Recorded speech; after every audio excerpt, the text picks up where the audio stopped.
Ryuan scoffed, then shared the information he had gathered over the past 2 days, also mentioning Kanda's failure to get into the student council. Finally, he asked, "What do you think?"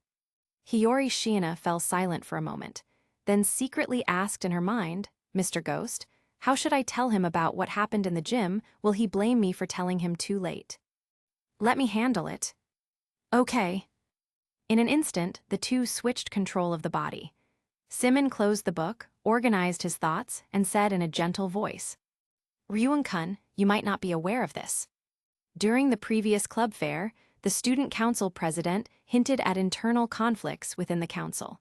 He also implied that the council holds significant power, expressed his desire for people to join his faction, and ultimately promised the position of student council president." Ryuan's eyes flashed. Satoru Kanda also pushed up his glasses and said seriously, "Shiina-san, are you saying that if we investigate the upperclassmen and the state of the student council, identify the president's rival faction, prove our abilities, and offer a pledge of allegiance, we can get in?" "Yes, but I wouldn't recommend you do that." Symon shook his head and gently reminded them, "At this point in time, while the behavioral standards exam is still underway, it's not wise to proactively provoke anyone outside the first year. That's why I didn't mention it." Absolving himself and Hiyori of responsibility, Symon continued, "Ultimately, this school places more emphasis on competition within the same grade level. There's a Class A in every grade. There's no fundamental conflict of interest between the lower and upper grades. The rewards of joining the student council are not proportional to the risks and effort involved. So it isn't worth it." "No, it's very much worth it." Ryuan looked up, refuting her statement, his eyes glinting with a cold light. "I can't be sure how much power the student council holds, but to achieve my plan, I need to gain a certain degree of influence in this school and ensure a sufficient amount of private points are circulating among the students." "Your plan?" Symon asked, confused. "That's right, my plan." For the first time, Kakeru Ryuan, in his capacity as the leader of Class C, explained his future strategy to Hiyori Shiina. "If it costs 20 million points to transfer classes, then I just need to gather 800 million private points over 3 years. That way, by graduation, everyone in Class C can move up to Class A. I call this plan the 800 million points plan." After he finished, Symon considered it for a moment, then nodded, giving the plan a rather high appraisal. "Purely from the standpoint of unifying the group. This goal is long-term and clear. It's very challenging, but also feasible. I'd say it's quite an ambitious plan." Ryuan frowned. "I'm serious." "My apologies, so am I." Symon picked up the book from the table, held down his skirt with one hand, and stood up, not intending to argue with this Chunibyo teenager. "I'm getting a little excited after hearing that plan." Hiyori's gentle voice echoed in his mind. "I have to admit, while the plan is unrealistic, it's certainly inspiring. It's filled with romanticism and is perfect for fooling kids your age." "You're so cynical, Mr. Ghost. Should I make a whole school to Class A plan for you then?" "Really?" "No." Chatting with Hiyori in his mind, Symon took a few steps, and after turning past a bookshelf, his eyes met with a boy and a girl. The girl was a beautiful, tall young woman with waist-length black hair and a cold, proud, pretty face. The boy had brown hair, an expressionless face, and apathetic eyes. He didn't stand out much at all. A quick glance confirmed they were nobodies. Symon didn't care if they had been eavesdropping. Ignoring the pair, he prepared to put the book in his arms back on the shelf. But the black-haired girl stepped forward to block his path and asked in a harsh tone, "What did you mean by what you just said?" "Hiyori, do you know her?" "I don't." Getting confirmation from the girl, Symon instantly lost patience with the person blocking him. He stepped around her, returned the book, and turned to leave this troublesome place. From behind, Suzune Horikita shouted coldly, "Stop." Symon froze, slowly turning around. Looking at the girl 3 steps away, he asked in an icy voice, "Did your family die too young? Or did you just not have a teacher, is that why a piece of trash with no manners like you is out here embarrassing yourself?" Suzune Horikita's expression was one of shock. Kiyotaka Ayanokoji's pupils dilated. Aggression, unparalleled aggression. Clap, clap, clap. Behind the two, Ryuin clapped his hands, walking up to Suzune Horikita with Kanda. He leaned in and asked with a smile, "Since you were eavesdropping on our conversation, you shouldn't mind telling me your names, right?" Class D, Suzune Horikita. Horikita lifted a hand to flick her hair, her expression cold and proud. Class D, Kiyotaka Ayanokoji. Ayanokoji introduced himself in a flat tone, mimicking Horikita. After hearing their names and class, Symon couldn't help but remark to himself, as expected of Class D with this kind of quality. This school really doesn't disappoint. Mr. Ghost, you can't say such cruel things to a girl next time, especially one who's so cute. Sorry, but no. Even if Princess Kaguya herself stood before me and dared to speak to me with that attitude, I'd tear into her just the same.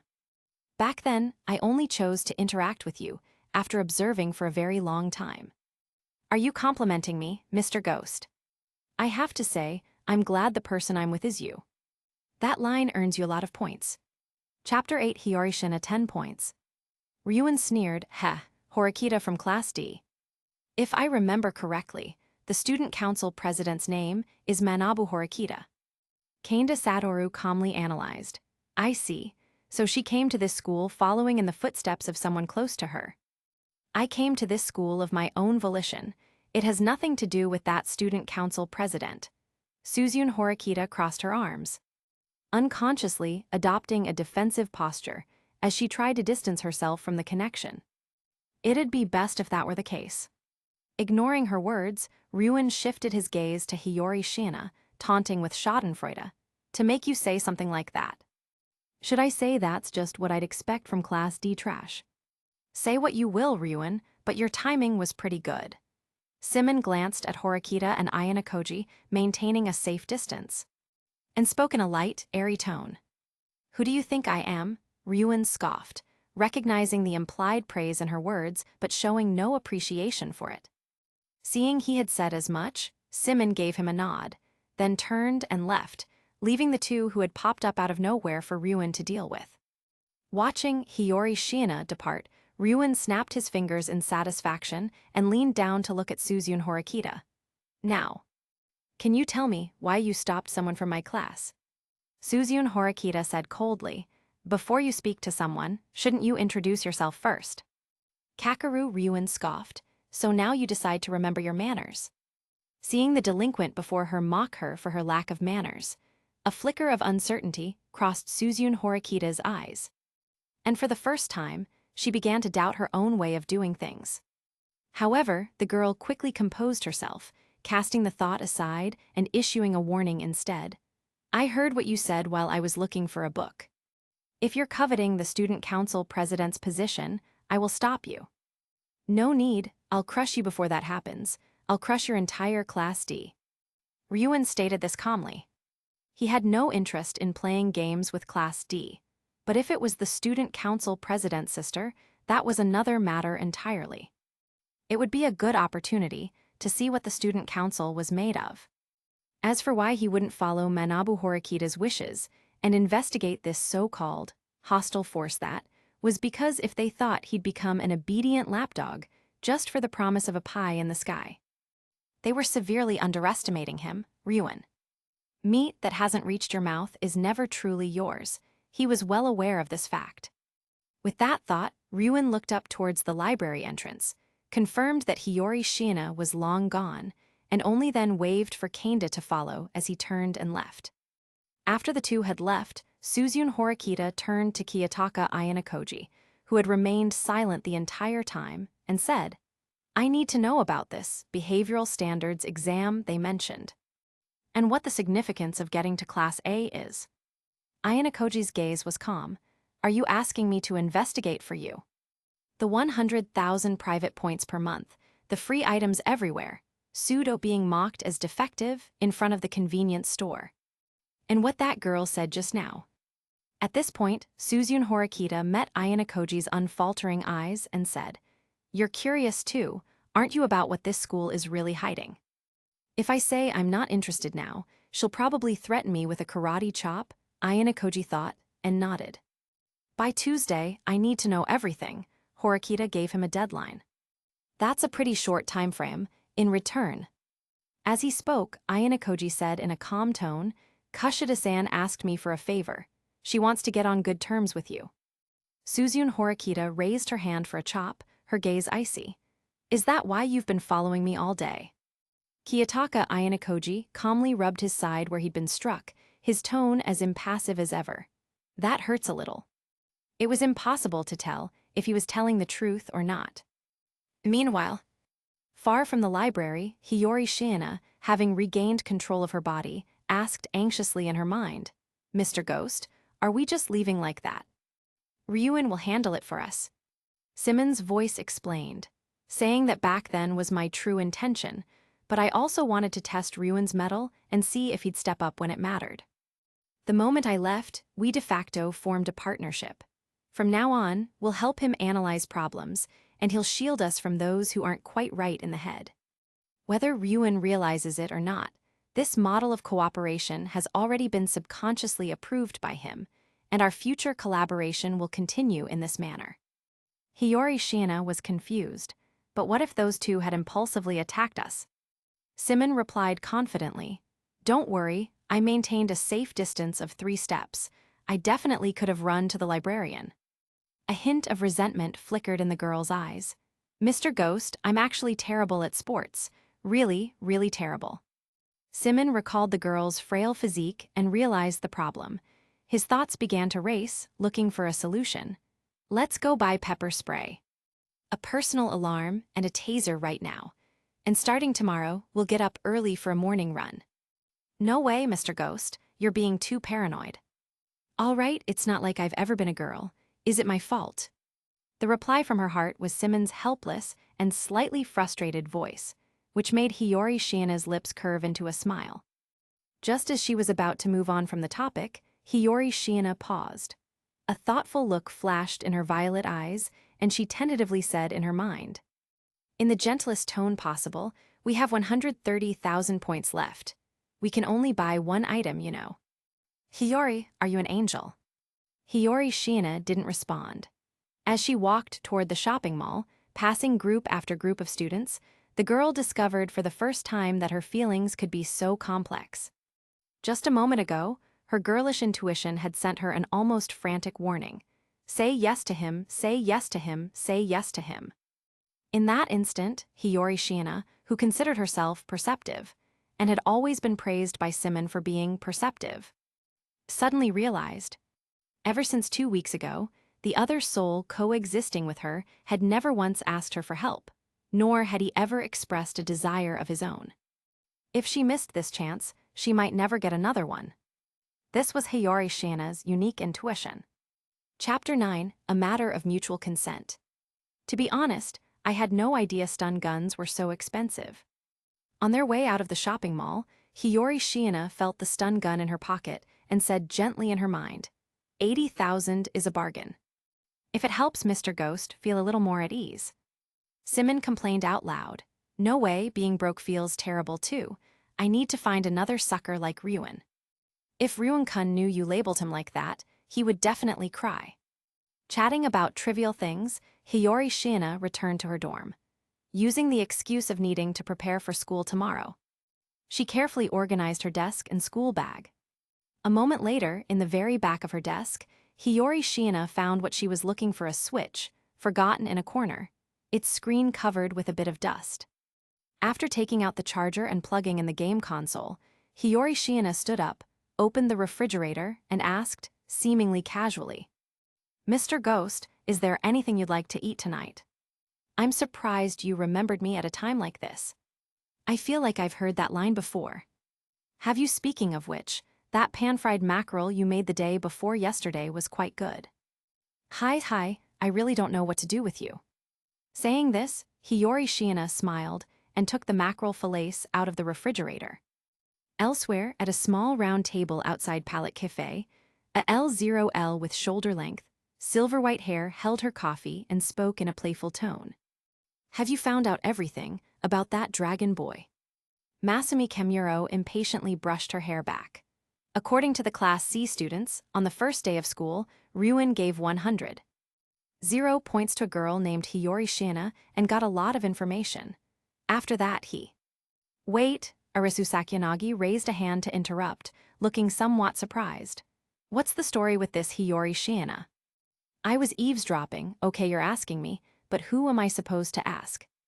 Masumi Kemuro stomped her foot and complained with a pout. I only heard those two girls badmouthing her something about her being a library's resident NPC. And who is she putting on that gentle act for? Is that so? Arisu Sakuyanaga's lips curled into a faint smile. Then I'll leave you to continue the investigation, Kemuro-san. So, are you still going to listen to the stuff about Ryuin? No need, I'm more interested in Shiina-san now. That's horrible. I spent 2 whole days investigating. I even gave up my vacation.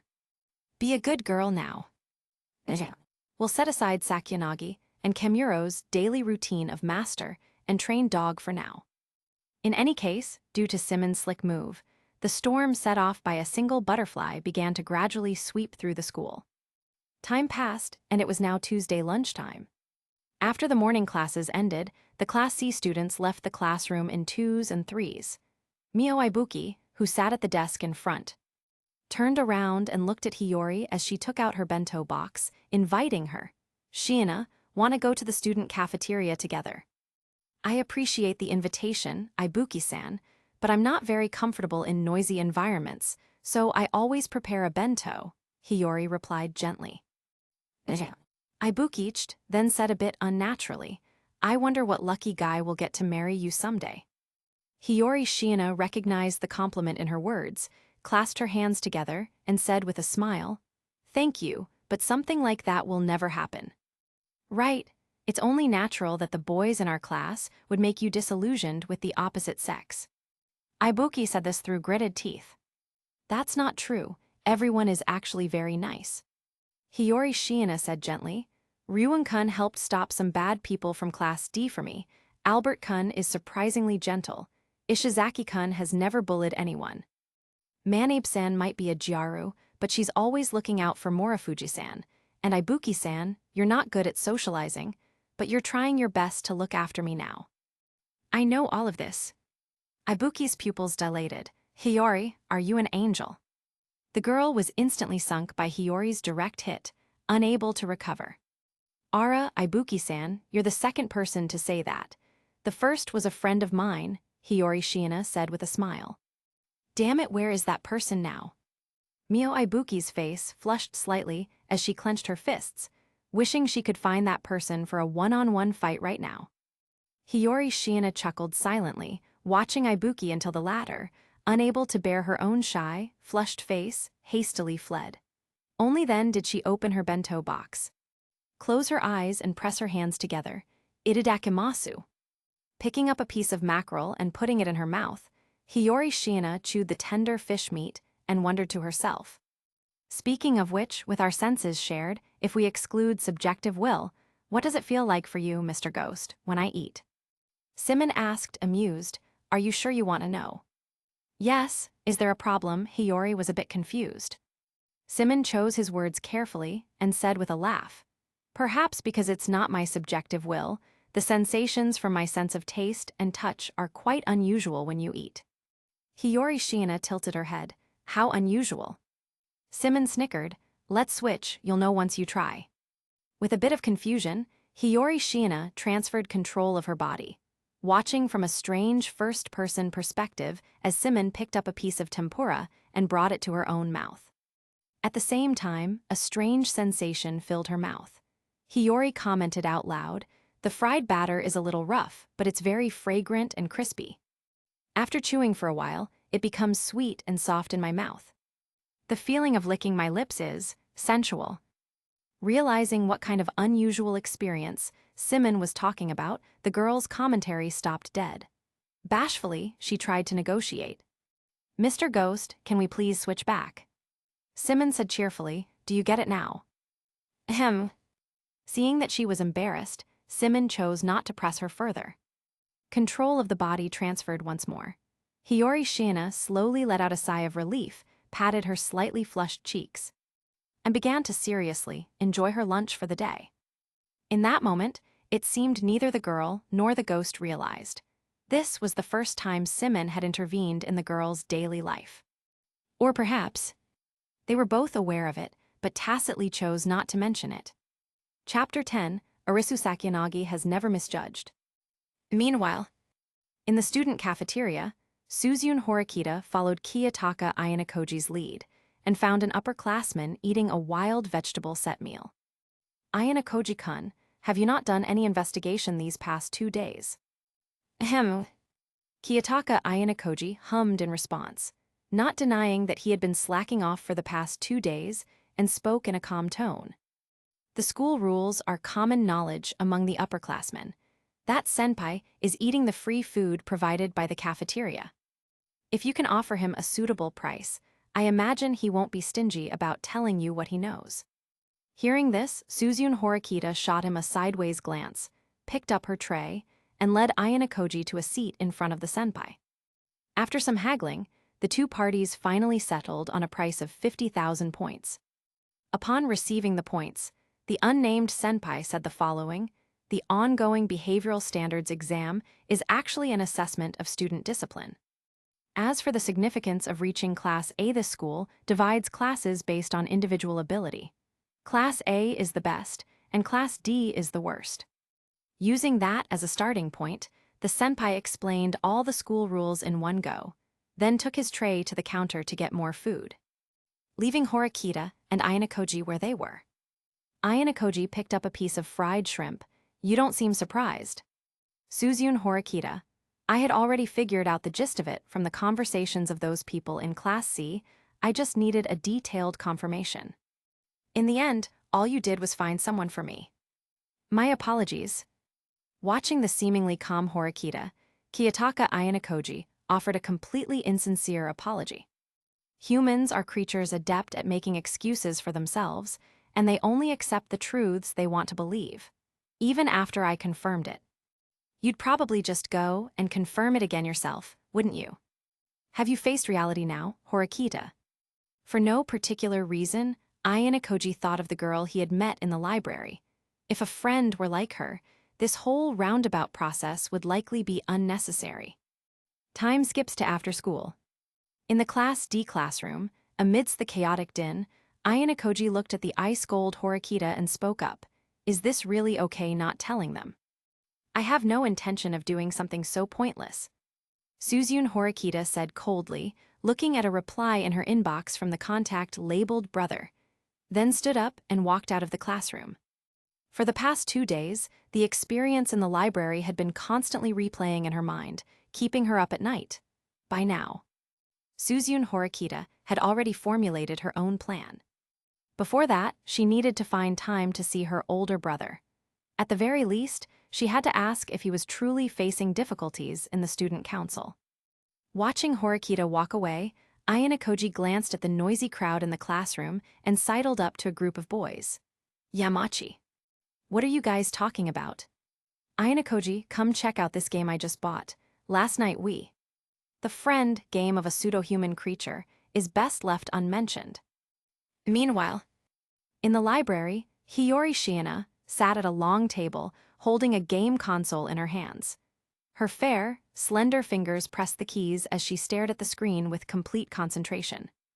Mr. Ghost, a path just opened up. Where? Bottom left of the screen, pan the camera a bit more to the left. From a peculiar first-person perspective, Hiyori directed Symon, immersing her mind in a field she had never touched before. The tea ceremony club didn't have activities every day. Leisure time in the library could be shared. Through the silent, mutual understanding between two equally gentle souls, the daily life of the individual known as Hiyori Shiina gradually began to take on a different color. If one had to describe their current relationship, it would be a transition from vassal to friend. And just as the two were immersed in this relaxed atmosphere, thump, thump, thump, a silver-haired girl wearing a round hat with a frail body tapped her cane as she sat down across the long table. Gazing at the girl who had immersed her body and soul in the tool for imbeciles, completely oblivious to her surroundings.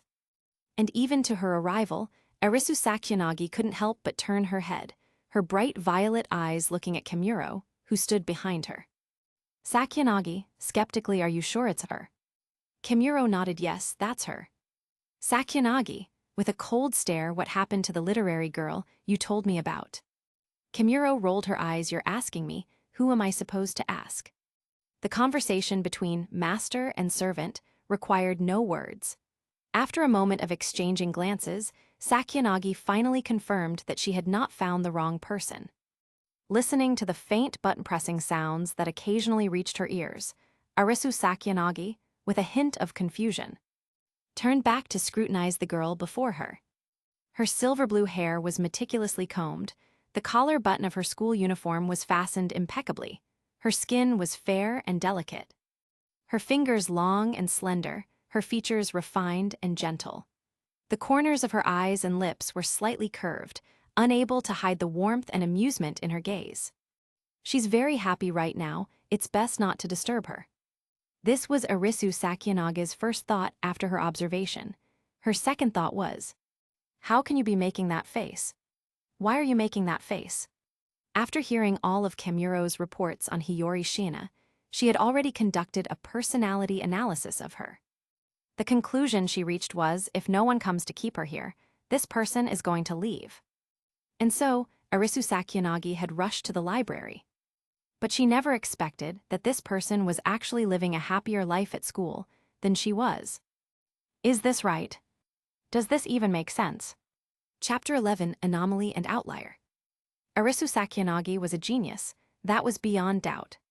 When she was still young, she already had her own understanding of how the world worked, which was, a person's talent is determined at the moment of birth, and these products of chance are then simply thrust into a certain field where they can be displayed. This is the fabric of human society. Observing her still ignorant peers and keenly aware of her own difference, Arisu Sakuyanagi came to a clear realization about herself: she was a genius. After her family, with the best of intentions, sent her to this school where merit is everything, yet was filled with mediocrity, Arisu Sakuyanagi had expected to spend 3 uninteresting years. Unexpectedly, in less than 2 weeks, a girl named Hiyori Shiina entered her line of sight. She instinctively associated money with power and sin, cautiously attempting a transaction of power for money once. After proving her talent, she quietly turned away and retreated into the world constructed by words. Her thoughts were like a glacier, cold and aged, etched with the scars of blizzards and experience. Her actions were like a clear spring, gentle and silent, flowing with a uniquely feminine intellect and grace. A genius on the left, a madman on the right. Without a doubt, Hiyori Shiina was a genius who had already crossed the line between normal and abnormal. She was an outlier, but also one of her own kind. After creating a personality profile and concluding that she might leave this school or even this world, at any moment, Arisu Sakuyanagi unhesitatingly dragged her frail body to the library. However, the way events unfolded was completely different from what she had imagined. No, how could this person smile with such contentment? How could she live so happily? This isn't how it was supposed to go. With these thoughts, Arisu Sakuyanagi, filled with a bit of curiosity, settled down across from the girl and continued her observation of Hiyori Shiina.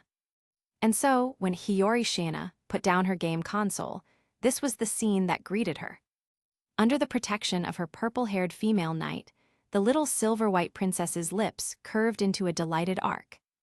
A strange light gleamed in her violet eyes as she smiled and said, "It's a pleasure to meet you, Shiina-san. Allow me to introduce myself. I'm Arisu Sakuyanagi from Class A. A pleasure to meet you." Seeing her take the initiative to greet him, Symon reached out, set the game console aside, and returned the courtesy before asking inwardly, "Hiyori, do you need the body back?" "Yes, I feel like Mr. Ghost is a bit impatient with girls." Recalling the events of the weekend, Hiyori Shiina took back control of her body. "That was a special case, okay," Symon retorted casually. At the same time, from Arisu Sakuyanaga's perspective, a bizarre transformation occurred in the girl opposite her. Her expression shifted from calm to gentle, her movements from casual to soft. It was as if she had become a completely different person. Such a change, it seems my judgment was not mistaken. Sakyanage's lips curled into a smile. Shiina-san, you have multiple personalities. You just switched, didn't you? For real, Masami Kamuro's pupils contracted. As soon as the words left her mouth, the girl suddenly realized her impoliteness. Her gaze shifted to the side as she said, somewhat embarrassed. Sorry, I'm Masami Kamuro. Just call me Kamuro. It's no trouble, I don't mind. Hiyori accepted her apology with a gentle voice, then turned her head to ask with a smile, Sakyanage-san. Is there something you needed from me? She and Symon were two completely different people, with different habits and preferences. An observant person would have noticed sooner or later. And Hiyori had no intention of deliberately hiding it. Seeing her admit it so freely, Arisu Sakyanage was not surprised. She nodded with a smile and said, the methods of that Ryu boy from your class are truly unsightly. Shiina-san, would you be interested in leading Class C in a contest against me? If you want to be friends, you don't need to speak that way. Recognizing the hidden anticipation in her words, Hiyori Shiina gave a gentle smile. Ryuan-kun's methods may be a bit unorthodox, but he is seriously thinking about Class C at his core. He's a very kind person, so please don't be too harsh on him. Is that a refusal in that case? Arisu Sakyanage extended a small hand behind her. After Kamuro placed an envelope in it, she passed it to Hiyori, saying with a smile, a gift for you, please open it and have a look. Opening the envelope revealed a memory card, a few photos of Ishizaki leading Kondo and Kamiya kicking doors around the boys' dormitory.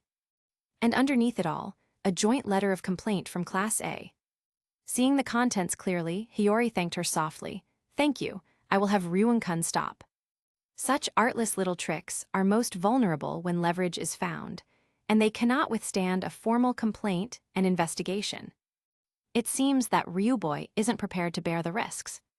Picking up the cane beside the table, Arisu Sakyanage got up to leave after saying these words. Farewell, Shiina-san, I look forward to our future battles. Goodbye. Watching Sakyanage leave with Kamuro, leaning on her cane, Hiyori breathed a sigh of relief and muttered inwardly, Mr. Ghost. Don't you think that girl is a little too enthusiastic? She's all right, I have a pretty good impression of her. Symon commented, she's very observant, good at drawing conclusions, smart, polite, and has a bit of a chuny side. Her way of thinking is within the normal range. Plus, she's a frail, white-haired lowly. We could try being friends with her. Hiyori stifled a smile. Was that last part the main point so? Mr. Ghost likes that type of girl. Can't be helped. It's an XB hardwired into my DNA. Symon didn't deny it. So it's true. Saying this, Hiyori Shiina put the game console back in her pocket. Seeing that it was still early, she got up and walked among the sea of shelves to choose a book. The topic gradually shifting to serious matters. Mr. Ghost, have you ever thought about leading Class C to Class A? Symon cleared his throat twice and said with feigned seriousness, why are you so concerned about Class A? It alienates a person's contributions and efforts. Do you understand what alienation and objectification are? That sounded like something you just blurted out. Anyway, you're fine just the way you are. Don't overthink it. I quite like your personality. Is this a confession, Mr. Ghost? I'm being serious here. Meanwhile, tab. Following Sakyanage out of the library, Masami Kamuro finally couldn't hold it in any longer and complained. Sakyanage. Did you really give that to her? We worked so hard to collect all that. Sakyanage smiled and said, it doesn't matter. There is an insurmountable chasm between Class A and Class C called talent. As for Hiyori Shiina, I will crush her in the future. Kamuro was dismissive. It's obvious she doesn't even want to fight you. No. Sakyanage paused, looking back at Kamuro with a delighted smile. The pathetic creature known as the Collective can only kowtow and kneel before those who can lead them. This is a responsibility that Hiyori-chan cannot escape. I just need to utterly crush that Ryu boy. Kamuro turned her head away. Hiyori-chan, you say, sounds pretty chummy.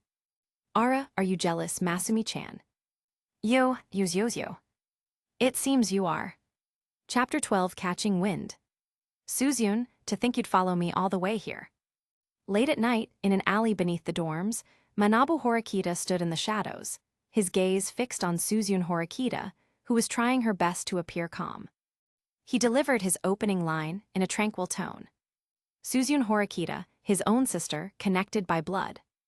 As her older brother, no one was more concerned with Suzyun Horikita's growth and well-being than Manabu Horikita. Perhaps his own excellence had put too much pressure on his younger sister. When he noticed that Suzyun was constantly trying to get closer to him, imitating him to the point of neglecting her own personality, he accepted the invitation to the advanced, nurturing high school. He hoped that the 3 years he was away would allow Suzyun to find her true self. He just hadn't expected that Suzyun would follow in his footsteps to this very school.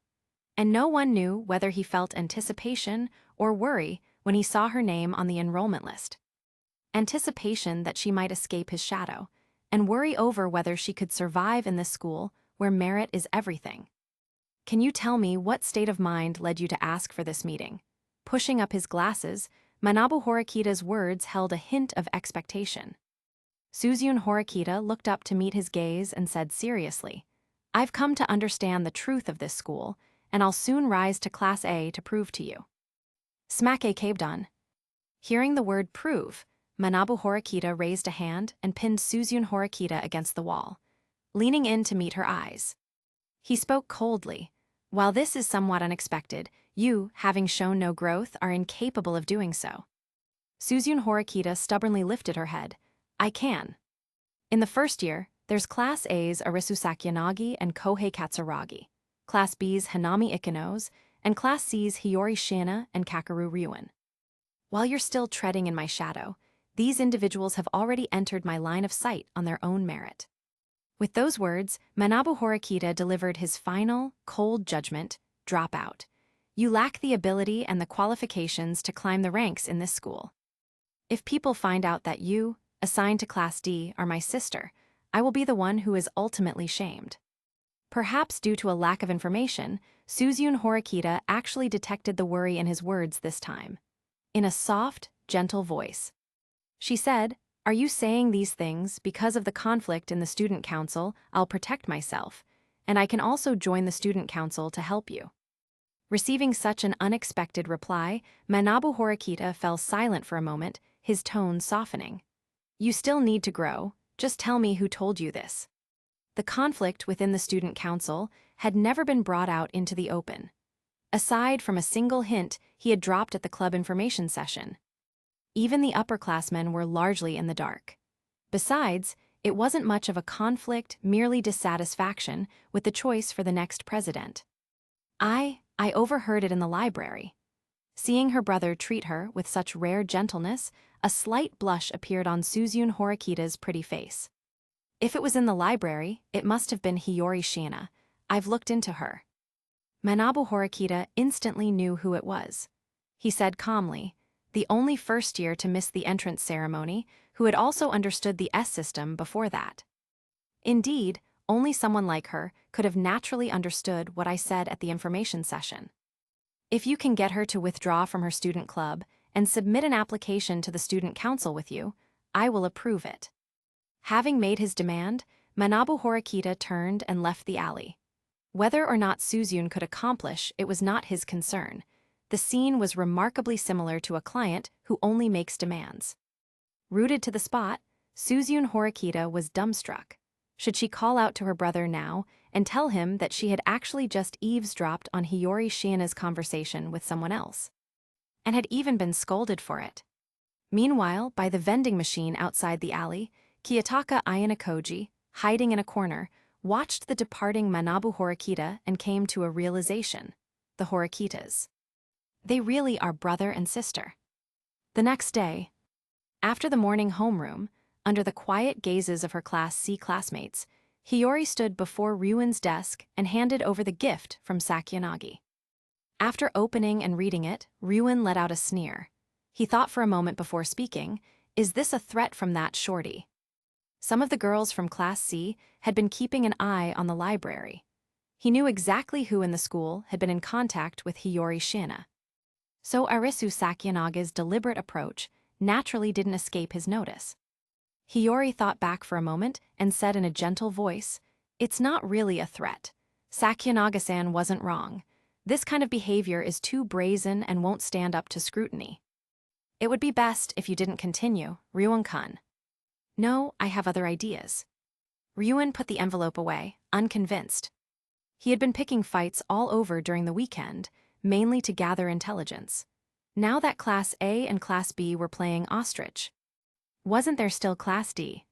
He recalled the student council president's sister in Class D, then glanced at the unbelievably gentle Hiyori Shiina before him. Ryuan's eyes swept towards the front of the classroom. There, a blue-haired girl was staring at him, ready to charge at any moment. Ryuan remembered her well. Mio Ibuki. Skilled in martial arts, impulsive and quick-tempered, a loner, but she'd been fiercely protective of Hiyori Shiina from the very beginning. He guessed it was precisely because she lacked those qualities herself that she admired Shiina's gentle and intelligent nature so much. With her prickly way of speaking, what would happen if she encountered that thorny woman, Suzune Horikita, and the rest of that Class D bunch? Time moved to noon. Ryuan, who already had a plan, got up, took Ishizaki and Albert with him, and called Mio Ibuki over, leading her to a deserted alley. "You can talk now," Mio Ibuki said, seemingly oblivious to her gender. "What did you call me to a place like this for?" Ryuan leaned against the wall, hands in his pockets, and spoke calmly. "I have a job for you. After the first period this afternoon. Go to Class D and find a woman named Suzune Horikita. Remember, don't be the first one to make a move." "And the reason," Ibuki crossed her arms, frowning. "And why should I listen to you?" Ryuan sneered. "Just think of it as standing up for that woman, Shiina." Ibuki scoffed on the spot. "How you'd better explain yourself." Ishizaki was also confused. "Ryuan, what's going on?" Chapter 13, When a Spark is Thrown into a Powder Keg. In the end, Kakeru Ryuan gave Mio Ibuki an embellished account of the eavesdropping and confrontation that took place in the library. He even threw in a piece of information he had happened to discover, though only he knew how much of his story was pure sensationalism. Watching Ibuki walk away, Ryuan shoved his hands in his pockets and turned toward the student cafeteria, a cold smile playing on his lips. Class A's Arisu Sakyanagi can blow minor conflicts out of proportion, so why can't I, Class C's Ryuan, do the same? Meanwhile, Daichi Ishizaki took 2 steps forward to catch up with Ryuan, frowning as he asked, "Boss, you're just letting Ibuki go to Class D by herself. Why don't we go with her and demand an explanation for Shiina that taser cost 80,000 points? If we were frugal, that's enough to live on for 3 months." Albert Yamada then looked at Ryuan, clearly sharing the same thought, despite the black strongman's burly and taciturn appearance. He had his own principles. Seeing them eager for action, Ryuan thought for a moment before explaining. "If we go together, it'll look like we're deliberately looking for a fight. If Ibuki goes alone, it's called demanding an explanation." Although his motives weren't entirely pure, this act of standing up for a female classmate was certainly winning hearts. Even Albert was moved to act. So Ryuan didn't mind elaborating. "I thought I'd watch from the outside. That tomboy Ibuki doesn't think before she speaks.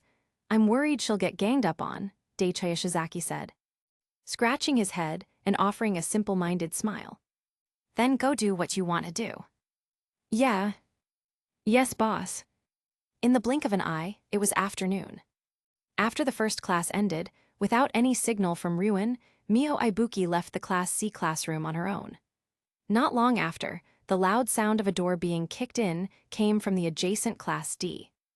The commotion was in Class D, but the students of Class C were long accustomed to the noise and clamor from next door. They would occasionally mock them behind their backs to start a conversation with friends. Aside from Ryuan leading a few people out as usual, not many paid it any mind. Hiyori herself was working on the assignment the teacher had just given, paying no attention to such a trivial matter. Meanwhile, in the Class D classroom, the classroom door was kicked open, and many students turned to look in the direction of the sound. Mio Ibuki stood in the doorway, fearlessly meeting the gazes of those who looked over. with a cold expression on her pretty face. She asked, "I'm Mio Ibuki from Class C, who is Suzune Horikita." As she finished speaking, many students turned their heads to look at Suzune Horikita, who was seated in the last row. At the same time, Class D's red-haired delinquent, Ken Sudo, stood up and started cursing. "Hey, are you looking for trouble, woman?" Sensing a potential conflict, Yasuke Harada, the class president and peacemaker of Class D, quickly stood up to calm him down. Among the girls' group, Class D's little angel, Kikyo Kushida, also stepped out from the crowd, asking with a sweet smile, "Ibuki-san, could you please calm down? Get lost, I have business with her." Mio Ibuki was not one to waste words. She shot Kushida a cold glance and strode towards Suzune Horikita. Her harsh attitude left Kikyo Kushida frozen on the spot. Seeing their class pet treated this way by an outsider, the students of Class D instantly became as agitated as a disturbed hornet's nest. "Kanji Ike, who is this tomboy? How can she talk to Kikyo-chan like that?" "Kikyo-chan, are you okay?" Haruki Yamachi stood up and fussed over Kushida. "What could possibly happen from being told off once, and do you have any sense of boundaries? Calling me Kikyo-chan already." Kikyo Kushida cursed inwardly.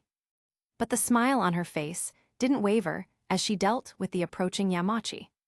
Meanwhile, Suzune Horikita looked up at Mio Ibuki, who was now standing over her desk. "What is it?" she said in a cold tone. "I don't recall knowing anyone like you." My, how people in high places have short memories. Does having a student council president for a brother make you that special? Mio Ibuki sneered, suppressing her anger as she retorted. She started with a huge piece of gossip, and Suzune Horikita was instantly silenced. The students of Class D fell quiet. Except for Rokyusuke Konji, who was nonchalantly combing his hair with a small mirror, everyone else was ready to hear what Ibuki had to say. Kikyo Kushida, who had long been annoyed with Horikita, was inwardly ecstatic start fighting already. Suzune Horikita forced herself to remain calm and said, "I don't believe we've ever had any interactions. What do you want from me?" This sentence was basically a repeat of her last one. Clearly, Suzune Horikita wasn't prepared for her identity to be exposed and could only try to stick to the issue at hand.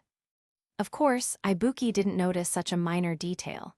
She crossed her arms and said coldly, "You've forgotten what happened a few days ago. Haven't you let me remind you with a few words weekend?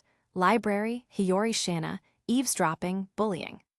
"Ibuki-san, could there be some misunderstanding here?" tried Meiyu Wang, a student of Chinese descent sitting at the front desk. Attempting to mediate. "Misunderstanding, tell her to come to our class and publicly apologize to Hiyori with a doja. Then this misunderstanding will be over," Ibuki said, staring coldly at Horikita with a menacing tone. "I don't believe I did anything wrong," Suzune Horikita replied coolly, not thinking she had done anything excessive at the library. She was the one who got chewed out, for crying out loud. "You brought a boy to trouble a girl from our class, and you still think you did nothing wrong after that day. Hiyori spent 80,000 points on a taser. And you still think you did nothing wrong."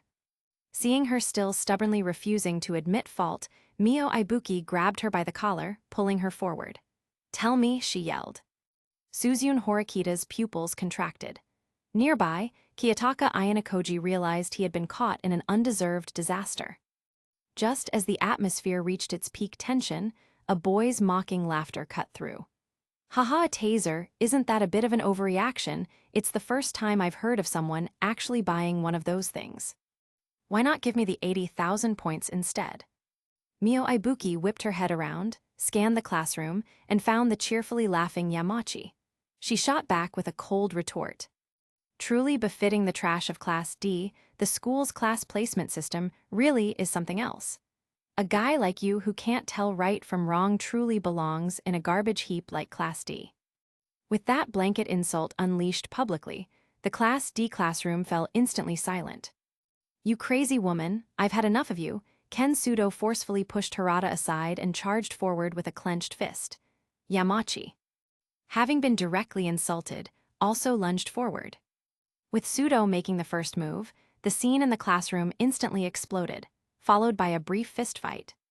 After a few punches and kicks, even though Ibuki had a background in martial arts and managed a decent counterattack while being ganged up on by two boys.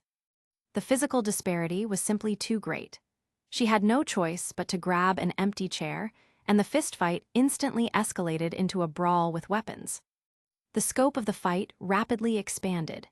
Innocent bystanders who got caught in the crossfire, as well as those who tried to break it up, inadvertently became fuel for the fire once the flames were thoroughly ignited.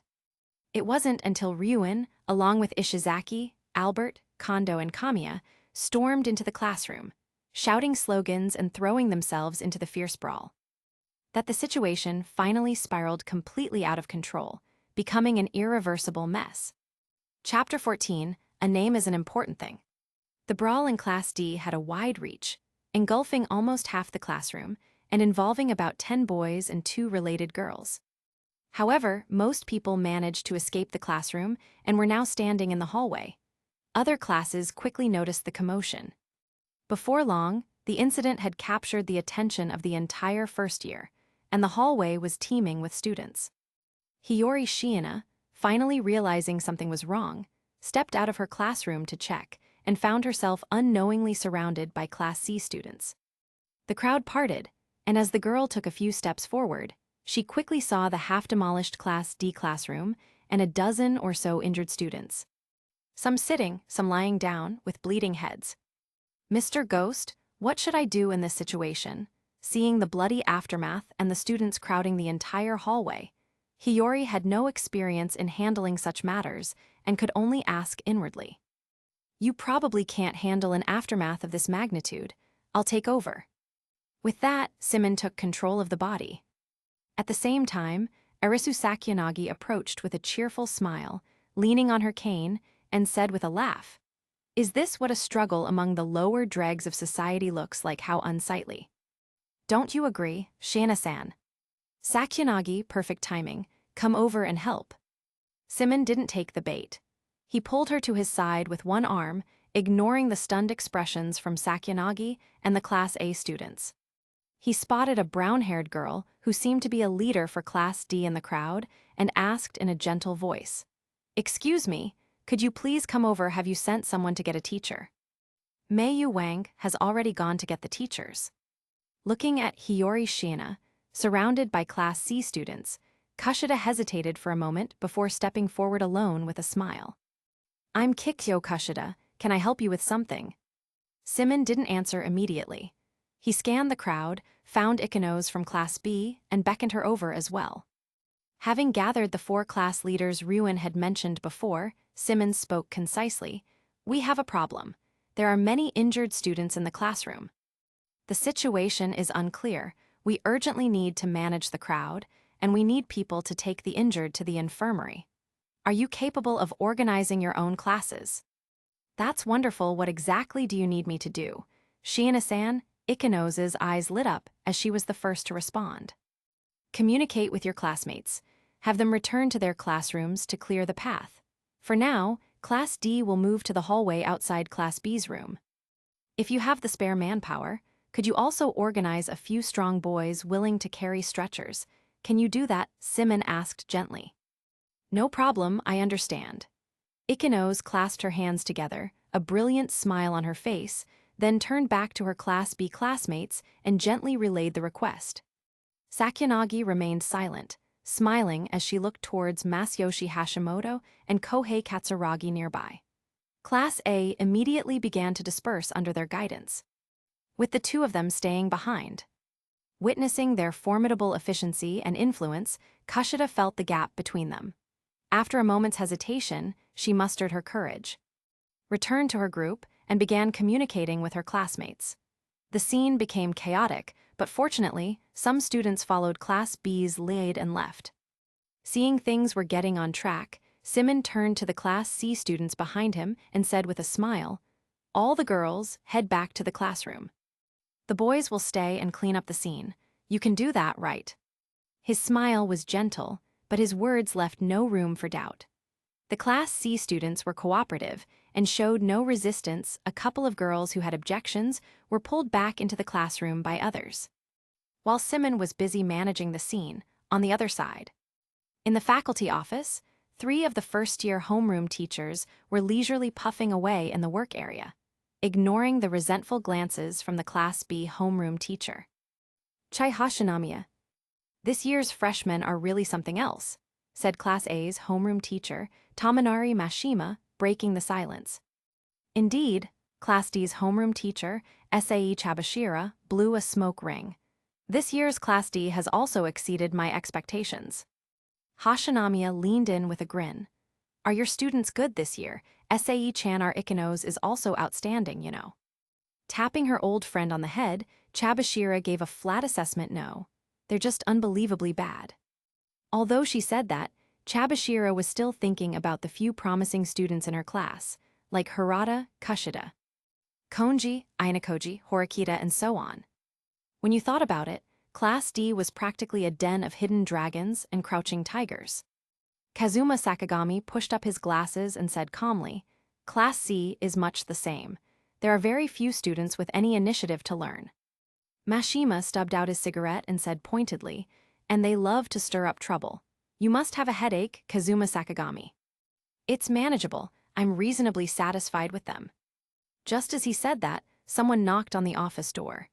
Mei Yu Wang rushed in and, after explaining what had happened in Class D, the 4 homeroom teachers exchanged glances and rose to leave the office together. A short while later, when the homeroom teachers came down from upstairs, this was the scene that greeted them in the hallway. In the hallway, a crowd of students stood outside the Class B classroom, chattering away boisterously. Outside the Class D classroom, Hiyori Shiina and Arisu Sakiyanagi stood by the window, watching as Ikenos and Kushida led a group of boys. Using stretchers that had appeared from somewhere, they were steadily carrying several injured students downstairs, while others with minor injuries were being helped down the stairs. How should I address you, other Shiina-san? Arisu Sakiyanagi asked with a smile. Given Symon's semi-inviting, semi-forceful way of speaking and his problem-solving-oriented attitude, Sakiyanagi was quite certain that the Hiyori she was encountering was the same personality from their first meeting. Symon was unconcerned. Call me Shiina. Just then, Hiyori snatched back control of the body and added softly, Symon. Not noticing the instantaneous personality switch, Sakiyanagi asked curiously, Shiina Symon, that doesn't sound like a girl's name. Is it an opposite-gender personality? Feeling her body being instantly relinquished by the other soul without any lag, Hiyori nodded with a smile and replied gently. That's right.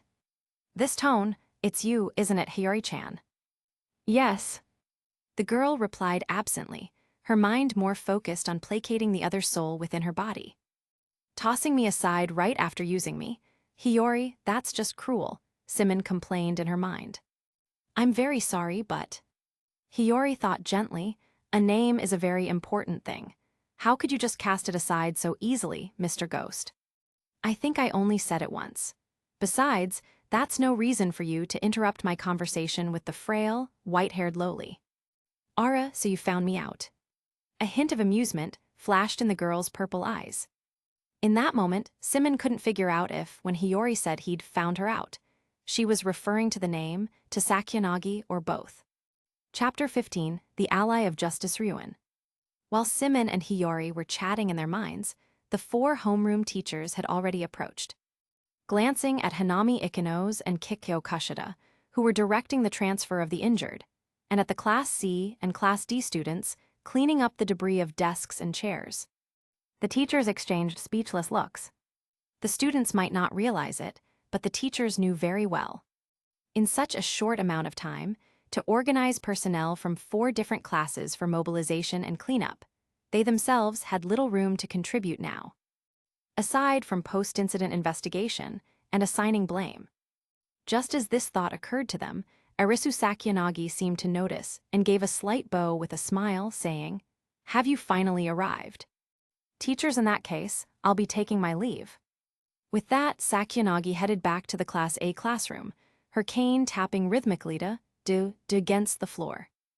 Dealing with such trivial matters didn't align with her personal aesthetic. There would always be time to chat with Hiyori-chan, there was no need to rush it at this moment.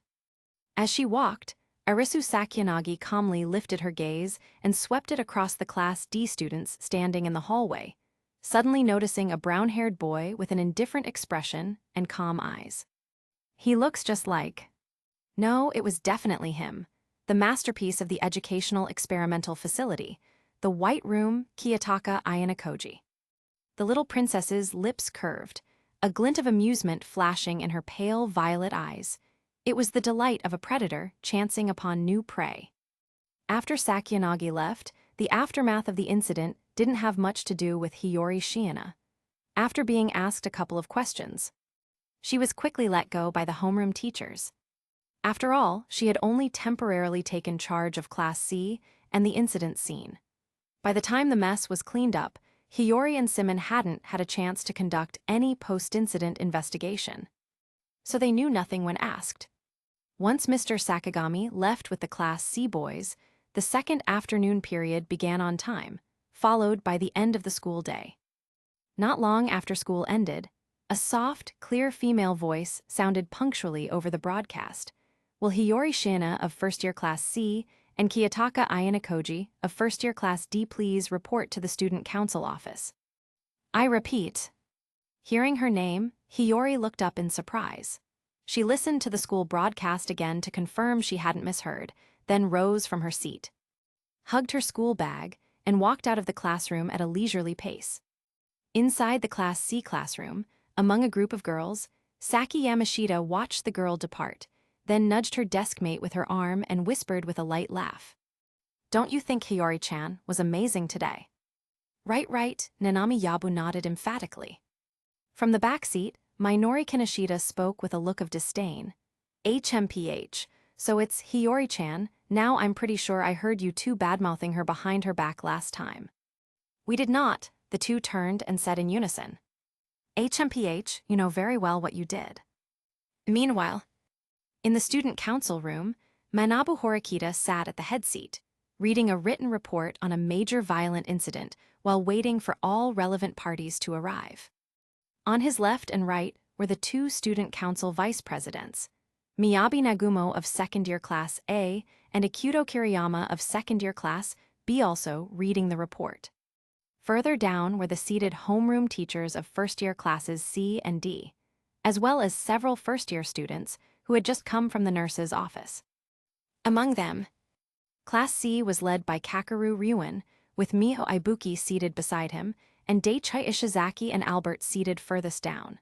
All four had bandages or gauze on them, their arms crossed as they sat in cold silence.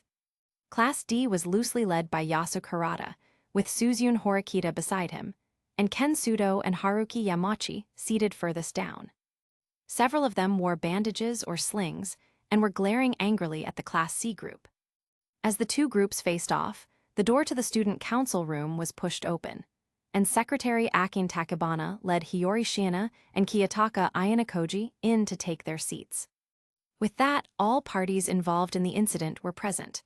Manabu Horikita put down the investigation report, scanned the room, his gaze pausing for a moment on Suzune Horikita's face, and began. I am the student council president, Manabu Horikita of third-year Class A. We will now deliberate on the major violent incident that occurred today in first-year Class D. I will be presiding over this meeting. Let's begin. Wait, I have an objection. As everyone was listening to the opening statement, Kakeru Ryuen raised his hand and was the first to challenge, looking at Manabu Horikita and saying coldly, as far as I know, Suzune Horikita is the student council president's younger sister. Isn't she? Is this really appropriate? I shouldn't have to explain the principle of recusal due to kinship. Should I? At his words, everyone present was taken aback and turned to look at Manabu Horikita.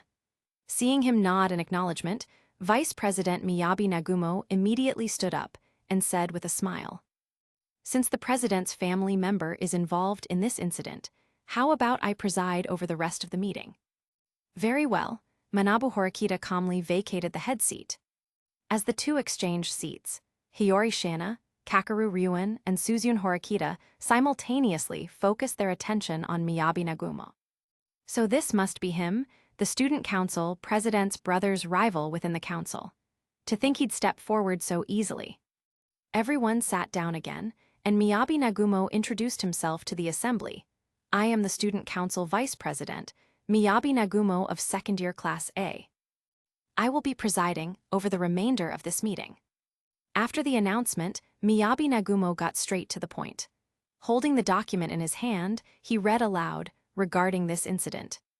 Class C claims the incident was caused by Class D's Horikita and Ayana Koji, who first initiated bullying behavior towards Class C's Shiina in the library. 2 days after the incident, Miss Ibuki learned that Shiina had spent a large number of points on self-defense items, and therefore went to Class D, where a verbal altercation occurred with others. Afterward, because Class D's Sudo and Yamachi initiated physical violence first, Ibuki acted in self-defense. Ryuen and others, who were passing by, discovered their female classmate being ganged up on by Class D boys and subsequently got involved. Class C's collective and individual demands are as follows: Horikita and Ayana Koji are to compensate Shiina with 800,000 points. Sudo and Yamachi are to compensate Ibuki with 500,000 points. Furthermore, they demand that the school administration deals strictly with the 4 individuals Horikita, Ayana Koji, Sudo, and Yamachi. After stating Class C's claims and demands, Miyabi Nagumo turned to the Class D side. Class D's Horikita denies engaging in bullying behavior with Ayana Koji against Shiina, pointing out that it was a simple verbal dispute that was stopped by Class C's Ryuen. Harada and others claim the violent incident occurred because Class C's Mio Ibuki initiated verbal abuse against the Class D group. And the violence escalated further after Ibuki was the first to wield a weapon. Class D's collective and individual demand is to bear no responsibility for this violent incident and to demand that Ibuki be dealt with strictly. At this point, Nagumo displayed the report in his hand and asked with a smile, "Now, is there anything you'd like to add?" "I do." Mio Ibuki raised her hand and said with some impatience, "I was being ganged up on by 2 boys at the time. I only retaliated with a desk and chair because I had no other choice." This was the story Ryuen had taught her. Although she was unwilling to admit she was at a disadvantage in the fight, saying it now would certainly do more good than harm. There's no need to point that out. Specifically, Class D's claim does indeed have that issue. Nagumo waved his hand with a smile. Seeing that the Class D group had nothing more to add, he had Akin Takebana, who was standing by, play 2 surveillance clips for everyone to see. The first clip showed Horikita and Ayana Koji blocking Hiyori Shiina's path twice, followed by Ryuen arriving with his people and standing in front of Hiyori Shiina. The second clip showed Mio Ibuki kicking open the Class D classroom door and confronting Horikita, after which Sudo and Yamachi rushed forward. Ibuki retaliated with a weapon, and the fight subsequently expanded, with her ending up at a disadvantage. Watching the surveillance footage and recalling Nagumo's summary of both sides' claims, Hiyori Shiina finally understood what was happening. She whispered to Symon in her mind, "Mr. Ghost, Ryuen-kun must have intentionally escalated this, right? He's clearly using this as a pretext, and it's also a clear attempt to probe." Following Hiyori's perspective and calmly watching the surveillance footage, Symon made this assessment in his mind. From what we've seen so far, the school administration prefers student autonomy within the academy. The student council's power is astonishingly large, far exceeding that of the teachers, and that Miyabi Nagumo is Manabu Horikita's rival. Although his methods are a bit dirty, Ryuen has already achieved his goal. Hiyori asked, confused, "Isn't he afraid the school will hold him accountable?" Symon chuckled teasingly, "The surveillance footage has no sound. Judging by the visuals alone, Kakeru Ryuen looks like a champion of justice wherever a girl is being bullied. He's there to stand up for her." On the monitor, the footage happened to show Ryuen leading his people into the Class D classroom, shielding Mio Ibuki behind him. Seeing this, Hiyori Shiina couldn't help but curve her lips into a smile, finding it hard to stifle her laughter. "I guess you're right." Chapter 16, Symon, Stay Away from Him. When the surveillance footage finished playing, Miyabi Nagumo glanced at the crowd below and said calmly, based on the surveillance footage and the reports. I will first offer the following inference: the library bullying incident, which was the cause of this event, did indeed occur. At this point, Nagumo ignored the crowd's reaction, his gaze falling upon Hiyori Shiina. After looking her up and down, his eyes lit up. And he asked in a gentle tone. Class C's claim mentions that student Shiina spent a large amount of private points on self-defense items after the incident. Is this directly related to what happened? After a moment's hesitation, Hiyori nodded, took a stun gun she carried with her from her pocket, and said in a soft voice, "After leaving the library, I went to the shopping mall and bought this. It cost 80,000 points. It took less than half an hour. The school should be able to verify this." As she spoke, Hiyori's fingertip pressed the button. Zap, zap, zap, the sound of electric arcs crackling. Blue arcs of electricity burst from the prongs, and the dazzling sparks made everyone in the council room who looked over swallow hard. Miyabi Nagumo struggled to maintain his smile, fighting back the cold sweat beading on his forehead as he raised a hand to stop her. "All right, put that away. Class D, do you have anything to say on this matter?" "I do." Suzune Horikita stood up and, after composing her thoughts, said coldly, "I had no intention of bullying her. Ayane Koji was also with me for other reasons. I don't believe I should be held responsible for her actions. I'm sorry, but your protest is invalid." Miyabi Nagumo pointed at the monitor and reminded her with a hint of resignation. "Your behavior shows a clear tendency towards bullying. Even though you were stopped by Ryuen, the bullying still occurred. That is an objective fact. You cannot deny that your actions directly caused her to spend a large number of points on a self-defense item. There is a clear and direct causal relationship here. Therefore, you must take responsibility and provide compensation. Do you understand?" Suzune Horikita fell silent, turning to look at Ayane Koji beside her, only to see him raising his hand. Kiyotaka Ayane Koji spoke calmly. "I personally apologize that student Shiina was frightened. However, I do not admit to the claim of bullying. Student Horikita is not good with words, and I was merely accompanying her at the time. I apologize for the misunderstanding this may have caused. And I am willing to offer compensation." Suzune Horikita's pupils contracted. She couldn't comprehend Ayane Koji's sudden betrayal. Manabu Horikita, however, gave him a surprised glance, instantly understanding Ayane Koji's intentions. Kiyotaka Ayane Koji offered no explanation, simply looking calmly at Ryuen, awaiting his response. From the Class C side, Ryuen sneered and said, 800,000 points. 10 times the compensation. That's not excessive, is it? Ayane Koji nodded. Acceptable. Seeing that both sides had reached an agreement on the library incident, Miyabi Nagumo and Manabu Horikita exchanged a look, made a timely judgment, and prepared to move on to the next topic. Meanwhile, inside Hiyori's body, Symon suddenly spoke. "Hiyori, keep an eye on that Ayane Koji. Something's not right about him." "Is there a problem?" Hiyori asked, a little confused. Watching Ayane Koji, who had fallen silent after speaking, she didn't see anything particularly noteworthy about him. Symon said with a laugh, "Just now, he shifted everyone's attention to the compensation, while clearing himself of responsibility. He also reframed the library incident as a misunderstanding. And finally, he bypassed you and reached a settlement for 800. 0 points with Class C as a whole. You tell me, is there a problem?" "Oh, I see, it's all right."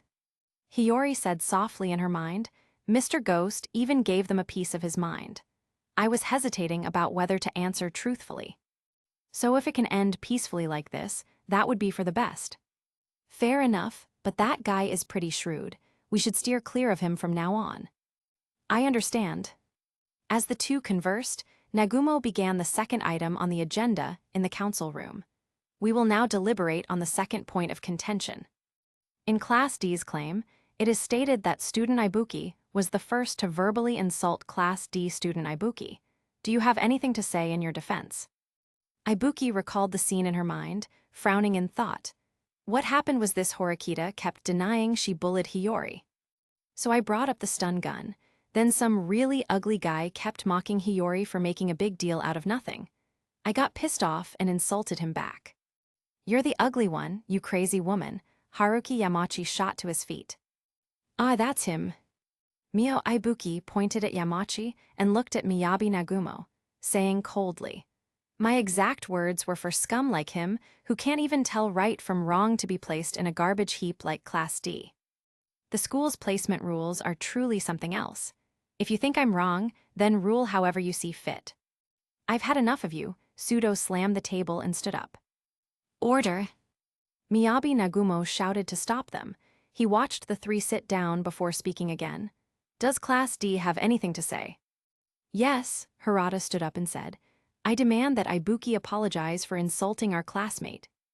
Ibuki turned her head away with a cold expression. Can't do that, facts are facts. Beside her, Kakeru Ryuen paid no mind to Ibuki's stubborn attitude. He just looked at Horikita and sneered. Suzyun, it seems you haven't told them the truth about this school. I don't recall us being on a first-name basis, Horikita said, feigning composure. I see, you're trying to run, aren't you? Ryuen asked with a smile. Yamachi said, Hey, what are you two talking about? Seeing the situation getting out of control, Miyabi Nagumo thought for a moment, then tapped the table to quiet everyone down. He turned to the two homeroom teachers, who hadn't said a word from the beginning. Do either of you teachers have anything to say? Sakagami crossed his arms and said calmly, It may be blunt, but what Ibuki said is a fact. Do you have any objections, Chabashira? Without a doubt, today's hearing was a massive victory for Class C. He felt completely calm. He had originally considered intervening on their behalf. But it now seemed he had been overthinking things. In contrast, Chabashira seemed rather listless. She said flatly, It is Class D after all. The student council can announce the results. I have no objections. Yamachi was confused. Teacher, how could you? He couldn't understand why his homeroom teacher was siding with outsiders. Because what Ibuki said is indeed a fact. As for the reason, I suspect Horikita already knows. You can ask her later. Chabashira had no intention of explaining it to him. Seeing that the two homeroom teachers had given their opinions, Miyabi Nagumo delivered the final verdict on the spot. After deliberation by the student council, the following judgment is rendered for this first-year mass violence incident. 1 Class D's, Horikita and Ayanokoji, are ordered to pay a total of 800,000 private points in compensation to Class C's Shiina, to be deducted and transferred monthly by the school. They are also suspended for 2 weeks. 2 Class D's, Sudo and Yamachi, are each ordered to pay 500,000 points in compensation to Class C's Ibuki, to be deducted and transferred monthly by the school. They are also suspended for 1 month. 3 all other participants in the violent incident are suspended for 1 week. 4 considering the impact of the incident, the current behavioral standards exam will end prematurely. The student council will submit a request to the school to this effect. 5 Class D will be penalized 300 class points, and Class C will be penalized 100 class points. That is all. Are there any objections? Sudo shot to his feet. Hey, that crazy woman was the one who started it. Yamachi also protested. Yeah, why do we have to pay so many points? Ryuen let out a sneer and mocked. Does that even need an explanation? Just what you'd expect from Class D. Remember, this fighting with a woman is the stupidest thing you can do in this world, especially when you throw the first punch. And it's a group assault. No amount of excuses will do you any good. Do you get it now, morons? Chapter 17, An Accidental Encounter. 15 minutes later, at Palette Cafe. Looking at Hiyori Shiina across from him, Ryuen crossed his legs and spoke in a calm tone, although it was an expected victory. I can't seem to feel happy about it. It's all right. Symon absent-mindedly stirred his coffee, helping the girl handle Ryuen's words. The student council's power is indeed great. But the conflict was far less intense than I imagined. However, the exam ending early is very beneficial for Class C. Consider it a thank you gift from Miyabi Nagumo and Manabu Horikita for you knowing when to back down. So you noticed after all. Ryuen leaned on the sofa with one hand and said with a smile, This exam was clearly biased towards the upper-ranked classes. Although we were docked 100 class points, it's still better than being slowly bled dry. Since the first day of school, he had been trying to suppress Class C's classroom discipline, but as time went on, the effect had visibly worsened. He was relatively satisfied with this outcome. With that, Ryuen gave a few instructions, asking Hiyori Shiina to help him keep an eye on Class C's situation, then left with Ibuki and the others to recover from their injuries. The next day, when Hiyori Shiina walked into the school building, she saw the first-year students gathered around an electronic board that displayed the class points for each class. Class A 990 points. Class B 860 points. Class C 680 points. Class D 120 points. They deducted that much. Hiyori calculated it once and was a little surprised. Excluding the 100 points deducted by the student council, Class C had lost a total of 220 class points in the 10 days since school started. If the behavioral standards exam had run its full course, Class C's points would likely have been cut in half. Within her body, Symon teased with a laugh, looking at it this way. Even if Ryuen hadn't gone after Class D, it seems they would have zeroed out their own points by the end of the month anyway. In the end, Class A actually became the biggest victim of this incident. Given their rate of point deduction, if they had just done nothing, they would have pulled far ahead of all the other classes by the end of the month. Now, Ryuen has messed it all up. A hint of a smile flashed in Hiyori's eyes. Ryuen-kun probably didn't expect Class A to have such a commanding lead, did he? He wouldn't care even if he knew. Symon said, his tone mischievous. He hasn't even secured his own money yet. Who has the energy to worry about how much others are getting naturally? He'd look out for himself first. You're being too blunt, Mr. Ghost. While they were chatting, Ikenos from Class B walked over with two other girls. After seeing the revealed class points on the electronic board, a smile instantly bloomed on the girl's face, and she high-fived the students beside her in celebration. Congratulations, Ikenos-san. Hiyori offered her congratulations at the right moment, her voice gentle. Thank you, Shiina-san. Class C still has a lot of points too. Weren't you affected by yesterday's incident? Ikenos asked with a curious expression. Hiyori smiled and shook her head, not mentioning Class C's situation, and instead replied, the student council determined that Class D held greater responsibility and deducted 300 class points from them. Ikenos didn't dwell on that, saying with some concern, I see. Next month is going to be tough for the students in Class D, isn't it? You're too kind, Ikenos-san. The two girls with her said this as they moved closer to comfort her.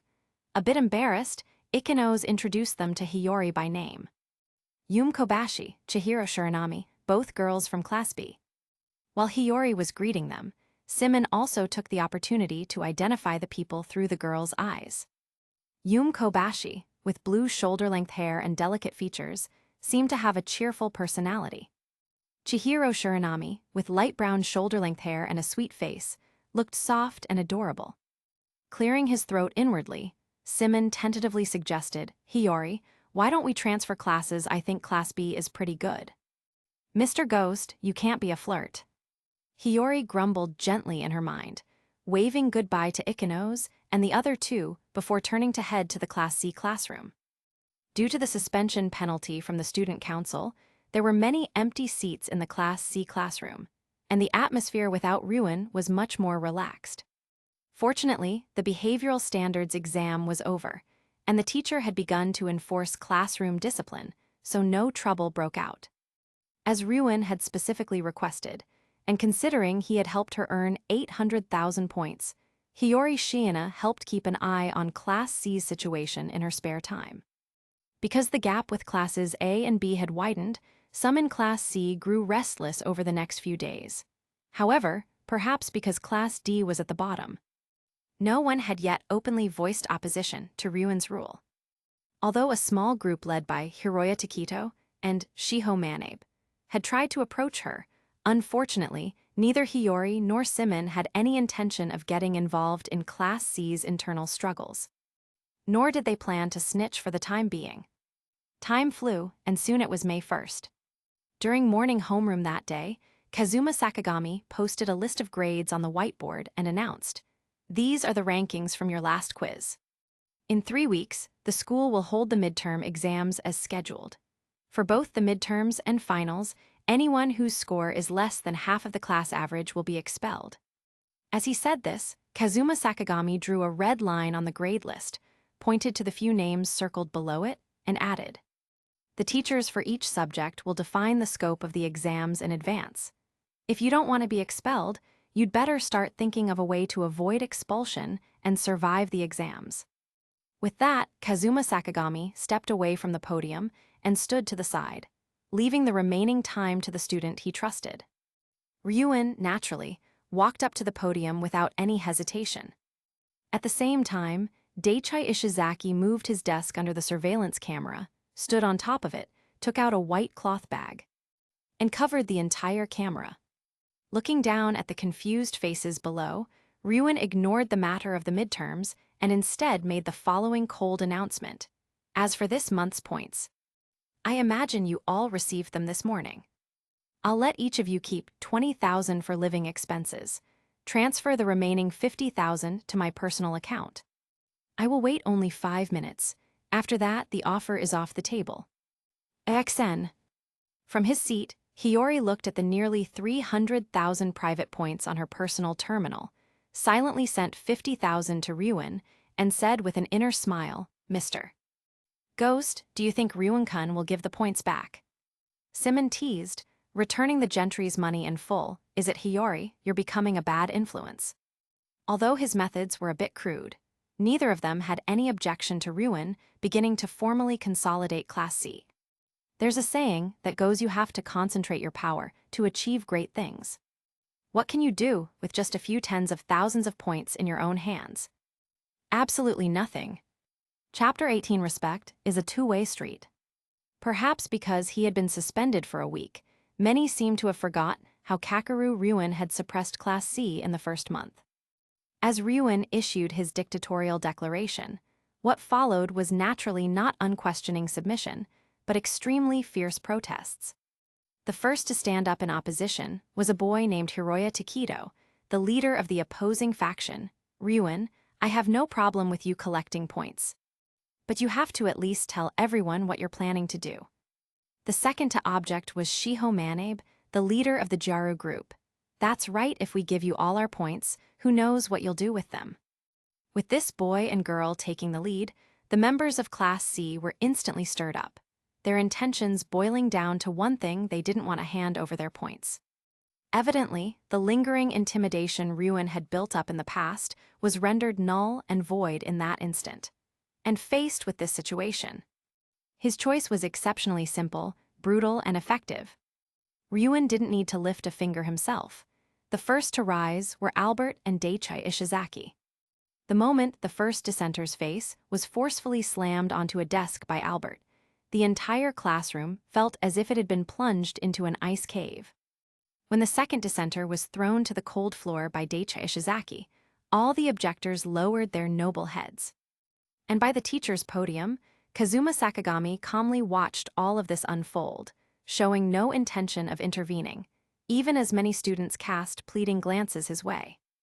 In his view, Ryuen was the only one who could currently lead Class C upward, compared to letting these students sink into a beautiful illusion. A demonic leader was what they needed to guide them toward the future. As for Hiyori Shiina, that girl lacked initiative and could only be positioned as a strategist in the shadows for the time being. After the dissenters were thoroughly suppressed, Ryuen scanned the deathly silent crowd below him, sneered, and said, "Now, do any of you still have an opinion?" While the Class C students were handing over their points one by one, a worried Hiyori asked inwardly, "Mr. Ghost, with such a brutal rule, there are bound to be betrayals in the future, right? Now, don't overthink it." Symon comforted her, speaking in a gentle voice. "Given your class's situation, even I wouldn't be able to handle it right away.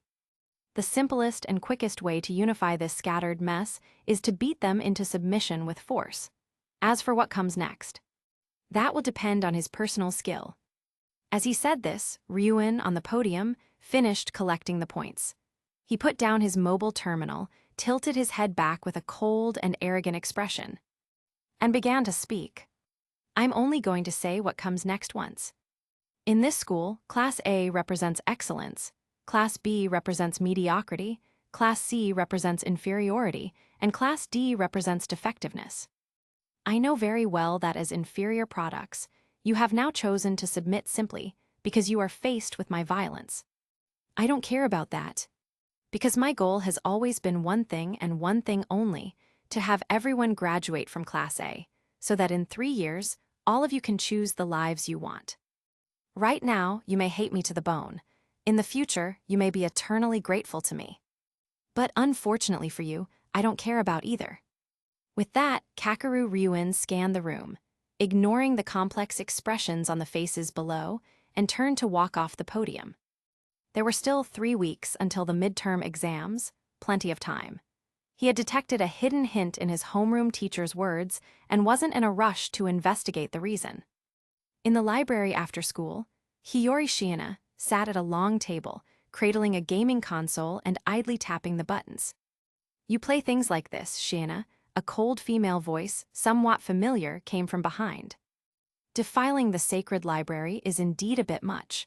I've been reflecting on it late at night. As he spoke, Symon turned to look behind him and saw a cold beauty with waist-length hair, Suzyun Horikita.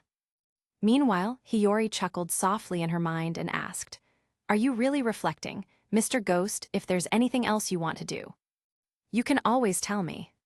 Symon pretended not to understand. I am reflecting, but I'm absolutely not changing, unless you go buy a full-length mirror this weekend. I'm starting to forget what you look like. Dame desu muri desu. See, I told you, and you didn't agree. Responding to the person closest to him, Symon glanced nonchalantly at Horikita. Seeing she wasn't accompanied by anyone this time and had been silent for a while, he couldn't help but ask with a smile, Learned you can't just throw your weight around this time. Suzyun Horikita ignored his taunt, her expression complex as she asked, Is that really how you see it? She was asking about the bullying. Symon found it somewhat amusing and said, To be honest, the only reason I managed not to slap you across the face back then was that Ayanokoji was there. I'm sorry, I hadn't considered that aspect. I was under the impression you couldn't speak like a civilized person. Symon paused the game in his hands, set it aside, and asked calmly, Have a seat. What do you want from me? Suzyun Horikita glanced at the darkened game screen, understanding that they were now having a formal conversation. She sat down and got straight to the point, I want to invite you to join the student council. Hiyori Shiina. Shiina Symon. Symon asked tentatively, Does your brother want to help you use his position to settle a personal score? Of course not. Suzyun Horikita blurted out a denial. My brother asked me to invite you even before that happened. I just hadn't gotten a chance to come find you. Symon thought for a moment, then shook his head. With all due respect, you should have heard my conversation with Ryuin back then.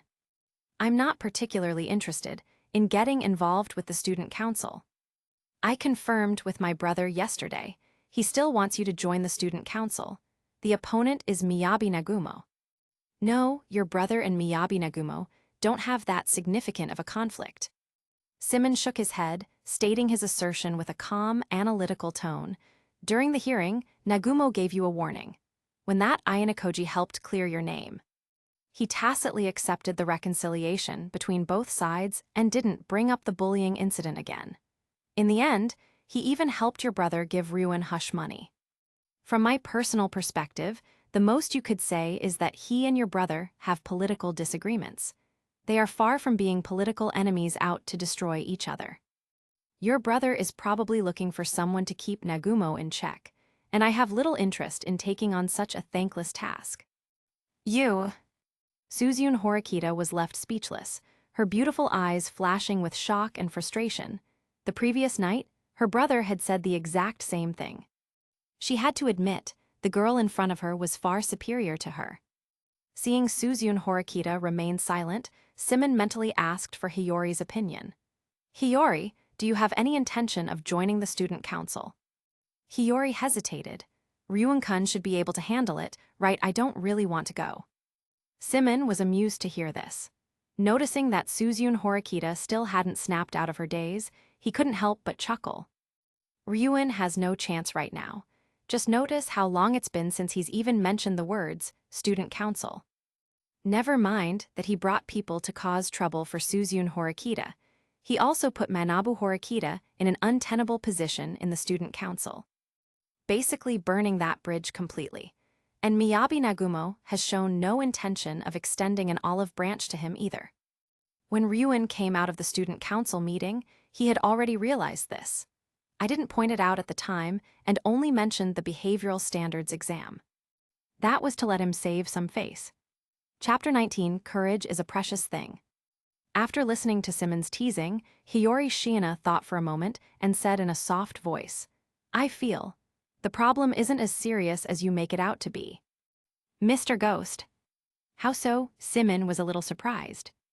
The student council president seems meticulous in his words and actions. He doesn't seem like the type to hold a personal grudge. On the other hand, the vice president. At this point, Hiyori paused to think, then honestly shared her thoughts. During the seat change, the vice president's behavior was quite eccentric. And in the deliberations, his control over the pacing revealed a very obvious desire for attention and control. If the student council president could set aside his biases, someone like Ryuen, who is completely uncontrollable, would be the perfect choice to counterbalance Nagumo. Listening to the gentle, soft voice in his ear, Symon thought for a moment and mentally agreed with her assessment. He was quite self-aware when it came to observing and understanding others' temperaments. The girl was often more meticulous than he was.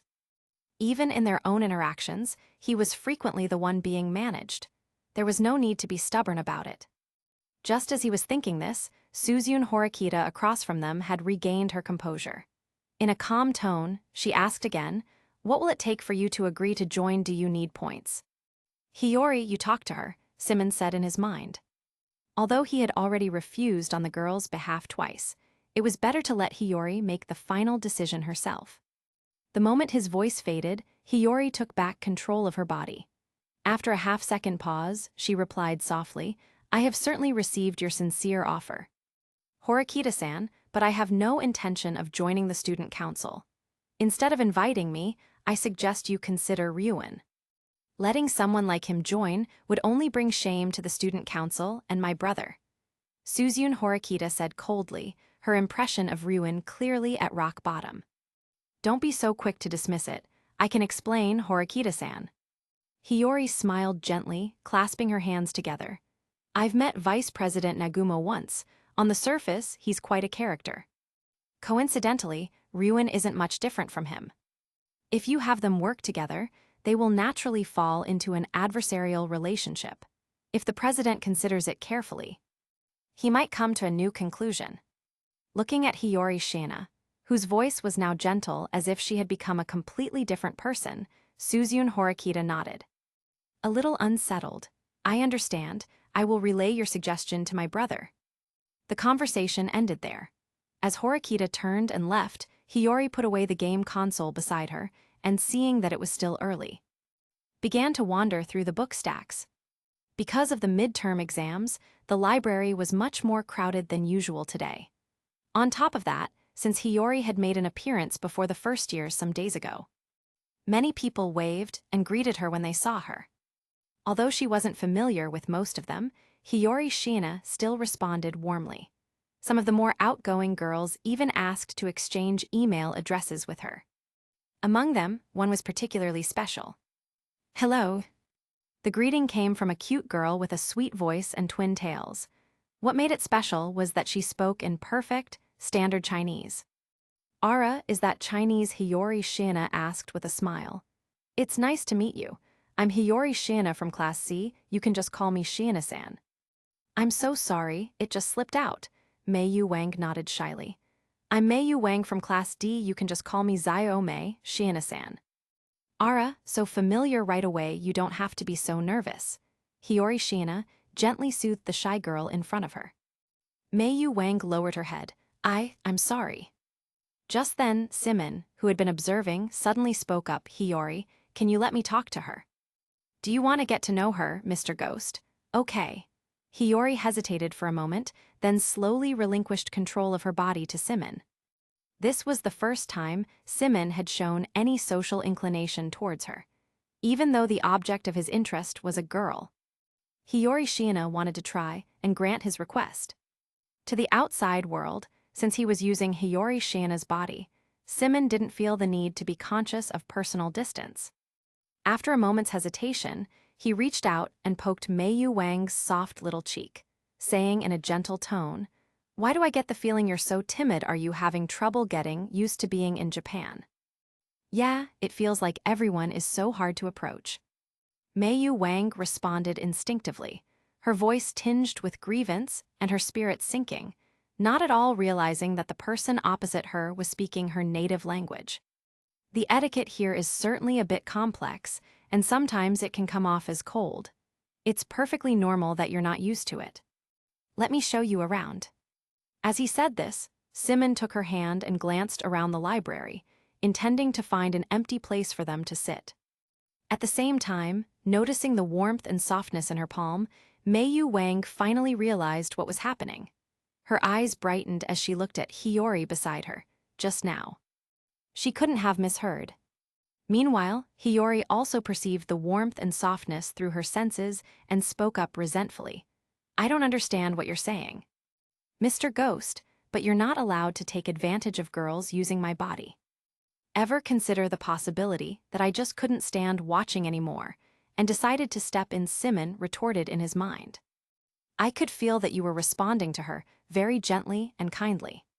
But in a Chinese cultural context, greeting someone first and offering your nickname isn't just a simple courtesy, it's a formal way of striking up a conversation and expressing familiarity. This kid is really, truly trying her best to bravely show her friendliness to you. If you really want to reciprocate, you need to be a bit more intimate." Is that so?" Hiyori Shiina was confused and asked tentatively, "So, you're really not taking advantage of a girl, Mr. Ghost? What kind of person do you take me for?"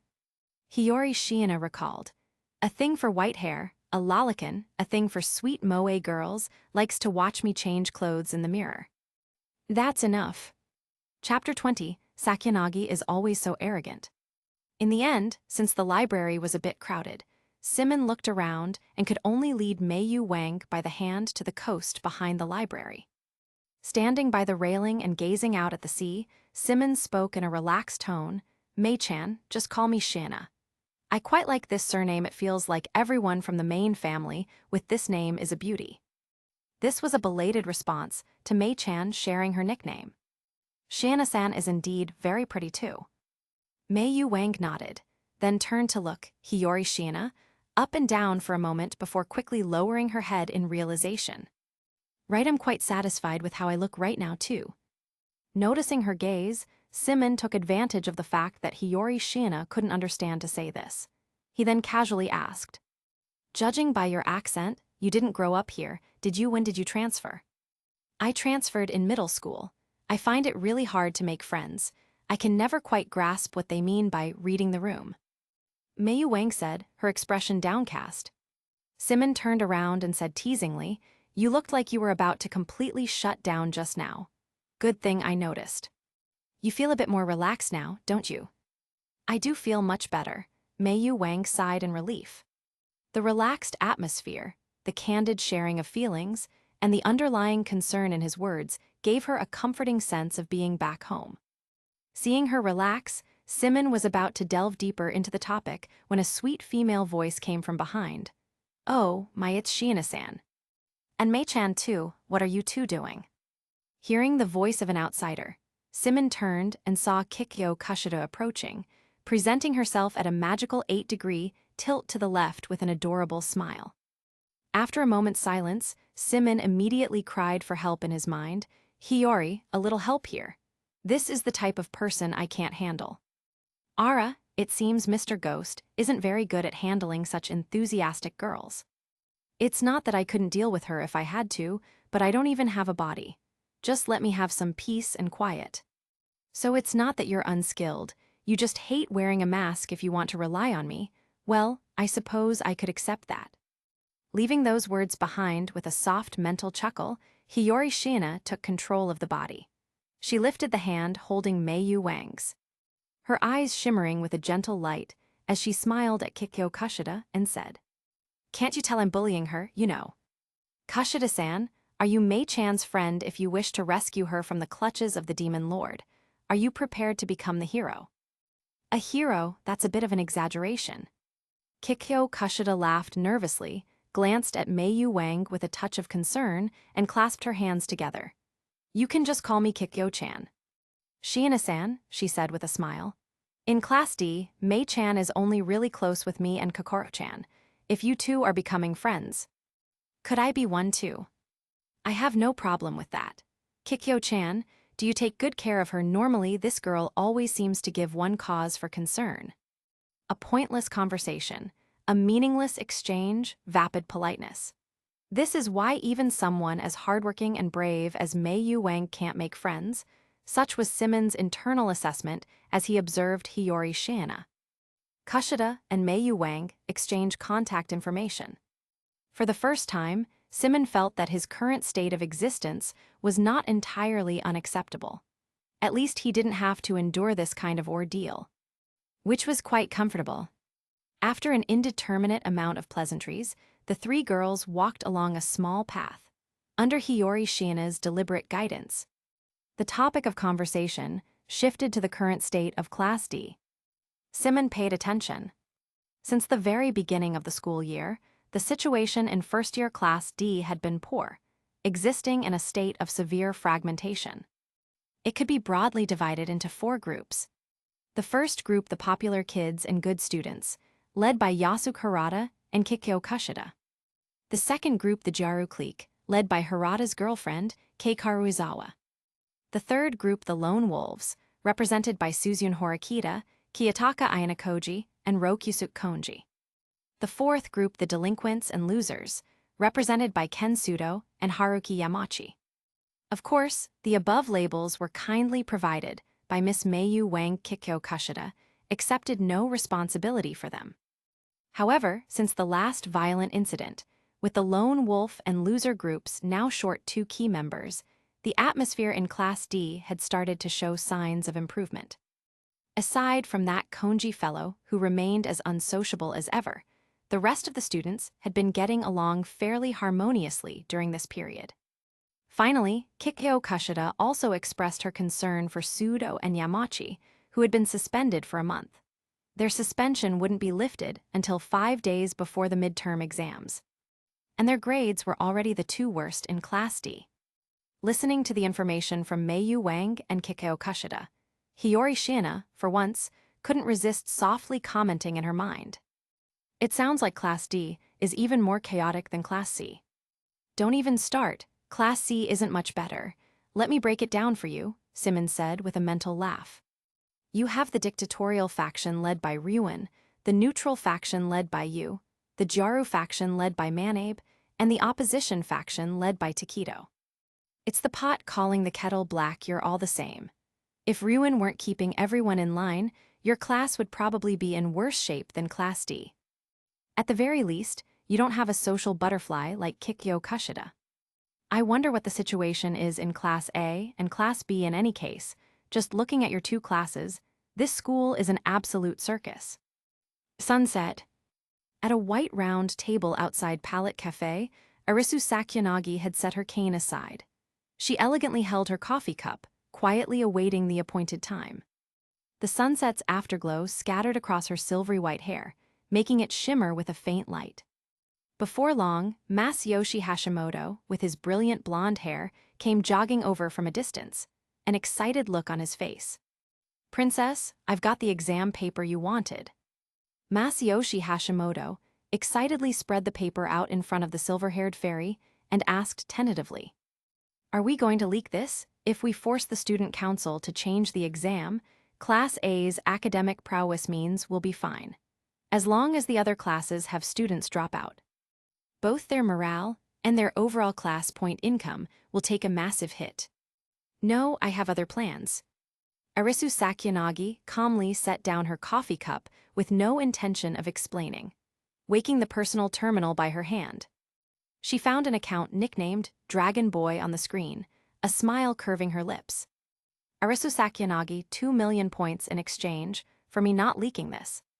Arisu Sakyanagi Image Tokyo Metropolitan, Advanced Nurturing High School 16th Session, First Year First Semester, Midterm Exam Questions. Half a minute later. Dragon Boy do as you please. Arisu Sakyanagi Ara, are you sure about that? Dragon Boy trying to play me with a cheap trick like this, Sakyanagi, you really look down on people. If the exam paper can be leaked once, it can be leaked a second and 1,000 more times. As long as someone wants it out there, it's bound to get out. Arisu Sakyanagi I suppose Shiina-san told you that it sounds very much like her style. Dragon Boy, and I should thank you for saving me some points. In a KTV room elsewhere, Kakeru Ryuen tossed his personal terminal aside, slammed his fist on the table with a bang, and snarled. Sakyanagi. At the same time, back at the cafe, Arisu Sakyanagi casually turned off her terminal. It's useless now, she said calmly. Send it over to Kohei Katsuragi. Hashimoto scratched his head awkwardly. Princess, it's Katsuragi. Sakyanaga's eyes glinted with amusement. My deepest apologies, it seems I misremembered. Chapter 21, The Wind Rises.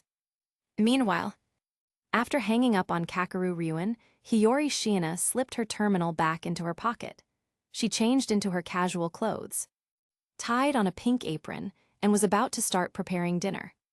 Symon reminded her with a smile, Hiyori, tie up your hair. Oh my, I really can't do anything about you.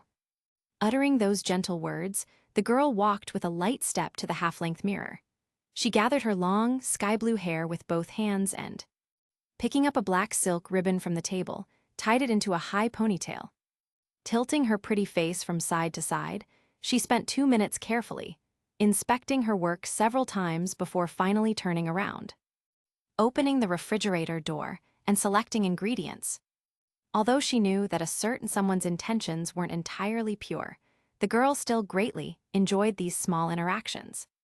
It was only at times like this that she could truly feel just how special and different she was to Symon. Her ghostly friend was a very complex person. Indifference and calm were his initial exterior, humor and laughter his subsequent disguise. Rationality and foresight were his outward demeanor, while tenderness and acceptance formed his final, highest wall. After nearly missing her chance, only Hiyori Shiina herself knew what this ordinary daily life and their interactions truly meant. In Hiyori, Shiina's own words being seen as a special and one-of-a-kind existence was a very, very strange feeling, one that was somewhat addictive. The next day, during the morning homeroom session, Kakeru Ryuen passed out a printed test paper to everyone in Class C. This is the paper for the upcoming midterm exam, and it includes the correct answers. My demand is simple. Kakeru Ryuen scanned his classmates and sneered. For the next 3 weeks, every single one of you will memorize this entire test paper. If anyone dares to get a single question wrong, I'll make them regret being born into this world. As his words fell, nearly everyone in Class C shivered. Only after Kakeru Ryuen stepped down from the podium did people begin to whisper among themselves. No way, the school's exams can be leaked. Doesn't this mean we don't have to study? What if they suddenly change the questions? At the front of the classroom, Hiyori Shiina listened to the hushed conversations of her classmates, thinking to herself, isn't this a bit bad? I feel like everyone has lost their sense of urgency all at once. It's probably the classic stick and carrot approach. After wielding the big stick yesterday, feeding them a sweet treat today will have the best effect. Symon said with a laugh. Kakeru Ryuen pulled something like this once at the start of the school year. This is just a repeat performance. Hiyori Shiina was a little worried. I hope this is the only time. Otherwise, I'm afraid everyone will become completely corrupt. Symon was a bit surprised. You're worried about this now, what happened to us being tuition thieves together? Hiyori Shiina glanced at Ibuki in the seat in front of her, whose left arm was still in a sling, and mumbled inwardly, everyone is a good person. And they've helped us before. It would be nice if we could all graduate together. Symon mused, that's a bit up in the air. If you rely solely on unorthodox methods, the school has 10,000 ways to keep you from graduating. In the end, it still comes down to actual ability, though that's pretty meaningless for us. Hiyori Shiina hesitated for a moment before saying in her mind, "There are no cram schools here.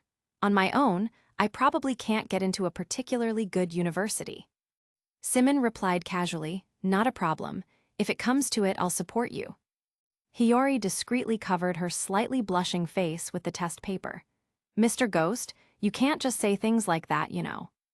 You're not even a little suspicious." Hiyori Shiina's violet eyes flickered for a second, and the corners of her lips curled up slightly. She didn't voice the thought in her mind because you say it so matter-of-factly. "I believe you." Time passed to after school.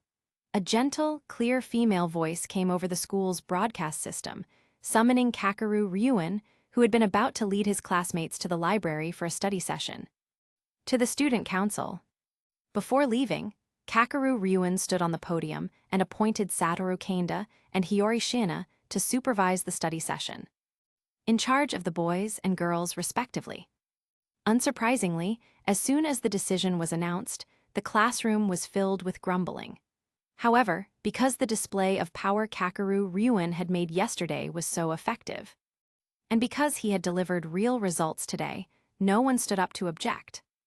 As for Hiyori Shiina's thoughts, going to the library was like going home for her. The only difference was that there were now a dozen or so more people to keep an eye on from time to time.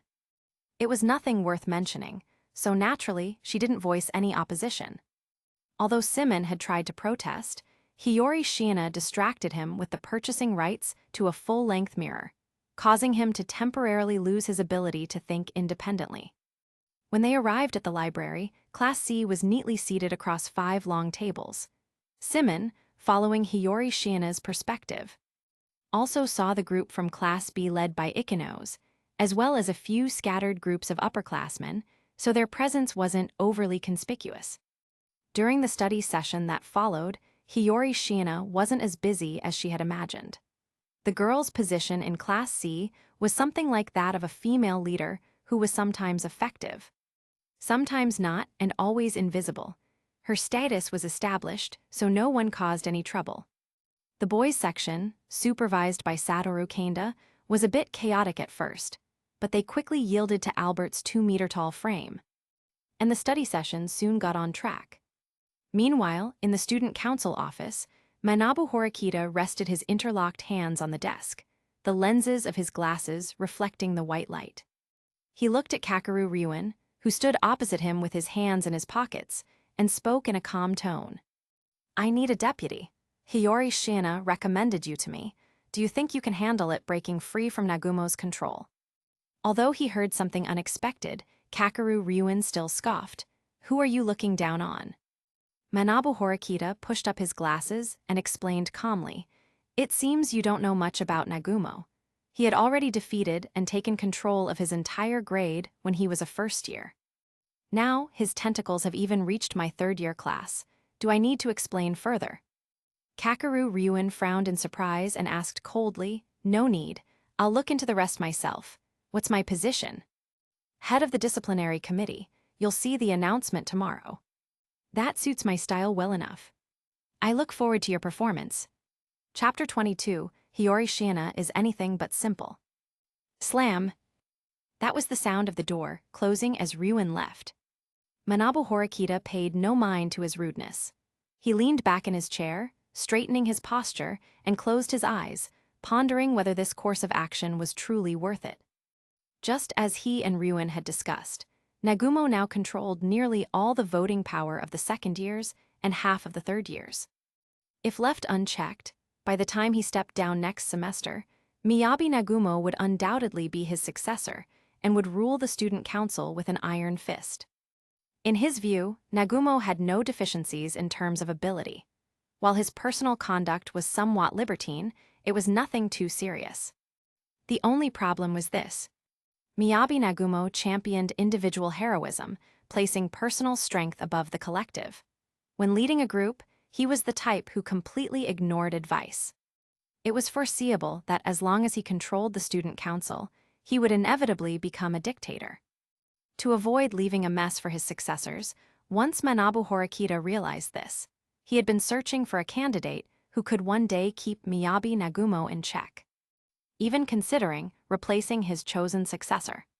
His first move was selecting the leader of Class 2B, Ikuto Kiriyama. After confirming that Kiriyama lacked the necessary ability, he placed his hopes on the first-year students. The results were gratifying, yet also lamentable. Class A's Arisu Sakyanagi, a genius intellect, belligerent, and looks down on everyone the same type as Nagumo.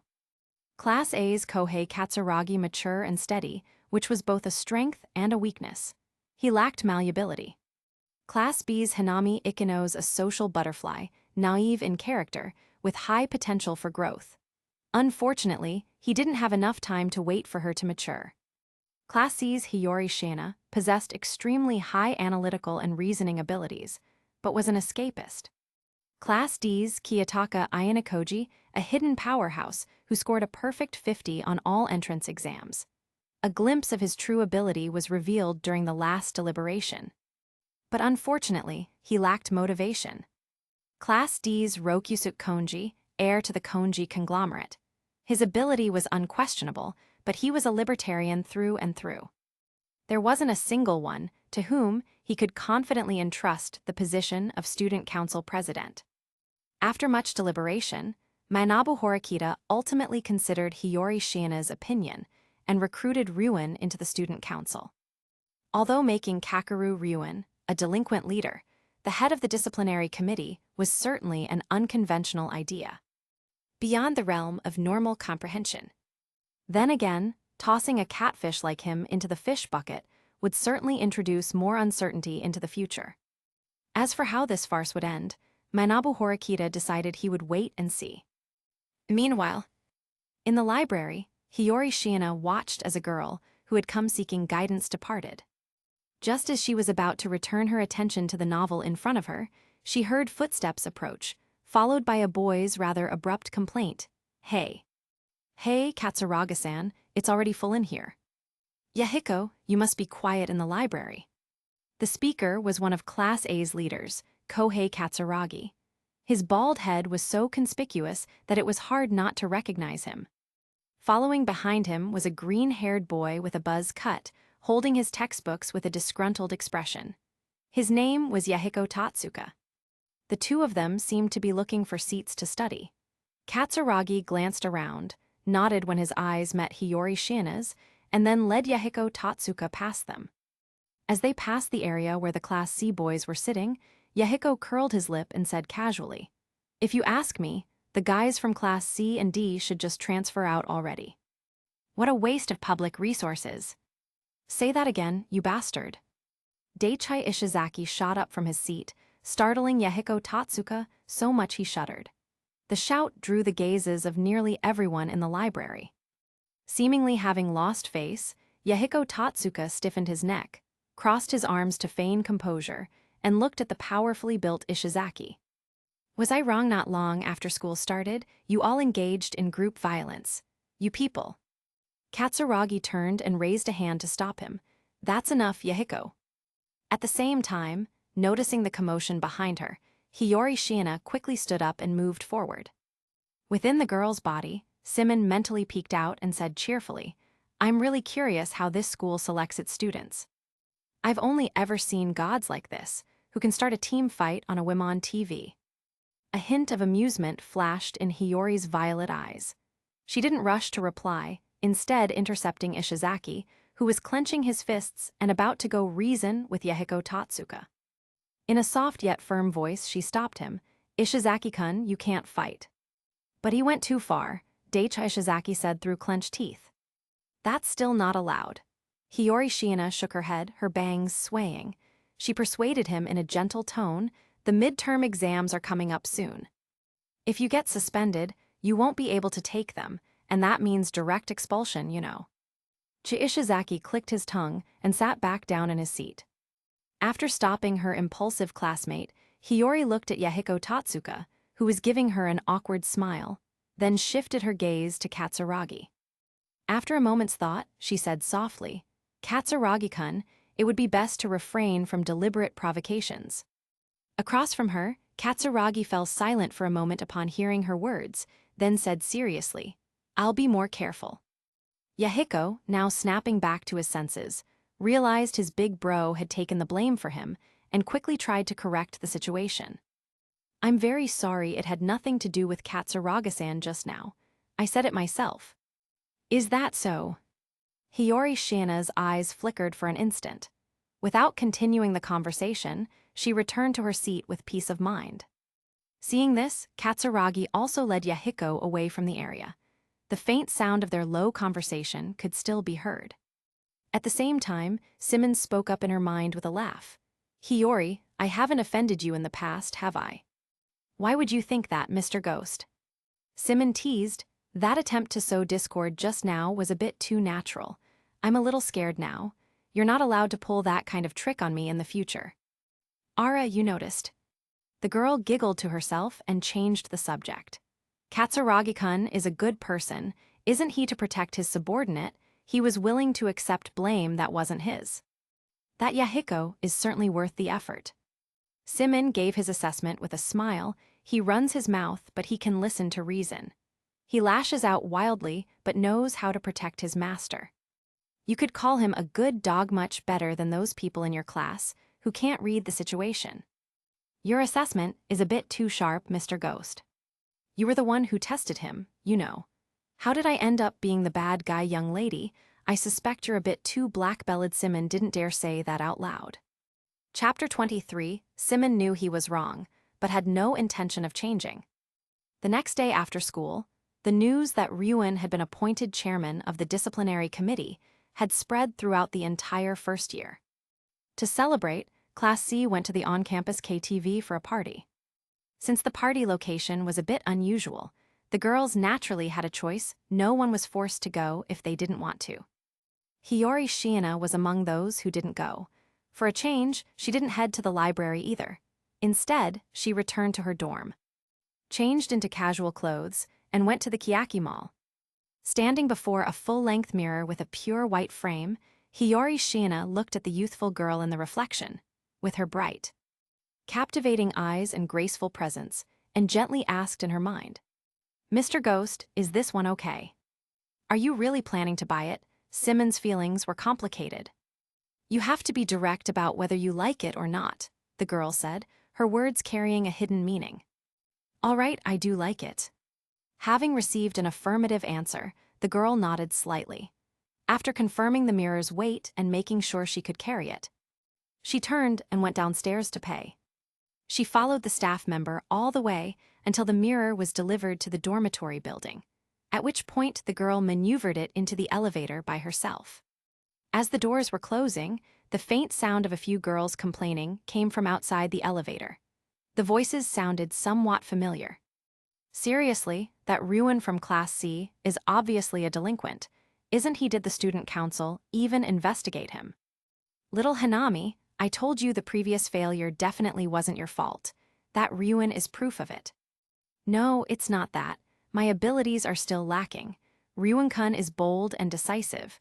That kind of initiative is probably what the student council values." The three girls in the hallway continued their conversation, soon rounding the blind corner and stopping at the elevator entrance, where their eyes met with Hiyori's inside. Yume Kobashi's pupils quaked. Chihiro Shiranami shrank back. "Long time no see, Shiina-san."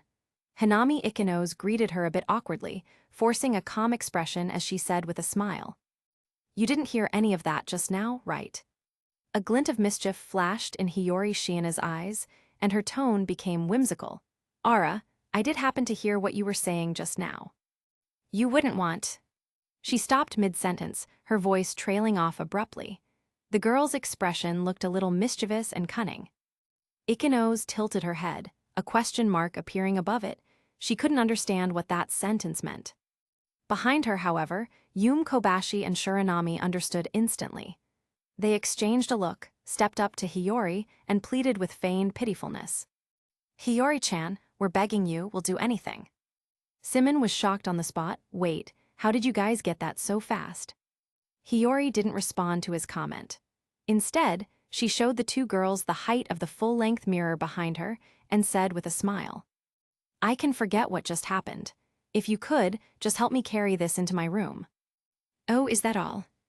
Hanami Ikinose let out a sigh of relief, puffed out her chest in a leave-it-to-me gesture, and said with a smile, "That does look like a big item." "I'll help you." Shiranami and Kobashi high-fived in celebration, cheerfully agreeing. No one cared about Ryuin, who had just been badmouthed behind his back. As the girls laughed and joked, the elevator quickly reached the 12th floor. The three of them helped Hiyori move the full-length mirror into her dorm room. After some discussion and gesturing, they finally set it up in the corner next to her desk. With the main task done, Hiyori took a white fur rug from her cabinet, placed it in front of the mirror, and invited the three to sit. She then brought them a tray of black tea and said softly, "I'm so sorry, all I have is the black tea I brought back from the tea ceremony club." Naturally, none of the three girls refused. They each took a cup of black tea and sat around the rug, starting a little tea party. Most of their conversation revolved around typical girl talk, usually initiated by the social butterfly, Kobashi. The topics mainly came from the student forums, including, but not limited to, rankings for boys you'd most want to date, boys you'd least want to interact with, most popular girls, and so on. It was all stuff Hiyori had never paid attention to, so it was quite an eye-opener for both her and Symon. Incidentally, in the most popular girls ranking, the #1 spot was, unsurprisingly, Hanami Ikinose. The top ranks were mostly occupied by extroverted girls. Kobashi and Class D's Kikyo Kushida were also on the list. As for Hiyori, Hiyori was basically invisible in the library. Symon found this completely incomprehensible and immediately commented that the guys must be blind. The girl herself, however, didn't mind at all and even had the presence of mind to comfort him in return. The girls talked and talked until they ran out of things to say. Eventually, the topic circled back to the biggest piece of gossip among the first years that day, which was, on what grounds did that Kakeru Ryuin become a disciplinary committee member? When this topic came up, Miss Chihiro Shiranami became particularly agitated, repeatedly crying foul for Ikinose. Little Hanami is so wonderful, gentle and kind, and everyone loves her. To not choose someone so great and instead make a delinquent leader a disciplinary committee member, what on earth is that student council president thinking? Chihiro, you shouldn't say that. Kobashi tried to placate her with a sense of helplessness. No matter how much she wanted to defend Ikinose, she couldn't say such things in front of Hiyori. Unfortunately, the innocent Chihiro Shiranami didn't seem to consider that. She threw herself into Ikinose's arms, her voice dropping appropriately. "But I'm just saying what everyone knows. Little Hanami works so hard." "It's okay," Ikinose managed a forced smile. "You're lying. I can tell you're sad, Ikinose." Chihiro Shiranami hugged her, burying her head in the girl's chest as she spoke mournfully. Hearing these words, Ikinose's mood gradually sank. Filled with doubt and confusion, she recalled a conversation she once had with Vice President Nagumo. "By the way, your grades are excellent, you have no problem with communication skills, and you've even been a student council president before. So why were you assigned to Class B? Can't Class B rise to Class A? It's useless. No matter how hard you work from now on, someone from Class B like you will never gain the approval of Horikita Senpai. After all, you weren't a thoroughbred from the start." That's right, no matter how close to perfect one might be, a flawed product is still just a flawed product. It can never gain true trust and recognition. Hanami Ikinose agreed with this sentiment from the bottom of her heart. With the two of them sinking into a gloomy silence, the girls' tea party could no longer continue. For a moment, the room became so quiet you could hear a pin drop. Just as Hiyori Shiina was wondering whether she should try to comfort her, someone's terminal chimed with a mail notification. Breaking the strange silence, the girls all checked their terminals, and it turned out to be a message for Ikinose. "Miyabi Nagumo Ikinose-san, come to the student council office now. I have something to tell you." After reading the mail, Hanami Ikinose didn't think much of it. She patted her cheeks to steel herself, then stood up with a smile to say goodbye to Hiyori. Seeing this, Shiranami and Yum Kobashi had no intention of staying longer either, and also got up to leave. After seeing the three girls off, Hiyori Shiina locked her dorm room door. As she cleaned up the remnants of the tea party, she mused in her mind. Mr. Ghost, do you think I'm being cold for not defending Ryuun-kun, and for not comforting Ikino-san? Symon thought for a moment and gave an answer in a way the girl could understand. Do you remember that book you read to me, The Long Goodbye? Hiyori Shiina paused at his words, then asked tentatively after a moment's hesitation, It's a story about betrayal. Mr. Ghost. Are you blaming me? In the past month and a half, this was the first time Symon had brought up a novel with her, and the girl was being so very cautious. Unfortunately, Symon didn't notice this and said in a calm tone, No, my thought at the time was someone trapped by their past is a tragedy in themselves. Hiyori Shiina's violet eyes suddenly sparkled, and her cherry lips parted as she was about to speak. But then she heard Symon suddenly add, So, don't worry about all that nonsense. Can we make dinner first? I'm hungry. After a moment of silence, the girl spoke with a hint of reproach. Mr. Ghost, have you ever considered that there's a reason you can't get a girlfriend? Hiyori, that was a little too aggressive. Baka. Meanwhile, in the vice president's office of the student council, Miyabi Nagumo sent the message, set his terminal aside, and looked with a smile at the boy standing across from him. He spoke in a gentle, yet undeniable tone. Later, you will submit your resignation to the student council. Recommend Hanami Ikenos as your successor. The chairman of the executive committee was clearly unwilling, but after a moment's hesitation, he nodded and replied, I understand. So far, every second-year student who dared to defy Nagumo had left the school. Now in Class A, he had a bright enough future ahead of him he couldn't follow in their footsteps over a single position in the student council. Not to be questioned, not to be defied. Regardless of ability, regardless of class. Firmly eliminate anyone who dares to oppose him, this is Miyabi Nagumo. Watching the chairman of the executive committee leave through the door, Miyabi Nagumo leaned back in his office chair, resting his chin on one hand, and quietly waited for Ikenos' arrival. In his eyes, Hanami Ikenos, with her unparalleled beauty and angelic personality, had always been nothing more than an exquisite vase, valuable only as a decorative object to have by his side. However, the moment Manabu Horikita brought Ryuun into the student council, Ikenos, as the leader of the first-year Class B, gained additional value. To become a useful pawn to pit against the mad dog chosen by Manabu Horikita. As for whether giving the girl the trust she desired so quickly would cause her to slip from his control, that was not something worthy of his concern. After all, compared to the opportunity for a direct confrontation with Manabu Horikita, Hanami Ikenos was worthless. Chapter 24, Masumi Kimuro Hates Sakyanagi Bonus Chapter. Soon after, when Hanami Ikenos walked into the vice president's office, Nagumo turned around in his swivel chair, pulled out a student council application form, and handed it to her, saying with a smile, I've arranged the position of executive committee chairman for you. Ikenos was stunned. She asked tentatively, her voice laced with suspicion, Senpai, isn't this a bit inappropriate? She had also been the student council president in middle school, so she had a very clear understanding of the weight this position held.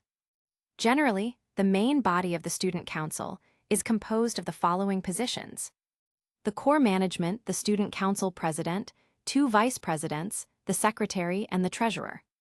Those in charge of supervision, the disciplinary committee chairman, the supervisory committee chairman, and the executive committee chairman. Those in charge of execution club presidents, the cultural committee, the sports committee, the public relations committee, etc. In addition to these core positions, each committee has the right to recruit subordinate members. However, considering the unique situation at the advanced nurturing high school, the student population is simply too small. The duties of subordinate members are mostly handled by school staff, so student council recruitment is essentially an open call for potential successors. A case like Ryuun's, where he was given a management position immediately upon joining, could be considered a special exception. But for it to happen a second time, and so easily to her, Ikenos instantly knew something was wrong, very wrong. Miyabi Nagumo seemed to guess her thoughts. He placed the application on the desk, leaned back in his chair, and propped his face up with one hand. "No need to be so surprised," he said calmly. "I have high expectations for you." For a rare moment, in Ikenos' eyes, Miyabi Nagumo's voice was calm and refined, a far cry from his flamboyant demeanor during their first meeting. The girl prepared to listen carefully. "Now that Manabu Horikita is about to step down, do you know what the existence of Kakeru Ryuin means for the future of the student council?" "He's an unstable element, I suppose," Ikenos replied after a moment's thought, using a rather gentle phrasing. Despite her angelic personality, Ikenos wasn't the type to be unable to distinguish between good and evil. On the contrary, she had a very clear understanding of it. Given the things Ryuin had done, that assessment was indeed a gentle one. Miyabi Nagumo nodded with a smile. "I will be the next student council president," he said in a mild tone, "and I don't want a character like that in the future student council. My expectation for you is simple: defeat him, crush him. If he doesn't change his ways, then get him expelled. This is something only you, being in the same grade as him, can accomplish.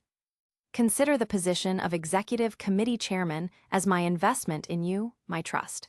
I hope you won't disappoint my expectations." As he spoke, Miyabi Nagumo extended his index finger, pressed it against the application form on the desk, and gently pushed it forward, awaiting Ikenos' response. Unsurprisingly, the angelic, pink-haired girl took the application. After signing it, she looked up with a radiant smile and said, "Nagumo-senpai, please rest assured. I will defeat and change him so that he can get along peacefully with everyone." Miyabi Nagumo's eyes narrowed slightly. After a moment's thought, he broke into a grin. "Ha ha," he said mildly, "if you can do that, then all the better." The next day, as expected, the news of Ikenos joining the student council spread throughout the entire first year within half a day, sparking various discussions in every class. Symon and Hiyori were also a bit surprised when they heard the news. They had expected Ryuin to seek them out soon, but unexpectedly. For the next few days, Ryuin would disappear with his group as soon as break time started, clearly busy with something. And just like that, 2 weeks passed in the blink of an eye. The midterm exams were only 3 days away. Saturday morning, in dorm room 1201. As the morning sun streamed through a gap in the curtains and onto the girl's cheek, the slumbering Hiyori Shiina opened her drowsy eyes. Feeling the languor and comfort spreading through her body and nerves, she buried her head back into the covers and snuggled contentedly. After a short while, noticing the body's breathing gradually soften, Hiyori giggled inwardly and said softly, "Mr. Ghost, it's time to get up." Taking over the body and opening the eyes, this kind of wake-up service was part of her and Symon's daily routine. The downside was that the lazy, blissful feeling of waking up would be stolen. And what's more, Symon actually liked to sleep in. A ghost who didn't need to sleep actually enjoyed lazing in bed. Hiyori Shiina couldn't comprehend it, after receiving only a perfunctory answer when she asked.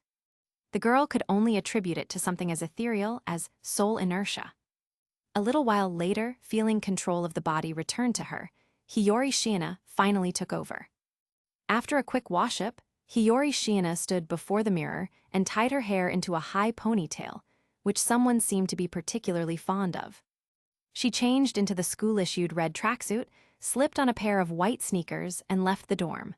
Before long, she arrived at the sports ground, found an inconspicuous corner, and began her pre-run stretches. About a month ago, starting from the day they encountered Suzune Horikita, Hiyori and Symon's morning run plan had been put on the agenda, and they had stuck with it ever since.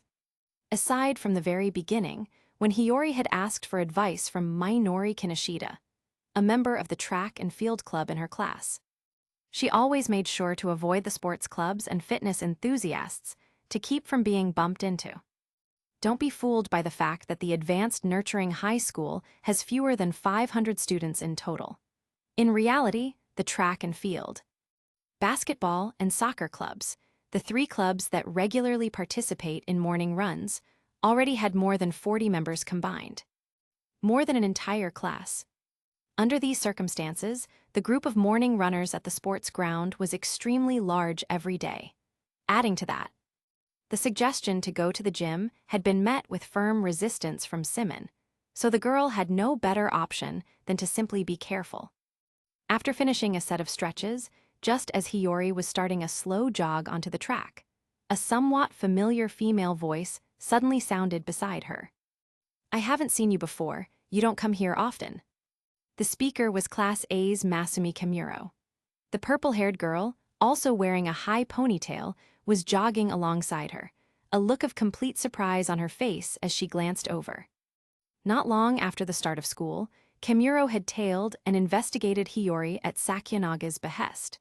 At the time, she hadn't discovered the girl's habit of morning runs. Hiyori Shiina hesitated for a moment, then shook her head slightly and chose not to reply. It wasn't that she was being aloof, but that she didn't have the spare energy.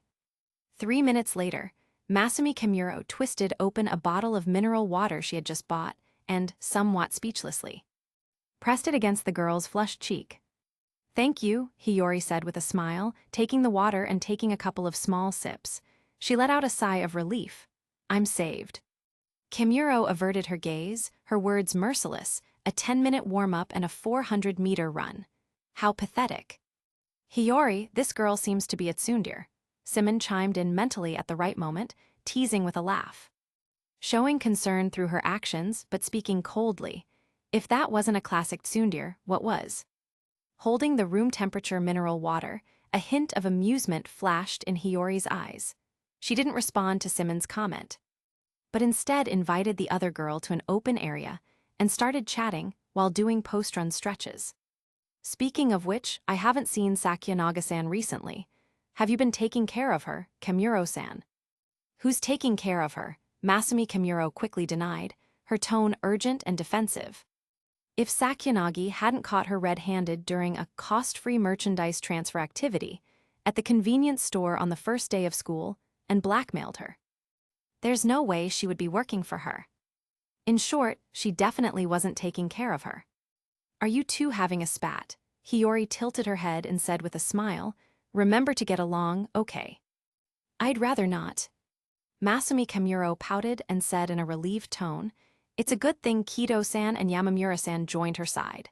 One's a good fighter, and the other is good at gathering intelligence. I'm finally free. It'd be best if she never came looking for me again." "Is that so?" Hiyori Shiina said, the amusement in her eyes nearly overflowing. She giggled inwardly and asked, "Mr. Ghost, don't you think Kimuro-san is jealous?" "Indeed, this girl is a little too cute." Chapter 25, Ryuan Image 160. After their morning exercises, Hiyori and Kimuro walked back to the dorms together, making idle conversation along the way.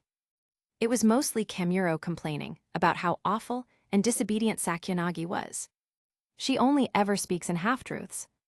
She's in poor health, but always insists on drinking coffee." Chatting like this, the two soon got on the elevator. Kimuro casually pressed the button for the 15th floor, paused, then pressed the one for the 16th. Asking offhandedly, "Hiyori, what floor are you on?" "Thank you, could you press 12 for me?" As the girl said this, she noticed Kimuro's actions. After a moment's thought, she asked gently, "Are you going to see Sakyonaga-san?" Kimuro averted her gaze. "Of course not." "Is that so?" Hiyori didn't expose her lie, merely offering a light reply. "They're so close," Hiyori mused internally.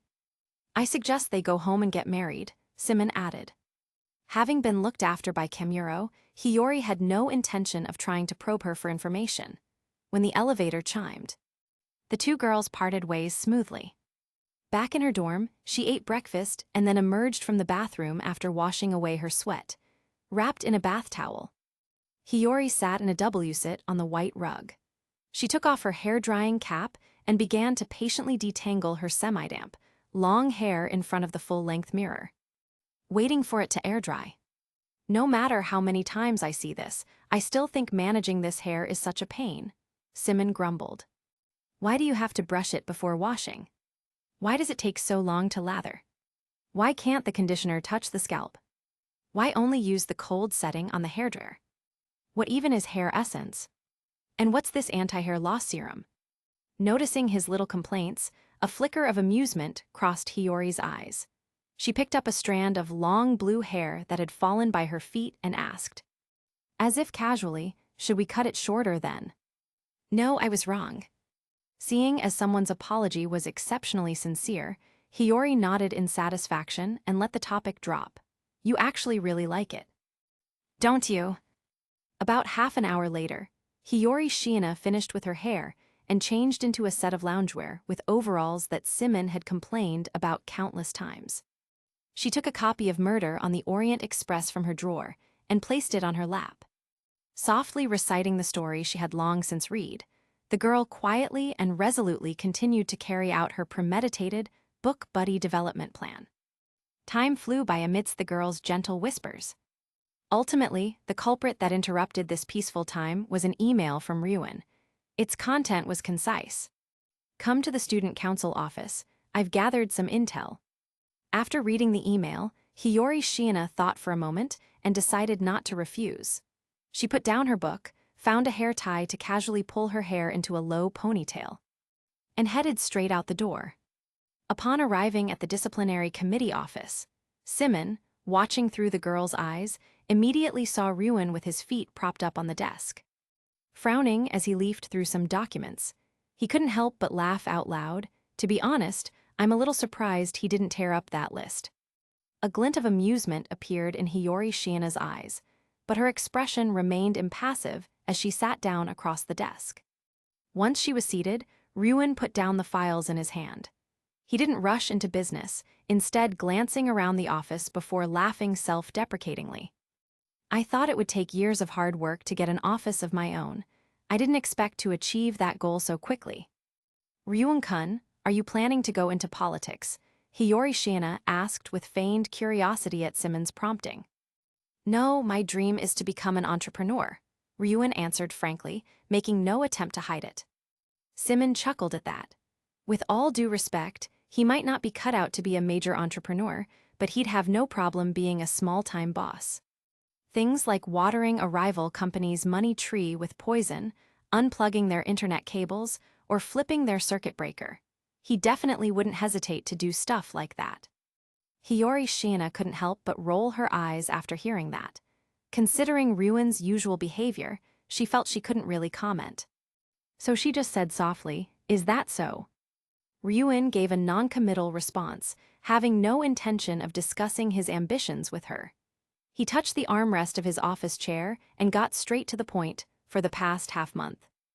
I've been looking into Miyabi Nagumo and getting a handle on the situation with the upperclassmen and within the student council. Take a look at this.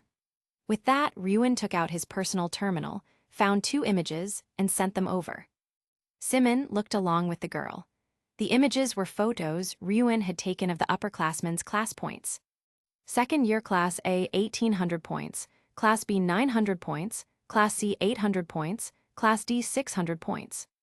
Third-year Class A 1,260 points, Class B 970 points, Class C 340 points, Class D 180 points. After sending the images, Ryuin leaned back in his chair and asked casually, "Any thoughts?" Symon and Hiyori Shiina conferred for a moment before switching control of the body.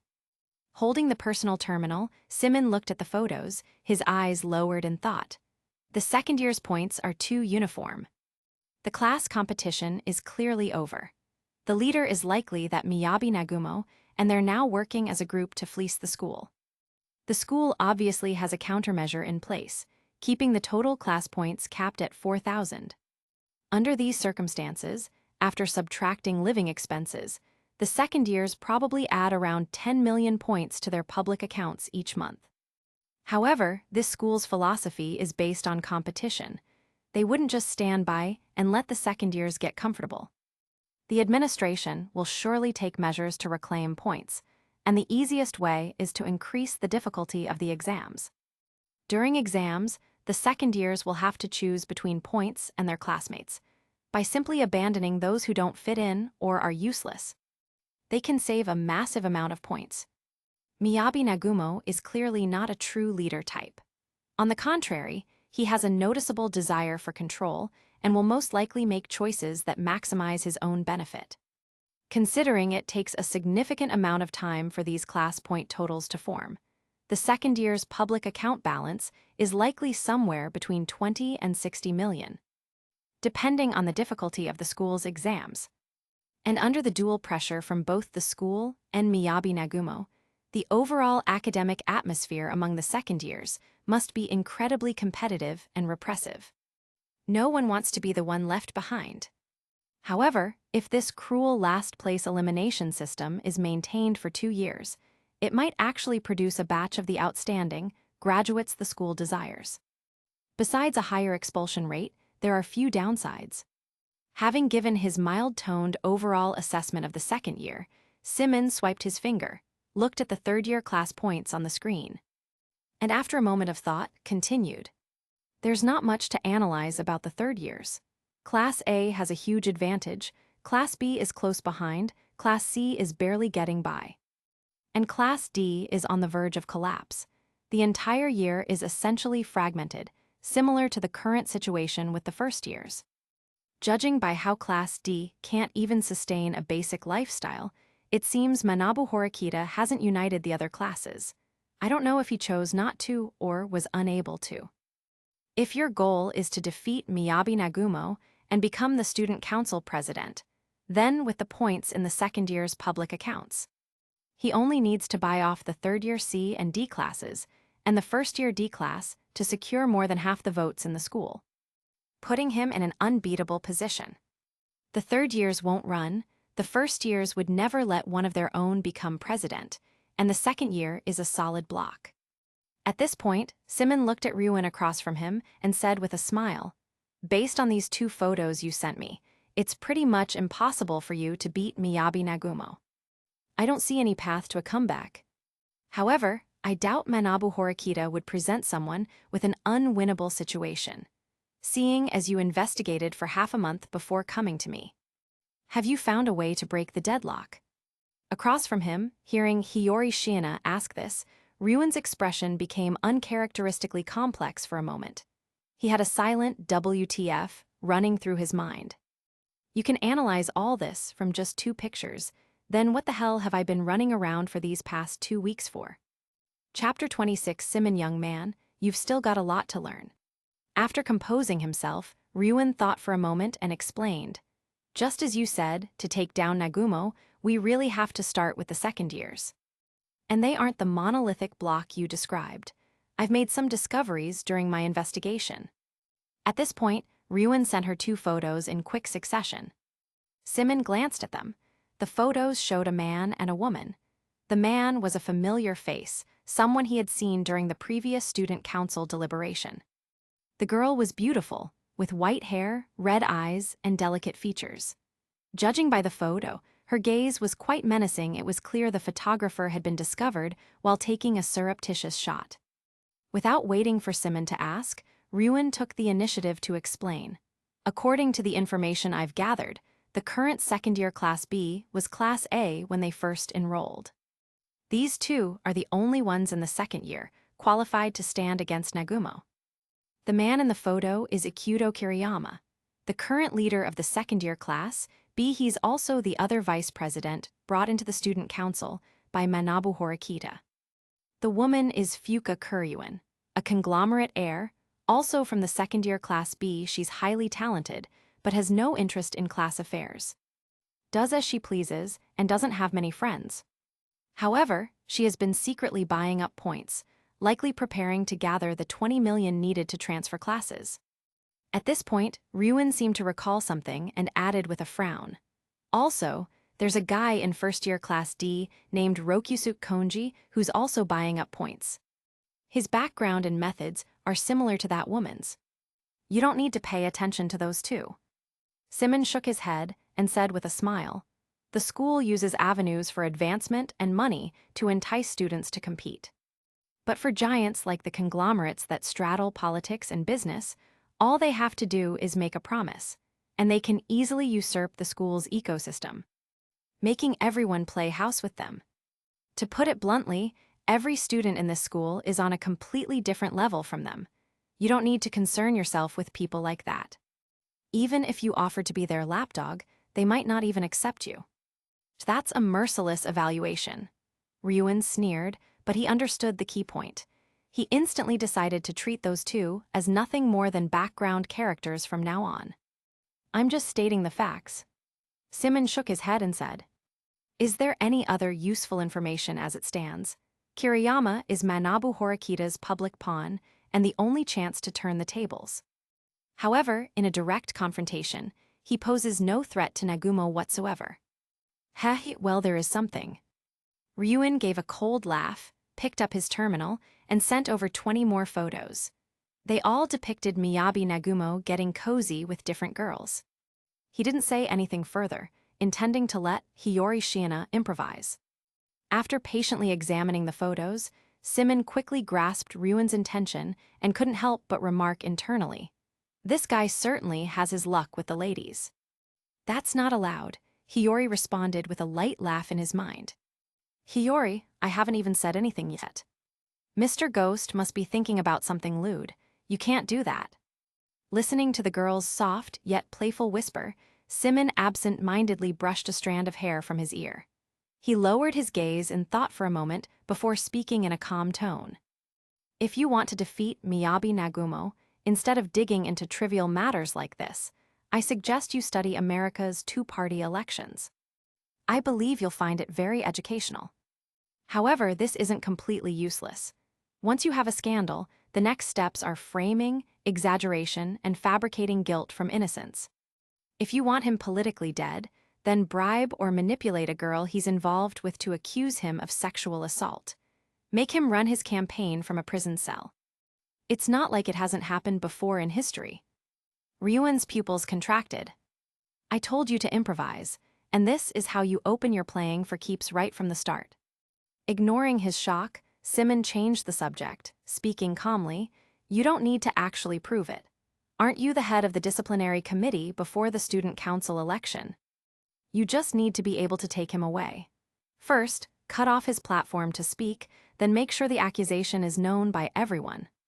If he still manages to run, you can also tamper with the ballot boxes, replace the ballots, forge votes, bribe the vote counters or recorders. Tactics like these have been used countless times by our predecessors and are still in use today. To be honest, since this school champions meritocracy, I'm quite curious myself. Would the school dare to let you use these methods on its students?" Ignoring Ryuin's strange look, as if he were seeing her for the first time, Symon finished his piece nonchalantly and added casually, "Publicly, however, you still need to contact Kiriyama and ascertain his intentions. When you're trying to win over the first-year classes, you can offer student council positions and the president's authority as terms for dividing the spoils. I imagine Kiriyama would be much more generous than Nagumo, considering he has nothing to lose. Once you've secured a basic voting base, you can find the right time to execute the plan. As for the subsequent power restructuring of the student council, it's a bit too early to discuss. That's the general direction. Is there any more intel?" Having casually laid out a theoretically viable strategy for seizing power for Ryuin, Symon asked with a smile. "There's one more piece of bad news." Ryuin leaned back in his swivel chair, rubbing his temples. That Ikenos woman was likely brought into the student council by Nagumo himself. They've been getting close lately. Class B has probably already sided with Miyabi Nagumo. That is indeed bad news. Symon deadpanned the words, unconcerned by this minor issue. He smiled and said, "Then we'll just have to find a way to drive a wedge between them. Ikenos is exceptionally beautiful herself. Find a chance to show her these photos, even if it doesn't cause a complete break. It will plant a thorn in her heart." At the same time, Hiyori suddenly spoke up in his mind, "If that's the case, I feel a bit worried. I'll remind Ikenos if I get the chance." "Yes, I'll talk to her about this," Symon immediately added out loud. "Hess, so you're actually willing to get your own hands dirty," Ryuin taunted coldly, though he didn't refuse the offer. "I can't just watch a girl like that walk into a lion's den." After this casual reply, Symon saw that Ryuin likely had nothing more to say. He slipped the personal terminal into his pocket, stood up, and left the disciplinary committee office. Watching Hiyori Shiina leave, Ryuin waited until the office door closed. He raised a hand to pinch the bridge of his nose, mentally slapping a ruthless and cruel label on Hiyori Shiina. To be fair, the most extreme idea he had come up with was planting a hidden camera in Nagumo's room. He never expected Hiyori Shiina to be even more vicious than him. Although these methods certainly did align with his personal style. Chapter 27, for Eri Sakura, Bravery is a Luxury bonus chapter. Coming out of the office, Symon let out a bored yawn and said with a laugh in his mind, "All right, from the look on Ryuin's face, I've got him spooked. He probably won't bother us about the student council for a while." "What you said was a bit sensational, Mr. Ghost," Hiyori remarked softly in his ear. "To be honest, it wasn't just Ryuin-kun, I was a little scared too. And I was being very restrained." "Yes, yes," Hiyori Shiina said with a smile, her voice gentle and reassuring. "I'm not blaming you." She was no fool, on the contrary. She was very intelligent. Having read so many crime and mystery novels, she knew just how low human morality could sink. Symon's claim of being restrained was clearly not a lie. With that, the two of them switched back. Taking back control of her body and seeing it was still early, Hiyori didn't rush back. After a moment's thought, she walked out of the building, headed towards the shopping mall, and decided to see if there was anything she needed to buy. Arriving at the shopping district, she browsed through the mall. As she passed the clothing section and saw the dazzling array of summer clothes on the racks, Hiyori Shiina paused to think. Realizing it was indeed time to prepare for the change of season, she stopped to patiently pick something out. After a good while, Hiyori Shiina finally tried on a black and white short-sleeved top and skirt set. She stood before the fitting room mirror, twirled a couple of times, and admired it for a moment before asking for Symon's opinion in her mind. "Mr. Ghost, what do you think of this one?" "It looks great," Symon replied positively in her mind without hesitation, then added, "The problem is, I don't want to wear a skirt." "Oh, I see," Hiyori said, sounding a little disappointed. "It's all right, I don't usually go out much anyway." "Then again," Symon changed his tune, feigning seriousness, "I think it would go well with a pair of ribbon sandals. Or, if you don't mind the heat, white over-the-knee socks or pantyhose with a pair of round-toed leather shoes would also work." "I see, I understand now." As she said this, the girl glanced doubtfully at the gray over-the-knee socks she was wearing. After a moment's thought, she temporarily dropped the subject and went back into the fitting room to change back into her casual clothes. When she came out of the fitting room, Hiyori Shiina waited until she was at the checkout counter before casually picking up a few pairs of stockings, gray ones. Symon was shocked. "What the hell, heresy? Ara, so you really don't like them?" Hiyori chuckled inwardly. Having confirmed her suspicion, she followed his preference and chose something else. After that, Hiyori Shiina browsed through several more shops, and, prompted by someone's repeated hints, added several more summer outfits in different styles, as well as 2 pairs of women's shoes. By the time the girl emerged from the mall carrying bags big and small, Symon spoke up with a tinge of regret, and just like that, "We're out of points. I have to say, I'm really curious how those Class D students managed to get by. Normally, we definitely wouldn't have spent this much." Seeing he had the nerve to bring it up, Hiyori Shiina couldn't help but roll her eyes. Recalling the recent shopping spree and seeing the less than 10,000 points remaining on her terminal, the girl couldn't help but say plaintively, "If we just wear our school uniforms, we don't need to buy so many clothes, and those 2 pairs of shoes, we didn't need to buy them either. They were so expensive." Heaven have mercy. The skirt set she had chosen, including the stockings, cost less than 8,000 points. But when Symon started picking out clothes, it was like water flowing from a sieve. Just those 2 pairs of round-toed, high-heeled leather shoes with bows cost her a whopping 80,000 points. Who knows how much he must have liked them to have such a deep obsession. To say he was rooted to the spot would be an understatement. "That won't do, let me think about the points." As soon as she brought it up, Symon's mind started racing. "Let's switch bodies when we get back. First, I'll go get today's consultation fee from Ryuin. Then, there's the 50,000 from last time. Does that kid even know the rules? He still hasn't paid it back. I can also try collecting the debt from Suzune Horikita, and while I'm at it, I can sound out Manabu Horikita. Listening to him ramble on in her mind, Hiyori Shiina walked towards the dorms with a gentle smile on her face, carrying all her bags. Just as Hiyori Shiina was lost in thought, a girl with long red hair came up from behind her, not too far away. Her head was bowed low, obscuring her face, and she walked with hurried, short steps. As they passed each other, the girl bumped into the paper bag in Hiyori Shiina's hand, almost causing her to lose her grip. The sudden collision broke Hiyori Shiina out of her reverie and also interrupted Symon's rambling in her mind.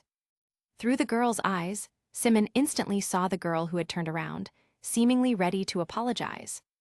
Her red hair was tied in a low ponytail, and her delicate face was adorned with red-framed glasses. Her blue-green eyes darted left and right, quickly looking down after making eye contact. Beneath her deliberately hunched shoulders was an exceptionally prominent feminine feature. The girl's every move exuded a profound sense of timidity. Symon chuckled teasingly. "Hiyori, I'll give you 1 minute. I want all her contact information." Hiyori Shiina was taken aback by his words. She looked at the red-haired girl before her with curiosity and asked in her mind, "Mr. Ghost, do you think this girl is very pretty?" After all, the last person who had elicited such a comment from Symon at first glance was named Hanami Ikinose, currently the most popular girl at the advanced nurturing high school. Symon explained with an amused tone, "Don't doubt my eye. The low ponytail and thick-framed glasses, even with 2 seals like that. Her beauty can't be hidden. If this girl stood up straight, took off her glasses, and let her hair down, she'd be an absolute stunner." A glint appeared in Hiyori Shiina's eyes. As her thoughts raced, she looked at the stammering, flustered girl before her and asked in a gentle voice, "It's nice to meet you. I'm Hiyori Shiina from Class 1C. Are you in a hurry for something?" Hearing her gentle tone, the red-haired girl clearly hesitated. Her gaze darted furtively behind the girl before her, then she looked down in an obvious panic and bowed in apology. I'm Eri Sakura from Class 1D. I'm very sorry." "Ara, is there something behind me?" Noticing her panic, Hiyori Shiina turned around to look. 3 girls walking together, a boy with his arm around another walking away, and a man in a staff uniform standing at the entrance of a home goods store, chatting with an employee while his gaze occasionally drifted over. With the answer in her mind, Hiyori Shiina turned back and asked curiously, "Is that person stalking you?" Eri Sakura's pupils contracted. "Looks like you guessed right," Symon said, equally shocked.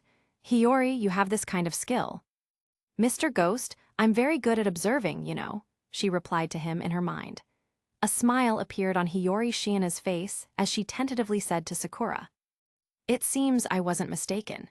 Since you're in Class D, you probably know who I am, right? Do you need my help?" The girl seemed hesitant.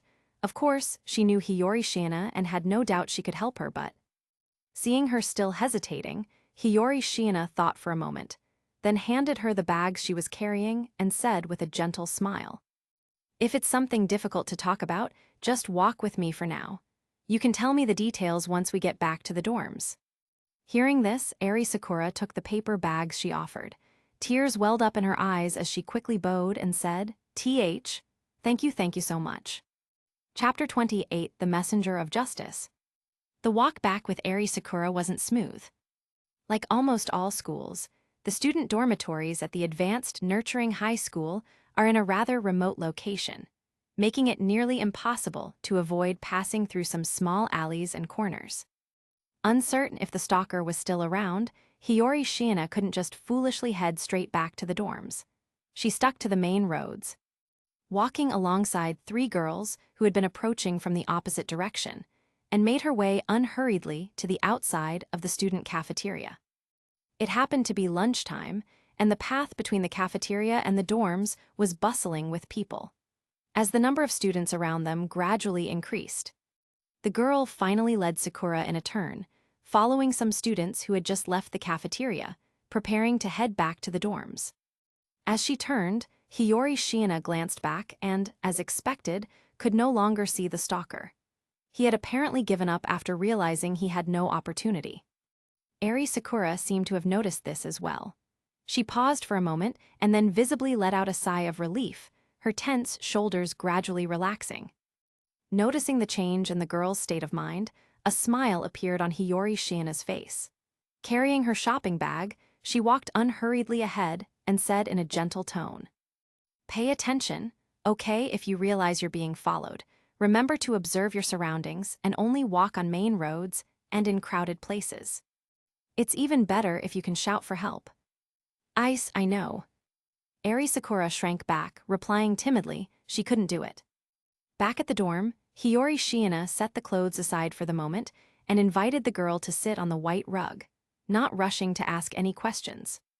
After offering a few words of comfort, Hiyori turned to prepare tea and snacks, intending to let the overly introverted girl first get comfortable with her surroundings. A short while later, Hiyori Shiina came out with the tea and snacks, only to see Eri Sakura sitting in a W-sit, gazing at the full-length mirror in front of her. The corners of her mouth were curved in a faint smile, and she stealthily raised her hand to make a peace sign in front of her chest, looking completely guilty. "Oh my, it seems you've relaxed a bit," Hiyori chuckled, placing the tray in the center of the rug. Looking at the thoroughly blushing Eri Sakura, she asked curiously, "Do you like looking in the mirror too, Sakura-san?" Don't ask why she used the word too. That word was both the essence of the matter and a slippery slope not to be touched. You see, a certain someone was being very quiet right now, not interjecting at all. I. After stammering, I for a while, Sakura stole a glance at the gently smiling, angel-like girl. A complicated look gradually appeared in her eyes, and she suddenly lost all her courage, lowering her head in dejection. It wasn't that she liked looking in the mirror, she liked taking photos and selfies, and even posted them online. If she said something like that, she'd be laughed at, wouldn't she? Hated, maybe. I just don't want to be hated by someone like her, was Eri Sakura's thought at that moment. Well, it's okay if you don't want to talk about it. There's probably no one who likes looking in the mirror more than I do. She silently emphasized the I in her mind. Hiyori Shiina casually picked up her black tea, secretly teasing a certain ghost in her thoughts. To this day, she still couldn't figure out Symon's true intention in having her buy a full-length mirror. Was he satisfied with himself, or satisfied with himself? Did he like himself, or did he like himself? Or was it just a simple preference?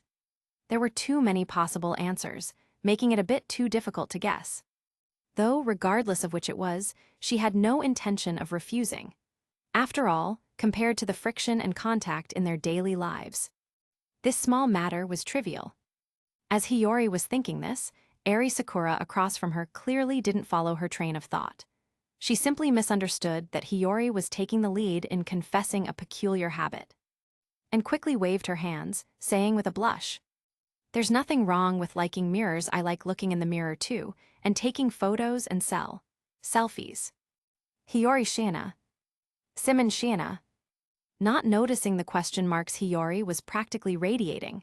Eri Sakura took out her phone, clutching it to her chest, and shyly lowered her head. "Shiina-san, do you want to see?" Hiyori Shiina tilted her head, thought for a moment, and then tentatively asked, "Is there anything not quite suitable for others to see?" You couldn't blame her for being nosy.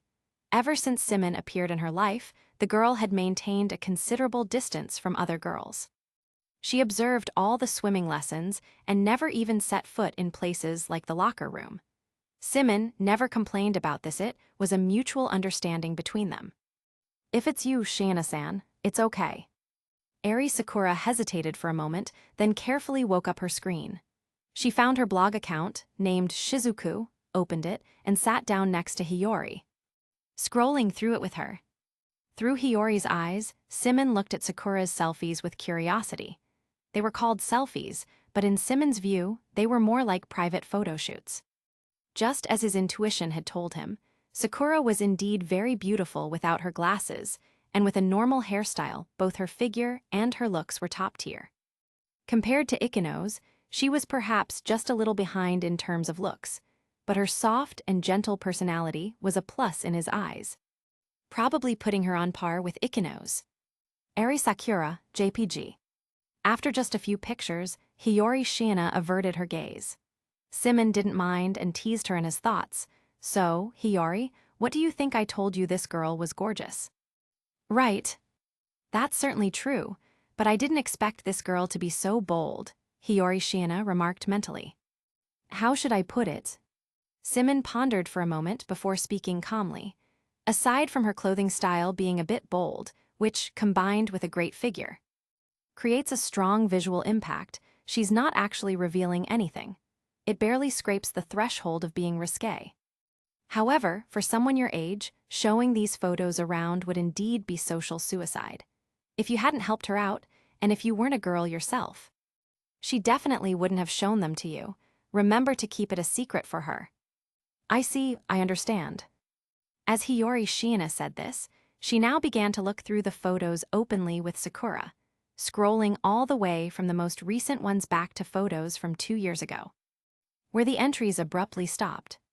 Meanwhile, Eri Sakura quietly raised her head and looked at Hiyori nervously, hesitating as if she wanted to say something but couldn't. Please don't worry, I won't tell anyone. With an undisguisedly gentle smile, the girl raised her hand to her mouth and made a zipping motion, a gesture that was both cute and a little playful. Then she asked, Is this why you didn't want to make a scene? And what's the deal with that stalker? Is he using this to threaten or harass you? Eri Sakura visibly relaxed, hesitated, and then let out an mmm. She randomly opened a blog post, found an account, opened its profile, and scrolled to the very bottom to show Hiyori Shiina all of his comments. Do you believe in fate? I do. From today on, we'll be together forever. You were even cuter today. Did you notice our eyes meet? I did. Tusk, a sassing fan. Seeing this, Symon understood the situation. After a moment of thought, he spoke up, This is indeed tricky to handle. Hiyori, switch with me. I'll assess the situation. As he finished speaking, Hiyori Shiina didn't object, obediently relinquishing control of her body. After taking over the body, Symon turned to Sakura beside him, thought for a moment, and then asked in a soft voice, just in case. Let me confirm first, do you have an agency contract, Sakura-san? Eri Sakura didn't understand why she was asking this and shook her head weakly. I've debuted on a magazine cover, but I don't have an agency contract. Then do you know that person's identity? He's a clerk at the electronics store on campus. I've been careful to avoid him, but it's no use. Is the stalking frequent? When did it start? Many times, ever since school started. Has he ever called you or sent you anything? No. Through this back and forth, Symon gathered all the information. He searched for Japanese criminal law, and after putting down his terminal, he couldn't help but frown. Noticing that he seemed to have run into a problem, Hiyori Shiina tentatively asked in her mind, Is something wrong, Mr. Ghost? It's not a major issue. Getting him to leave the school is simple. The problem is that the sentence is only 1 year, with a fine of just 1 million. Hiyori Shiina was stunned for a moment. After processing it, she chuckled and said, Mr. Ghost, you're thinking too far ahead. There are still 3 years until graduation. Besides, jobs in Japan are quite hard to find. Given the situation at the advanced nurturing high school, the pay must be quite generous. No rush, let me try something first. Replying this in his mind, Symon's eyes darted. He found Ryuan's email on his terminal, and his fingers began to move, typing out a bluff. Hiyori Shiina, I'm out of points. Send me 500,000. I'll give you a political achievement, and you might even be able to squeeze some points out of it. Mr. Ghost, is this really okay? After seeing Symon's move, the girl spoke hesitantly, but we're asking for Ryuan-kun's help. Is that a conflict? Don't worry, he'll be thanking me later. Symon put away his personal terminal and looked at the clueless and timid Eri Sakura beside him, teasing in his mind, besides, that Ryuan has already played the gallant protector twice now. I imagine one more time won't hurt. Chapter 29, Reversal is the essence of manipulating public opinion. It had to be said, Kakeru Ryuan was indeed a very generous person. Not long after Symon sent the email, a crisp notification sounded. The full 500,000 points had been transferred, and along with them came an email. Kakeru Ryuen talk. Symon tapped on the screen, casually writing about being followed today into the email. After a moment's thought, he added a few brilliant suggestions and sent it off. After sending the message, Symon found Sakura and exchanged contact information. He gently advised her, there might be some fallout from this incident. I'll be careful to protect your privacy, but you also need to remember to stay calm. Do you need me to come forward as a witness? Eri Sakura asked tentatively. Barring any surprises, you shouldn't have to. If I do need you, I'll contact you myself. Symon gently shook the personal terminal in his hand and said with a smile, until then, don't step forward and take on burdens you shouldn't have to. Just keep quiet, can you do that? Sakura nodded, somewhat bewildered. Although she didn't know what the girl was planning, she didn't question it. Seeing that she seemed to have taken his words to heart, Symon said no more. After exchanging a few thoughts with Hiyori Shiina in his mind, the two of them switched back control of the body. Putting the heavy matter aside, the atmosphere in the room gradually lightened. Under Hiyori Shiina's guidance, the topic of conversation shifted to fashion and makeup. Subject Sakura was good at, we'll skip over the girls' private chat. The next evening, a discussion thread with an embedded video appeared on the school forums. The title read, "Is it a mistake to let someone like this into the student council?" The video was filmed at the shopping mall.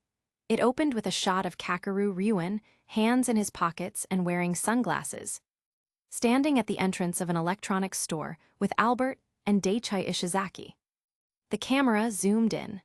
Ryuen seemed to be in a verbal dispute with a receptionist. Then, the receptionist abruptly stood up, only to be caught off guard as Ryuen grabbed him by the hair, forced his head down, and slammed it violently onto the glass countertop. In the video, the onlooking students cried out in shock, but Ryuen paid them no mind, continuing to slam the man's head against the glass again and again. He smashed it until the countertop shattered, and the man's face was covered in blood. At that moment, Student Council Vice President Kiriyama finally stepped out from the crowd of onlookers, shouting, "Ryuen, stop," to halt his rampage. One would think Ryuen's violent act would come to an abrupt end, but unexpectedly, the situation took a dramatic turn. Ryuen was seen leaning in and whispering something in Kiriyama's ear with a cold smile. Whatever he said, Kiriyama was left standing there, stunned and speechless. The final moments of the video showed the incompetent Vice President Kiriyama clenching his fists, watching helplessly as Ryuen led his two followers away, dragging the staff member with them. Then, like a beaten dog, he hastily fled the scene amidst the suspicious gazes of the students. Below the video was a long list of comments. Vice President Kiriyama, is that incompetent? I thought he was supposed to be a big deal. The guy with the red hair is Ryuen from Class C, he's a first year like us. And he's also the chairman of the Student Council's Disciplinary Committee. Making a delinquent leader, the chairman of the Disciplinary Committee, has Manabu Horikita lost his mind? That's nothing. Ryuen had just been in a massive brawl, and right after, he applied for the Student Council. And the Student Council president actually approved it. To be fair, I don't think we should jump to conclusions. Maybe there's more to this story. Piss off with your rational, neutral, and objective bullshit. Because the video's content was so explosive, the discussion thread had garnered dozens of replies in less than 10 minutes. Newcomers were constantly joining the conversation, and the post naturally shot to the top of the forums. Meanwhile, in the disciplinary committee office, Ryuen sat with his legs crossed, scrolling through the forum comments on his terminal. After confirming that the rumors were spreading just as he had intended, he quickly put the matter out of his mind. With a flick of his finger, he opened his inbox and reread the email Hiyori Shiina had sent him yesterday, focusing on the last few pieces of advice. 1. Contact Manabu Horikita. On the grounds of protecting the victim's privacy, collect and seal the surveillance evidence, prohibiting any students from accessing or viewing it. 2. Maintain your personal style. Forcibly take the person away at a time when there are many people around. Recommended time Sunday afternoon. 3. Arrange an appropriate role for Kiriyama and build up momentum in advance. 4. Do not reveal details of the case, do not mention the victim, and do not offer any explanations. Secretly amplify the negative public opinion and direct it towards yourself. Kiriyama and Manabu Horikita, depending on personal preference. Contact or wait for the school administration to intervene directly. 5. When communicating and negotiating with the school, remember the following 4 principles: protect the victim's privacy. Maintain the reputation of the school and its staff, uphold the store's good name, and preserve the honor of the student council. Once a mutual understanding is reached, all problems and conflicts related to this incident must be pinned on the perpetrator. Remember to handle it with the utmost seriousness. 6. Release a public announcement and wait for public opinion to reverse. Note you might as well take the suspect's points. The store is a suitable target for blackmail. Don't refuse any hush money from the school. After patiently reconsidering these suggestions and confirming there were no issues, Ryuen glanced coldly towards the corner of the room. Over there, Ishizaki and Albert stood guard, occasionally spitting curses and kicking the trash, who was cowering with his head in his hands. Chapter 30. Watch carefully. Learn well. Bonus chapter. Ah, please spare me. So you're the guy who was stalking Shiina, right? Ah, don't hit me. He's still got the energy to talk. Looks like we haven't hit him hard enough. Albert, put some muscle into it. I'm afraid I'll kill him. In the disciplinary committee office, Kakeru Ryuen watched coldly as Ishizaki kicked and punched the trash. After a good while, Ishizaki, having apparently had his fill of kicking, fumbled for the trash's personal terminal.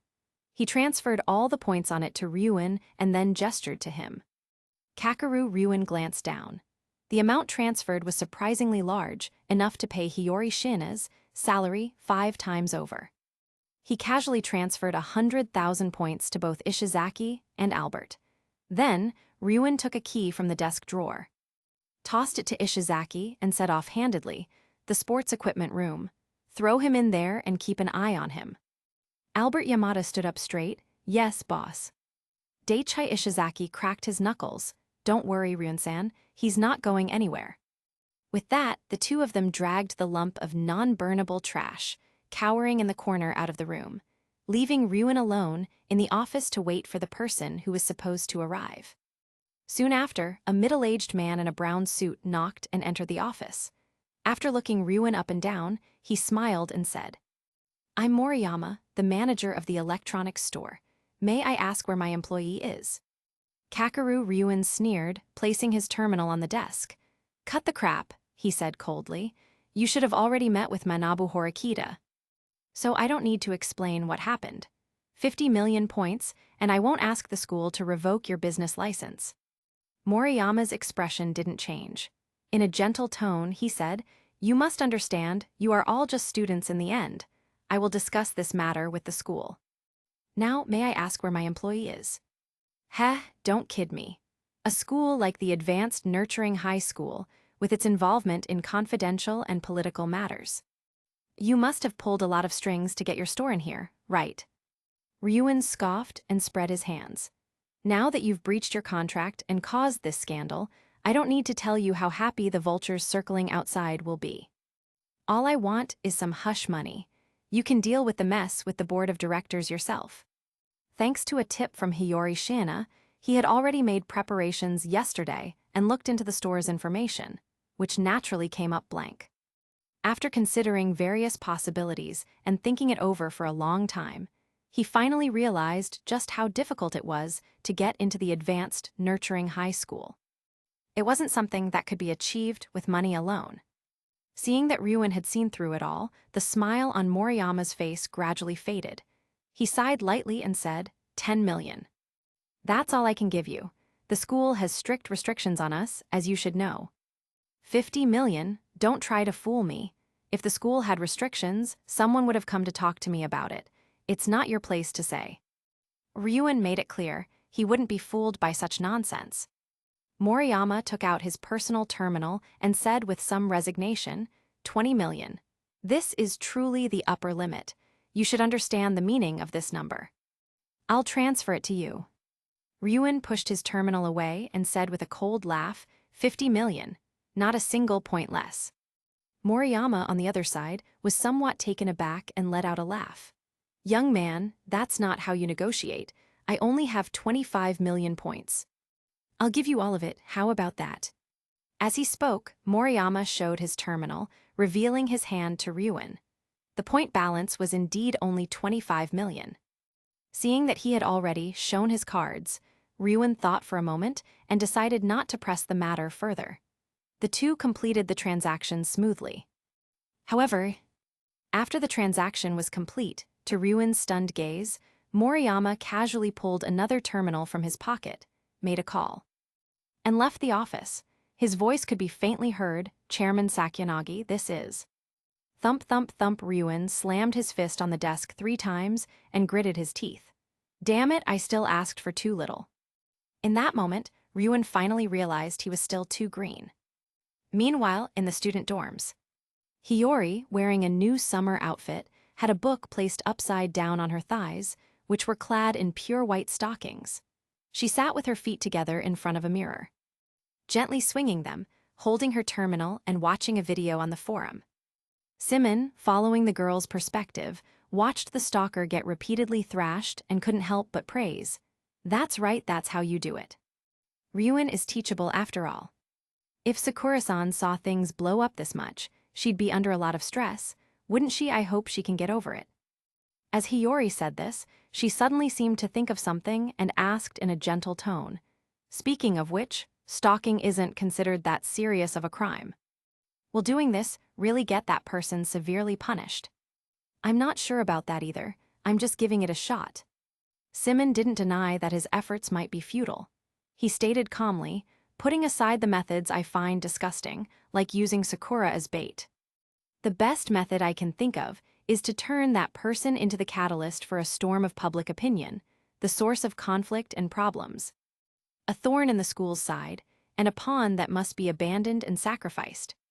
I'm not sure how much power the school administration has, nor am I certain if they'll go as far as to completely crush that vermin just to protect the reputation of the faculty and the school in your eyes. All we can do is our best and leave the rest to fate.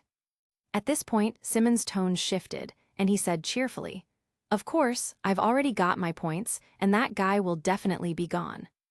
What happens next has nothing to do with me. Hiyori Shiina chuckled softly.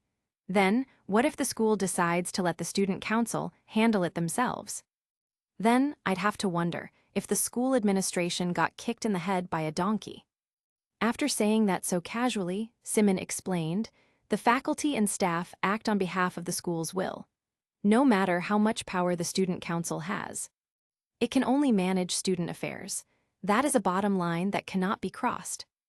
The moment a subordinate can freely distort and smear the will of their superior, it means the superior has tacitly approved of being replaced. That's a slippery slope you can't even touch, a taboo of taboos. However, I won't deny it. This world is full of some truly bizarre characters who are always pulling some bizarre stunts. I see. As she said this, Hiyori Shiina looked up at her reflection in the mirror, set her personal terminal aside, opened the book on her lap, and began to silently read to herself in a soft inner voice. Whenever she didn't know how to respond to him, Hiyori Shiina would think, if only their minds were connected as well. Chapter 30, 1 Miyabi Nagumo raises the sword. The next day, Monday, arrived, and the students went to school as usual. Even though the midterm exams were just around the corner, the atmosphere on campus wasn't tense.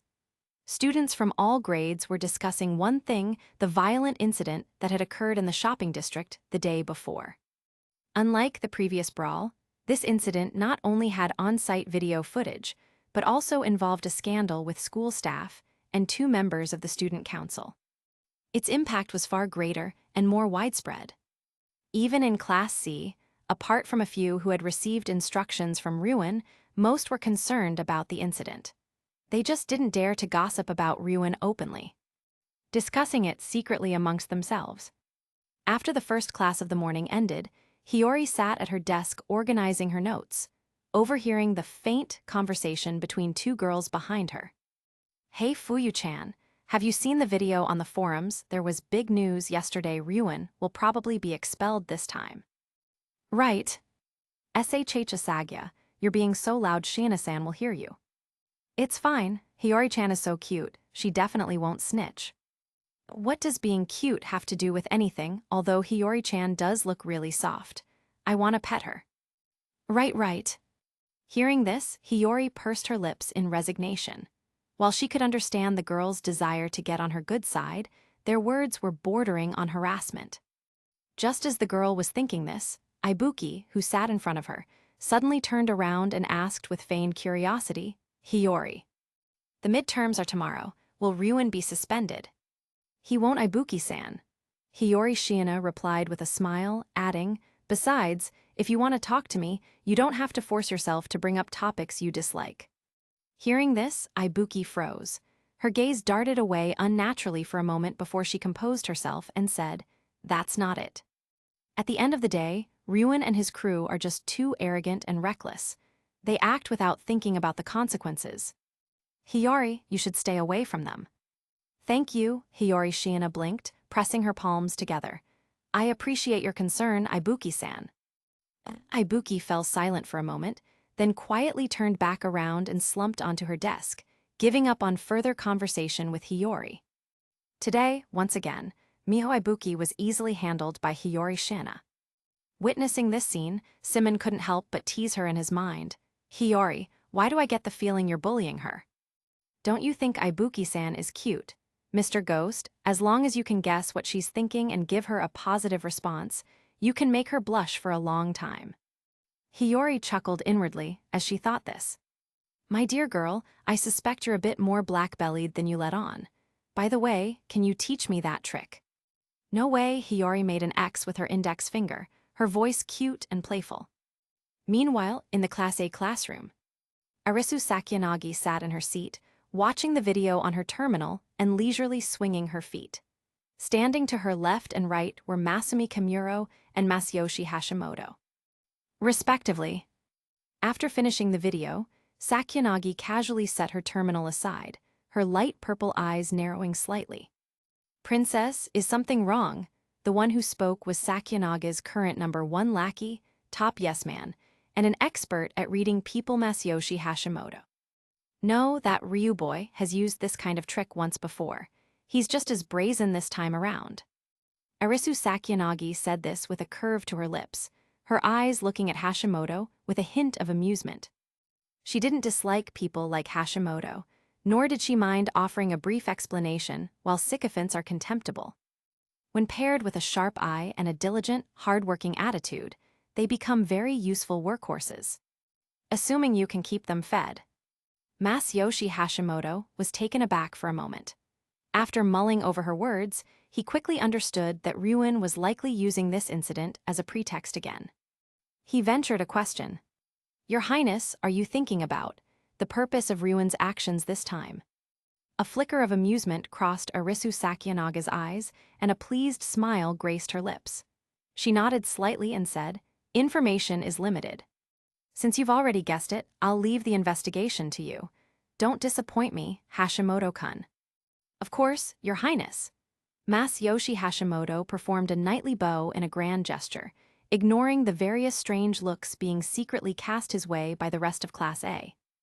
For Masayoshi Hashimoto, no matter what Sakyanagi asked of him, he would not refuse.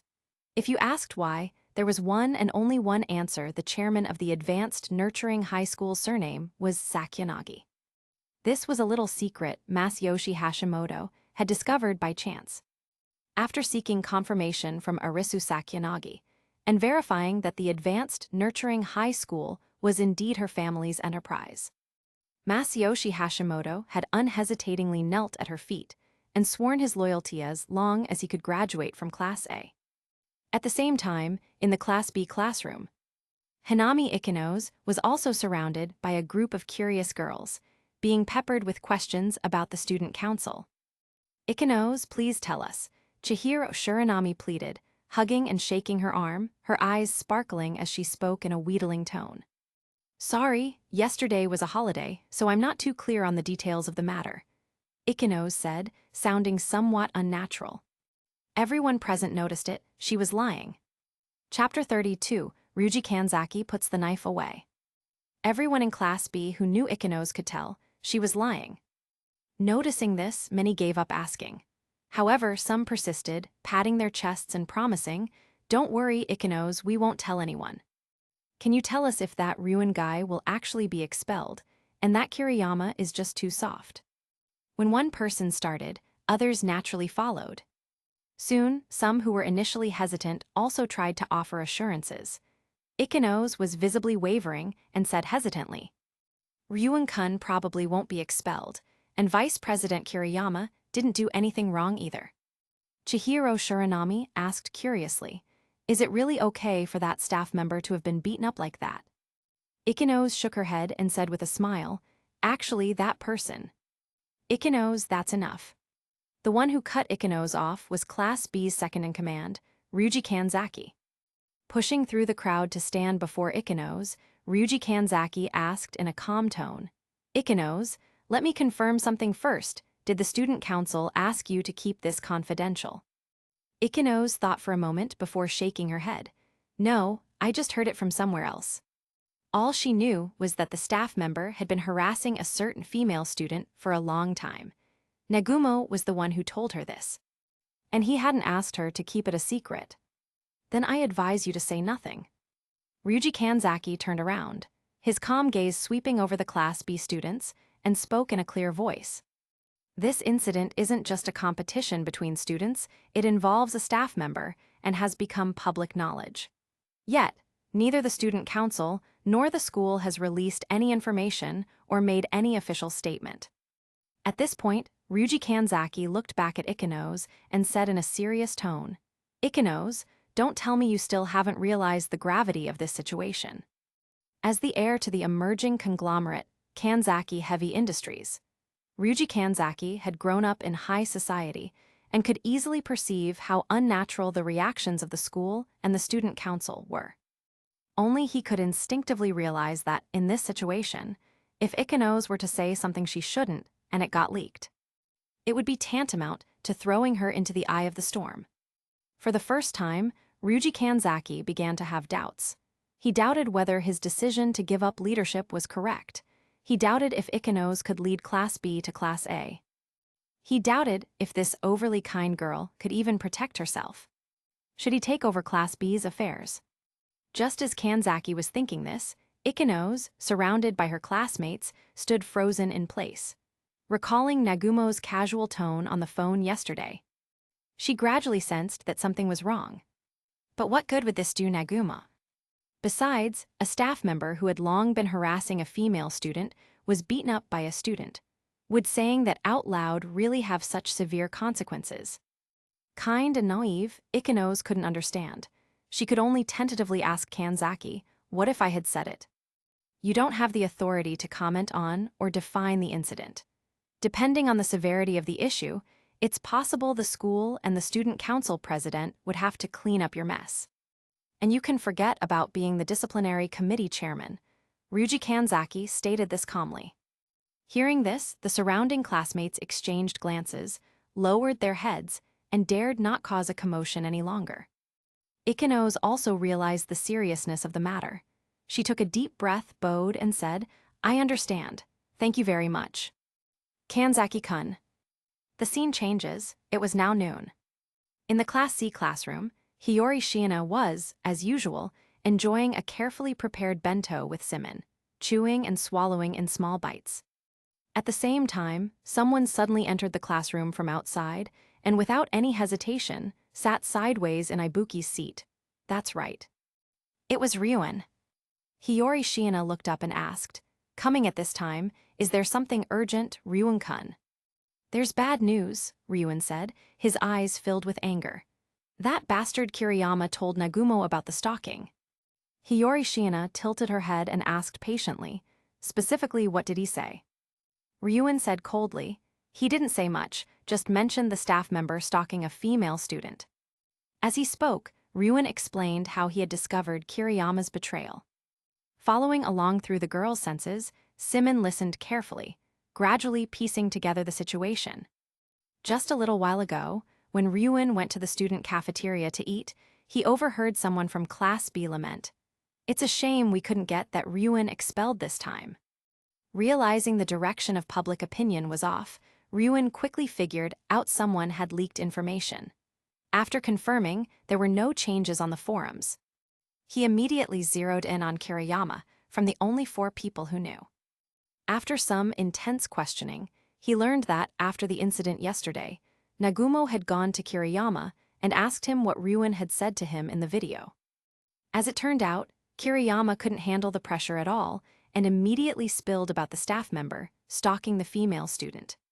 He also backstabbed Manabu Horikita and Ryuin by revealing that the recording had been sealed away and that Manabu Horikita had asked him to keep it a secret. After hearing Ryuin's account, Symon couldn't help but complain internally. Seriously, can't he lie, can't he be vague? Just how incompetent is that Kiriyama after pledging his loyalty to Nagumo? He still had to stab his allies in the back twice. With that, Symon conferred with Hiyori, swapped control of the body, and looked at Ryuin, who was waiting for her advice. After a moment of thought, he spoke directly. We originally had plenty of time, but because Kiriyama tried to be clever, there's no time left for rumors to spread and negative public opinion to fester. Right now, contact Manabu Horikita. Have him contact the school administration and try to settle this matter during the lunch break. No matter what happens, the truth of this incident and the right to explain it must remain in the school's hands. If it leaks out prematurely and puts the school in a passive position, there's no way you can keep your position as disciplinary committee chairman. If the school gets furious, you, and even I, risk expulsion. At this point, Symon suddenly changed the subject. By the way, Ryuin-kun, how many points did you make from this? Ryuin fell silent for a moment. Recalling how the electronics store owner had tricked him with a spare terminal, he ultimately didn't have the gall to brag. Stood up and left the classroom. Watching Ryuin disappear from view, Symon paid no mind to his rudeness. He picked up the nearby chopsticks, put a piece of fish in his mouth. And while chewing, quipped internally, looks like Ryuin took a huge loss on this one. It's more than that. Sensing the strange sensation coming through her senses, Hiyori tentatively asked, Mr. Ghost, how do you usually endure this? Does this feeling seem strange to you? Symon paused at her words. After some thought, he decided to answer truthfully, no, usually at times like this, I just need to enjoy it. Hiyori Shiina. Chapter 33, The Victory Scholar, Hiyori Shiina bonus chapter. We'll set aside Symon and Hiyori's daily life for now. Meanwhile, with an introduction from Manabu Horikita, Ryuin had left the Class C classroom and soon appeared in the chairman's office. There, he met the man Hiyori Shiina had called the true power player of the school chairman Sakyanagi. Standing before the desk, Ryuin sized up the man Symon had labeled an irresistible mastermind. He was a middle-aged man around 40, dressed in a black suit. He had short, silver-white hair, wore a pair of gold-rimmed glasses, and had a gentle smile on his face. His eyes were kind, giving him the appearance of a gentle elder. However, ever since being played for a fool yesterday by that seemingly honest shopkeeper, Ryuin now understood that appearances could be deceiving. He opened his mouth to speak, on high alert. Just as he was about to speak, Chairman Sakyanagi on the other side spoke first, his tone gentle. Since yesterday, I've been wanting to meet you, as well as the student named Hiyori Shiina. I figured you wouldn't have the time. That guy Moriyama was probably more eager to see you than I was, Ryuin said, crossing his arms. His tone wasn't exactly friendly, but it was still restrained. Not at all.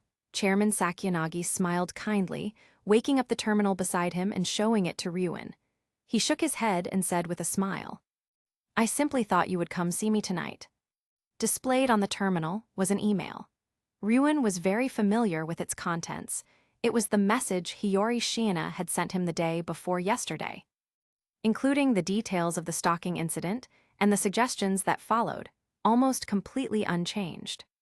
Clearly, this entire show had been conducted right under the school's nose. From start to finish, the administration had simply chosen not to intervene. How many points would it take to stop this kind of surveillance? No. Ryuin frowned, changing his line of questioning. Let me rephrase. How many points would it take to stop the school from selling this information to students? Regarding that matter, you can ask your homeroom teacher. Chairman Sakyanagi shook his head with a smile and said, "All right.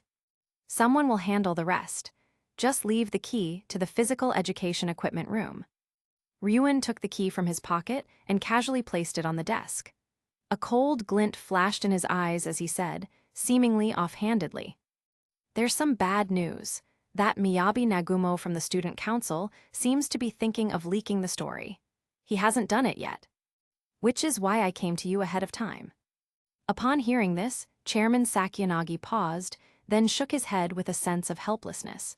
"In that case, I'm afraid the reward we had prepared for you, Ryuin-kun, is now off the table." "I know," Ryuin replied, his tone perfectly calm. Before he came, Hiyori Shiina had asked him how many points he'd managed to get, implying he should know when to stop. His main reason for coming here now was to have the chairman clean up his mess and ensure the matter was resolved smoothly, preventing any further trouble. Of course, while he understood the reasoning, it didn't stop him from cursing Kiriyama 1,000 times in his head. More trouble than he's worth. Time passed and afternoon arrived. Just as Symon expected, the school's official announcement was posted early and pinned to the top of the forums. It read as follows. Announcement. Considering the impact of the incident, the school administration is now issuing a public statement regarding the conflict that occurred in the shopping area. The parties involved in this conflict were Student Council Disciplinary Committee member, Mr. Ryuin, and staff member, Mr. Ito. The incident began when Mr. Ryuin, while shopping, happened to discover that Mr. Ito was communicating with outside parties and had been leaking confidential school information over a long period. When the latter attempted to flee, Mr. Ryuin acted swiftly, taking necessary measures to restrain him and subsequently turning him over to the school administration. Currently, our school has handed Mr. Ito over to the police on charges of leaking confidential information. Given the severity of the issue, he may face up to 10 years in prison and substantial fines. Furthermore, the school administration wishes to reiterate our fully enclosed, society simulation educational model is a pioneering initiative of this institution. It has been specially approved by the cabinet and is subject to a 60-year confidentiality period. We urge all individuals with knowledge of this to voluntarily comply with the non-disclosure agreement and refrain from breaking the law. After the first period of the afternoon ended, Symon, experiencing the world through the girl's senses, finished reading the announcement.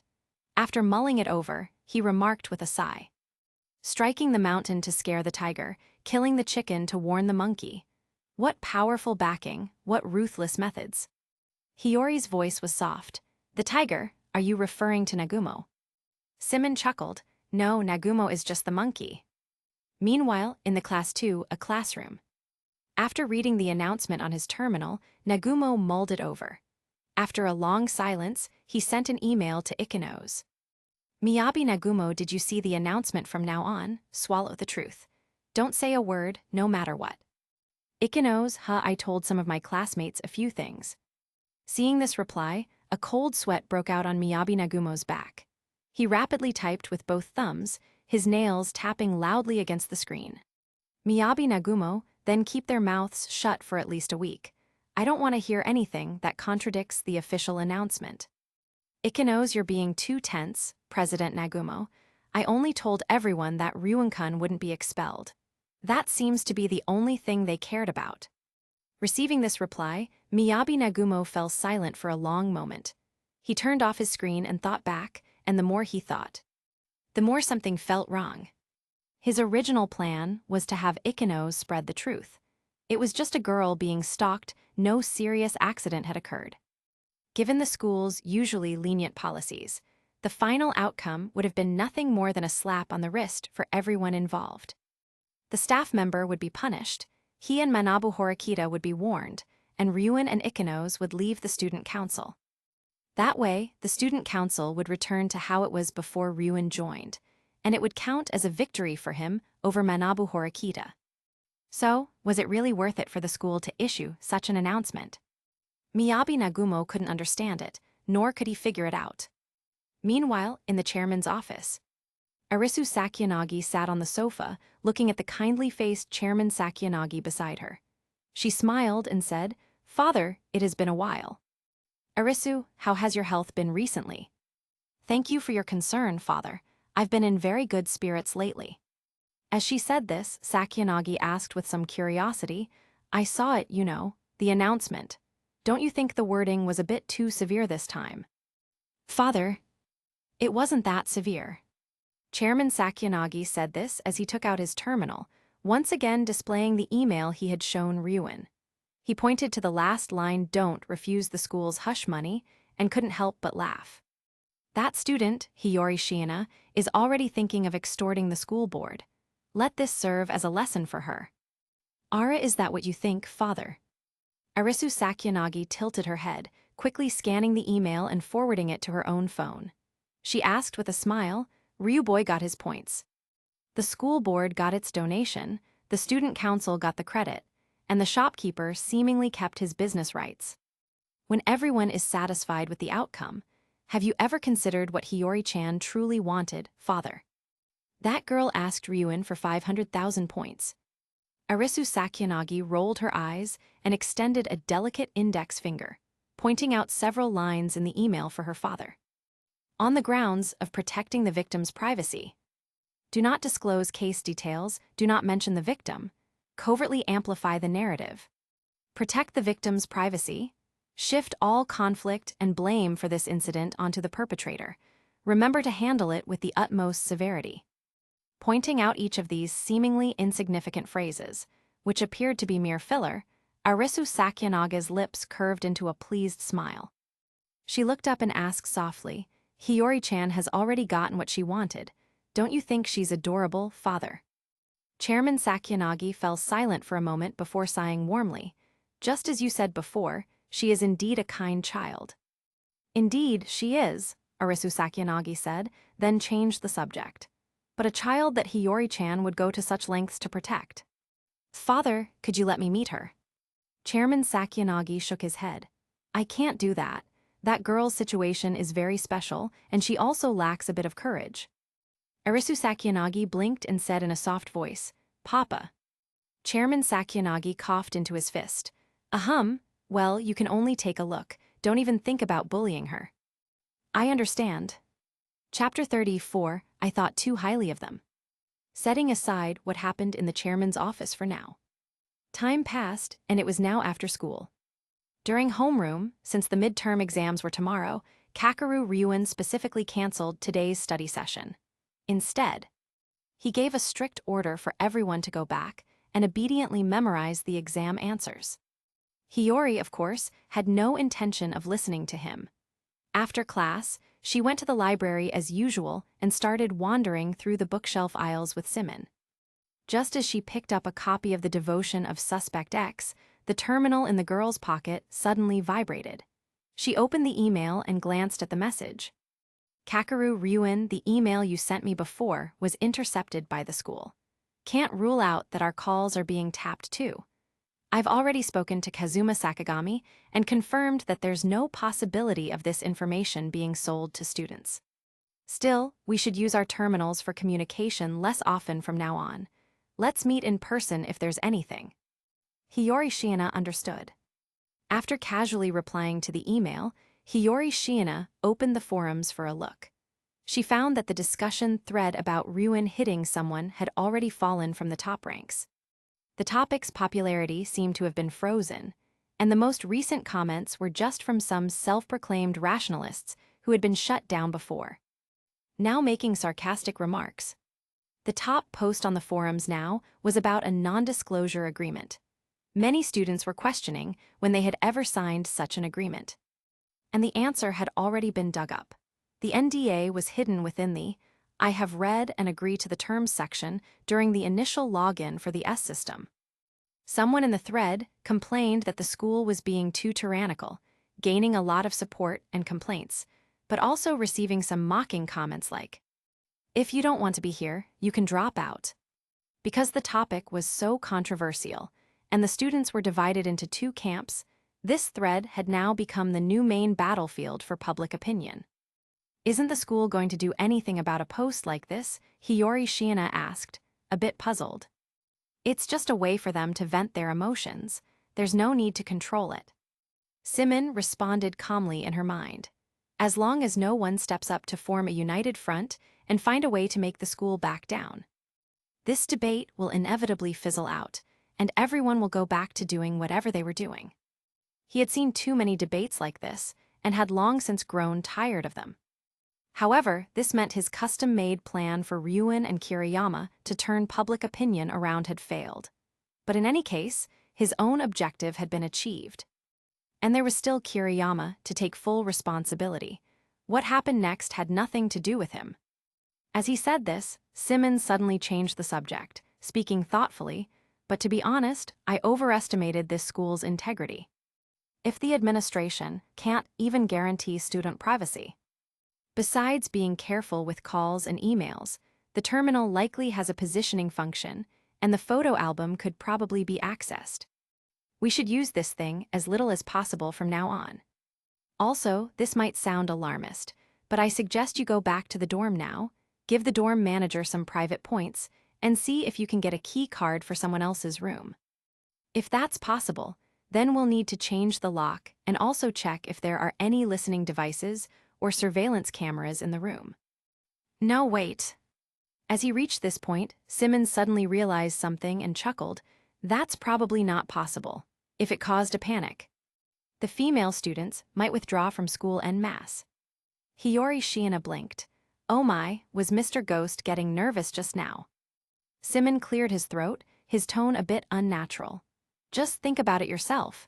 How many times have you changed clothes in the last 2 days? Isn't that because you like it?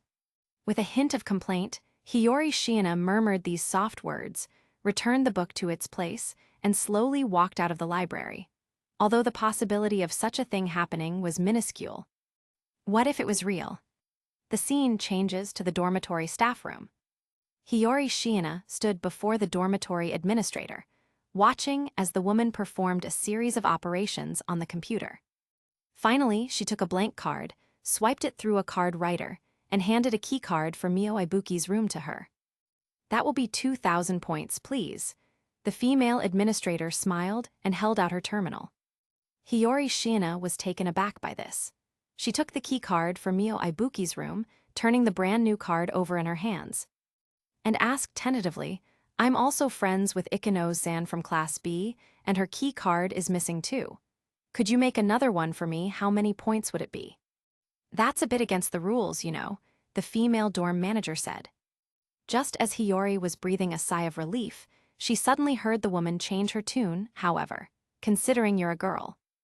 You'll only have to pay 10,000 points. Symon was instantly shocked. What do you mean, only 10,000 points because she's a girl? A question mark slowly formed in Hiyori Shiina's mind. Recalling Symon's earlier warning, she asked, if I need to change the lock, could I trouble you to contact the maintenance staff for me? If you're worried about the keycard being copied by others, there's no need for such trouble. The female dorm manager rummaged through a drawer and quickly pulled out an old keycard with a 1201 label on it. She smiled and said, for 50,000 points, I can delete the backup data and give you this card as well. Hearing this, Symon couldn't help but scoff internally. He spoke up, Hiyori, let's switch bodies. What's wrong? Hiyori asked, confused, but relaxed her control over the body as he wished. How should I put it? Just watch. After replying this in her mind, Symon took control of the body. He didn't take the key card offered by the dorm manager, but instead asked with a gentle smile, Miss Dorm Manager, do you have any mechanical locks here? Not knowing why she would ask such a question, the female dorm manager thought for a moment, then nodded and answered truthfully. We do. How many points for a security door lock with a Class C cylinder and a screwdriver? Symon asked, holding up his personal terminal. The dorm manager was taken aback for a moment, but quickly understood her meaning. She replied with a smile, the lock is 5,000 points. And the screwdriver is 500. Are you planning on changing it yourself? Miss, it has a very complex mechanism, you know. Hiyori Shiina was puzzled, Is it that cheap? What else would it be? Replying this in her mind, Symon casually transferred 7,500 points to the dorm manager and said with a smile, "It's all right, I plan to give it a try myself first." Well, that's a real shame. The dormitory administrator regretfully put the key card she had taken out back, retrieved a toolbox from beside her computer desk, and found an unopened security lock set and a screwdriver to hand over. Leaving the staff room, Symon stood in front of the elevator, holding the heavy lock in one hand and the screwdriver in the other. He lamented internally, "I really thought too highly of them. 50,000 points to delete the key card data and get a spare card. These people really have the nerve to ask for that." But does Mr. Ghost really know how to change a lock? Hiyori, you need to believe one thing, most guys know some odd little life skills, like changing a light bulb and whatnot. You shouldn't underestimate them. I'm not, it makes me feel secure. Hiyori Shiina said this in a small, soft voice. This was the first time the girl had realized just how important it was for a girl to have a guy to rely on in life. Even if Symon was just a ghost. TG Thagod 36. Chapter 30, 5 A Parting Threat. 10 minutes later, outside dorm room 1201. Hiyori Shiina opened the door and, holding a screwdriver, struggled a bit to turn the screws, dismantling the tightly fitted lock components on the door. Just then, Suzune Horikita happened to exit the elevator. After looking left and right, her eyes immediately fell upon the girl with conspicuous long blue hair, who was bent over, wrestling with the door lock. As an aside, the Advanced Nurturing High School has 4 dormitory buildings in total, each with 17 floors and 10 rooms per floor. While this number of floors prevents male and female students from being on the same level, the unequal number of boys and girls in each class inevitably leads to classmates being on different floors. This year's Class 1D has a total of 22 female students, which naturally resulted in 2 sacrifices. Suzune Horikita was one of them. And sharing her plight was another girl named Keikaru Zawa. Returning to the matter at hand, seeing the girl busy by herself, Suzune Horikita hesitated for a moment before stepping forward for a closer look and asking, "What are you doing?" "Changing the lock, can't you tell?" Symon finished removing the old lock and set it aside, then casually handed the screwdriver he was holding to her. "Hold this for me." Suzune Horikita took it. "Why are you changing it yourself?" Symon blurted out, "Because I'm poor." Suzune Horikita clenched her fist. Looking at the slender, delicate girl, who exuded an air of weakness, she fought back the urge to hit her. Just from the points deducted from her and Ayane Koji last month, Hiyori Shiina had received a full 180,000. When it came to poverty, there was no way it could be her turn. "Just kidding." Symon unpacked the new lock and began installing it, taking back the screwdriver to finish the job. He asked casually, "Suppose the dorm room keycards had a set price 0 points each, would you change your lock?" Suzune Horikita was taken aback by this. She frowned and asked in a cold voice, "Other people's cards, too?" Symon tilted his head in confusion. "What else?" With a complex look in her eyes, Suzune Horikita tucked a strand of her dark hair behind her ear. "You're just telling me something like this. I wouldn't go out of my way to hide such a trivial matter." Saying this casually, Symon used the key to turn the lock twice. After confirming the job was done, he turned and teased, "Besides, I'm guessing you're definitely broke right now." Suzune Horikita was left speechless, forced to admit this harsh reality. And it was foreseeable that, for a very long time to come, she probably wouldn't have the ability to pay for such a thing. Seeing her fall silent, Symon finally asked, as if nonchalantly, "Haven't you considered asking Manabu Horikita for points?" Suzune Horikita stubbornly lifted her head. "I wouldn't accept such a weak version of myself." Symon was speechless. He complained to Hiyori in his mind, "It's over. This girl is completely stubborn. I was hoping to get Manabu Horikita to help pay off her debt. Looks like our path to debt collection will be long and arduous." As expected, Mr. Ghost's intentions aren't pure. Hiyori chuckled lightly. After thinking for a moment, she whispered softly, "But we really should mention the issue with the key cards. Let's send an email to everyone later." Do as you please, but I suggest you limit the scope. Don't spread it too widely. Symon offered this advice after some thought. To be honest, the moment he said that, he felt like he was cleaning up the school's mess. However, since male students couldn't get to the girls' floors anyway, and the doors had deadbolts, the problem wasn't actually that significant. Seeing her not reply, Suzune Horikita didn't think much of it and said in a calm tone, "I have to go tutor the underachievers. I'll be taking my leave." Symon was amused by this. He looked at Horikita as if seeing her for the first time and asked with a smile, "You actually have that kind of resolve, no plans to transfer classes anymore." During the previous deliberations, Suzune Horikita had been a complete loner, not even telling her classmates about the school's rules after she learned them. For her to be tutoring underachievers now was truly an eye-opener for Symon, and quite a surprise. Suzune Horikita had just turned around when she heard his words. She paused, her tone calm as she said, "No, I will lead Class D to Class A. From then on, we will be rivals." With that, Suzune Horikita didn't linger. She started walking toward the other end of the hallway, leaving Symon with only the sight of her dashing back. Her long hair flowing. "She's quite pretty, so why do I get the feeling she's a bit of an idiot?" Muttering this, Symon paid no mind to her threatening words. He gathered the replaced smart lock and the room key, entered the room, locked the door, and took out his terminal. Turning on its light, he began searching the room for pinhole cameras. After checking all the sensitive areas and finding nothing, Symon and Hiyori breathed a sigh of relief in unison. Clearly, the school still had some sense and hadn't dared to pull any stunts like that. After switching control of the body, Symon watched through Hiyori Shiina's eyes as she composed an email, selected some of the girls she was more familiar with, and sent it out as a group message. Afterward, she specifically sent a short message to Mio Ibuki.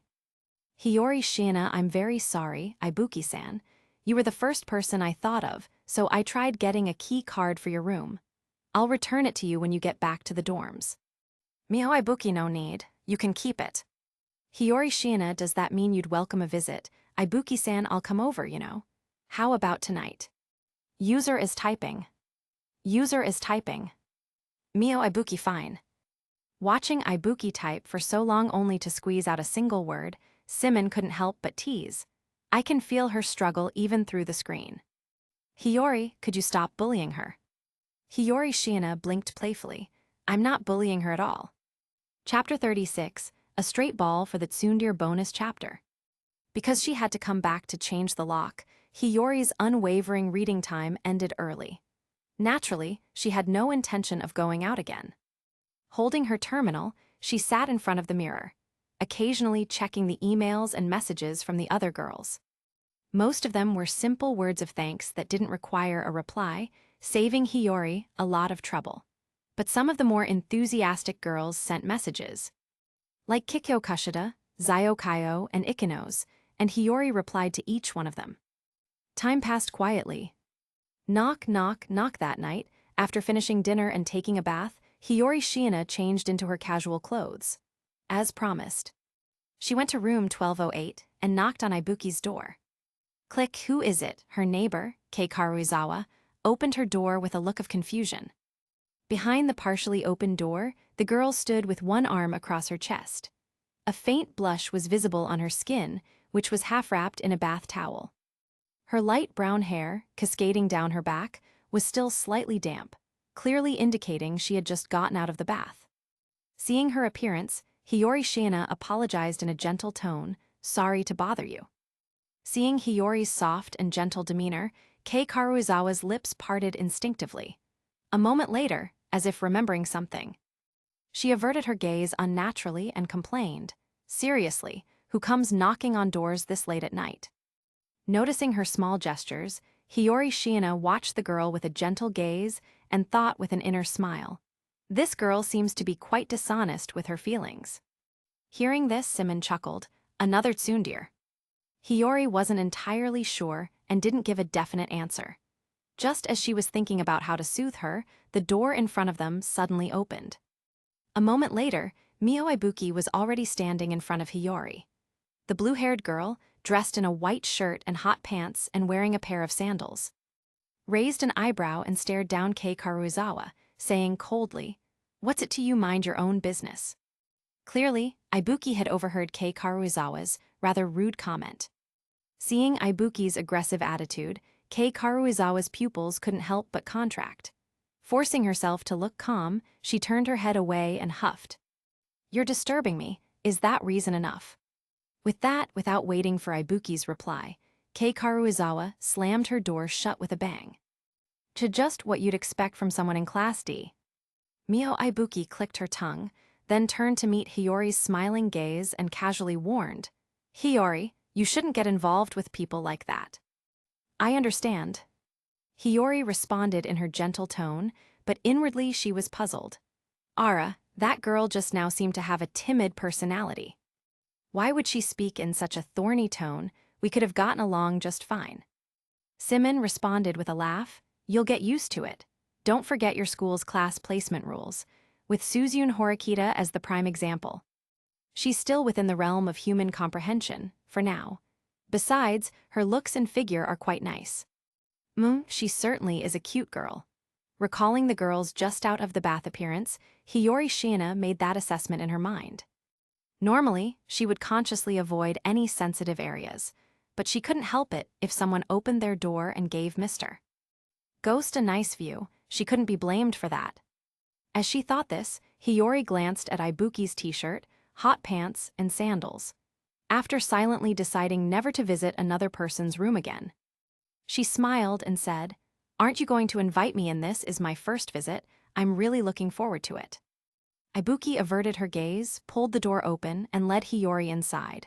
A bit unnaturally, she said, "Come in. There are slippers inside."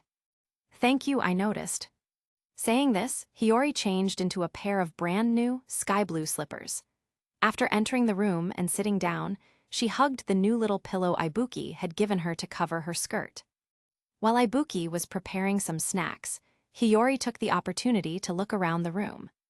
The room's overall style was simple. The blanket and bedsheets were neatly folded. Aside from the school-provided furniture and appliances, there were only a few small personal items. The layout was still mostly the same as it was at the start of the school year, with almost no changes. On the small desk sat a somewhat blurry printout of a midterm exam paper, which she had clearly been diligently memorizing before Hiyori arrived. After seeing everything through Hiyori's eyes, Symon couldn't help but tease.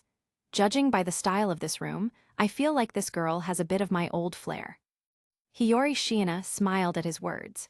She wiggled her toes in the slippers and squeezed the small pillow in her arms, saying softly in her mind, "You can't say that. Besides, Ibuki-san is surprisingly full of feminine charm, and she's very thoughtful." Symon thought for a moment and agreed, "I won't deny that. At the very least, she is indeed preparing seriously." While the two were chatting, Ibuki brought over some snacks and placed them on the small table in front of the girl. She also brought 2 cups of instant coffee and said in a calm tone, "This is all I have. I don't know how to make tea." "Thank you very much." Hiyori Shiina accepted it and, with a smile, started a conversation. "Ibuki-san, were you memorizing answers just now? Are you having any trouble?" "Well, yes." Ibuki scratched her cheek, a bit embarrassed. "The answers to those few science problems are hard to memorize. There are too many symbols." A smile flashed in Hiyori Shiina's eyes as she said gently, "You don't need to memorize science problems. You just need to remember the correct answer and understand the process of solving it." "I can help with that." Saying this, Hiyori Shiina asked Ibuki for a pen and paper, called the girl over to her side, and after picking up the exam paper and asking a few questions, began to explain the problem-solving methods to Ibuki.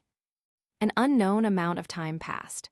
When Ibuki's attention occasionally shifted to Hiyori, a thought suddenly surfaced in the mind of this girl who was always tense and unsure how to communicate with others. "Do I have a friend now?" By the desk, the girl's gentle explanation was interrupted by that faint whisper.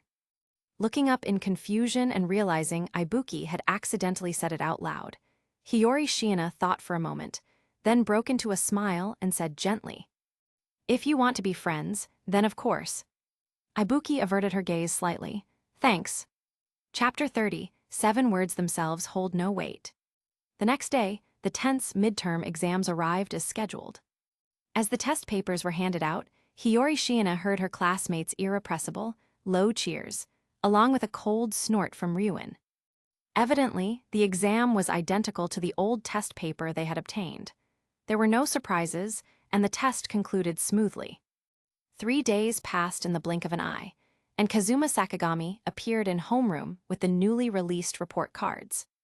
When the results were posted, it was no surprise that nearly everyone in Class C had scored extremely high marks. More than half had perfect scores. A sea of 100s that was incredibly eye-catching. Faced with this outcome, Kazuma Sakagami, standing at the podium, showed no surprise. He casually wrote the number 93 on the whiteboard and stated calmly, "Since no one failed, the school will award a bonus in the form of class points, based on your average score for this midterm exam." At this point, Kazuma Sakagami wrote the class points for each class on the board. Class A 1088 points. Class B 921 points. Class C 773 points. Class D 199 points. These are the class points after the exam. Your points for next month will be distributed based on these figures. The moment he finished speaking, the Class C students just looked at each other. No one stood up to cheer or comment. They accepted the result with surprising indifference. The reason was simple. They were still far from Class A, and the corresponding private points wouldn't end up in their pockets anyway. There was nothing for them to be happy about. Noticing this situation, Kazuma Sakagami glanced at Ryuin. He saw Ryuin with his arms crossed, looking completely unconcerned, and couldn't help but push up his glasses, feeling a headache coming on. Hiyori Shiina didn't notice this small interlude. Recalling last month's class points, she did some mental math and quickly calculated the points gained by each class from the exam. Class A 98, Class B 61, Class C 93, Class D 87. Class B probably didn't get their hands on a past exam paper. On the other hand, Class D's high score this time was somewhat surprising to the girl. Meanwhile, in the Class D classroom, their homeroom teacher, Sae Chabashira, posted the report card on the whiteboard. She turned and scanned the cheering students below, her gaze pausing for a moment on Kiyotaka Ayanokoji before she spoke in a flat tone. "I must say, these exam results are quite impressive. Your efforts have surprised me. Over 10 of you received perfect scores. And no one was expelled. As is customary, the school will distribute class points based on the average exam score." On the podium, Sae Chabashira repeated the same words as Kazuma Sakagami, announced the class points for the next month, and then walked straight out of the classroom, leaving the rest of the time to the loudly cheering students. Down in his seat, Kiyotaka Ayanokoji turned to Horikita and said in his usual flat tone, "Honestly, it's great that no one got expelled.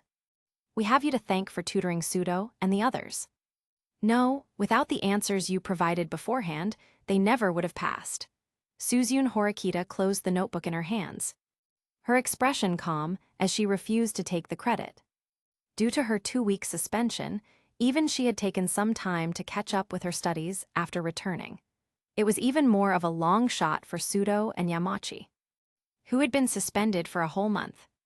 If Ayanokoji hadn't delivered that test paper a few days before the exam, even with her targeted tutoring on key points, those two wouldn't have stood a chance of passing. That test paper was important, but without you explaining it to them, they probably wouldn't have even understood the answers. Casually deflecting the credit, Kiyotaka Ayanokoji calmly changed the subject. "Ultimately, I thought you were planning to transfer classes.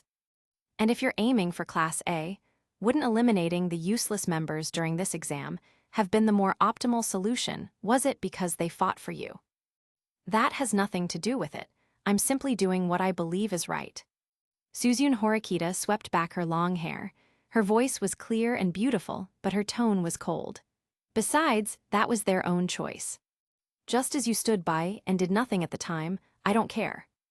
Saying something like that, "Is she really not angry thinking this?" Kiyotaka Ayanokoji casually remarked.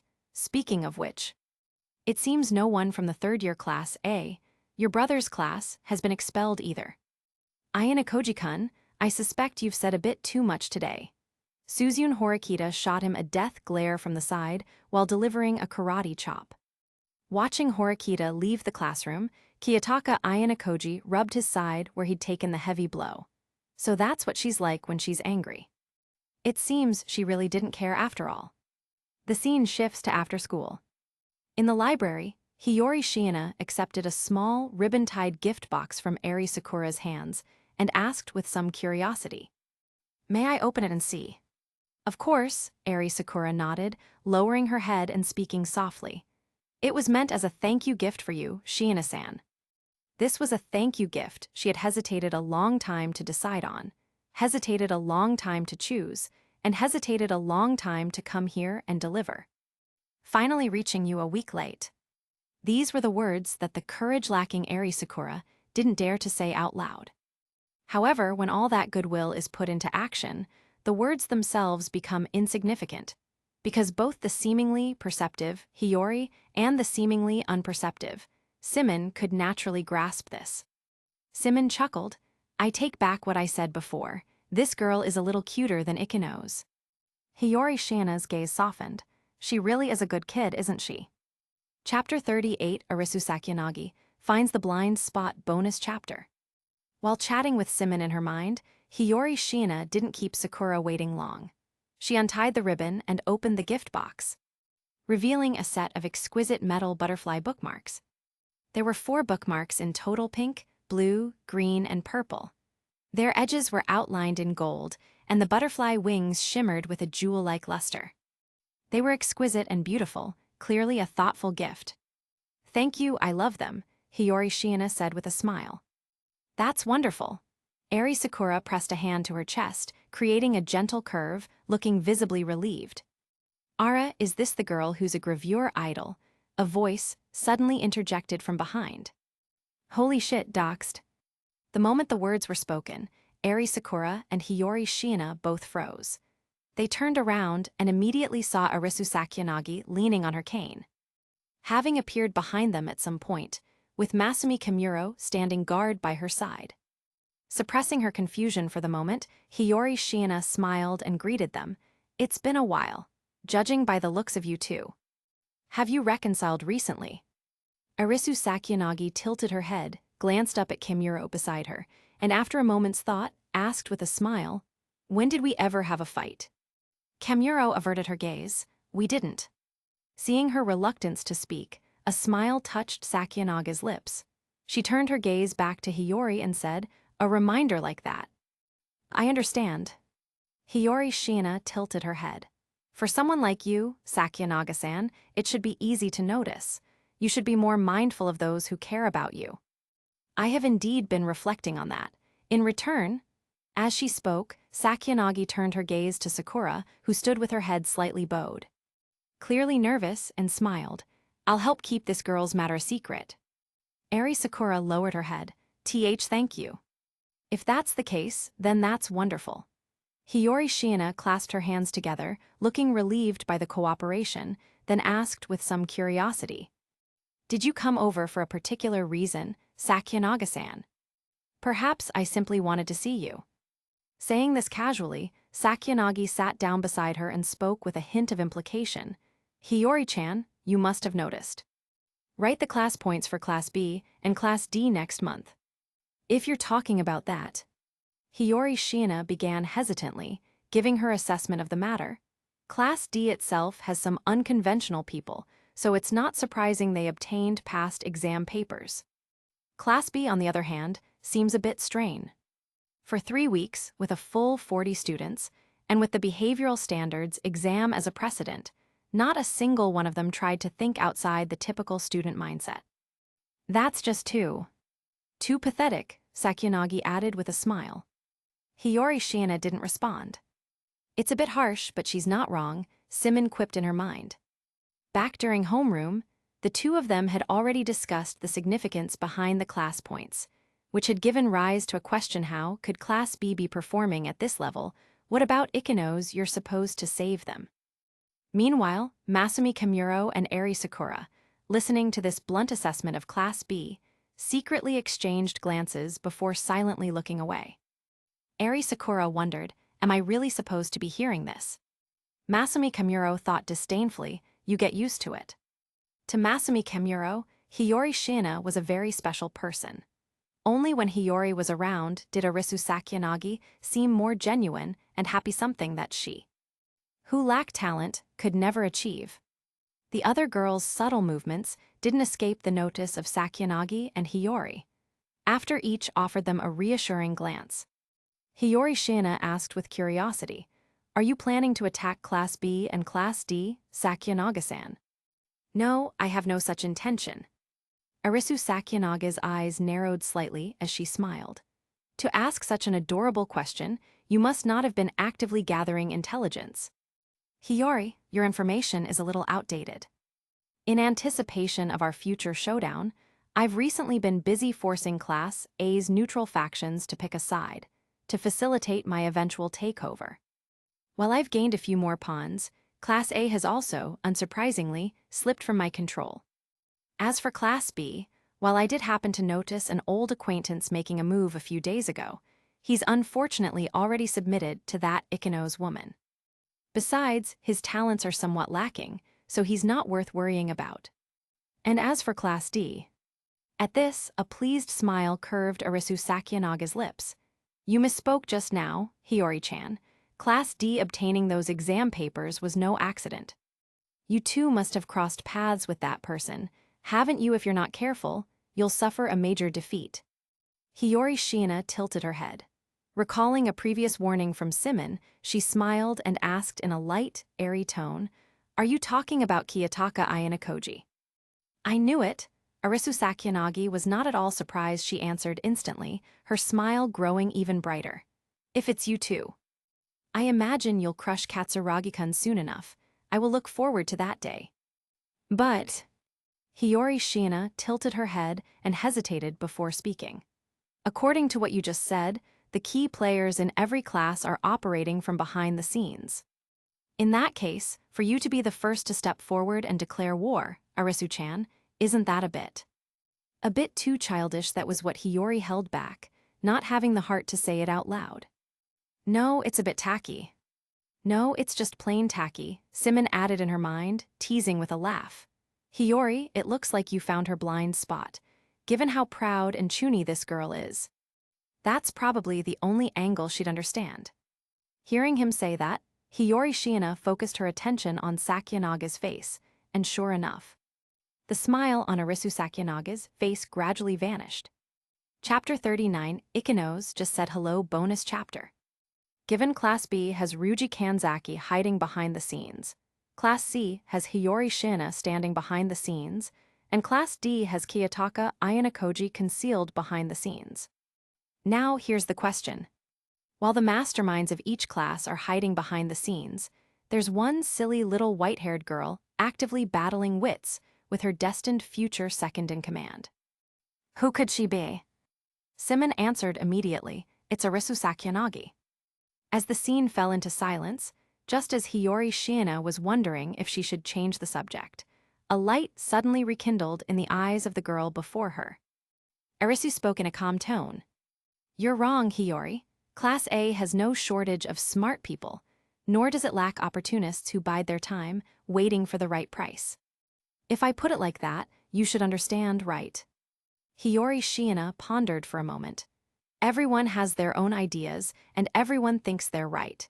In that situation, staying behind the scenes would probably just make one fade into the crowd. It really wouldn't work. That's exactly right. Do you feel the pressure? Hiyori Arisu Sakuyanagi said casually, a pleasant curve forming on her lips. She had successfully diverted the conversation. Rest assured, if Class A really is that strong.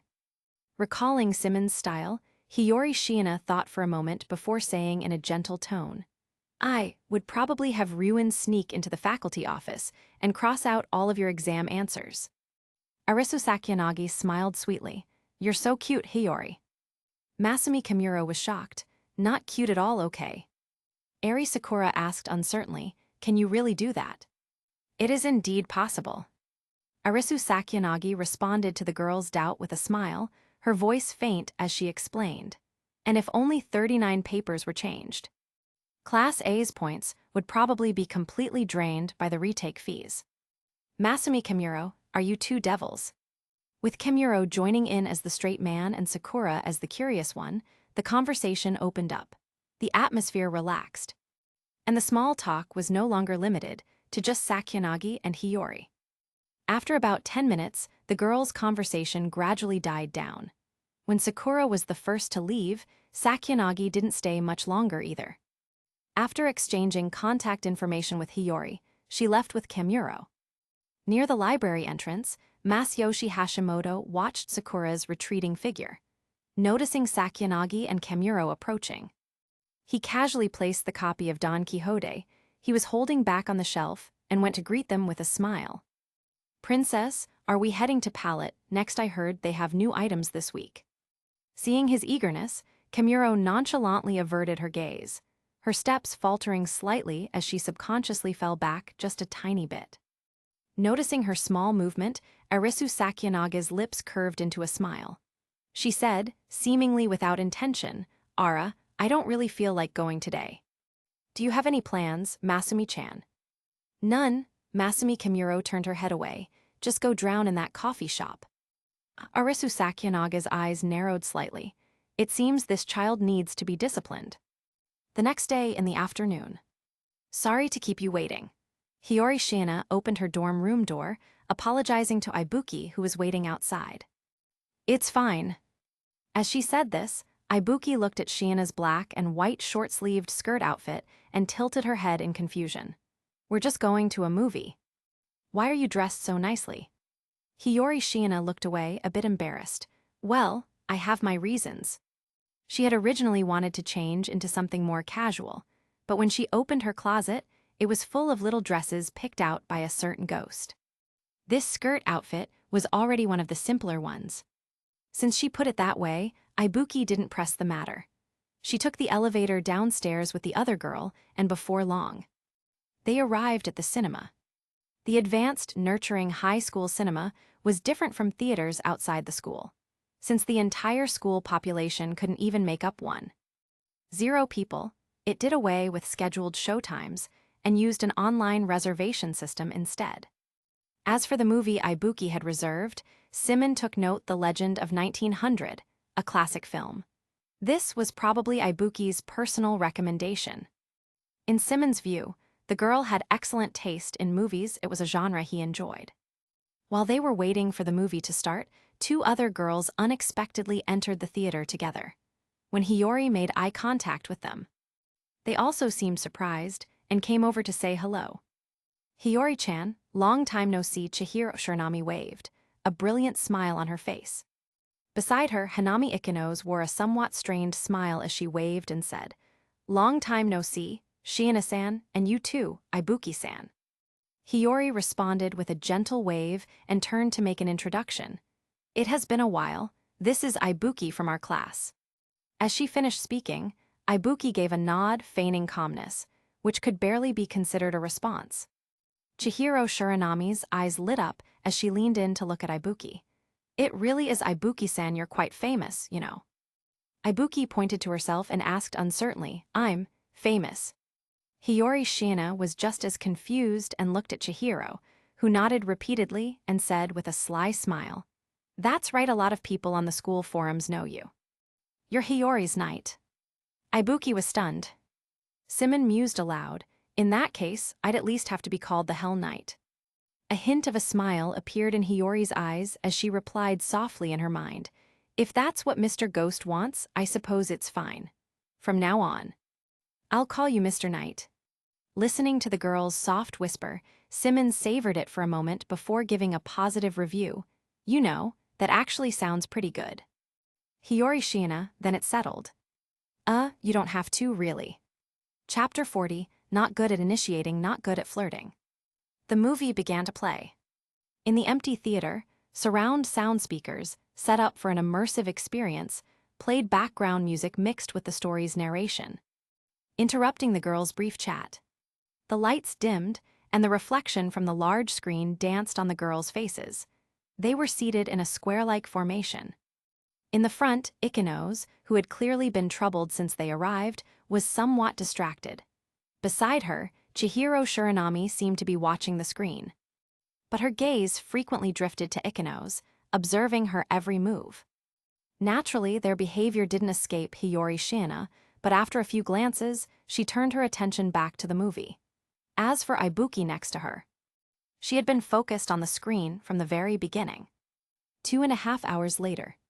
At 10 o'clock at night, the girls looked a bit drowsy after the movie. They didn't chat much, walking together under the glow of the streetlights, and soon returned to the dormitory building.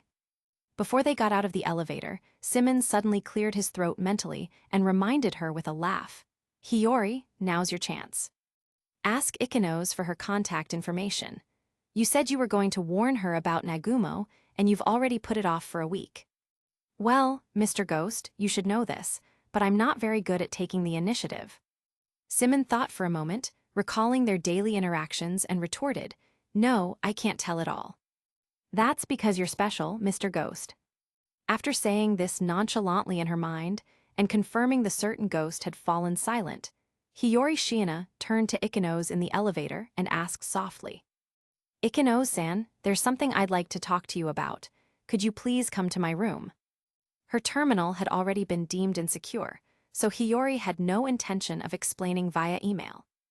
Ikenos was a bit confused, but seeing Hiyori nod, she thought for a moment and didn't refuse. Chihiro Shiranami peeked out from behind her and asked tentatively, Something about Ikenos. Can I listen in? Hiyori Shiina shook her head. You'll have to ask Ikenos-san for her opinion on that. Oh, it's fine with me.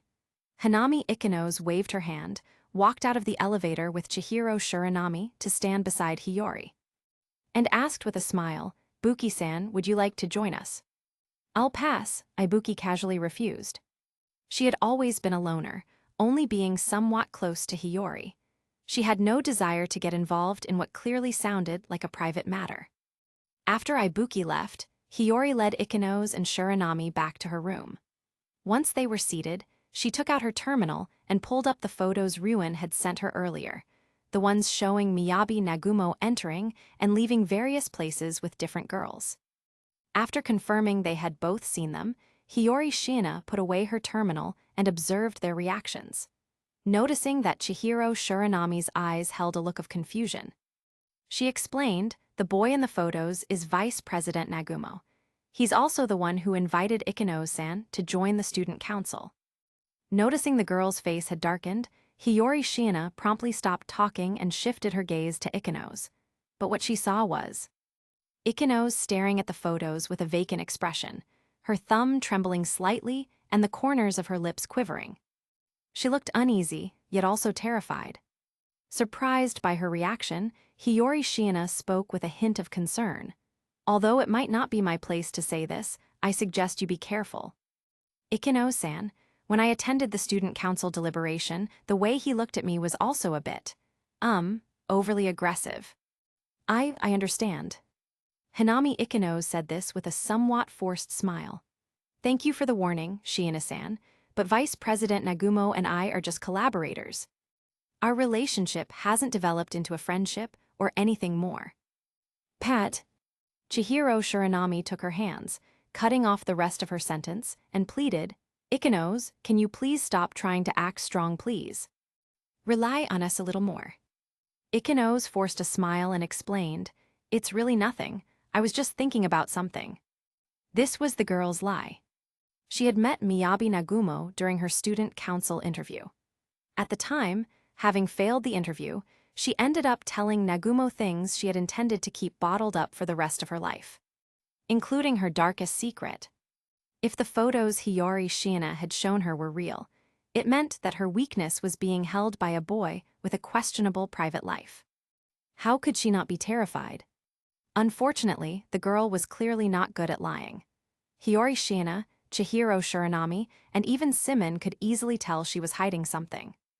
Looking at Chihiro Shiranami's drooping eyelids, her trembling lips, and her hands hanging down as if in resignation, Hiyori Shiina pondered for a moment, glanced at Ikenos, who seemed lost in her own world, and then tentatively asked in her mind, Mr. Ghost, are you planning to get to the bottom of this? No. Hiyori Shiina blinked and asked curiously, but you liked Ikenos a lot before. Aren't you going to help her? Sorry, but I can't feel anything more than indifference for a girl who can't distinguish between who's close to her and who's a stranger. It doesn't matter how pretty she is. I knew it. You have absolutely no patience with girls, Mr. Ghost. I won't deny that, but... Symon continued in a calm tone. Someone who likes and cares about her so much is right there, and yet she responds so perfunctorily. To be honest, in my mind, she's now on the same level as Suzune Horikita. My assessment, she can't tell friend from foe. I'd advise her to stay away from me. Is that what you think, Mr. Ghost? I see. Ending the exchange with her all-purpose reply, Hiyori Shiina silently made another mental note. For Hiyori Shiina, actively socializing with others was indeed a troublesome matter. However, due to the peculiar nature of a certain ghost, coupled with his overly normal, or rather, abnormal views on dating and friendship, she was left with no other choice. Fortunately, the current Mr. Ghost was always silly. With just a little probing, she could figure out all of his thoughts completely.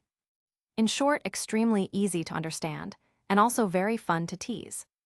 Chapter 40, One Hiyori Shiina Senses a Crisis. In the room, Hiyori finished taking mental notes and looked at the two girls who had fallen silent one after another. After a moment of thought, she smiled and changed the subject, saying, speaking of which, Chihiro and Ikenos are often together. Are you two out on a date today? And no, Chihiro Shiranami waved her hands, forcing a smile as she explained. It's just that Ikenos has been looking quite down these past couple of days. We all discussed it in secret, and I was the one who brought her out to cheer her up.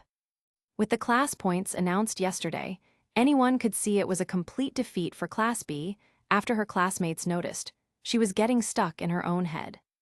They secretly discussed it, and in the end, Chihiro volunteered to step up, which led to their outing today.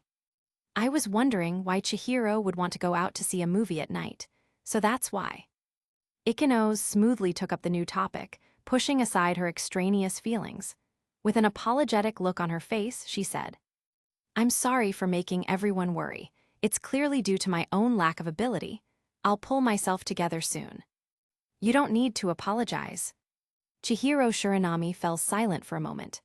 After a brief hesitation, she reached out, wrapped her arms around the girl's neck, pressed her cheek against hers, and murmured a gentle complaint.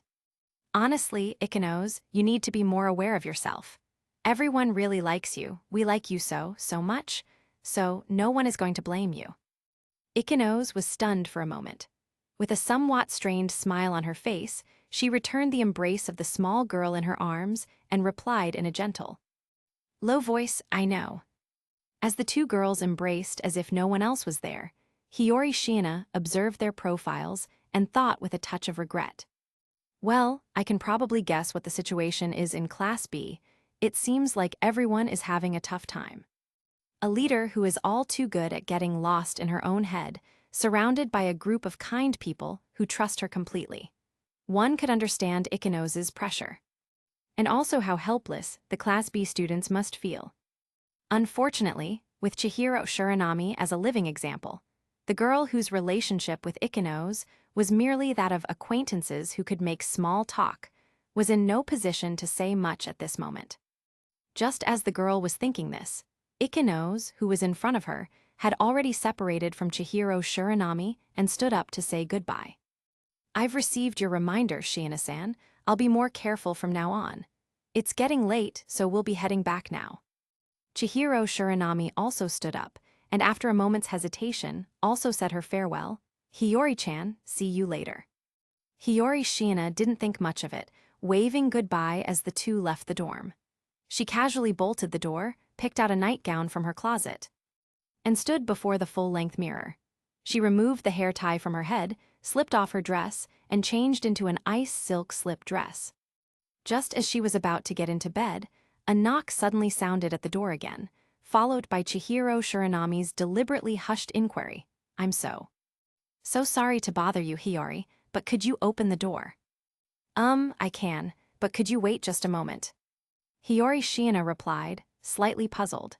She glanced down at the sleeveless slip dress she was wearing, which revealed a good deal of her skin and charm. Confirming it wasn't suitable for receiving guests, she quickly grabbed her school uniform from the closet and threw it on. Opening the door again, Chihiro Shiranami was standing outside, clearly hesitant. She tentatively half-raised a hand and requested, "Hiyori-chan, can I come in to talk?" Of course, Hiyori nodded. After inviting the girl in and having her sit down, she said, amused, "So this is what you meant by 'see you later' just now." Because it's a very personal topic, and I didn't really want Ikenos to hear it. And it's okay if it's me. Hiyori Shiina was a bit confused. When it came to personal topics, she and Shiranami hadn't had much interaction beyond exchanging greetings when they ran into each other in the elevator or the hallway. By any measure, she didn't seem like a suitable confidant. Because Hiyori is a very kind and amazing person, and also, you don't have many friends, and you don't seem like the type to gossip. Chihiro Shiranami didn't dare say this part out loud, feeling it would be too hurtful. Hiyori Shiina understood her unspoken meaning. After confirming that this wasn't an impulsive decision, she smiled and asked, "I see, do you need a moment to compose yourself?" "And no, it's fine. I already prepared myself before coming." As she said this, Chihiro Shiranami took a deep breath, pulled a pink-covered letter from her skirt, and presented it to the girl with both hands. "Please open it and read." Hearing this, Symon remarked with a sigh, "A love letter, huh? Haven't seen one of these in years. How very youthful and spring-like." Hiyori Shiina's eyes flickered slightly as she whispered softly, "Mr. Ghost, have you ever received a love letter before?" "Nope, I was the one who delivered love letters for a girl. Later on, it even became a part of a little couple's fun. Fortunately, I got to attend their wedding banquet in the end. So it wasn't a total loss." "That's rather difficult to comment on." Thinking this to herself, Hiyori Shiina smiled, took the love letter, and carefully opened the envelope to read it. Following the girl's perspective, Symon also took a look, and to his surprise it was a love letter addressed to Ikenos, and the writer was Chihiro Shiranami. It was clear the girl had a lot she wanted to say to her around. Neat handwriting filled the entire page. The beginning of the letter was a monologue from the depths of the girl's heart, expressing her admiration and affection. At the same time, it was Chihiro Shiranami's confession to Hanami Ikenos. The letter ended with these few lines. "I want to share your burdens, so you don't have to face difficulties alone. I want to share your responsibilities, so you don't have to meet every expectation alone. I want to share your pressure, so you don't have to blame yourself for failures alone." At this point, the letter's contents came to an abrupt end. It was obvious, this love letter wasn't even finished. After reading it through carefully, Symon thought for a moment and said, "You can tell this kid really likes her. But Ikenos probably won't accept. Right? Doesn't Mr. Ghost find it strange they're both girls after all? To be honest, I'm a little scared right now. This girl is a bit too much." Hiyori Shiina held the letter up to hide her face, secretly peeking at Chihiro Shiranami. When she was noticed, she quickly lowered her head again. How should I put it? You probably think that way because you haven't interacted with girls who like girls before. The chances of them falling for someone else are much lower than you'd think." As Symon said this, he thought for a moment and then tentatively asked, "Do you need to switch? I have experience with this." "Absolutely not." For the first time, the girl rejected his proposal with such a firm tone. Chapter 42, Just a Lover's Spat. "I'll keep your secret." As she said this, Hiyori Shiina carefully folded the letter, slid it into the envelope, and handed it to the girl, asking with some confusion, "Chihiro, are you seeking emotional counseling?" "That's part of it, but..." Chihiro Shiranami was clearly aware of this. She looked up and asked tentatively, "Hiyori, can you tell me about that Vice President Nagumo?" Hiyori Shiina smiled and nodded, "As I thought. Are you worried about Ikenos?" "It's obvious, isn't it?" She's putting on a brave face. Chihiro Shiranami hugged her legs, rested her chin on her knees, and said with her head down, "She's been like this for a long time. She forces herself to listen to everyone, forces herself to meet everyone's expectations. She keeps herself busy as if trying to prove something. When she faces a setback, she constantly apologizes, constantly reflects on her mistakes, and constantly repeats, "I'll try harder." No matter how many comforting words we say, no matter how many times we hug her, no matter how many times we say we like her, we can't hear a single bit of what's truly in her heart. Let alone wait for her to confide in us. It's as if. At this point, Chihiro Shiranami's expression grew complicated. It's as if she doesn't consider us friends at all. Symon chimed in, "All right, I get it. I have a great idea for this situation." Seeing him pop up at this moment, Hiyori Shiina asked curiously in her mind, "Mr. Ghost, what's your great idea?" "Simple. Have Chihiro Shiranami knock on her door right now, pin Ikenos down on the bed, confess her feelings, and after some R-rated action. You can talk about other things." Hiyori Shiina couldn't help but roll her eyes. Noticing her small reaction, Symon organized his thoughts and said with a laugh, "Don't be so quick to dismiss it. I can explain." According to Chihiro Shiranami, Ikenos is giving of herself in a way that's almost self-sacrificial. This giving could be for self-satisfaction, or it could be a form of emotional exchange. I have no intention of judging this social method, nor do I think there's a major problem with self-satisfaction or emotional exchange. The problem is, when Ikenos encounters difficulties and setbacks, she first draws a circle, sets it as her boundary, and then just spins around inside it, wearing herself out for no reason. When someone tries to reach out to her, she rejects them without hesitation. Honestly, I find this kind of behavior a bit hard to understand, and I don't really want to.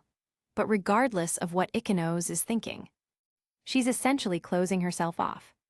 In this situation, if you want to reach her heart, the first thing to do is step inside that circle. The method could be a firm approach or a forceful breakthrough. In short, don't give her a chance to refuse, and don't leave her any room to maneuver. At this point, Symon suddenly changed his tone and teased. So, like I said, having Shiranami go up there, pin Ikenos to the bed, and kiss her forcefully a few times would have an explosive effect. At any rate, it's definitely better than just staring blankly from the outside. It's certainly a viable method, but it doesn't have to be so extreme. After listening to his long speech, Hiyori Shiina made this assessment in her mind, then said in a gentle tone, "If you're worried about Ikenos, I suggest you go knock on her door now." Chihiro Shiranami lowered her head, looking dejected. "I don't know what to say to her." "If that's the problem, let's see." Hiyori Shiina thought for a moment and gave a not-so-perfect example. "It's like how you always like to hug her." "Chihiro." Hearing this, Chihiro Shiranami's body stiffened, and she explained awkwardly, "That's because we're all girls. Please don't worry, I'm just giving an example." As she said this, Hiyori Shiina thought for a moment and mused, "Just like how you hug her, don't ask for her opinion, don't follow her thoughts. Don't consider her feelings, just go in for the hug." Chihiro Shiranami tilted her head in confusion, clearly not understanding the meaning behind her words. Seeing her like this, Hiyori Shiina couldn't help but chuckle and patiently explained. "Don't ask for her opinion means, if you want to see Ikenos now, don't ask if she's asleep via your terminal, just go straight up and knock on her door. Don't follow her thoughts means, if you go and knock now, and she says it's late and asks if you can talk tomorrow, please just say no. Don't consider her feelings means, once you're inside, if you want to stay with her longer, you can just ask if you can sleep over." Chihiro Shiranami was clearly perplexed.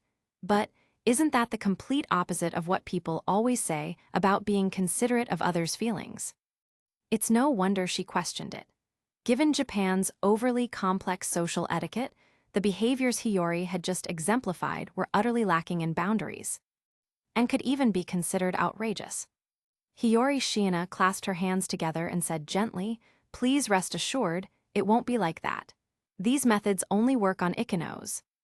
Because she's a great angel, or perhaps, more than being cared for by you all, that child yearns to be relied upon." At this point, Hiyori Shiina winked and said playfully, "Besides, once you've closed the distance in your relationship enough, whether it's the things she's unwilling to say or the confession you're hoping for, it all becomes possible." Chihiro Shiranami's pupils dilated. A while later, Hiyori Shiina saw a somewhat light-footed Shiranami out the door, casually locked it behind her, slipped off the school uniform she was wearing, and filled with drowsiness, crawled into bed. "Good night, Mr. Ghost." Hiyori's voice was soft and sweet. Covering her chest with one hand, she said gently, "If you want to play around tonight, please don't be too rough." Symon retorted stubbornly, "I don't." Hiyori chuckled lightly, I don't know what to do with you." Chapter 43, Learning to Swim on Dry Land. All talk and no action. After the midterm exams ended, a rare period of peace settled over the school. Perhaps because there were no good targets, Kakeru Ryuin, the biggest troublemaker among the first years, chose to lay low for a long time afterward, if you don't count his tyrannical behavior as causing trouble. That is, during this time, Symon and Hiyori's daily life was also uneventful. However, as their circle of acquaintances expanded, some minor incidents inevitably began to pop up. For instance, occasionally running into Masumi Kamuro, on the sports field Miho Ibuki, and Meiyu Wang, inviting her out on weekends Eri Sakura, sending a risque photo now. And then Chihiro Shiranami seeking relationship advice. Perhaps because Hiyori acted so gently and showed no signs of aggression, the other girls almost unanimously saw her as someone to confide in and share things with. In the process, they inevitably learned about the situations of key figures in each class. Incidentally, after Shiranami sought Hiyori's guidance, no one knew what happened that night. However, the girl's planned confession seemed to have been put on hold, whether she was just biding her time or reevaluating her feelings. Only she knew. Time passed amidst their daily routine. The first semester ended, and late July arrived. Woo with the sound of a cruise ship's horn. Standing on the bow deck, Hiyori Shiina spread her arms, letting the sea breeze whip through her hair as she gazed at the horizon and shouted with a smile. "Oh ocean, you're made entirely of water." Hiyori Shiina replied internally, holding back a laugh. "Mr. Ghost, you're not allowed to do silly things with my body." An ocean that felt like a perpetual summer, an endless blue sky, a luxurious cruise ship sounding its horn, a gentle sea breeze. This was the summer vacation trip that the fabulously wealthy advanced nurturing high school had prepared for its first-year students. At the end of the semester, organized by their respective homeroom teachers, the first-year students left the school grounds for the first time, boarding this luxurious cruise ship named the Hope for a planned 2-week trip. All expenses for the trip would be covered by the school, the facilities on board including renowned restaurants, a theater, a swimming pool, and more could be used for free, without even spending any points. According to the schedule, the students would depart from Tokyo Bay on the luxury cruise ship, heading for an uninhabited island in the Pacific Ocean. There, they would enjoy summer to the fullest in the island's lodges. Afterward, they would spend another week on the ship. It all sounded very comfortable as long as the school wasn't planning any tricks. Just as the girl was thinking this, a pair of feminine arms wrapped around her waist, followed by Mio Ibuki's obviously strained retort, "This is when you're supposed to say I'm flying." "I can't do that." Symon verbally rejected her suggestion, saying with a smile, "I know you love movies, but now is clearly not the right time to recreate that famous scene from Titanic after all. We're actually on a cruise ship." Hearing this, Mio Ibuki thought for a moment, then decisively let go of her hands and nodded. "You're right, that would be a bit unlucky. Everyone knows how Titanic ended. A cruise ship that hits an iceberg and sinks on its maiden voyage is unluckier than even the world's shortest-lived aircraft carrier.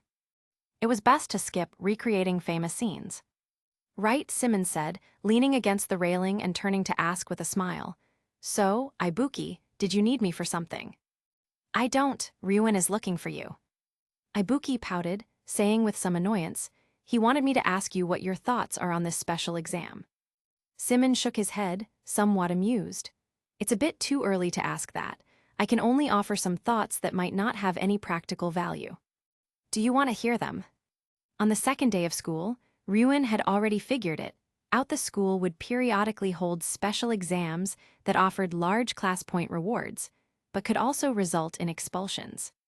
Ever since the behavioral standards exam ended, Class C had been bracing for the next special exam. Many were on edge, afraid the school would pull another one of its tricks. After waiting for an entire semester, right up until this summer trip, everyone in Class C had a sinking feeling without Ryuen or Hiyori Shiina even needing to say anything. The next trick was finally here. As he mused on this, he saw that Ibuki had already taken out her terminal and was seriously starting to record. Symon thought for a moment, then said casually, "Regarding this special exam, the only thing we know for sure right now is that it will take place on the uninhabited island. No one knows what the environment on the island is like. If it's truly uninhabited, will there be survival challenges? And if the school lied, is it actually a sports facility or a training ground? There are many possibilities. If we want to find out the answer without paying a price, we could look for clues on the ship. Or we could get someone sociable to sound out the crew and ask them about their impression of the island. These are things we can try without any cost. As for whether we'll get an answer, and whether that answer will be valuable, that depends on the specific details of the exam, which we can only buy from our homeroom teacher. The problem is, even if we know the exam details in advance, it's uncertain whether we can establish a first-mover advantage. Whether those points should be spent is a decision only Ryuen can make." Having said that, Symon blinked. Ibuki understood instantly. She switched off the recording and, after a moment's hesitation, asked calmly, "Hiyori, are you planning on going to the pool?" Without a doubt, the girl was trying to invite her, but unfortunately. Symon immediately took a step back and waved his hand. "Sorry, that place is absolutely off-limits." If Hiyori Shiina's objection was to the changing rooms, his was to providing fan service to others. The two souls in one body were in unanimous agreement about avoiding places like the public pool. And on this point, there seemed to be no room for negotiation. "That's a real shame," Mio Ibuki said, then asked casually, "But will that be okay? I remember you've only ever observed during swimming lessons. If I recall correctly, the teacher told us to learn how to swim before summer." Symon fell silent for a moment, then tentatively asked in his mind, "Hiyori, you can swim, right?" Hiyori Shiina sounded surprised. You can't, Mr. Ghost." "Sorry, I'm a complete landlubber," Symon admitted frankly. I've only ever taken swimming theory classes, but it should be fine, right?" Symon was shocked. "Wait a minute, you can learn swimming through theory alone." Hiyori whispered softly, "There was no other way. Many schools don't have a pool, but swimming is a required subject, so." "Right, impressive. I never thought armchair strategizing had an advanced version for dryland swimming. You learn something new every day." Chapter 44, I'm So Beautiful bonus chapter. Ultimately, after a discussion with Hiyori Shiina thought for a moment and decided to accept Ibuki's invitation. "Although I've always held the attitude that it's always the good swimmers who drown, now that I'm out at sea, I have to learn what needs to be learned. My life is on the line." While the girl went back to report to Ryuen, Symon took the initiative and went to the swimsuit shop on the ship, planning to pick out a suitable outfit. It was the hottest time of the day, and a few girls were also picking out swimsuits in the store. Two of them were acquaintances. "I think this set would look great on you, Kikyo-chan," Meiyu Wang said, holding a revealing red bikini and pushing it into the hands of the girl beside her. The smile on Kikyo Kashida's face faltered slightly as she hesitated. Isn't this a little too revealing?" "What's wrong with that? We're on vacation, after all." As she spoke, Meiyu Wang turned around and her eyes met Symon's. She asked curiously, "Shiina, are you here to pick out a swimsuit too? I can help you with some recommendations." "No need to trouble yourself," Symon said with a wave of his hand. "I already had something in mind before I came." Meiyu Wang was clearly a little disappointed. "Oh, I see. That's a shame." Symon chuckled teasingly. "Don't say that.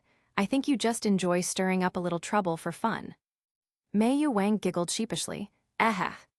Without saying much more to the girl, Symon walked around the store and picked out a school swimsuit with white frills. He also grabbed a rash guard, sandals, a waterproof pouch, and sunscreen before heading into the changing room. When Symon came out of the changing room, he had already changed into the swimsuit. the waterproof pouch was looped around his wrist. And he had tied his hair up into a high ponytail with a hair tie he'd brought along. Meanwhile, Hiyori Shiina spoke up in his mind, amused. "I thought you were going to change by yourself, Mr. Ghost. I don't mind, you know." Symon pretended not to hear. He pushed the door open, walked a few steps, and rented a locker and a swim ring from the water sports shop next door. A moment later, he was sitting at the top of a slide leading directly into the public pool. Splash the sound of entering the water. Buoyed by the swim ring, Symon floated up from the water and took a moment to get his bearings. This seemed to be the shallow end. The water came up to his chest when standing. About 1.2 meters deep. Since Ibuki hadn't arrived yet, Symon had no intention of practicing on his own. He rested on the swim ring, tiptoeing on the pool floor, and watched Kushida and Mei-chan playing water volleyball in the center of the pool. "How nice," came Symon's soft sigh. "HMPH, I am so beautiful," came a narcissistic male voice from the poolside. Caught off guard by such a statement, Symon shot a strange look toward the boy lounging on a beach chair by the pool. Long blonde hair, European features, a muscular physique clad only in a speedo, and a small round mirror in his hand. A charmingly sinister smile played on his lips as he admired his own reflection. It was Rokyusuke Konji from Class D. Symon couldn't help but be amused. "This guy is so flamboyant." Hiyori chuckled. "That must be Konji-kun from Class D. He's just as narcissistic as the rumors say." Perhaps because Hiyori Shiina's stare was so peculiar, Konji soon noticed the attention. He closed his eyes, swept a hand through the hair on his forehead, and grinned. "Are you also captivated by my beauty? It's quite all right. Gaze upon it to your heart's content."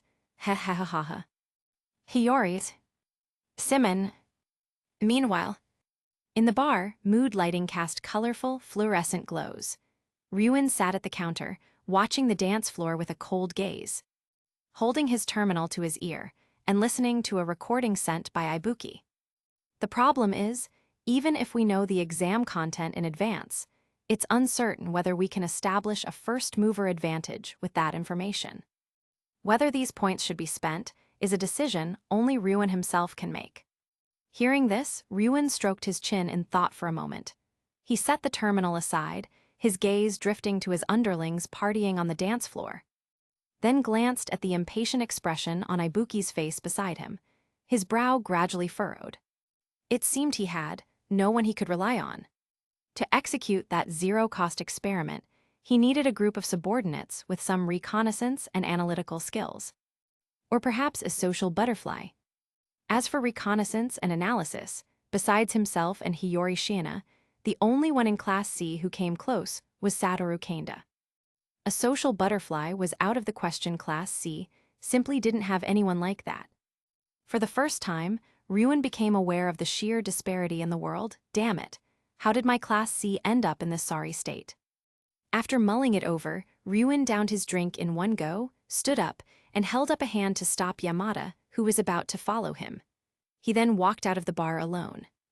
At the same time, in the cruise ship's theater, a play about the story of Icarus was being performed. There were only two people in the audience: Class D's homeroom teacher, Sae Chabashira, and a Class D student, Kiyotaka Ayanokoji. A few days ago, a man contacted the school. He demanded that Kiyotaka Ayanokoji be expelled. Sae Chabashira said calmly, her arms crossed over her chest. "How very strange," Kiyotaka Ayanokoji replied, his expression unreadable. "Although I don't know who that man is, the school wouldn't expel a student without a valid reason. Would it?" "Of course. As long as you are a student here, you are protected by the school rules. However, if you were to engage in problematic behavior, that would be a different story." Kiyotaka Ayanokoji's gaze lifted slightly. "That's a pity. Unlike the arrogant Icarus, I have no intention of provoking the sun. It has nothing to do with your will. As long as I deem that you have violated the school rules, it becomes fact, and you will be expelled," Sae Chabashira stated as if it were a simple truth. Kiyotaka Ayanokoji was puzzled. "Are you threatening me?" "It's a deal. If you aim to reach Class A, I will do everything in my power to protect you." "It seems we have nothing more to discuss. Kiyotaka Ayanokoji said, standing up. That's a real shame, Ayanokoji. You will be expelled and consequently lose your freedom. Sae Chabashira lifted her chin, looking coldly at Ayanokoji as he prepared to leave. She threatened in a chilling tone, "Are you going to decide now promotion to Class A? Or expulsion? You may one day regret using me," Kiyotaka Ayanokoji said, his expression as indifferent as if he were completely unaffected. "Should I have her removed from this school, there are plenty of ways to do it. After all," the boy thought. Recognizing the concession in his words, a somewhat bitter smile touched Sae Chabashira's lips. "Don't worry, my life is already full of regrets. A person like you can hardly be called a teacher." Chapter 45 for Ryuin, this was never a choice bonus chapter. After Kiyotaka Ayanokoji left, Sae Chabashira sat alone in the theater, silent for a long time. She took out a cigarette, lit it, and after a deep drag, blew out a ring of smoke. Hiatus. Ayanokoji was right, she was indeed unworthy of being called a teacher. Or perhaps, her motives for returning to this school to teach were impure from the start. Recalling the past, she had once been a student in Class D of the Advanced Nurturing High School. Her class had been just one step away from reaching Class A. But unfortunately, due to her own selfish desires, they had failed at the last moment. She had returned here with the thought of making up for that regret. If they could just get to Class A, if only they could reach Class A and end this nightmare of hers, then things like threatening students. She could accept that. Meanwhile, at the public pool, Hiyori Shiina had been leisurely soaking by the edge for some time before Mio Ibuki, who had rushed to meet her, finally arrived. Crouching in the water, Symon looked up, sizing her up from bottom to top. His gaze gradually turned peculiar as he stared at the two characters for Ibuki emblazoned on the girl's chest. It had to be said, although her face looked rather young, Ibuki was actually a bit taller than Hiyori. Her figure wasn't bad either, her legs were long and straight, and her abs were clearly defined. Aside from a lack of curves up front, she had no real flaws. Unfortunately, the girl was quite unconcerned with details. She had come out on vacation wearing a school swimsuit, not even bothering to remove the name tag pinned to it. In a pool where girls competed for attention, she was a true eccentric. Not a single guy under the sunshades spared her a glance. It was quite the sight. Symon laughed and said, "If I'd known the school swimsuit had this much power, I definitely would have changed into one myself." I already knew what these guys were like. Ibuki shot a cold glance at the boys by the poolside, seeing no one was looking at her. She crouched and slid into the water, handing her the earplugs she had prepared. She took off her swimming ring and said, "Time is short. I'll teach you the breaststroke today. Have you studied swimming theory?" Symon was shocked. "Wait, you mean that stuff is actually useful?" Ibuki asked, bewildered otherwise. Hiyori Shiina. At the same time, following the signs, Kakeru Ryuin navigated the massive cruise ship, found his homeroom teacher's cabin, and knocked on the door. Kazuma Sakagami opened the door and asked casually, "Oh, Ryuin, what can I do for you right now?" With his hands in his pockets, Ryuin said calmly, "I want to know about the deserted island in advance, as well as the rules and procedures for the special exam." Across from him, Kazuma Sakagami was clearly a little surprised. After a moment's thought, he smiled. "You've realized the special nature of this trip ahead of time and are taking early action. To be honest, I'm quite pleased. However, the school has issued a strict gag order." "Cut the crap," Ryuin interrupted the pointless drivel. He took out his terminal from his pocket and asked coldly, "How many points?" Just as Hiyori Shiina had said, even with advance information about the exam, it wasn't certain one could establish a first-mover advantage. It was possible to lose everything. However, what the girl hadn't said was this: once a first-mover advantage was established, you could at the very least make a handsome profit. And if that advantage snowballed, the earnings would be immense. It was a pure gamble, and if he didn't even have the courage to bet, he wouldn't be Kakeru Ryuin. Seeing that he had clearly made up his mind, Kazuma Sakagami didn't try to dissuade him. He pushed up his glasses, a faint smile on his face. "As for the price, It's the same as the rules for the behavioral standards exam 2 million points. He had come to work at this school to make money in the first place. Now that there was an opportunity to earn a quarter's salary with minimal effort, he certainly wouldn't refuse. Ding-dong points received. After glancing at the freshly deposited 2 million points, the smile on Kazuma Sakagami's face was no longer hidden. He went back into his room, grabbed a map, and handed over a thick, deserted island special exam guidebook. After a moment's thought, he added a word of advice. The cruise ship is scheduled to arrive at its destination at noon on August 1st. This advance information is valid for 2 days. This map will only be distributed to the homeroom teachers of each class, so consider it my support for you. Ryuin was somewhat surprised to hear this. He reached out, took the items, and unfolded the map for a look. The map was a sturdy sheet of A2-sized paper 42 cm wide, 59 cm long with a scale of 12,000. Printed on it was a crystal-clear aerial photograph of a natural island. The island was covered in dense vegetation, mostly a vast, thick forest, though there were also some artificially cleared open spaces and roads. 8 locations on the map were deliberately marked with red circles, with bold text written beside them: pond, stream, well, waterfall, beach, cave, observation tower, safe house. Some other areas like cornfields and vegetable gardens were also circled, but not specifically labeled. Heh, my sincerest thanks. Do you need me to bring it back to you? Ryuin said with a smile as he put the map away, though his smiles always looked more like sneers. Kazuma Sakagami smiled and shook his head. No need. With the transaction record, I can apply for a replacement perfectly legally. The smile on Ryuin's face vanished. So this thing was supposed to be mine eventually anyway, and you old geezer, are using my own stuff to act like you're doing me a favor, huh? With that thought, Ryuin snorted coldly. He wasted no more words on the black-hearted homeroom teacher, turning to leave and prepare to study the massive rulebook for the exam. As he passed the ship's reading room, Ryuin's eyes met with Kohei Katsuragi from Class A, who was standing at the entrance. He then noticed the book in the other's hand: Wilderness Survival 101. After a single glance, Ryuin walked past him, having no interest in conversation. The school's special exams were never much of a secret, so it wasn't surprising that Katsuragi had figured it out and was preparing in advance. However, if the theme of this exam was truly survival, then with the map in his possession, he was in a virtually unbeatable position.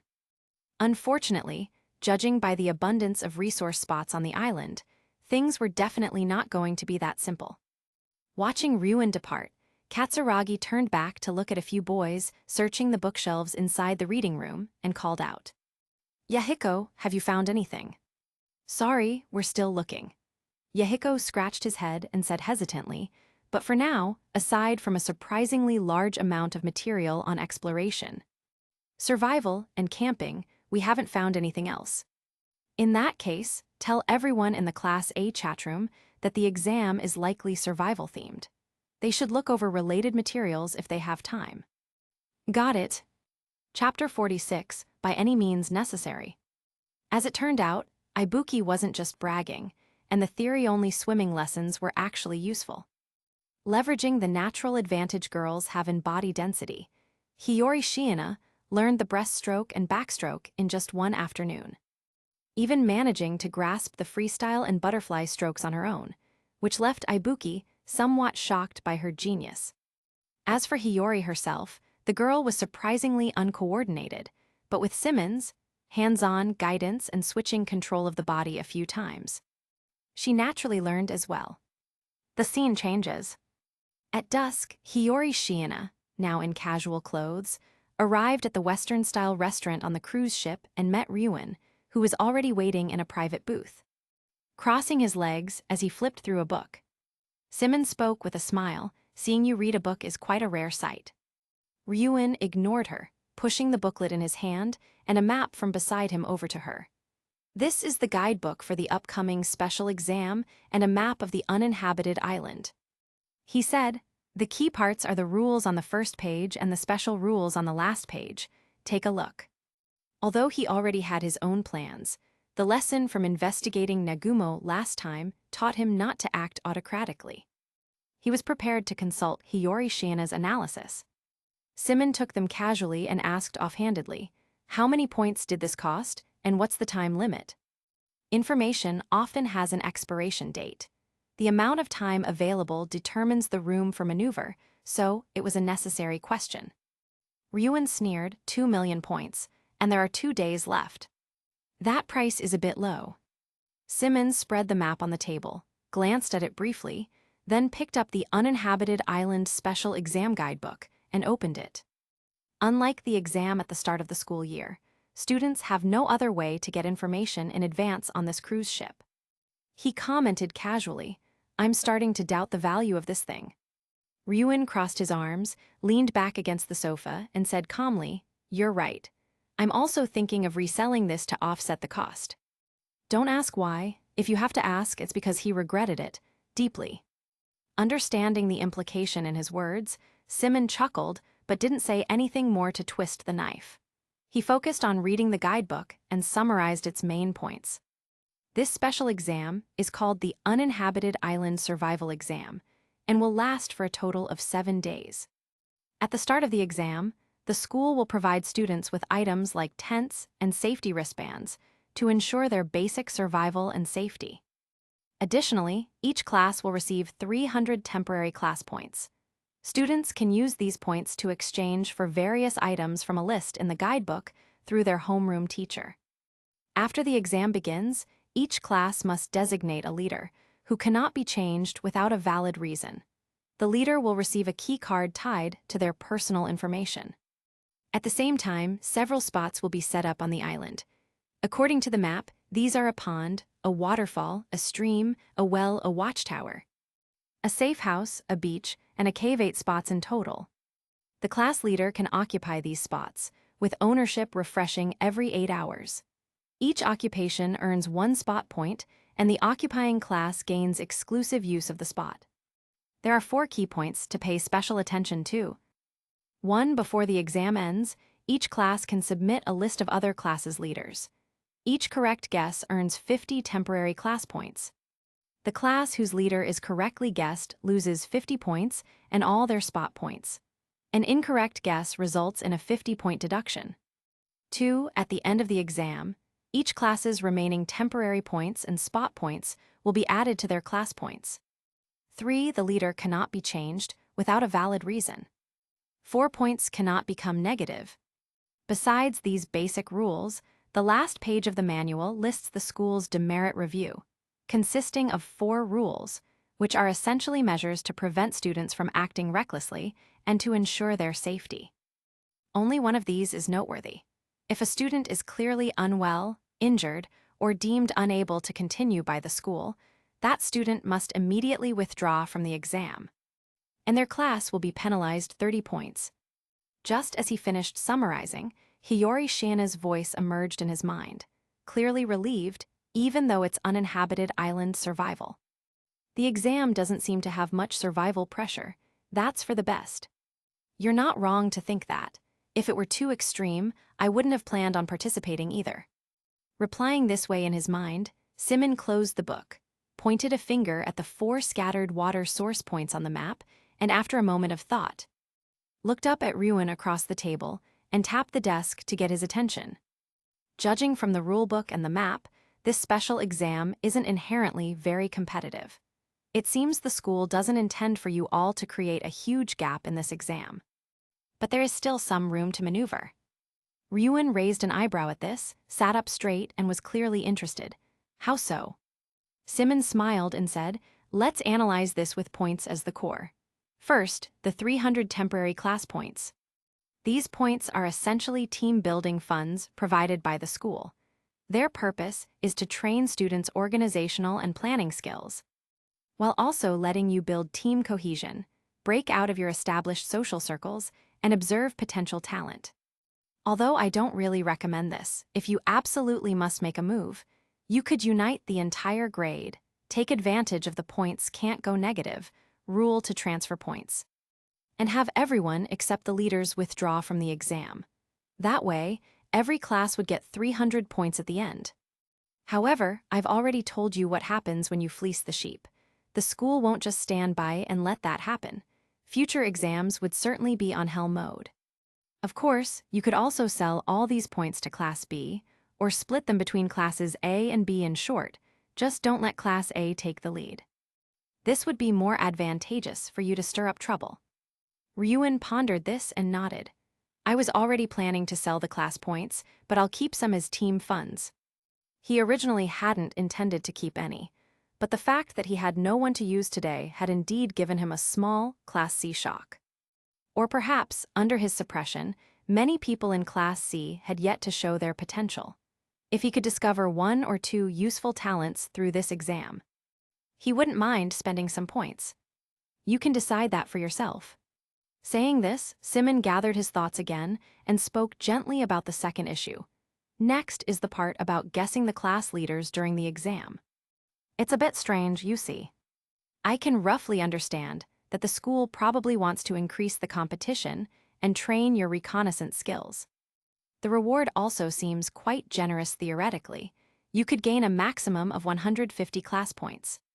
The problem is, as long as a class's keycard holder voluntarily withdraws from the exam before it ends, they can spend 30 points to switch leaders, ensuring they won't be guessed. The one who guesses wrong will even lose 50 points. Ryuin frowned upon hearing this. Symon didn't notice his reaction and continued in a warm tone. Also, regarding the spot points that classes are meant to compete for, the school has been quite stingy. There are only 8 spots on the island in total. Over 7 days, they refresh 3 times a day, making for a total of 168 spot points. After excluding the 4 spots that will inevitably become the base camps for each class, there are really only 4 left for everyone to fight over, totaling 84 points. It might seem like a lot, but because of the rule that all spot points are reset if the leader is guessed, a leader's identity can't be hidden at all if students just hide a camera near a spot or have someone stake it out.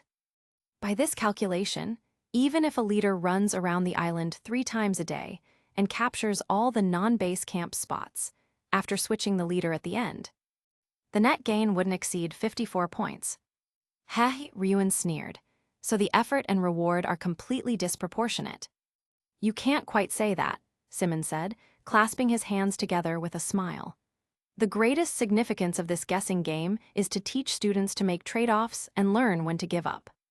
To put it more nicely, the designer of this special exam seems to want to suppress the possibility of interclass competition, hoping that students can achieve substantial growth through this gentle team-building exercise. Ryuin sneered again.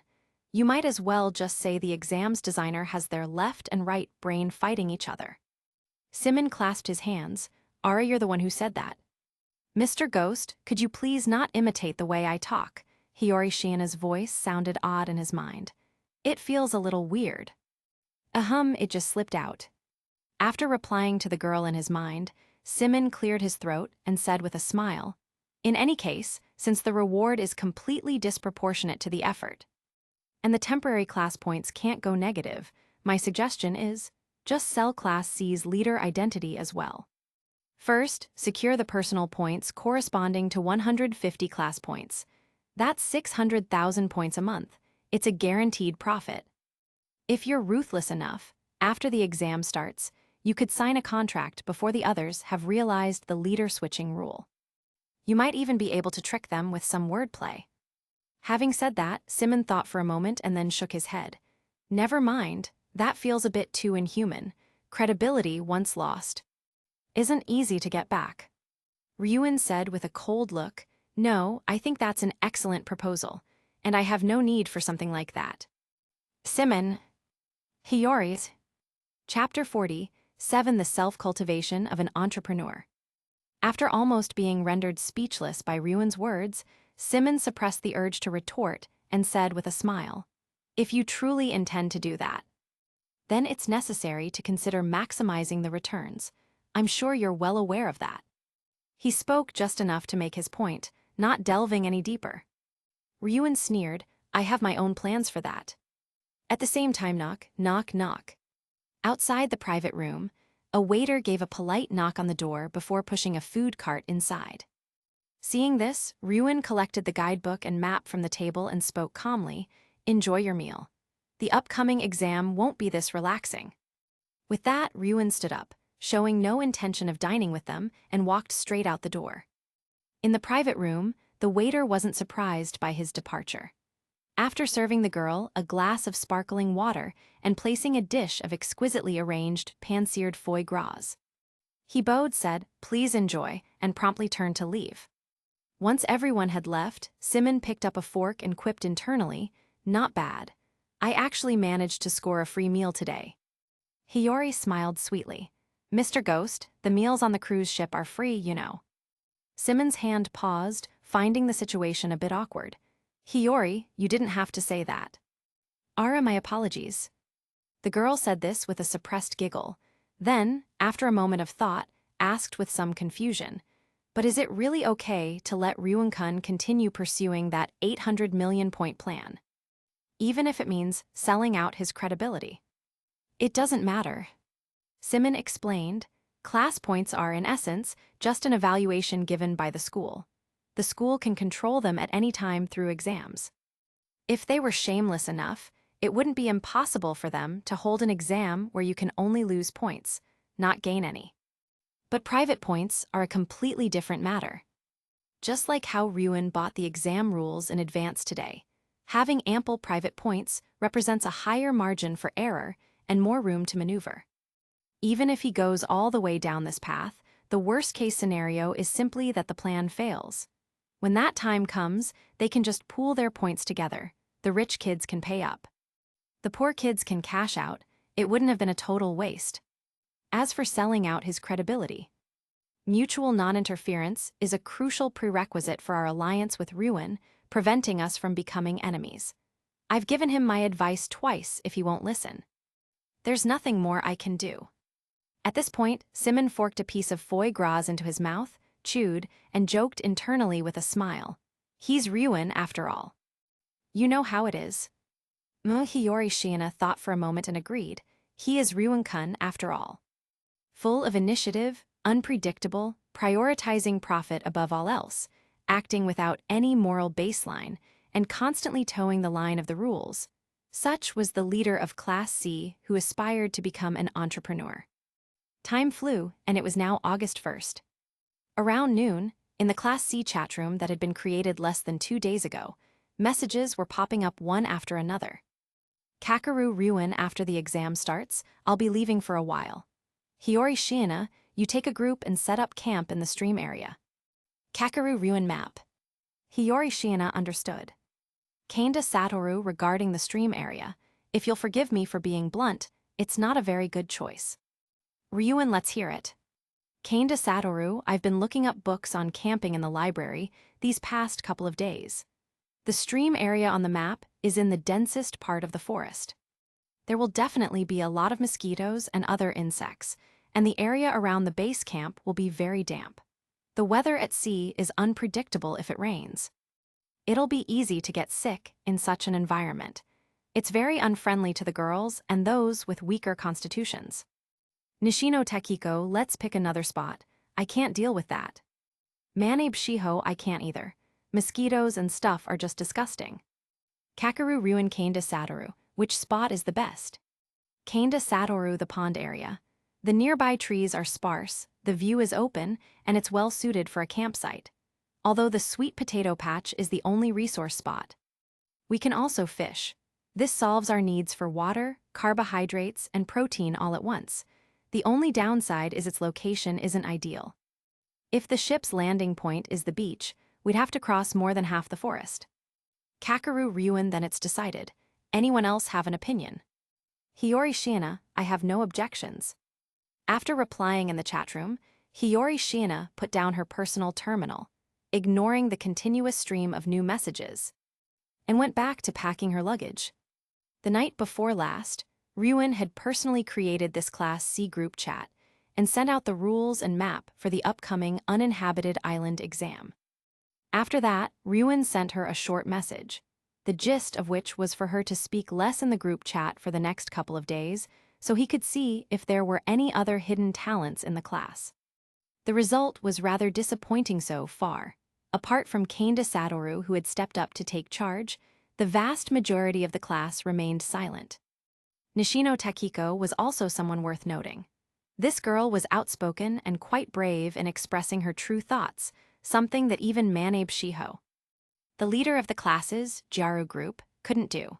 Ryuin was also considering giving her more responsibilities. At the same time, a clear female voice suddenly came over the ship's broadcast. This is an announcement for all students. If you have the time, please gather on the deck. We are approaching the island, and we believe you will soon see a very meaningful sight. Hiyori Shiina softly asked in her mind, "This must be a hint from the school for the students, right? Should we go take a look?" Symon replied without hesitation, "Let's go. At the very least, we can get a clear overview of the entire island. You can trust a map, but you can't trust it completely, especially when it's just a single aerial view with incomplete topography. There's just too much information that could be missing." A few minutes later, Hiyori Shiina arrived on the ship's deck. A good number of students were already there, including many familiar faces Class A's Katsuragi, Class B's Ikenos, Class C's Ryuin, and from Class D, Ayanikoji, Harada, and Kushida. In the final moments before landing on the island, the leadership of each class had gathered here. Chapter 48 Sakagami, do you think Shiina can do everything? Arriving on deck, Hiyori Shiina's attention was immediately drawn to the bow of the ship, which offered the best view. However, it seemed a conflict was brewing there between students from Class A and Class D. She could see the Class A boys surrounding Katsuragi, pushing several Class D students aside while deliberately spouting harsh words. "Hey, you're in the way. Scram, you defective products. Defective products should know their place. Class D doesn't have any human rights. We're Class A." The words were incredibly rude. It looked like Sudo from Class D was about to start a fight, but he was held back by Harada and Kushida. The group left resentfully. Seeing that Class A had occupied the best spot, Hiyori had no intention of going over and instead walked to the railing on the side of the ship facing the island. There, Ikenos and Ryuin were standing together, each holding a pair of binoculars and looking toward the island. Noticing the girl's footsteps, Ryuin glanced at her out of the corner of his eye and casually handed her the binoculars, speaking in a calm tone. "So you're here." Beside him, Ikenos heard Ryuin's words, lowered her binoculars, and waved with a smile. "Shiina, long time no see." "Memo." Hiyori responded with a smile, taking the binoculars with a composed expression. She turned her gaze to the island and said inwardly, "It seems Ryuin-kun has teamed up with Ikenos. Class B is indeed the best choice. I just wonder how much he made off it," Symon replied casually, following the girl's line of sight toward the island.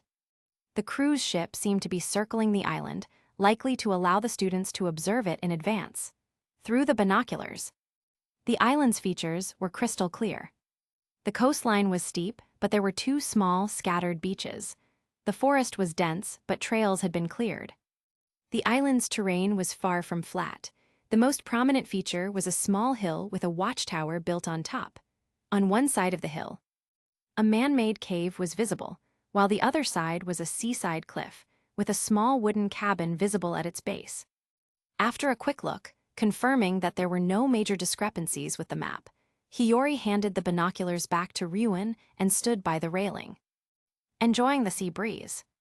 Unlike Ryuin, who reveled in stirring up trouble, the girl had a more easygoing personality.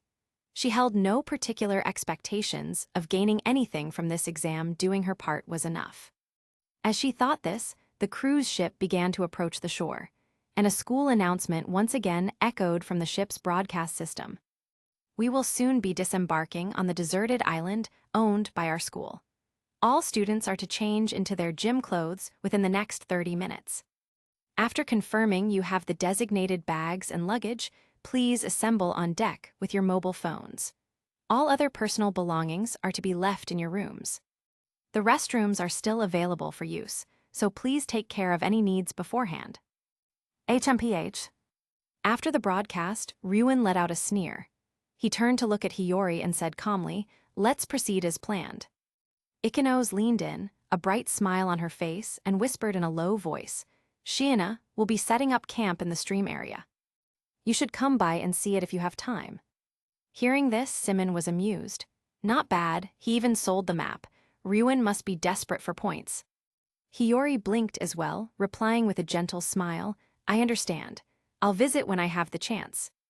A short while later, all the first-year students had changed into their gym clothes and were once again assembled on deck. Now then, please begin disembarking, starting with Class A. Additionally, mobile phones are prohibited on the island. Please hand them over to your homeroom teachers and then disembark. At the command of a teacher holding a megaphone, the Class A students chatted leisurely as they descended the cruise ship's gangway in an orderly fashion. On the deck under the scorching sun, students from the other classes endured the harsh sunlight, muttering complaints as they waited their turn to disembark. It's so hot, why can't they move faster? Seriously, even with these thin clothes, I'm still sweating like crazy. Amidst these complaints, it took several minutes for everyone to finally disembark. Under the direction of their homeroom teachers, they began to line up on the beach for roll call. Meanwhile, staff members began setting up tents and arranging tables and chairs on the beach. Before long, Class A's Mr. Mashima walked to the front of the formation, stepped onto a newly prepared white podium, and spoke into a megaphone in a serious tone. Now then, we will commence this year's first special exam. A special exam? You've got to be kidding. Hey, wasn't this supposed to be a summer vacation trip? They tricked us into coming here again. Such murmurs rose from the Class D ranks, including the deliberate concealment of the rules at the start of the school year. This was the second time the students had been deceived by the school. Such skepticism was not surprising. Mr. Mashima paid no mind to the students' chatter. Continuing to speak into the megaphone, the exam period will be for 1 week. Starting now and ending at noon on August 7th, you will spend the next week living as a group on this uninhabited island. That is the content of the exam. Returning to the ship during the exam is not permitted without a valid reason. Your life on this island, from finding a place to sleep to preparing food, must all be figured out by yourselves. At the start, the school will provide each class with 2 tents, 2 flashlights, and 1 box of matches. Furthermore, there is no limit on sunscreen, and each of you will be allocated a set of toiletries. As a special exception, female students are permitted unlimited use of feminine hygiene products. Please make your requests to your respective homeroom teachers. That is all. As he finished, Kanji Ike from the Class D group loudly voiced his objection for all to hear. What do you mean?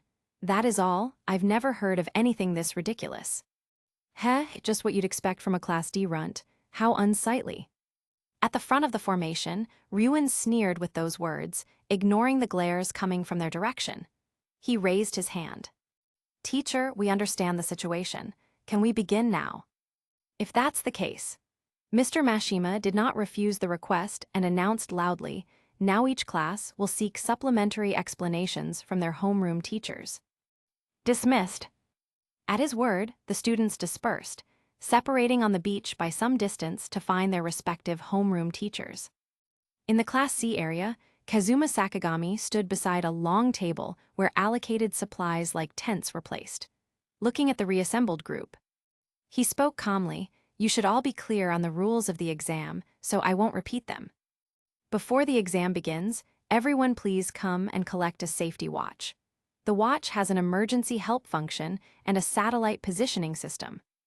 It can monitor vital signs, and a helicopter will be on standby on the ship. Please ensure your safety and do not remove it without reason. Meanwhile, Ryuin turned to look at Hiyori beside him and handed her the guidebook he was holding. I'm leaving the rest to you. He said calmly, don't disappoint me. Hiyori Shiina accepted it with both hands and nodded. Please rest assured. Satisfied with her reply, Ryuin nodded, left the group to grab a safety bracelet from the long table, and then pulled Kazuma Sakagami aside. I need to redeem some items. When can I get them? If you want them now, it can be done very quickly. Get me 7 micro cameras and a communication device that can read the video via Bluetooth. Kazuma Sakagami closed the guidebook in his hand and pushed up his glasses, including the 200 points from your advanced trade with Class B. After deducting the cost of these items, you'll only have 80 temporary points left. Are you sure? You have to have faith in that woman Shiina. Ryuan, do you think Shiina is omnipotent? Teacher, you're talking too much. On the other side, in the Class C group, Hiyori Shiina turned to the others who were looking at her expectantly and said with a gentle smile, "All right, everyone, could a few people come help me distribute the toiletries and safety bracelets?" Ooh, that was the boys. Yay, that was the girls. For the first time, the members of Class C were temporarily free from the grasp of the tyrant, ready to receive the grace of the angel, a truly joyous occasion. 10 minutes later, led by Shiina and Ikenos, Class C and Class B entered the forest, taking different paths. In the Class A ranks, Katsuragi, who had just finished listening to the exam rules, saw this and gradually furrowed his brow. In the Class D ranks, Ayanokoji watched Chabashira, who was still demonstrating how to use the simple toilet for the students, and his gaze swept over the Class C group. The boys were in the front, the girls in the back, and everyone already had their safety bracelets on their wrists.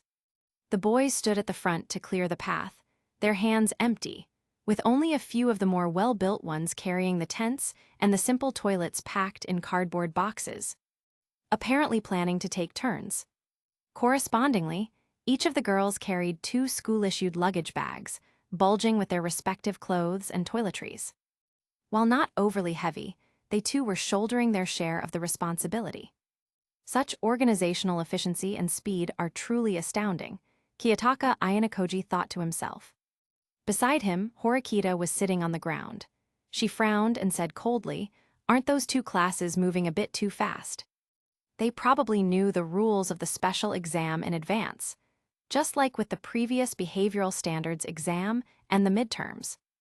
Ayanokoji withdrew his gaze and stated the facts calmly. In the end, if you pool the entire class's private points, collecting 50, 0 points per month for 4 months, you'd probably have a class fund of around 8 million points. Just buying the exam rules shouldn't cost that much. Horikita, so these are the allies you were talking about. You know it perfectly well alone, you can't accomplish anything. Seeing her fall silent, Ayanokoji glanced at the girl, whose expression was complicated yet still stubborn, and returned his gaze to Class C. In his line of sight, Ryuan took something from his homeroom teacher's hands and then disappeared into the dense forest, all by himself. Is that direction the cave? Chapter 49, Have you ever heard of the exexist man-child? In the forest, sunlight struck the shaded path, filtering through the dense leaves and branches to cast dappled shadows. The students escaped the direct sun, but not the humid, sweltering air. Within the Class C group, the students were clearly uncomfortable with this. Even though they had prepared for it, that didn't stop them from complaining about the school's cruelty. Of course, such minor incidents didn't affect the group's progress. About 20 minutes later, the members of Class C reached the end of the path, passed through the dense forest, went around a large rock blocking their way, and successfully arrived at their destination. Before them was a clear pond nestled against the rock face. It was oval-shaped, about 50 square meters in size. Aquatic plants like cattails grew along its banks. The pond's source was a spring under a tree by the rock, carefully protected by pebbles and gravel. Next to it was a card reader with a sign in deliberately reddened font that read, "Please protect the environment." "No way, this is amazing," some girls exclaimed in surprise. Kamiya squatted down, setting down the simple portable toilet he was carrying, and remarked, "This uninhabited island has some pretty obvious man-made traces." "Who cares, I just want to know if there are any fish in this pond," Ishizaki said, tossing the tarp he was holding to the ground. He casually asked a girl for his bag back, found his cup inside, and rushed over to the spring to get some water. "Why you're so sly, Ishizaki?" "No fair, I need a drink too." With Ishizaki leading the way, the rest of the group, who were already parched, couldn't be bothered with decorum. They each found their own bags and ran to the spring to guzzle down water. Meanwhile, Hiyori Shiina was sitting against the rock face, gently massaging her sore legs. She spoke with a hint of grievance in her mind. Hiyori, do you think our morning runs these past few months have actually been useful? You're already doing great, Mr. Ghost. Recalling the rough and uneven path, Hiyori gently comforted him in her mind. If this were the old us, we probably wouldn't have been able to keep up with the group. You know, I guess it's all right. Muttering this inwardly, Symon took the water Ibuki had scooped for him. After taking a couple of small sips, he looked up and smiled. Thanks a bunch, let's rest for a bit. Yeah, Ibuki nodded, squatting down to sit beside the girl. She turned to look at the others who were also resting and asked nonchalantly. What's that guy Ryuen up to, being all secretive? Sorry, I'm not too sure either, Symon said. After a moment of thought, he added, but his actions are actually quite predictable. The only things on this island worth him acting alone for are the spots. He's probably gone to install surveillance cameras or capture a spot. Based on his understanding of Ryuen, that guy was not one to sit still. Having gained an intelligence advantage, he would never rest until he had squeezed every last drop of value from it. As for quietly surviving, for 7 days don't even think about it. Elsewhere, in a watchtower on the island's edge, Ryuen took out the remaining 4 pinhole cameras from his pocket. He picked one and brazenly stuck it right above the card reader, disguising it as part of the machine itself. Having done this, Ryuen took out a map from his coat and unfolded it. His finger moved across it, tracing a path from the cave to the safe house. To the tower. He skipped over the nearby stream and beach, focusing his attention on a more distant well spot. Once he had confirmed the direction, he walked straight out of the watchtower. The stream spot was that woman Ikenos's territory. It was too late to go there now, he'd have to find another way later. As for that damn beach, at a time when everyone was busy looking for a base camp, whoever went to occupy it was an idiot, and he, Ryuen, was definitely no idiot. The scene returns to the pond. After a short break, Hiyori Shiina stood up before the members of Class C. She clapped her hands to get everyone's attention, then brought her hands together and said gently, "Everyone, please gather and form a line. We have something very important to do next." Hiyori, do we really need to line up? Ishizaki raised his hand high and said casually, "If it's you, no one's going to cause trouble." "No, we must," Symon said with a smile, shaking his head. He explained gently, "There's a lot to do this afternoon, and we'll need to make full use of everyone's strength. It's also necessary to mix the boys and girls into groups. Ishizaki, you're quite strong, so if you have the energy, you can look after everyone a little more." If that's the case, then I guess there's no helping it. Hearing this, Ishizaki scratched his head, looking a bit embarrassed as he stood up and was the first to get in line. With him taking the lead, and Albert silently following suit, members of Ryuen's faction like Kamiya, Suzuki, and Kondo naturally got up and lined up as well. Among the remaining boys, Kanda had already stood at the front. The leader of the opposing clique, Takedo, didn't say much and obediently stepped forward. The situation with the girls was less complicated. Ibuki was the first to move, and the vast majority quickly began to line up. From the Thorny Jaru group, Nanami Yabu and Saki Yamashita were the first to respond, with Rika Morifuji following silently. Manabe, though somewhat reluctant, also came forward with them. Before long, Symon looked at the assembled Class C and asked with a smile, "First, does anyone have any camping or bivouacking experience, please? Raise your hand so I can see." As he finished speaking, no one in the Class C line raised their hand. Symon's expression didn't change as he asked calmly, "Second, has anyone visited the countryside for fun or participated in outdoor activities like picking fruit in an orchard or on a farm? Please raise your hand." Thanks to the extremely prevalent school bullying culture in Japan, few would be willing to mention coming from the countryside. This euphemistic way of asking was a necessity. In the line, 2 girls, Rika Morifuji and Mariko Yajima, hesitantly raised their hands, likely having experience with farm work at home. "I see." Symon clapped his hands together, nodded with a smile, and said, "All right, Albert, you'll be in a group with Morifuji." Each of you take 4 boys and 4 girls from the front or back of the line and head southeast to find the sweet potato field and harvest them. Yamada, remember to protect her, okay? Albert raised his head. No problem. Rika Morifuji hesitated for a moment before giving a barely audible. She actually wanted to say that unless the soil was soft and sandy, it would be very difficult to harvest sweet potatoes without tools like a shovel. But she didn't dare mention it. As the two of them led 10 people away from the line, Symon turned to Ishizaki and said with a smile, "Ishizaki, your task might be a bit heavy." Ishizaki grinned. "No problem, just tell me what to do." Symon said, "On the way here, I saw some fruit trees in the forest, as well as some scattered dead branches, dry grass, and other things we can use to start a fire. I want you and Yajima to lead a team. Take 8 more girls with you as a gathering party to bring those things back. Your priority is to ensure their safety." "Can you do that?" "Leave it to me." Ishizaki pounded his chest, his grin stretching nearly ear to ear. Suzuki, Kamiya, and Kondo, "Damn it, you lucky bastard. Ishizaki, why do you get such a good assignment?" Ishizaki flashed a toothy smile, flexed his arm, and the muscles on his shoulder bulged. "HMPH, you feeble weaklings, this is the power of muscle." Joking like this, Ishizaki turned, found Yajima in the line, and led a row of girls back into the forest. Watching the now half-empty line, Symon looked hesitantly at Kanda. After a moment's thought, he said, "Kanda, I remember you mentioned in the chat room that you've read books about camping. So I'll leave the camp construction, setting up tents, and clearing weeds to your command. Can you handle it?"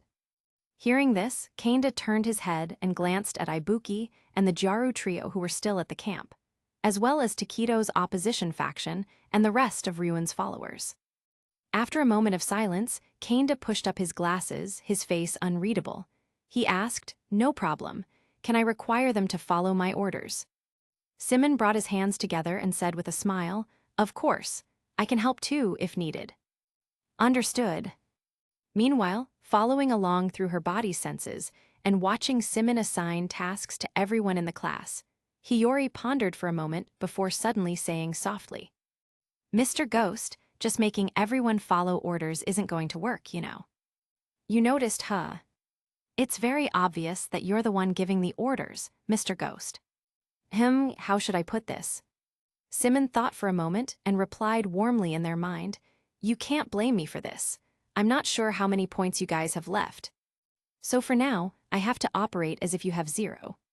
The situation is this: you've just arrived in an unfamiliar environment where nothing is certain. This is when people feel the most insecure and emotional. If I can't get things on track before your teacher brings the bad news, things will get difficult. So, right now, I need them to get used to obeying, to get used to following instructions. Even if it lowers efficiency, even if it means sacrificing individual strengths. It can't be helped. Once night falls, once everyone has eaten their fill, has a bonfire, a place to sleep, and a hot drink, and they've settled down, that's when everyone can speak their minds. Use their talents and work together to get out of this predicament. Understand?" Hiyori Shiina fell silent for a moment. After some thought, she whispered in the gentlest tone, "Mr. Ghost, have you ever considered that everyone is just a simple kid maybe? You don't need to think about it so much." Sorry. I'm not blaming you, you know. On the contrary, arigato." Chapter 50 Konji made an assertion bonus chapter. At the Class C campsite, after sending everyone out, Symon walked to the edge of the pond and looked at the situation in the water through its clear surface. Evidently, the school organizers had some sense they had clearly and intentionally stocked the pond with some small fish. Schools of fish swam in the water. Although they were only palm-sized, judging by the density, there were quite a few fish in the water. After confirming this, Symon spent some time gathering pebbles from the pond's edge, washed them clean, and carried them back to the campsite in his arms. As it turned out, Kanda's reading over the past 2 days had not been in vain. While Symon was slacking off, the people who remained at the camp had already divided the labor. Some were pitching tents, some assembling the simple toilet, some weeding, some clearing branches, and he even saw Ibuki poking at a bonfire pit in the center of the camp with a wooden stick. Seeing the group bustling with activity, Symon thought for a moment and decided not to force his way in to join the commotion. He took out the exam guide Ryuin had left behind from his luggage bag, found a tree stump to sit on, and began to look through the list of exchangeable items. About 20 minutes later, Symon closed the exam guide and happened to see Albert emerging from the woods with 4 other boys. They used their gym clothes to carry a pile of sweet potatoes, stems and all, and dumped them in the center of the camp. "There are that many?" Symon asked, a little surprised. "Yes," Morifuji said, "the sweet potatoes were probably transplanted by the school. We brought some back first." Albert rarely spoke such a long sentence. Symon replied in a gentle voice, "Thank you all for your hard work." "No problem." Albert nodded calmly. The boys with him, however, weren't as composed. Rolling up their sleeves, they excitedly declared they would definitely harvest all the sweet potatoes today and eagerly followed Yamada back. After the harvest group left, a few girls from the foraging group also returned quickly. The one in the lead, Minori Kinoshita, had a radiant smile. She put down the banana leaves in her arms, which were filled with fruit, and said cheerfully, "Hiyori-chan, we found mango and peach trees, but the mango trees were a bit too tall. Ishizaki-kun climbed up to pick these for us." "Then you should tell him to be careful." "No way, you should have seen him," Minori Kinoshita said, waving her hand with a sly smile. "I've never met someone so straightforward. A little praise is all it takes for him to get completely carried away." Hearing this, Takiko Nishino beside her also found it hard to hold back a laugh, nodding in strong agreement. "If that's the case, then I suppose it can't be helped. Being surrounded and praised by a group of above-average girls, it'd be strange if a boy his age didn't get a big head." While thinking this internally, Symon's expression remained unchanged as he smiled and said, "It's fine to pick some more, but we still need to light a bonfire at the camp. Don't forget about firewood and dry grass, that's very important right now." Oh no, we totally forgot about that." Minori Kinoshita slapped her forehead in sudden realization. Takiko Nishino said, "It's not too late to go back now, right?" "Got it, I'll go right now, bye-bye, Hiyori-chan." Symon smiled and waved, watching the girls leave amidst their laughter. Hiyori whispered gently in his mind, "It's rare to see everyone getting along so well. It's mainly because your image is too gentle. Just imagine if Ryuin were here instead." Symon teased back with a laugh in his mind. Meanwhile, the class advisor, Kazuma Sakagami, walked out, following the path the students had taken.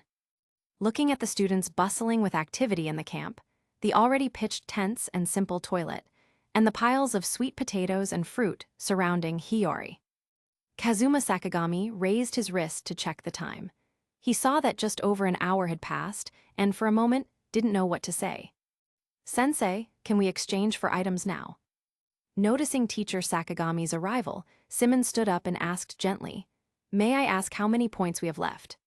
Kazuma Sakagami took out a pen and a small booklet and handed them over, explaining in a calm tone. "Ryuin traded 200 points with Class B and spent another 20 on some items. You have 80 points remaining." "Is that so?" Symon took the paper and pen, a little surprised. "That's quite a bit more than I expected."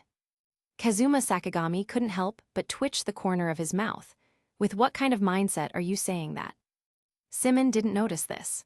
He took the pen and wrote down a shower stall-type toilet that could be used for bathing, then added a waterproof tarp. Containers, a perimeter net, an axe saw, kitchen utensils, and miscellaneous items like oil and salt. After quickly totaling the points, he added a bag of candy to the list, for a total expenditure of 30 points.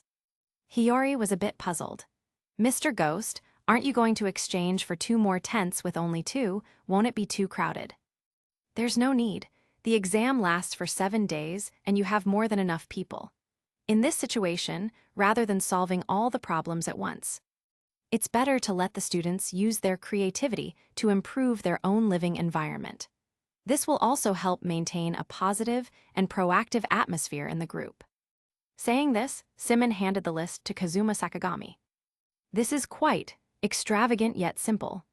Teacher Sakagami glanced at the items on the list, pushed up his glasses, and offered his assessment. Symon knew he was referring to the 20-point shower stall. He smiled and shook his head. It can't be helped. We can find solutions for things like shelter. But making everyone go 7 days without bathing is a bit unrealistic. Washing in the pond carries too high a risk of getting sick. To be safe, it's better to buy one. Teacher Sakagami fell silent for a moment, then nodded. You don't need to explain it to me. Staff will deliver the items. I'll also be camping nearby. So you can come find me anytime if you need something. He took back what he had said to Ryuen before Hiyori. Shiina was indeed all-powerful. At least for now, this girl was a little too abnormal. Meanwhile, on the other side. Outside the stream spot, Ryuen stood at the edge of the campsite, holding the last pinhole camera in his hand. He watched the busy Class B students in their camp, found a tree trunk directly facing the check-in machine, and tried to stick it on. Unfortunately, this usually foolproof trick didn't work very well on a surface like a tree trunk. The camera fell off right after he attached it. Seeing this, Ryuen didn't get annoyed. He casually put away the pinhole camera and, deciding not to alert the enemy, turned and slipped back into the jungle to head back to his own class's camp. However, what he didn't notice was that high up in the treetops, a robust, blonde-haired, blue-eyed young man stood steadily on a branch. He held a small mirror and a comb, a confident smile on his lips. As expected, is it Dragon Boy's show time again? Konji, Ayanokoji's listless voice called out from the woods. Konji-kun, where you don't stray from the group. This was Kikyo Kushida, who was exploring the forest with the two of them. Rokyusuke Konji put away his small mirror, ignoring their calls. He located the direction of the cruise ship and, like a jungle ape, leaped through the treetops, quickly disappearing into the dense forest. Clearly, this uninhabited island, so full of artificial traces, did not align with his aesthetics. Chapter 51, here comes the question: who is the leader of Class C? In the woods, even after Konji was long gone, Ayanokoji and Kushida, their line of sight obstructed, still hadn't found any trace of him. Geez, Konji-kun really is too much of a free spirit, Kushida said with a hint of grievance, scratching her cheek and forcing a smile. Is she in her normal state today? Ayanokoji glanced at her, recalling the true face beneath that delicate facade, and spoke in a calm tone. Since it's come to this, we'll just have to explore the island ourselves. We can't rely solely on Ike and Pseudo to find a spot. That's what he said, but in reality, he had already spotted a very conspicuous cave while the cruise ship was circling the island, with some other facilities nearby. It would have been a perfect spot, but unfortunately, judging from Ryuen's earlier actions, the cave spot had most likely already been occupied by Class C. It was too late to go there now, so he didn't bother. I get it, Kushida said, pausing for a moment before tilting her head with a smile. But, I don't think I've ever seen you smile. Ayanokoji-kun. I was probably born this way. It's actually a problem for me too. Ayanokoji lied casually, ignoring Kushida's somewhat suspicious gaze, and continued walking along the forest path. After walking a short distance, the view suddenly opened up before them. Class B's chosen streamside campsite appeared, and they could also see the core group of Class B gathered in a circle within the spot, seemingly discussing something in secret. Kushida's eyes lit up, so this is a spot. Ayanokoji glanced at her, then ducked behind a large nearby tree, pulling Kushida down with him and making a hushing gesture. Meanwhile, Ikenos looked at the gathered Class B members and said in a low voice, "Everyone," about the choice for the leader. Does anyone have any thoughts? Shibata, with a sunny smile on his face, scratched his head and said, "If we're nominating someone, how about me? My stamina shouldn't be an issue. So I don't think I'd have much trouble fighting for spots." "No way," Hamaguchi Tetsuya interjected. "Shibata, you're too conspicuous in class. In fact, everyone here, including you, Ikenos.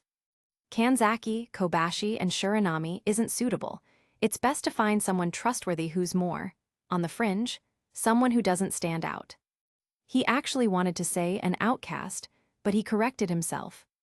Ikenos seemed puzzled. Do we have someone like that in our class?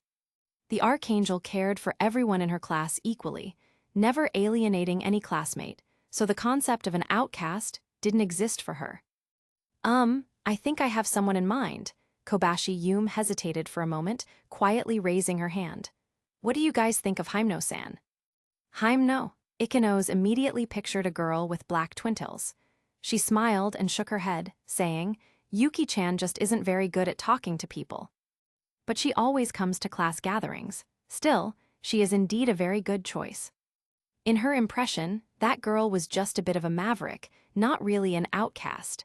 And with her looks, she was definitely not someone who wouldn't stand out. Seeing that she had said as much, Kobashi Yume hesitated, thought for a moment, but decided not to say anything more. Chihiro Shiranami clapped her fist into her palm. If that's what you think, Ikenos-san, then let's just decide on it. Ikenos nodded, looked around at everyone, and seeing that they were all looking at each other without any objections, she took Kobashi Yume with her. They found Hyemno pulling weeds in the campsite, explained the situation, and then Ikenos put her hands together in a plea. We're counting on you, Hyemno-san. Yuki Hyemno was silent for a moment before nodding. I have no objection. Once she agreed, the girls went to the edge of the campsite, found a very drunk Hashinami-sense clutching a bottle of sake, and got the key card from her. Surrounded by their classmates, they officially occupied the spot. Meanwhile, behind the large tree outside the camp, Ayanokoji and Kushida, who had watched the entire scene unfold, exchanged a glance and silently chose to leave. Although they hadn't heard any of the conversation, just by observing their movements, the identity of Class B's leader was pretty much a given. Meanwhile, at the Class C campsite, contrary to what Symon had imagined shortly after the shopping order was submitted, a helicopter had already flown over the campsite, airlifting the packaged goods, accompanied by 3 staff members. In less than 15 minutes, the staff had assembled a portable toilet at the edge of the camp. After handing over the remaining miscellaneous items to Hiyori Shiina for inventory, they quickly departed. A while later, when Ryuen emerged from the forest with messy hair and covered in sweat, this was the scene that greeted him. In the camp, things like tents and the toilet were already set up. Stones and weeds had been cleared away, and in the center was a pile of collected fruits, sweet potatoes, and firewood. At the edge of the camp, Kanda was holding a shovel, drawing lines on the ground, and seriously explaining the principles of a smokeless stove to a bewildered Takedo and others. By the pond, Ibuki and the Jaru group were washing sweet potatoes together. Hiyori Shiina was sitting on the bank with 2 iron buckets in front of her, a kitchen knife in hand, cutting and preparing the sweet potatoes. In the pond, Suzuki and Kondo, wearing swim trunks, were pulling a sen net to catch all the fish. Nearby, Kamiya was sticking several long poles into the water, apparently preparing to use the netting to fashion a large fish basket. After a quick look around, confirming that everything had been arranged in perfect order, Ryuen scoffed. He walked to the spring, scooped up some clear water to drink, and leaned back against a rock to rest leisurely. It just went to show that Kazuma Sakagami was nothing more than a damn teacher. Worrying so much had been completely unnecessary. Looking at the situation now, wasn't that Shiina woman handling things just fine? Chapter 52, A Respectful Distance. On the evening of the first day of the special exam, the members of Class C lined up at the camp to receive the dinner that Hiyori and the girls had spent the entire afternoon preparing.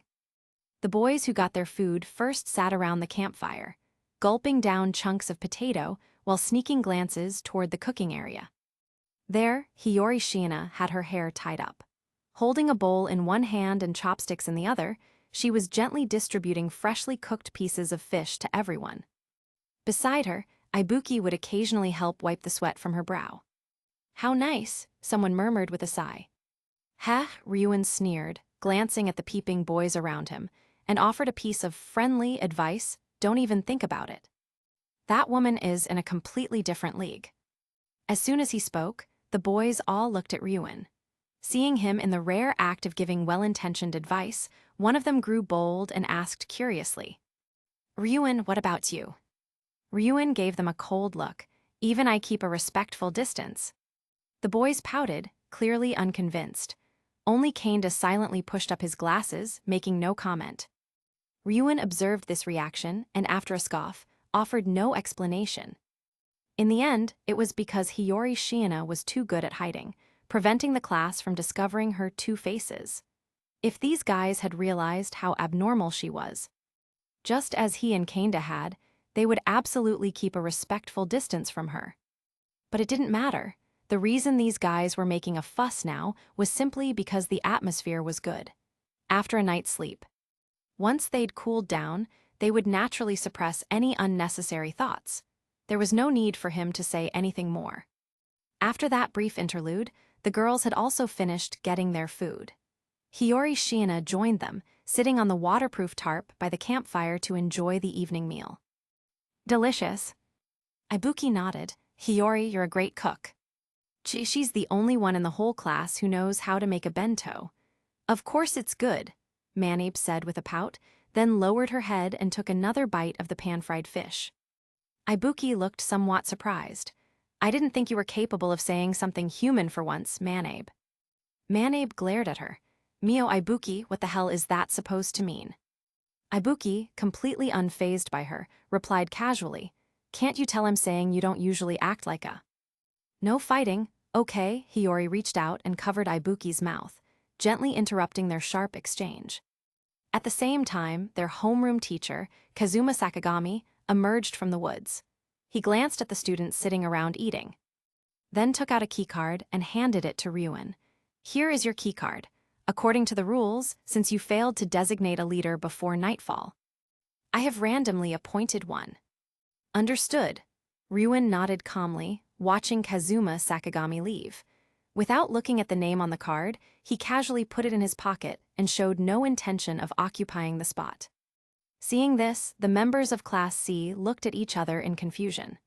After a moment, it was Takedo from the opposition faction who finally spoke up. Frowning, Ryuen, aren't you going to check in? Ryuen glanced at him sideways. Check in just for a few spot points.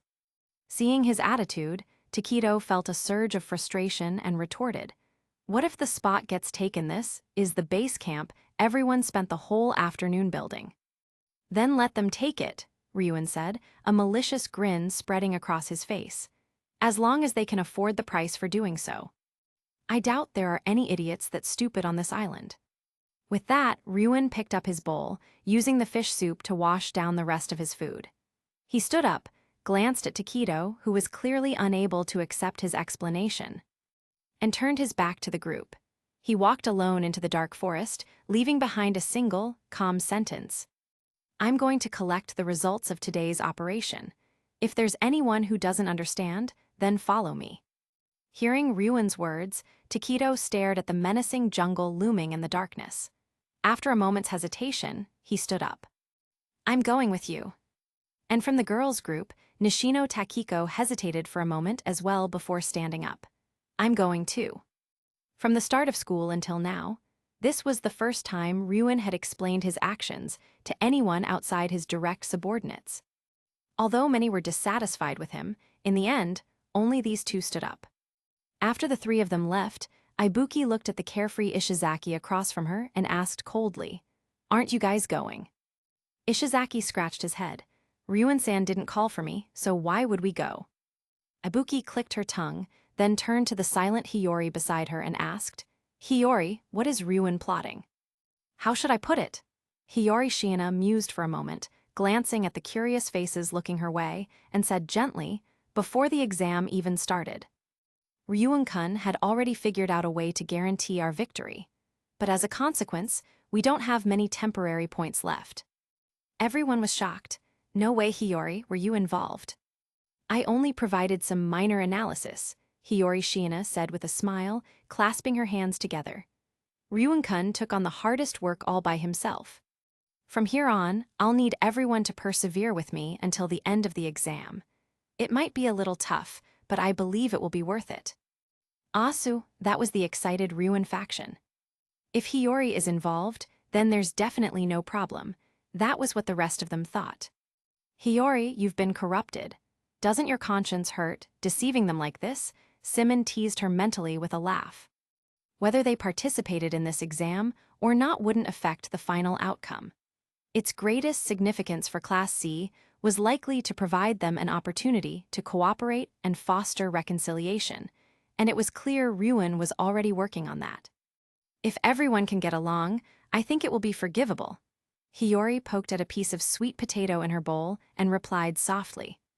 Besides, wasn't this Mr. Ghost's suggestion? No, that was advice for Ryuin.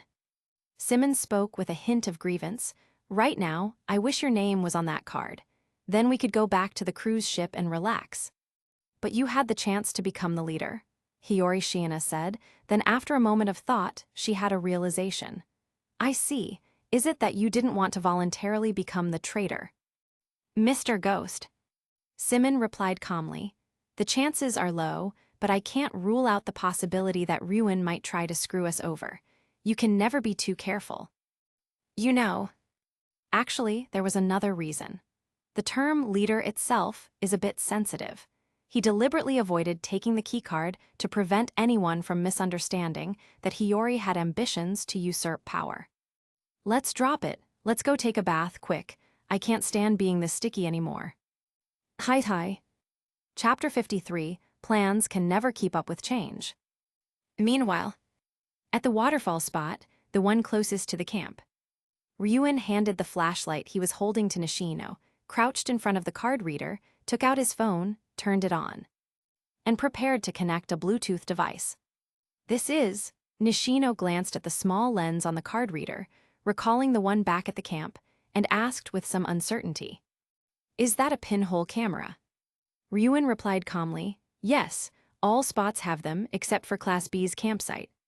I admit this method is viable. Takedo hesitated for a moment before retorting stubbornly, but that still doesn't explain why you're not occupying the spots. I don't do pointless things. Ryuin gave him a dismissive glance, scrolled through the empty audio files on his phone, then stood up and left without another word. He was already planning to sell out his leader, so why would he swipe the card if someone saw him doing it? It would be a total loss. Wouldn't it? With that, the three of them went in front, two behind walked for a while longer, and soon arrived at the well spot. This spot was currently occupied by Class D. It had a well as a water source, but its disadvantage was that the surrounding trees were very dense, and the area wasn't very spacious. When the three arrived, the members of Class D were each holding a set of mineral water and nutritional supplements. However, they hadn't started eating yet. Instead, they were gathered together in a heated argument. Sudo roared furiously, "Are you kidding me, that bastard Konji? Seriously, that guy is just too reckless," a girl complained. Having just finished distributing dinner, Kushida walked into the crowd and asked with a hint of confusion, "What's wrong?" Teruhiko Yukimura explained through gritted teeth. Konji said he wasn't feeling well and went back to the cruise ship. Harada sighed, rubbing his forehead. In short, based on the review, Class D was penalized 30 points. According to the rules, Konji must remain on the ship for treatment or on standby until the exam is over. My, Ryuin said with a smile as he emerged from the woods, shining a flashlight. Looks like we've come at a bad time. Ryuin, are you here to cause trouble? Sudo rolled up his sleeves, looking ready to fight at a moment's notice. Ryuin sneered, "Get out of my way. I don't particularly enjoy talking to red-haired baboons." Ryuin, you bastard. Sudo, calm down. Harada didn't dare let him start a fight and quickly grabbed his arm, trying to persuade him with a hint of exasperation. You still haven't paid off those 500,000 points from last time. Do you want to eat the mountain vegetable set for 3 years? Sudo froze as if someone had hit his pressure point, his aggressive aura completely deflating. He had already been eating the mountain vegetable set for 3 whole months. Just hearing the words made him want to vomit. 3 years of that unthinkable. Seeing the red-haired baboon restrained, Ryuin snorted and casually glanced at their campsite, where not even the tents were properly set up. With his hands in his pockets, he looked at Harada and teased nonchalantly. From the looks of it, are you all planning to sleep out in the wild tonight? We have other plans for the time being, Harada said, calmly changing the subject. Ryuin-kun, is there something you need from us? Ryuin pulled a keycard from his pocket. Pinching it between 2 fingers, he showed the blank side to the Class D students and said casually, "Let's make a deal. I'll sell you the identity of our class's leader. You get the score, I get the points. As he finished speaking, the Class D students looked at each other in confusion. Takedo, in particular, felt his vision go dark and nearly lost his footing. Shouting, "Ryuen, you!" "Shut up." Ryuen shot him a sideways glance before turning to Hirata. "You should understand," he said calmly. "The number of class points at stake in this exam is frighteningly high. This might be your only chance to turn things around. I'm offering you 50 points right now. Are you going to refuse?" He left little room for argument, but in truth, Ryuen himself wasn't entirely confident. His sales pitch would be a guaranteed success with Class A or B. But it wasn't certain to work on Class D. Who knew if they even wanted to reach Class A? Across from him, Hirata did indeed hesitate. He turned to look at his classmates, only to see that Yamachi had already approached. Hirata couldn't help but smile and ask, "Yamachi-kun, do you have something in mind?" No, I just thought." Haruki Yamachi waved his hand dismissively. Under Ryuen's somewhat amused gaze, he knocked the keycard from his hand to the ground. He then crouched down, picked it up, glanced at the name on it, and said with a laugh, "What's this? So it's that big oaf, Albert." Click, the sound of a camera shutter.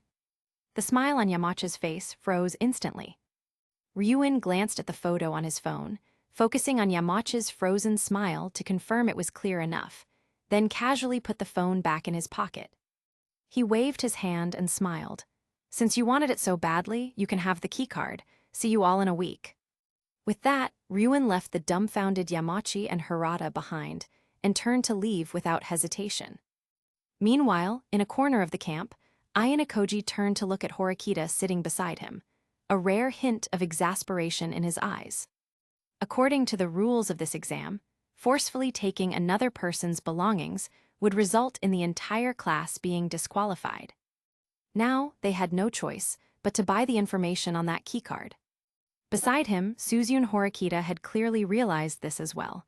She stood up and said coldly, "Stop, we'll buy it." "All right, the price is now 100 points, Ryuen said calmly, without turning around. Suzune Horikita replied composedly, "Class D only has 200 class points in total. The most we can offer is 50. "Then the price is now 150 points, Ryuen said, casually extorting them. Yamachi, furious and ashamed, yelled, Hey, this is blackmail worst case, we just forfeit the exam." Suzune Horikita fell silent for a moment. After some thought, she decided Yamachi had a point and said calmly, "You should know that it's difficult for Class D to earn that many points in this exam. For 150 points, we might as well just withdraw."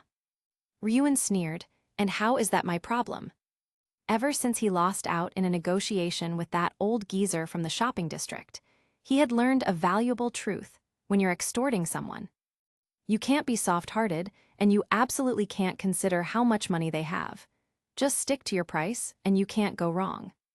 Suzune Horikita rubbed her forehead in defeat. 100 points. You delete the photo, and we'll call Chabashira-sensei over to sign a contract.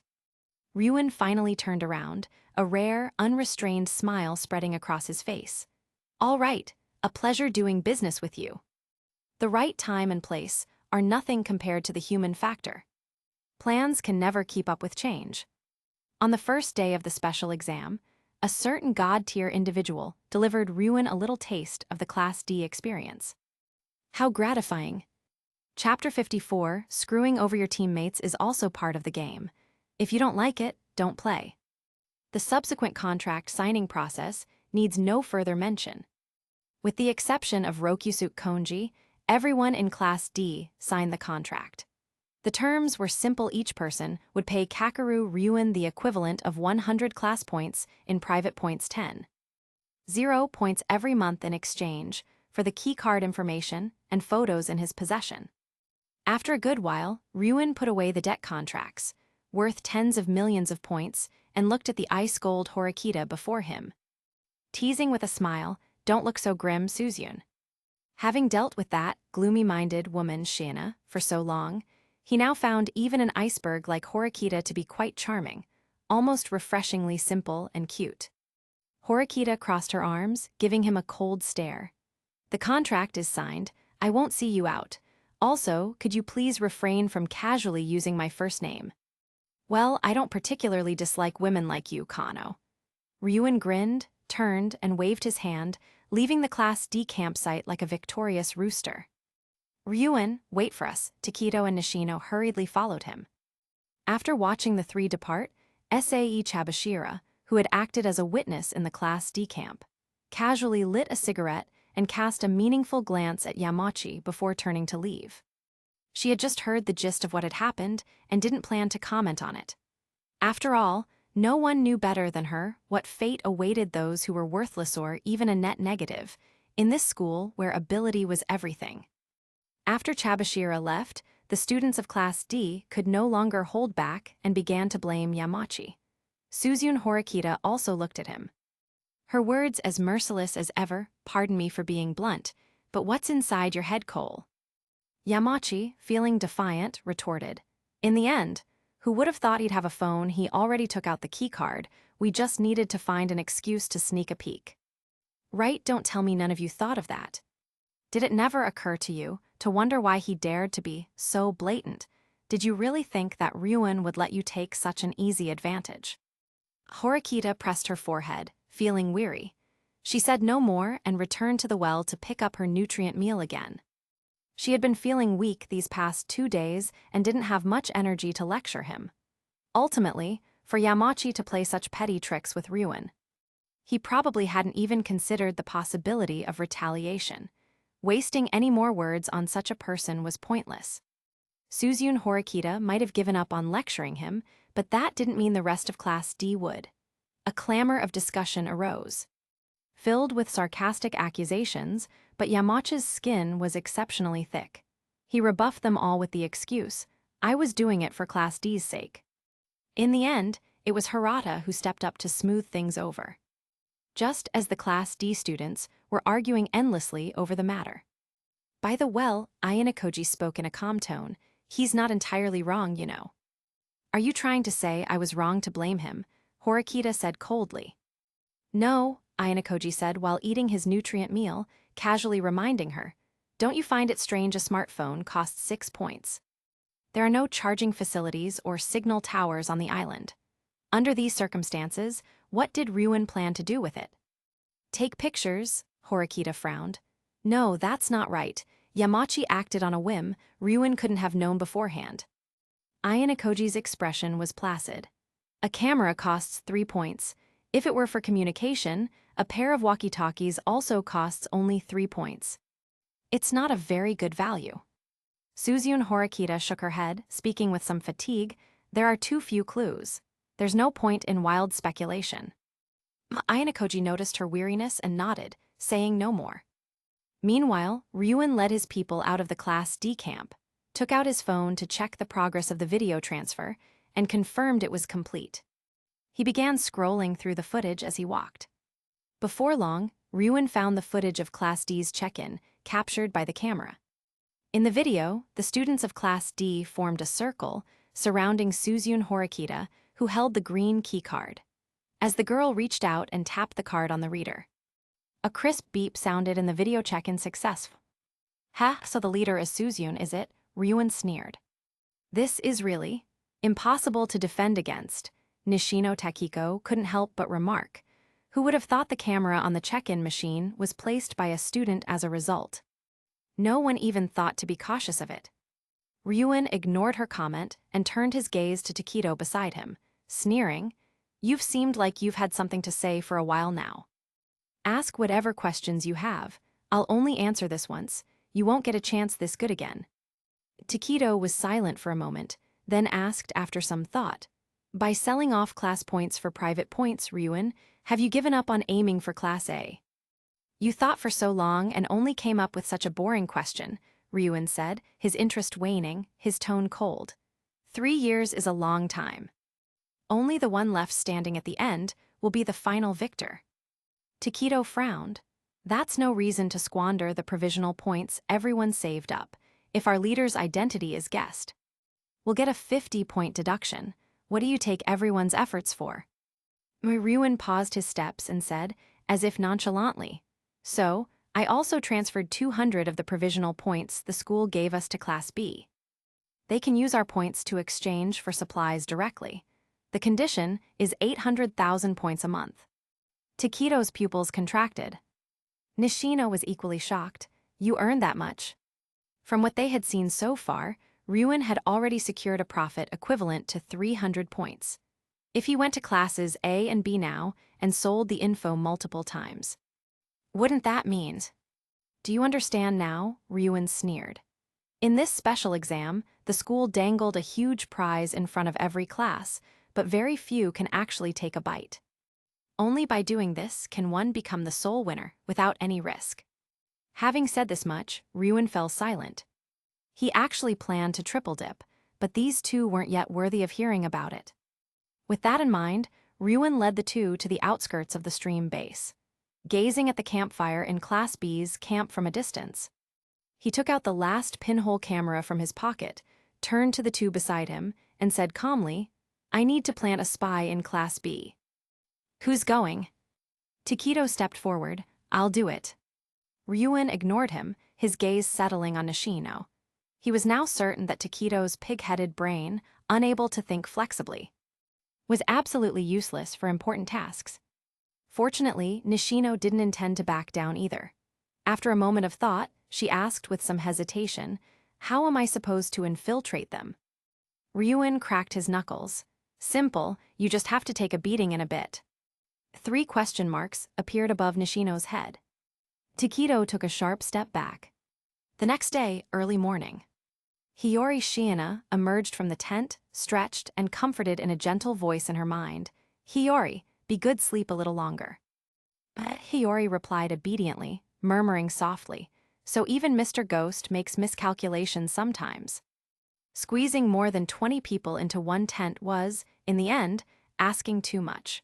There wasn't even enough space to turn over while sleeping at night. If she couldn't swap bodies with Symon, she really didn't know how she would have gotten through it. Well, I've been reflecting on that problem myself, Symon said casually. After a moment without a response from the girl, he confirmed she had fallen asleep. Only then did he stretch his shoulders slightly, lightly moving his somewhat stiff body. Not long after, Kazuma Sakagami arrived outside the camp holding a small notebook. He blew the whistle hanging around his neck and announced in a loud voice, You have 5 minutes. Roll call will begin in 5 minutes. As he finished speaking, a chorus of groans filled the camp. A while later, the members of Class C emerged from the tent, each looking exhausted. Kazuma Sakagami began calling out the names. Ryuen, here. Shiina, here. Nishino. Kazuma Sakagami looked up, puzzled. Nishino.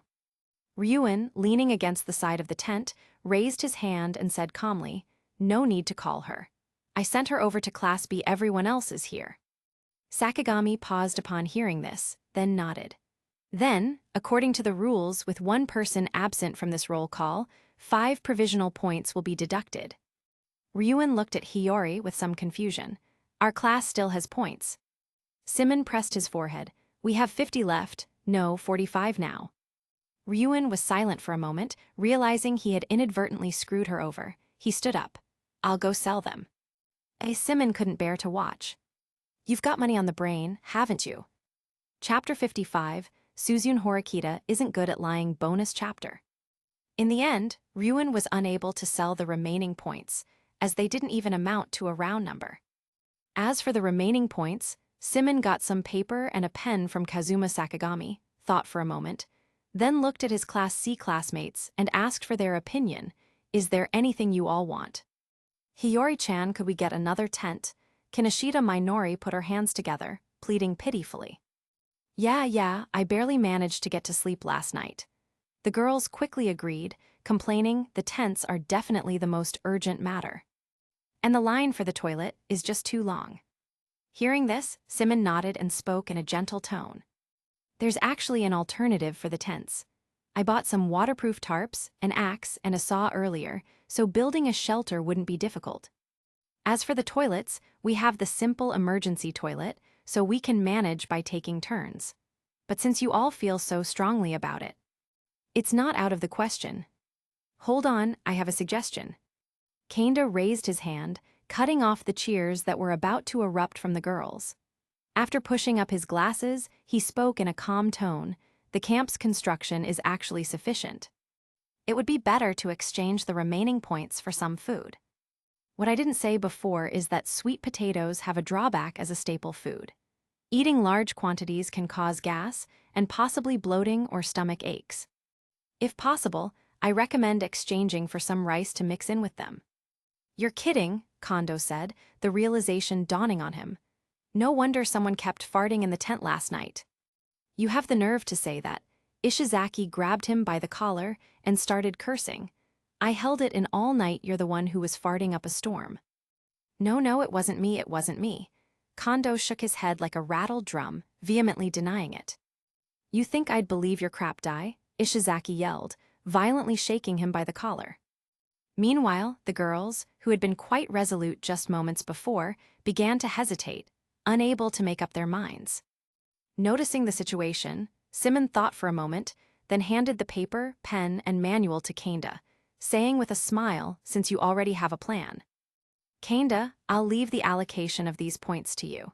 Just remember to consider everyone's opinions and use them up before tonight's roll call. When he first asked for everyone's opinion, Symon hadn't expected them to reach any kind of consensus. Now that Kanda had stepped forward with a well-reasoned argument, it was better to just entrust the matter to him. Across from him, Kanda pushed up his glasses, his expression unreadable.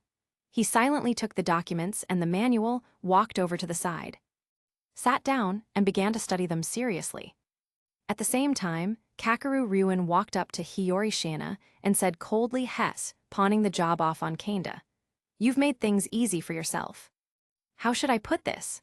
Symon mused for a moment before casually bullshitting. Class C has always lacked someone with management skills. Kanda is actually a good fit.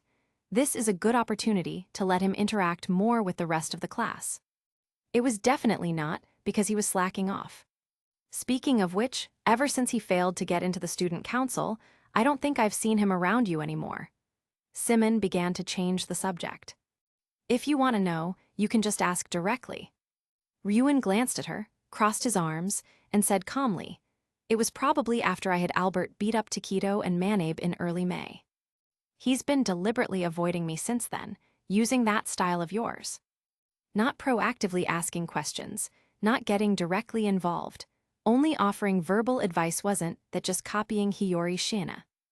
I get it, Symon said with a teasing smile. He can't get into your inner circle, can't find a proper place for himself, and might get beaten up for speaking out of turn. So his only choice is to imitate me. So that's how you see it. Ryuin glanced over at Kanda and said casually, I'm heading to Class A's area. You watch the camp. In any case, now that Kanda was willing to step up and take on more responsibilities, he certainly didn't mind delegating. As for what Kanda was really thinking, he didn't care. After watching Ryuin leave, Symon stretched lazily.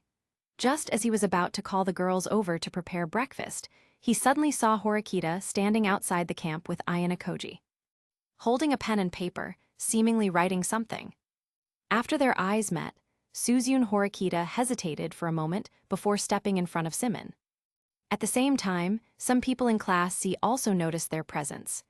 Ibuki, one of the martial arts faction, quickly came forward and stood behind the girl. Symon thought for a moment, then said with a smile, Are you two here to gather intelligence so openly? No, I'm just recording the resource spots on the island. Suzune Horikita shook her head, her expression calm, and showed him the pen and paper. Besides, as you should know, Ryuin already sold us your leader's information last night. Symon nodded, looking at the unnatural flush on Horikita's face, and teased, Has anyone ever told you that you're a terrible liar? Hearing this, Suzune Horikita froze, her gaze shifting unnaturally towards Ayano Koji beside her. Ayano Koji raised his hands in a gesture of surrender and said, somewhat listlessly, Liars have a habit of trying to prove their own innocence. And you just did it twice in a row. Also, you shouldn't be looking at me right now. I'm really not your accomplice. Horikita closed her eyes and took a deep breath.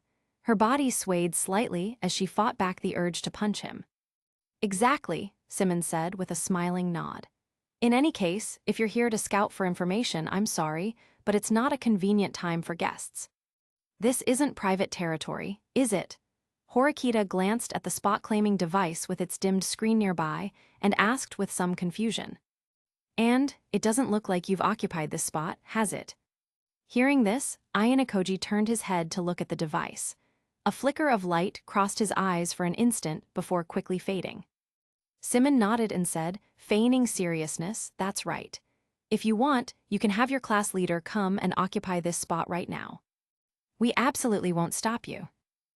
Ibuki couldn't help but let out a laugh as she watched Hiyori, nodding her head like a chick pecking at rice. Ha ha ha ha, the rest of Class C burst into laughter, and someone heckled, "Go on, we're waiting for you." Horikita fell silent for a moment, frowning as she brought a hand to her forehead. Ayanokoji noticed her movement. "Horikita, let's go for now." At the same time, Hiyori's whisper suddenly sounded in Symon's ear, "Mr. Ghost, I think Horikita-san is sick." "I noticed too. The signs of a fever are obvious. It's amazing she still dared to come here in this state," Symon remarked with some wonder. "I noticed something, you know. Mr. Ghost was a little too gentle just now." Chapter 56, Ruin the Knife Seller. Having been rebuffed by Hiyori Shiina, Horikita and Ayanokoji didn't linger and quickly left the Class C camp. On the way back to their camp, Ayanokoji looked at Horikita, who was forcing herself to walk beside him, and asked calmly, "Are you feeling all right?" "So you noticed," Horikita stopped, letting out an almost inaudible sigh, her tone complicated. Does a weak body make one's personality weaker? Too, Ayanokoji wondered, looking at her state. After a moment's thought, he pointed out. "Your subconscious movements are a bit too obvious. That student, Shiina, probably noticed as well." "How would you know that?" Horikita tilted her head in confusion, not understanding how he'd reached such a conclusion. "You just said something that was practically a provocation. Given her usual personality, she wouldn't have answered you so gently." Ayanokoji replied casually, then asked as if it were an afterthought, "So, are you going to retire from the exam?" Suzyun Horikita shook her head and continued walking, her tone firm. "It's fine, it's just a slight fever. It won't affect this exam." "I see," Ayanokoji murmured noncommittally, silently following behind her. Just a moment ago, he had noticed a subtle difference between Class C's spot terminal and the one in their own camp. He also had a good guess as to the purpose of the smartphone in Ryuin's hands.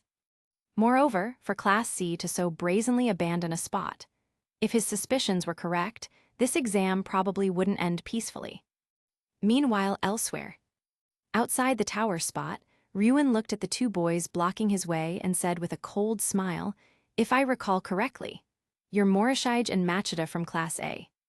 Right? Did Katsuragi tell you to stand guard here? This stakeout strategy is such a boring trick." Although his own surveillance plan was more or less the same, that didn't stop him from commenting. Across from him, Morishige held a branch, pointing it at Ryuin like a weapon as he retorted mockingly, "A simple strategy doesn't stop it from being effective." As he spoke, Morishige gave Machida a look. Machida hesitated for a moment, seemingly intimidated by Ryuin's reputation for violence, but still stepped forward. "This is a Class A spot. I need to confirm you haven't taken any of our usable items. You should understand, right? This doesn't count as an act of violence." This was their predetermined strategy. Use the pretext of checking for items to confirm whether the person scouting them out was a class leader. With that, Machida reached for Ryuin's jacket pocket. Under Ryuin's slightly strange gaze, he pulled out an island map. "What's this?" Machida unfolded the paper, confused. Staring at the meticulously detailed map of the island, he said, stunned, "No way there's something like this in the exam." "What is it?" Morishige asked, not understanding his reaction, and curiously shifted his attention to the map in his hands. Seeing this, Ryuin silently took out his phone, opened the camera, and started recording, from the wooden stick nearly touching his neck. To Morishige holding it level, and then to Machida, who was unfolding and looking at the map. His thumb release click. "I have to admit, you were right just now." Ryuin held out his phone to show the video, teasing them with a smile. "A simple strategy really is quite useful. So useful, in fact, that it doesn't stop me from using it twice. He was already surprised by that mastermind in Class D. But he didn't expect another surprise from Class A. Should he say he had overestimated Class A? This was a bit too careless of them. Morishige and Machida, the smiles on their faces, gradually vanished. A while later, outside the cave spot, Ryuin pulled the same stunt. He accepted a contract worth 100 class points from Katsuragi. Then thought for a moment before saying, "Since you're being so cooperative, I'll give you a piece of intel for free." As he spoke, Ryuin glanced around, his gaze lingering for a moment on Hashimoto and Kamuro. A sly glint flashed in his eyes as he sneered. "Before this special exam began, I sold 200 temporary class points to Class B. Are you prepared to fall from your position as Class A?" "Temporary class points can be traded?" Kamuro asked, confused. "No way you can do that," someone said in disbelief. "The rules certainly didn't mention it," Hashimoto said nonchalantly, folding his arms. "There must be a limit. If you could really do that, then two classes could just cooperate and easily get several hundred class points. Class A would have no chance of winning," someone analyzed calmly. The person who said this was a girl with delicate features. Her black hair was tied in a braid that fell over her chest, and she had a conspicuous mole by the corner of her mouth, giving her a sly, fox-like look. Ryoko Nishikawa, of Class A.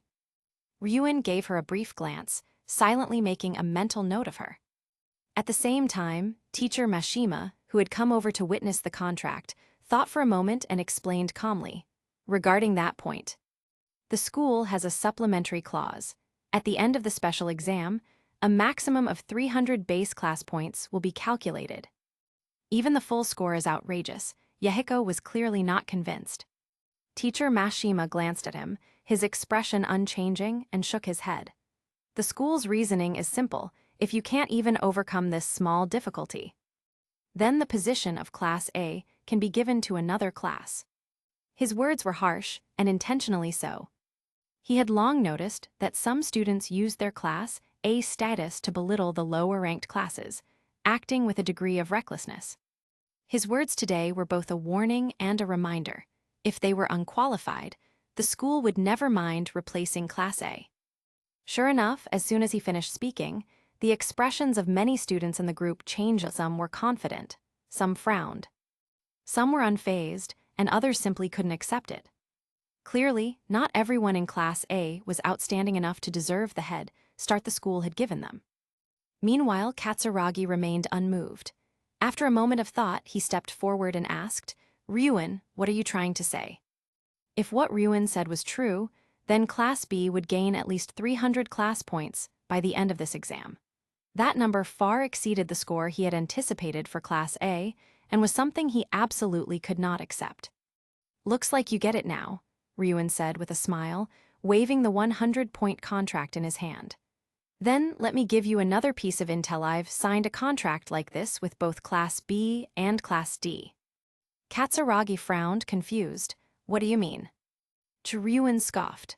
Looking at the slow-witted Katsuragi, he pulled out Class C's keycard from his pocket, showing the name Albert Yamada on it, and said calmly, "You should know this, right? All a leader has to do is retire from the exam, and they can be replaced." Katsuragi's pupils contracted. He truly hadn't thought of that. Noticing his expression, Ryuin sneered and continued. "At the same time, according to the exam rules, guessing the leader incorrectly results in a deduction of 50 temporary points. And my meaning is simple. How many points do you think you'd have to pay to make me betray my allies, sell out my credibility, and help you stab them in the back?" As his words fell, a chill went down the spines of the Class A students. They looked at Ryuin, alarm bells ringing wildly in their minds.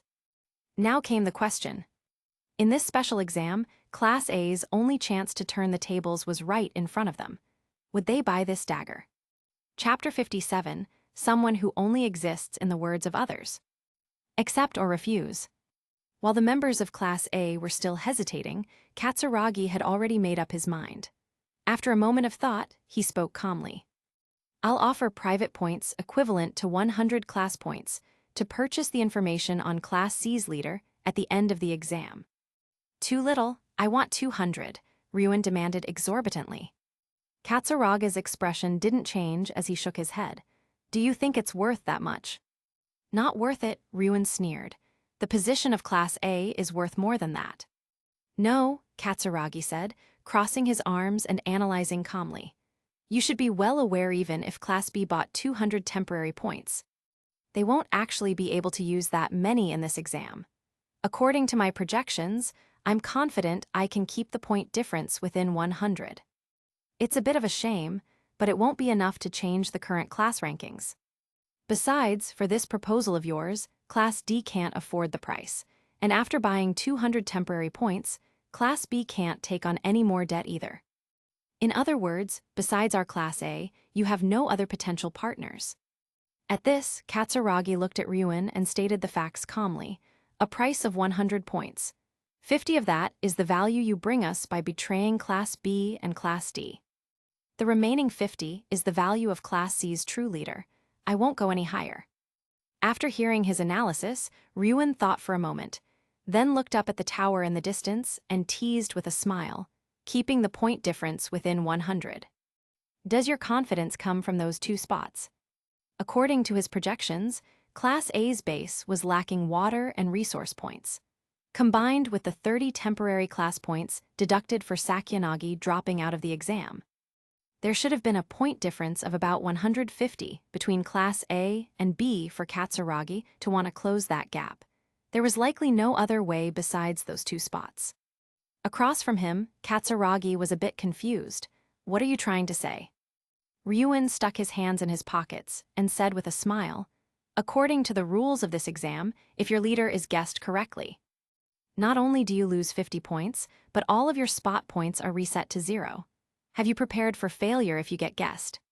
The gap between you and Class B will probably widen to over 200 points. Katsuragi shook his head and said firmly, I'm sorry, but that's not a possibility. Ryuen couldn't help but scoff, mocking him coldly. Forgive me for being blunt, Katsuragi, but you're a bit too naive. Have Sakyanagi come next time. You're not worthy of standing in this position right now. The moment he finished speaking, all of Class A was in an uproar. Yahiko, in particular, exploded, Ryuen, you bastard, apologize to Katsuragi-aniki right now. Ryuen ignored him, glanced coldly at the Class A students, cracked his knuckles with one hand, and said calmly, I will find Class A's leader by tomorrow evening. I hope that by then, you'll have someone less naive to talk to me. With that, Ryuen glanced at the displeased Katsuragi, couldn't be bothered to waste any more words on him, and turned to leave the Class A campsite directly. He, Kakeru Ryuen, was not the type to shamelessly beg for business. Since Class A was still lost in a fantasy, it would be better to slap them awake. When they realized their mistake, someone would naturally come begging him for a deal. Back at the camp, the Class A students snapped out of it as if waking from a dream. Yahiko was the first to approach Katsuragi. Asking tentatively, Katsuragi-aniki, what should we do? He was the keycard holder for Class A. Ryuen's declaration, just now had truly left him at a loss. Opposite him, Katsuragi composed his slightly shaken mind and said thoughtfully, stick to the previous strategy. Keep clocking in and occupying spots. All Ryuen wants are points. If he can really do what he says, then his terms aren't unacceptable. Hey, that's 200 class points. Hearing this, Kimuro stood up, displeased. Counting the previous 100 points, that's 30,000 points every month. Katsuragi, are you planning on selling out Class A completely? What does it matter if he fails? The princess will be there to clean up his mess anyway. Hashimoto chimed in mockingly. Meanwhile, the rest of Class A also began to murmur among themselves. 30,000 points a month is really a lot. A loan against our future like that? It's stressful just thinking about it. Hey, is it possible Ryuen is just bluffing? I don't know, but if only the princess were here, she would definitely have a solution. Why are you starting to sound like Hashimoto? Setting aside Class A's internal strife, on the other side. In the Class C camp, because the previous night's sleep quality was truly dreadful, the students secretly conferred after breakfast and went to Hiyori Shiina together, successfully asking for the morning off to rest. Once things quieted down, Hiyori and Symon switched back control of the body. She then found a large tree at the edge of the camp with Ibuki. And they both started to doze off.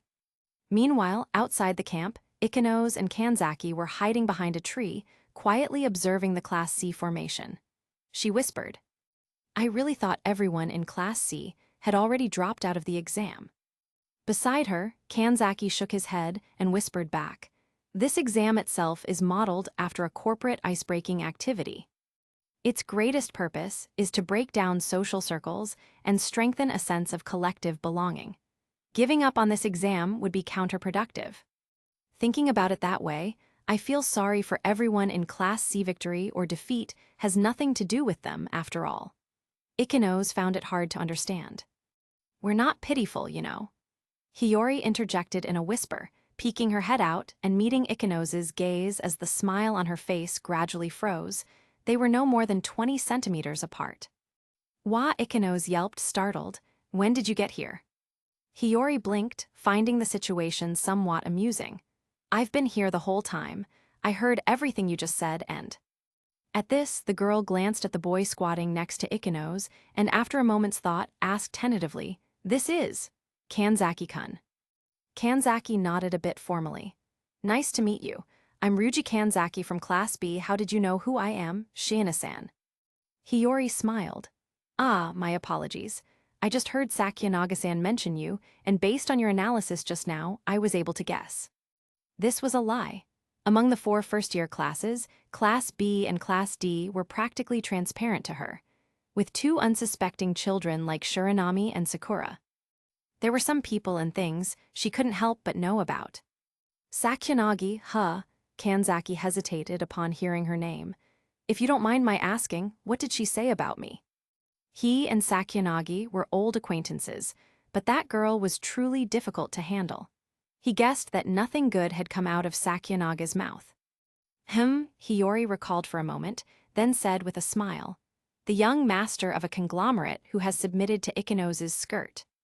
Ikenos' pupils quaked as she turned to look at Kanzaki. Kanzaki cringed so hard his 10 toes curled into the ground. "I knew it." Chapter 58, Chairman Sakyanagi, "My rights are unlimited." The Kanzaki conglomerate, I think I've heard of it.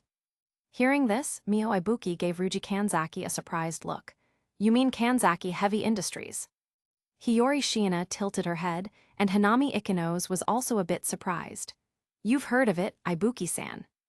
Ibuki looked confused and asked quizzically, "Doesn't it come up on the NHK evening news all the time, Kanzaki Heavy Industries?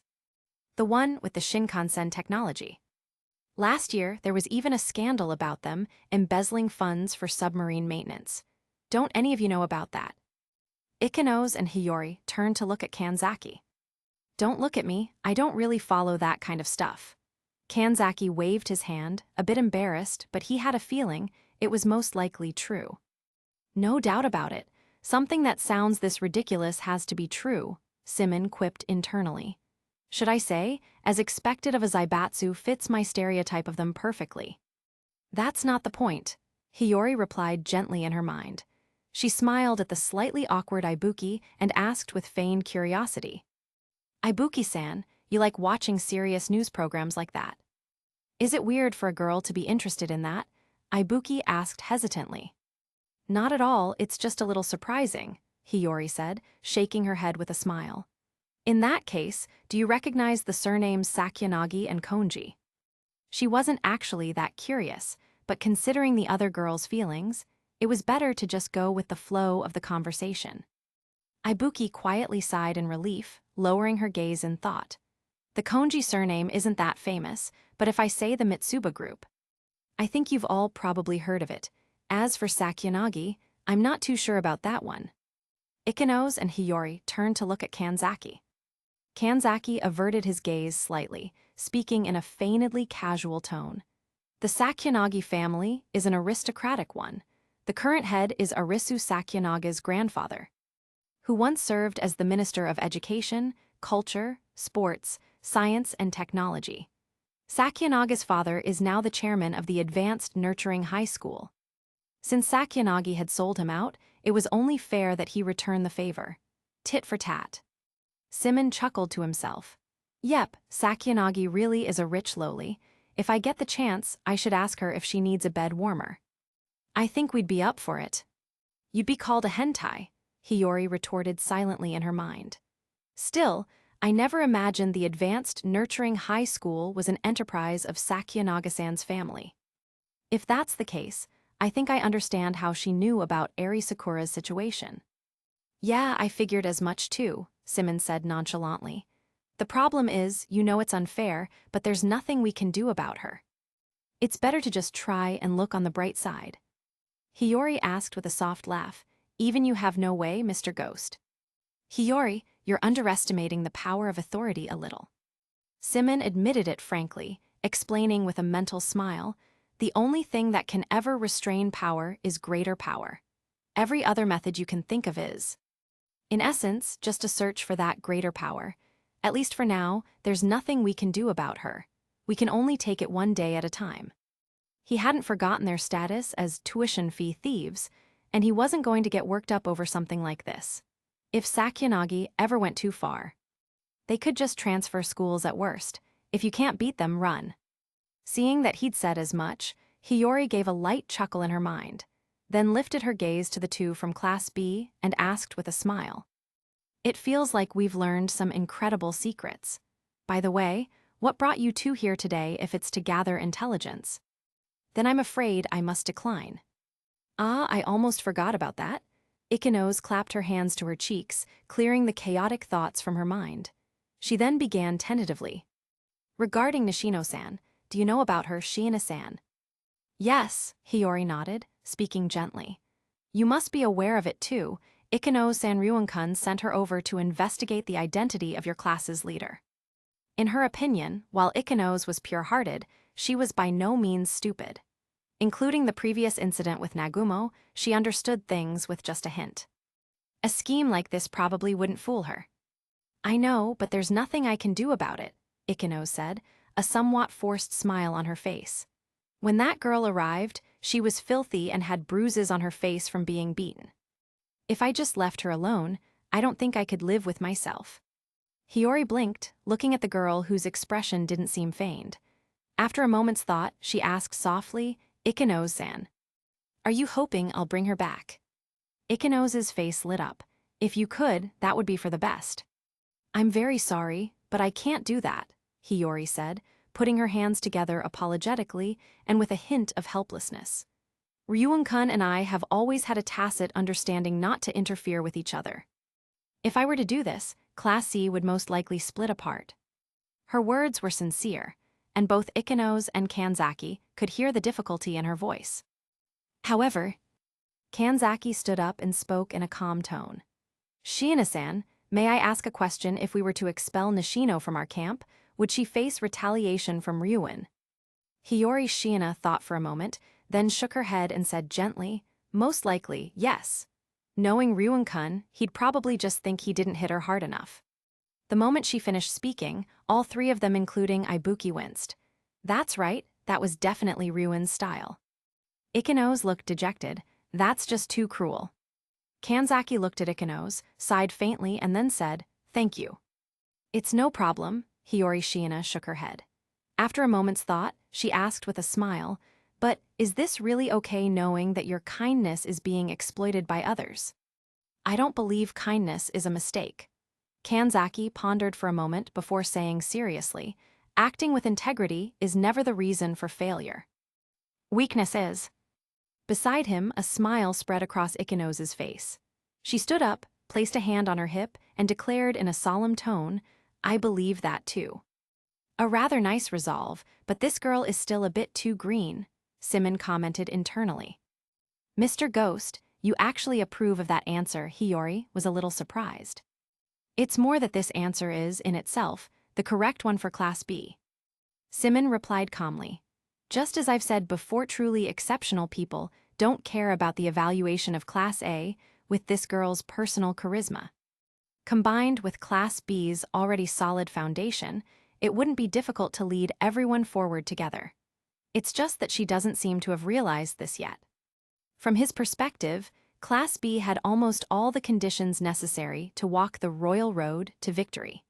Their only shortcomings were the lack of a guide and a clear plan of action, leaving them to waste their time aimlessly. So that's what you think, Mr. Ghost. With that thought in mind, Hiyori looked at the two from Class B, who seemed ready to leave. She put her hands together and said with a smile, "It's wonderful that you think that way. I'll leave Nishino-san in your care then." Ikinose puffed out her chest. "Leave it to me." Kanzaki nodded helplessly. "I suppose we can, but is there a reward?" "Probably not."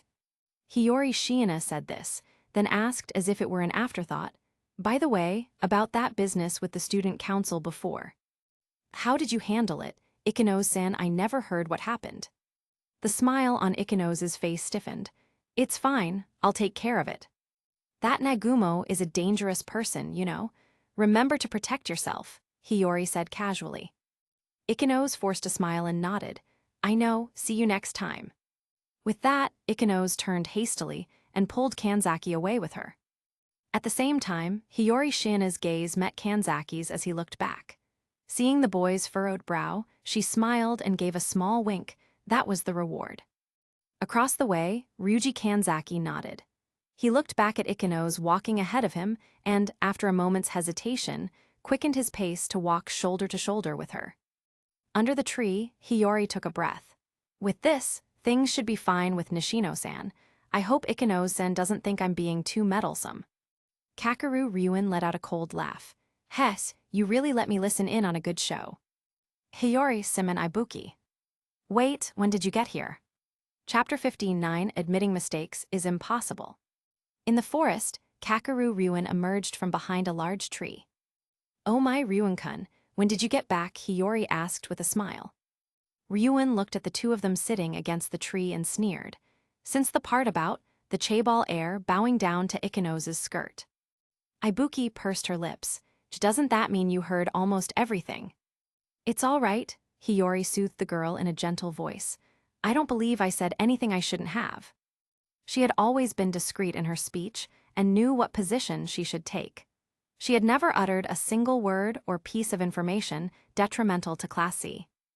"That's true," Ryuen said, crossing his arms and leaning lazily against the tree, his tone calm. "But still, should I say this year's students have powerful connections? Sakyanagi from Class A, Kanzaki from Class B, Konji from Class D. It feels like this place is becoming a playground for the children of chaebols.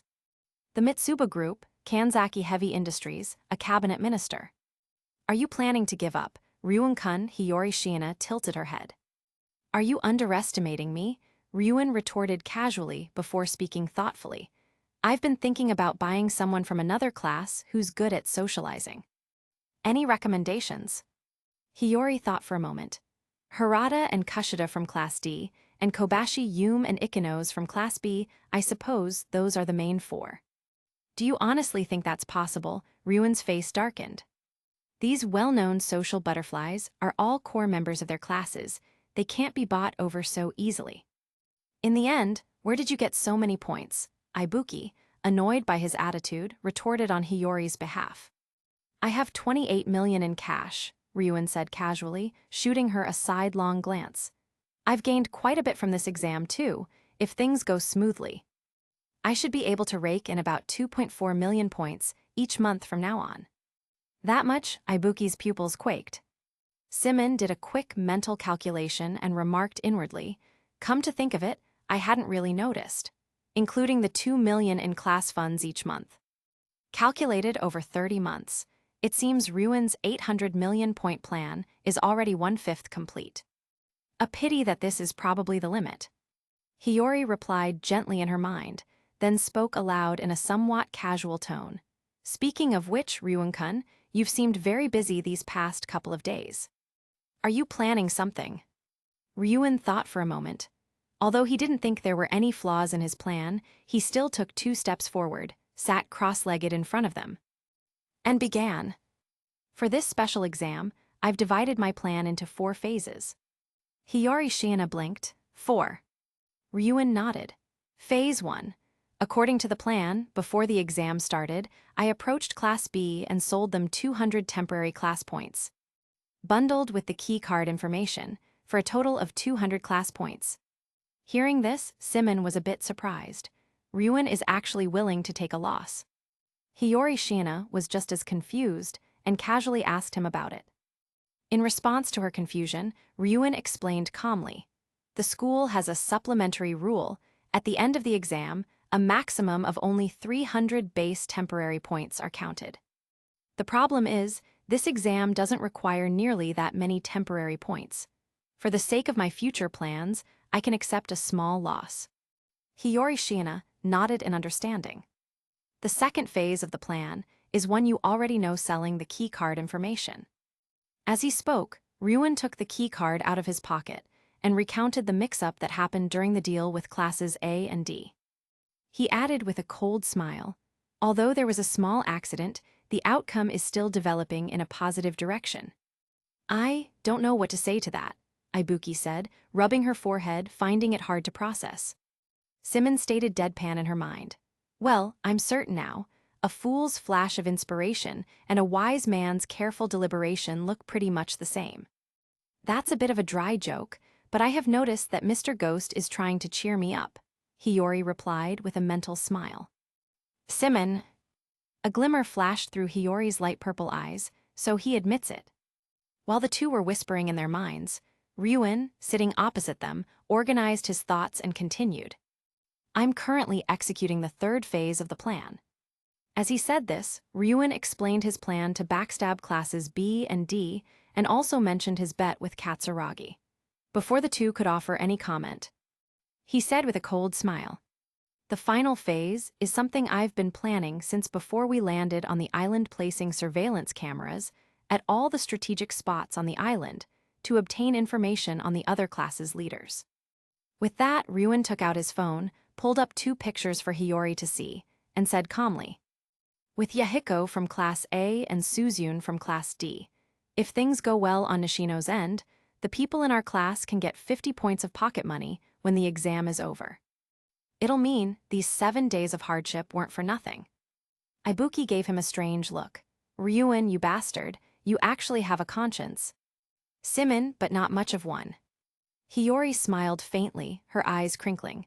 After a moment's thought, she gently reminded him. There are some problems with the plan. When Horikita-san came to gather intelligence today, she showed signs of a fever. There's no medicine in the guidebook. So I doubt she'll be able to last until the end of the exam. Is that so? Ryuin frowned, finding this hidden rule about changing leaders rather annoying. Meanwhile, Symon spoke up in her mind with a laugh. There's actually a way to solve this problem. We just need to send a few people to the cruise ship to keep watch in shifts. That way, we can confirm if any class has changed its leader. To confirm the new leader's identity, we can retrieve the cameras from the empty spots and, during roll call, slip them into the homeroom teachers' tents. The only problem is the risk of filming, something we shouldn't. Regarding that issue, you can go talk to Kazuma Sakagami about it. Have him test the school's attitude and pass the difficult problem on to someone else. After hearing Symon's words, Hiyori glanced at Ibuki beside her, hesitated for a moment, and then repeated them verbatim. Across from her, Ryuin and Ibuki stared at each other for a moment. After some thought, they got up and went to find Sakagami-sensei. Put cameras in the homeroom teachers' tents, Kazuma Sakagami pushed up his glasses, his fingers trembling slightly. He spoke as if in pain. Do you really have to do this? Sensei, you should understand, Ryuin said, his arms crossed and his tone frigid. This hidden rule about changing leaders is fundamentally unreasonable. If every class changes its leader on the last day, then the guessing game, which is supposed to be the main event of this exam, will become completely meaningless. At this point, Ryuin sneered mockingly. Do you know how that woman Shiina evaluated this rule? The designer's left brain was fighting with their right brain. That's quite the merciless evaluation. As Kazuma Sakagami said this, he let out an imperceptible sigh, took a satellite phone from his pocket, and dialed the chairman's office. Meanwhile, in the advanced nurturing high school chairman's office, Arisu Sakyanagi, dressed in a white one-piece, was lying lazily on the sofa with her feet up, playing chess against a computer. Ring, the phone rang. At the desk, Sakyanagi Naramori averted his gaze and picked up the landline. This is Sakyanagi. Chairman, this is Kazuma Sakagami. On the other end of the line, Kazuma Sakagami relayed Ryuan's request, adding his own thoughts on the unreasonableness of the hidden rule, and finally asked for Sakyanagi Naramori's opinion. In his office, Sakyanagi Naramori fell silent for a moment before replying. Regarding this matter, considering the sensitive nature of the problem and the rather aggressive actions of the Class C students, I cannot give you an answer at this time. Please wait for now. With that, Sakyanagi Naramori hung up the phone, retrieved the relevant documents for the first-year special exam from a cabinet, glanced at the name of the person in charge, and silently set them aside. Father, I heard that, Arisu Sakyanagi said with a smile, standing on her tiptoes in front of the desk. It was Hiyori-chan, wasn't it? Yes, Sakyanagi Naramori nodded, handing her the documents. He said casually, the exam rules have a serious flaw that practically closes off all avenues of competition. The solution Class C has come up with is to install surveillance equipment in the homeroom teachers' tents. In terms of not playing by the book, that's very much in Hiyori-chan's style. As Arisu Sakyanagi said this, she skimmed through the special exam design proposal, reading 10 lines at a glance. After a moment of thought, she grasped the meaning behind his words and said with a smile, if you want to remedy the situation, you just need to have all the homeroom teachers return to the cruise ship to spend the night. No, I plan to refuse, Sakyanagi Naramori said calmly. Is that so? Arisu Sakyanagi glanced at the various signatures and stamps on the document, a pleased curve forming on her lips. Are you not planning to admit this mistake, father? Sakyanagi Naramori shook his head with a sense of helplessness. I will find a reason to deal with the person responsible. As for Class C, I can only ask those children to endure this injustice for now. The approval of a single document inevitably goes through multiple layers of review, involving far too many people more than one member of the board of directors alone. Under these circumstances, he had no choice but to let the mistake stand. Well, I think I understand your predicament, father, Arisu Sakyanagi said with a smile. After all, an ordinary person probably wouldn't even notice this problem. Even I had to think for a moment to follow her train of thought. Sakyanagi Naramori sighed in admiration. She is a genius just like you, Arisu. No wonder you like her so much. Are you friends? Half a friend, perhaps. Half. Arisu Sakyanagi tilted her head.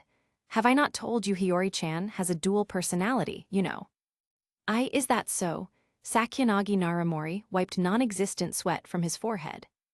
Arisu Sakyanagi casually set the document down and said with a smile, the boy personality is quite fond of me, and the girl personality is worried I'll steal him away. But I actually prefer the girl personality.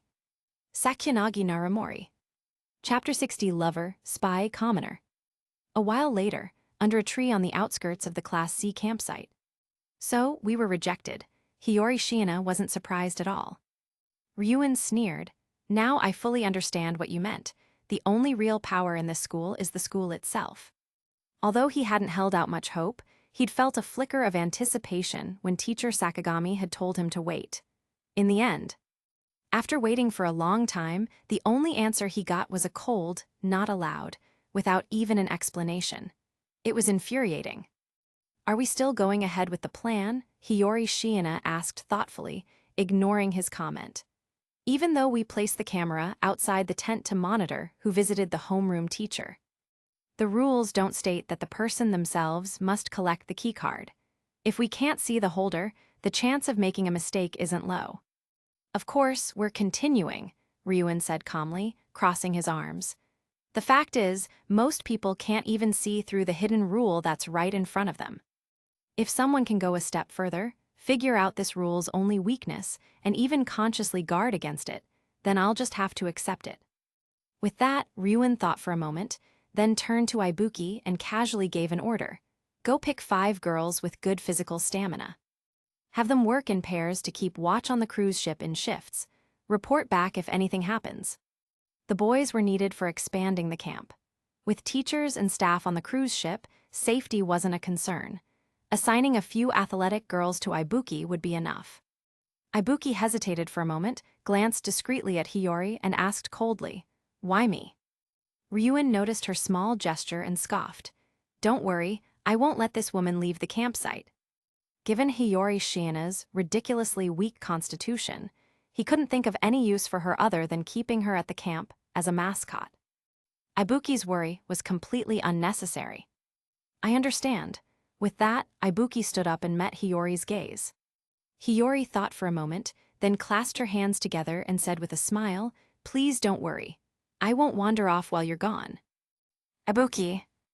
Ibuki silently averted her gaze, gave an almost imperceptible nod, and then went into the camp to select the personnel. HMPH, Ryuin couldn't help but scoff being wrapped around Hiyori's finger like that Ibuki woman was probably a lost cause.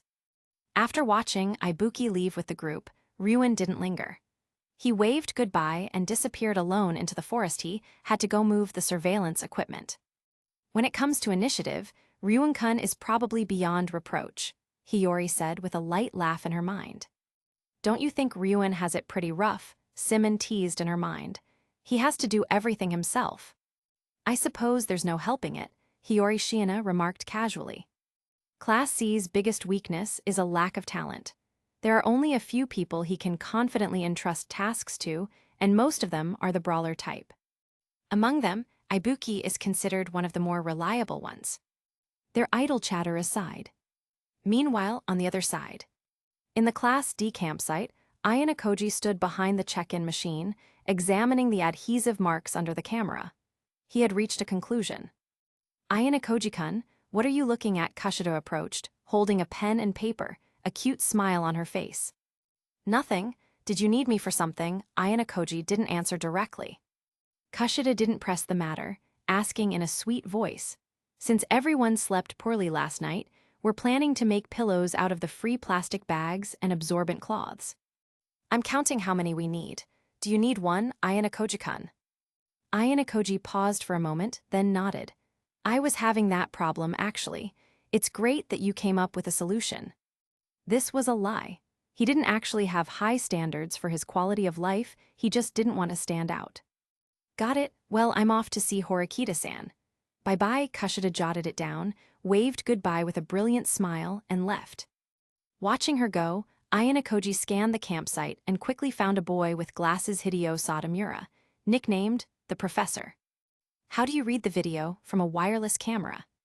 Hideo Satomura was a bit surprised by the question. He stroked his chin thoughtfully. "If it's cloud storage, you just connect to the internet. If it has a built-in memory card, you can use a phone that supports memory card expansion to read it directly. More high-end models can also transfer data wirelessly via a Wi-Fi hotspot or Bluetooth. Cameras can transfer data wirelessly." Ayanokoji was a little confused. "That's right," Satomura said enthusiastically. "A lot of wireless cameras have that function now. Let me tell you, the progress of technology is beyond your imagination." The professor began to lecture Ayanokoji. Quite some time later, after having learned a heap of useless knowledge, Ayanokoji returned to the check-in machine. He blocked the lens with his hand and removed the camera. Shortly after, Ayanokoji looked at the memory card he had removed, thought for a moment, then walked into the woods and found Sae Chabashira's tent. "Oh, it's you," Sae Chabashira said, casually lighting a cigarette. "What do you want?" She wouldn't even bother putting on an act now that her true colors were showing, he thought. He said casually, "I need to exchange points for a smartphone that supports memory card expansion. Most of the available phone brands have that function. You don't need to specify it." Chabashira said this calmly, then found the guidebook, flipped through it to the smartphone section, and said, "That'll be 6 points. Care to tell me what you're planning to do?" Ayanokoji took the camera and memory card out of his pocket and replied nonchalantly, "This is a pinhole camera that Class C placed in our campsite. They've probably put them at the other spots, too." "I see. Are you planning to reap the rewards while others do the work?" Chabashira's tone was meaningful, her eyes full of admiration as she looked at the boy before her. "I'm not so sure about that," Ayano said flatly, ignoring her tone. At the end of the day, I'm not exactly an expert on electronic devices. I just plan to give it a try. This wasn't a lie. He had been educated in the White Room since childhood, where internet-connected devices like smartphones and computers were strictly forbidden. He had only just started using them in his free time over the past year, and was far from being well-versed. Seeing that he wasn't faking it, Chabashira didn't ask any more questions. After a moment's thought, she casually reminded him, "If you're in a hurry, the item will be delivered along with the free supplies Kushida requested." Ayano shook his head. "No, that's fine. I'll go to the cruise ship and pick it up myself." Chabashira took out a satellite phone and said with a smile, "Go ahead then. I'll call ahead and let them know." It seems she's got her hands on an ace. Chapter 61, 6 a.m. counts as early morning, right? Bonus chapter. On the beach, a staff member under a tent was on the phone, typing on a keyboard at their desk. 3 20 kg bags of rice, dried meat, mahjong playing cards, yes we have them. All right, I'll record the items Class C needs. The staff member glanced at their point balance and chatted with a colleague nearby, speaking of which, after taking all this stuff. Class C's points are down to 0. Looks like our workload will be reduced by about a quarter. Don't forget the freely supplied sanitary products and plastic bags. Classes A, B, and D all requested a lot. I heard they plan on making mattresses and pillows. A bit extravagant. Tell me about it, back in our day. Hold it, a student's coming. You little rascal. As they spoke, Ayano emerged from a small path in the woods. After explaining his purpose, he quickly received his smartphone. Meanwhile, in the woods by the beach, Ibuki and Kaoru Hatanaka were hiding under a tree, each holding a stick, playing tic-tac-toe out of boredom, occasionally glancing toward the beach. When she noticed someone approaching, Ibuki was the first to react, putting a finger to her lips in a shush gesture and pulling her companion along as she watched Ayano actions. And then she saw. Ayano put the phone in his pocket, thanked the staff, and slipped back into the forest the same way he came. "Isn't that Ayano-kun from Class D?" Kaoru Hatanaka asked in a curious whisper. It looked like he just got a phone. There are no signal towers on the island. So what's the use of something like that? It was definitely a phone, Ibuki nodded, then asked with some surprise, "But how do you know him?" Kaoru Hatanaka seemed puzzled. Isn't Ayano-kun really famous top 5 most handsome first-year boys? Ibuki fell silent for a moment, having forgotten about such trivial things. She spoke with a hint of annoyance. "I just remember him and that Horikita bullying Hiyori." Kaoru Hatanaka retorted, "Just go spend the rest of your life with your Hiyori." Ibuki shot her a look, then said after a moment's thought, "We should make a note of this. We'll report it when we get back at noon." Her task was to watch for any students from other classes heading to the exam area.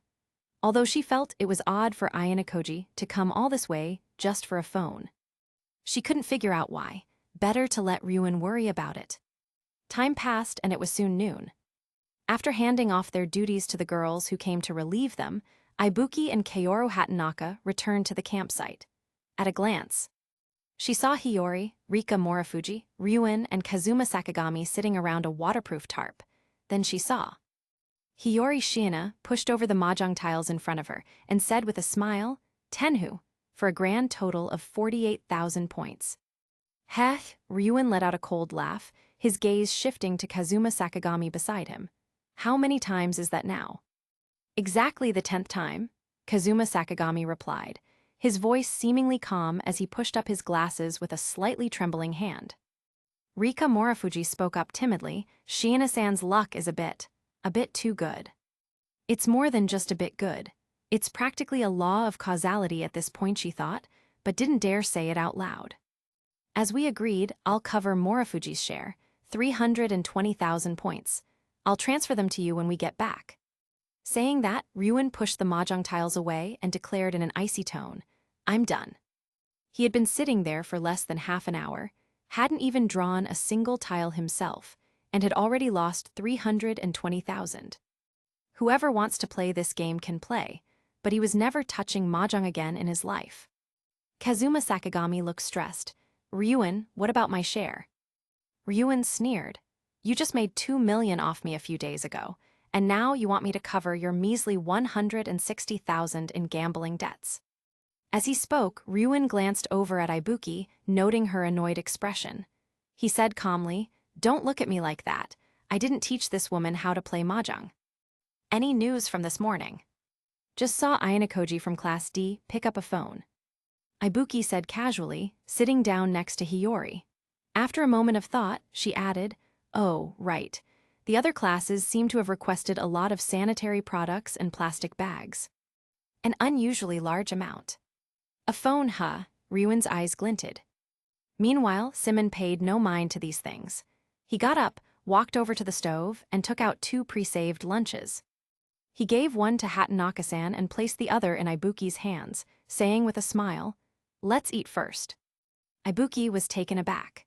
She glanced at the 4 people around them, hesitated for a moment, then got up and moved to the side. Being watched by 4 people while she ate was a form of torture she'd rather avoid. Following the body's senses, Hiyori watched Ibuki walk away and chuckled inwardly. Ara, Mr. Ghost, you're surprisingly caring. It's nothing, I quite like this girl, Symon replied casually. Hiyori mused, but based on your ideal type, Mr. Ghost, Morifuji-san doesn't seem to fit, does she? From what she knew of Symon, if she were to rank the girls in her social circle by his standard, the top 3 would probably be Eri Shiranami Mei-chan. All of them being girls with softer personalities. An ideal type, I actually have one of those, Symon retorted internally. You do, the girl's voice was playful. While the 2 were chatting in their minds, Ryuen pulled himself out of his thoughts. He turned to look at Hiyori Shiina and said with an amused tone, I never thought I'd see the day someone would get the best of me. Symon was a bit surprised. What's wrong? Ryuen pulled 3 cameras from his pocket, casually picked one up, and tossed it to Hiyori Shiina with a sneer. These are the cameras I retrieved from the waterfall and beach spots. Take a look and you'll understand. Symon picked up the camera and examined it for a moment, finding a small switch. He also pulled out a memory card and couldn't help but remark, This is... What a piece of junk. He stopped himself from saying it out loud, considering Hiyori's image. Looks like you get it, Ryuen sneered. These surveillance devices are all connected via Bluetooth. I don't know if you've ever used Bluetooth headphones, but that kind of thing's security is basically non-existent. Especially when the device isn't in your hands. After a factory reset, it can be connected to a new device at any time. I see, Symon said after a moment's thought. But more than your devices being compromised, I think what you should be worried about now is where the other party will place them. Assuming they buy more cameras. At this point, Symon changed the subject, smiling as he said, However, you don't actually need to worry about that problem. Working backward from the outcome, there are really only 4 possibilities: victory, defeat, mutual destruction, or a draw. The perfect outcome is you obtain the leader information for all 3 classes and are only guessed correctly by Class A, netting you 100 temporary points. The worst outcome is Class D becomes wary and tricks you into guessing wrong, or Class D obtains the information by installing their own cameras or by getting it from Class A. In either of those scenarios, you get 0 points. As for a draw, that would be if both you and Ayanokoji hide well and give up on guessing each other's class leader, directing all your attacks at classes A and B. The final result would be you getting 50 points and him getting 100. And finally, mutual destruction is simple. If you go and expose this whole thing right now, no one gets to profit. Both sides end up with 0 points. So all the possibilities are on the table. If it were you, what would you choose? Ryuen's eyes lit up with amusement. What do you think? Chapter 62, A Game Within a Game bonus chapter. Hiyori, what do you think Ryuen will choose? As Ryuen asked this, Symon thought for a moment and posed the question with an inner smile. Logically speaking, competing and aiming for a draw would be more beneficial for gaining points, but Hiyori said with a sly smile, considering Ryuen-kun's personality, he'll probably just go all out and tear into them, right? What a coincidence, I was thinking the same thing. Responding inwardly, Symon looked up to meet Ryuan's gaze, handed over the camera in his hand, and said with a smile, "You probably can't swallow this. Do you have a plan?" He spoke, if he likes playing the rat, then let him play rat to his heart's content. What do you think? I see, well, do as you please. Seeing him being mysterious, Symon didn't plan to press further. In the end, no matter how Ryuan handled it, it wouldn't affect Class C. The final result was already destined to be 0 points, but... Thinking this, Symon glanced at the silent Morofuji beside him and reminded him, seemingly casually, but no matter what, for everyone in Class C they've gained nothing from this special exam. Have you thought about how to handle this problem? Their collaboration was seen by everyone in Class C if they didn't even get a consolation prize in the end. There's no telling who this frustration would be vented on. And he didn't want to take the blame for Ryuan. Ryuan understood the meaning behind her words. He looked up at her and said casually, "After we get back, I'll give everyone 100. 0 points, you can rest assured about that." Symon nodded calmly, "As long as you have a plan." With that, the lunch break ended. In the afternoon, Ryuan, for a change, didn't go out to cause trouble. Under Kanda's direction, he took a shovel and worked with the boys to expand the campsite. The girls, meanwhile, were directed by Hiyori Shiina, mainly doing chores like gathering firewood and fruit, boiling water, and preparing ingredients. The scene changes, the time is now 8 p.m. Teacher Sakagami arrived at the camp with the roll book. Seeing the 4 shelters built with wood and waterproof tarps, he nodded silently to himself. Then he called over the students who were sitting by the campfire playing poker or mahjong. "Roll call will now begin." "Teacher," Kanda calmly raised his hand and stated, "about 10 minutes ago, Ryuan, Ishizaki, and Yamada left the camp. They said they'd be back within half an hour. Also, Nishino-san is currently with Class B." Kazuma Sakagami pondered this for a moment, then turned to look at Hiyori Shiina. Hiyori lowered her head slightly, thought for a moment, and said with a gentle smile, Everyone came back for dinner. I confirmed it." Kazuma Sakagami nodded, took out a ballpoint pen, made a few marks on the roll book, and announced in a deadpan tone, "In that case, 4 people are absent for this roll call, a deduction of 20 temporary points." That was the girls. Haha, that was the boys. For a moment, the camp was filled with laughter. After the laughter died down, the scene quieted. The students of Class C watched Sakagami leave. Suddenly someone muttered, "Speaking of which, since our points are already 0 and we've even sold out our leader's identity, why are we still here?" As the words fell, everyone in Class C heard them clearly. The more they thought about it, the more it made sense, and they couldn't help but look at each other. The question arose, what were they working their butts off here for? "Hiyori-chan," Yamashita Saki ventured. It seemed no one present could answer this question besides Hiyori. "That's a bit of a difficult question to answer." Hiyori smiled, blinking her eyes. "To put it simply, it's because there are still 2 secret plans in motion, and we need everyone to provide cover for Ryuan-kun. But he plans to give everyone some points afterward, so please bear with it a little longer." Ibuki was confused. That cheapskate is actually going to give out points. Hiyori nodded with a smile, confirming it. About that, Morofuji-san also heard it this afternoon. As she spoke, the students turned to look at Morofuji Rika. After the girl gave a soft nod and confirmed a number, they all cheered together. Suzuki Miu raised her hands and cheered, 100,000, 100,000. Sniffle, I haven't seen that many points in so long, Takaratori Miko lamented pitifully. Nomura stood up abruptly, pumping his fist. Ryuan, you did great. Manabe Shiho pursed her lips. HMPH, what's so great did you forget when he was taking 50,000 from you every month?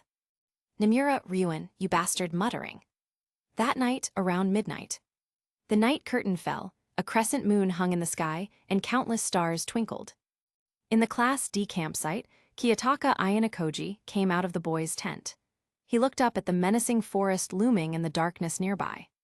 Silently switched on the flashlight he'd gotten from Harada that afternoon and stepped into the woods. He hadn't taken 2 steps. Snap, a strange sound came from behind him. Ayanokoji turned his head. Seeing Hirata standing a short distance away with an awkward expression, he paused for a moment before asking calmly, "Hirata, is something wrong?" "Sorry," Hirata scratched his face and smiled awkwardly, explaining in a gentle tone. "I checked our point balance earlier tonight and noticed some were missing. So I asked Chabashira-sensei about it." Manabe well said, muttering. "I apologize for acting on my own," Ayanokoji said calmly. "I exchanged for a smartphone and 6 pinhole cameras. It cost 18 temporary points in total." "It's all right," Hirata stepped forward, coming to Ayanokoji's side and asked gently, "I'm just a bit concerned. What do you plan to do with those things?" "Ayanokoji-kun, can you tell me? I promise I won't tell anyone." Pinhole cameras were an extremely sensitive item, especially in the current situation where boys and girls were separated by just a tent. Although he didn't want to suspect anyone, if there was a chance to prevent something wrong from happening, he would do his best. "Since you've already found out, it can't be helped. If you want to know, then follow me." Ayanokoji said this casually and turned to walk into the forest. At this juncture, with Horikita sick, he was short on useful tools. From what he knew of Hirata, as long as the harmony of Class D wasn't disrupted, the boy was a very easy type to control. Seeing that he intended to explain, Hirata quietly breathed a sigh of relief. A bright smile appeared on his face, and without a second thought, he followed. Half an hour later, at the tower spot, on the terminal screen, the sign indicating Class A's occupation was clearly visible. The refresh countdown showed 3 hours remaining. While Hirata was a bit dazed, Ayanokoji casually plucked the pinhole camera from the terminal, extracted the memory card, and inserted it into his phone. Hirata leaned over, asking curiously, "Is that the pinhole camera you bought?" "No, this one belongs to Class C," Ayanokoji replied casually, browsing the video files on the memory card. He tapped on one, dragged the progress bar, and quickly found the most crucial segment. In the video, Class A's Yahiko Tatsuka was holding a light green keycard and tapping it on the terminal. A soft beep sounded a successful occupation. Hirata's pupils contracted. "This is..." Ayanokoji met his gaze and stated calmly, "The terminal at our campsite has one of these as well." Hirata's expression was stirred. Meanwhile, Ayanokoji reinserted the memory card into the camera, rebooted the device, opened his phone's Bluetooth to search and pair with it, and then stuck it back in place. Ayanokoji stood up. "Let's go to the next one." Hirata hurried to follow. Walking side by side, Hirata looked at Ayanokoji's somewhat cold expression under the moonlight and asked tentatively, "Ayanokoji-kun, the camera at our campsite, did you take it down?" What he really wanted to ask was whether Class D's leader had been exposed. Ayanokoji shook his head. "I took it down to look once, then put it back." A question mark appeared over Hirata's head. "Do you hear what you're saying? This exam has a rather inconspicuous rule: the leader cannot be changed without a special reason." Ayanokoji glanced at him and explained, "I confirmed with Chabashira-sensei as long as the leader retires from the exam, costing a 30-point deduction. The leader can be changed. Since Horikita has already been exposed, then changing the leader is imperative. In this situation, it's best not to alert Class C after we change the leader. When Class C guesses incorrectly, they'll lose 50 base points. You should understand now." "Right." Hirata's eyes widened. "You can do that." With that thought, the two soon arrived at the cave campsite occupied by Class A. Outside the cave were 2 tents. Boys seemed to be sleeping inside, as soft snores could be heard. Arriving at the cave entrance, which was covered by a plastic sheet, Ayanokoji turned off his flashlight, held up a hand to stop Hirata, and gestured for him to wait before slipping into the cave himself. Inside the cave, the Class A girls were lying on a makeshift bed patched together from free supplies, fast asleep and huddled together, taking up nearly half the cave space. Fortunately, Class A had intentionally left a path, allowing Ayanokoji to smoothly make his way to the terminal. At the same time, in the darkness, a pair of light purple eyes slowly opened. The corners of the long, light brown-haired girl's mouth gradually curved into a smile, her entire gaze fixed upon the boy. Shiraishi Asuka tell a joke the top student of the fourth generation, the White Room's greatest masterpiece, the son of the White Room's founder. Kiyotaka Ayanokoji just wants to live a peaceful life. Chapter 63, Using Ryuan to Cross the River. For some unspeakable reason, the girl ultimately didn't take any drastic action, silently watching Ayanokoji's movements in front of the card reader. After about half a minute, Ayanokoji finally connected to the camera at the cave spot, carefully backed out, and regrouped with Hirata. After that, the two repeated the process, going to the cabin spot at the base of the cliff, and then hurried to the nearest Class B spot. Under the large tree by the stream, Hirata looked at the clean card reader and asked in a low, puzzled voice, "Class B doesn't have one here." They probably just didn't have time. Recalling the unusually fast movements of the two classes at the start of the exam, Ayanokoji had a theory. He then took out his phone, opened the settings, tapped Bluetooth, and refreshed. He saw available devices UD 76B74. Ayanokoji fell silent for a moment. Turning back to look at the nearly 40-square-meter campsite, he silently showed the information on the screen to Hirata. Hirata was a bit confused. "What's this?" Ayanokoji's tone was calm. "There's a pinhole camera nearby, but I don't know where it is. If we're exposed, everything we've done today will be for nothing." Hirata couldn't help but let the corner of his mouth twitch. Should we look for it?" Ayanokoji seemed puzzled. "What else would we do?" After he spoke, the two looked at each other for a long moment. In the end, one holding a flashlight and the other a phone, they began to search the campsite. Half an hour later, Kiyotaka Ayanokoji, cold-eyed. Yasuke Hirata, wiping away sweat. The two stared at each other for a long time, and after a moment of silence, they suddenly said in unison, "Let's move on to the next one, X2. They had spent nearly half an hour turning the entire campsite upside down, but in the end, they found nothing. Anyone would be at their wits' end. Having reached a basic consensus, Ayanokoji looked at the large tree above the card reader. After climbing up in a few movements, he took out a camera, aimed it at the card reader, then pulled out a rope and tied it to a branch. As they were leaving, the two found the direction of the Class C campsite. After walking just a few steps, they suddenly saw a clearing with a tent in the middle. "Hirata, this is the homeroom teachers." Ayanokoji stopped, looked at Hirata, the corners of his mouth gradually turning down. Anyone could see his displeasure.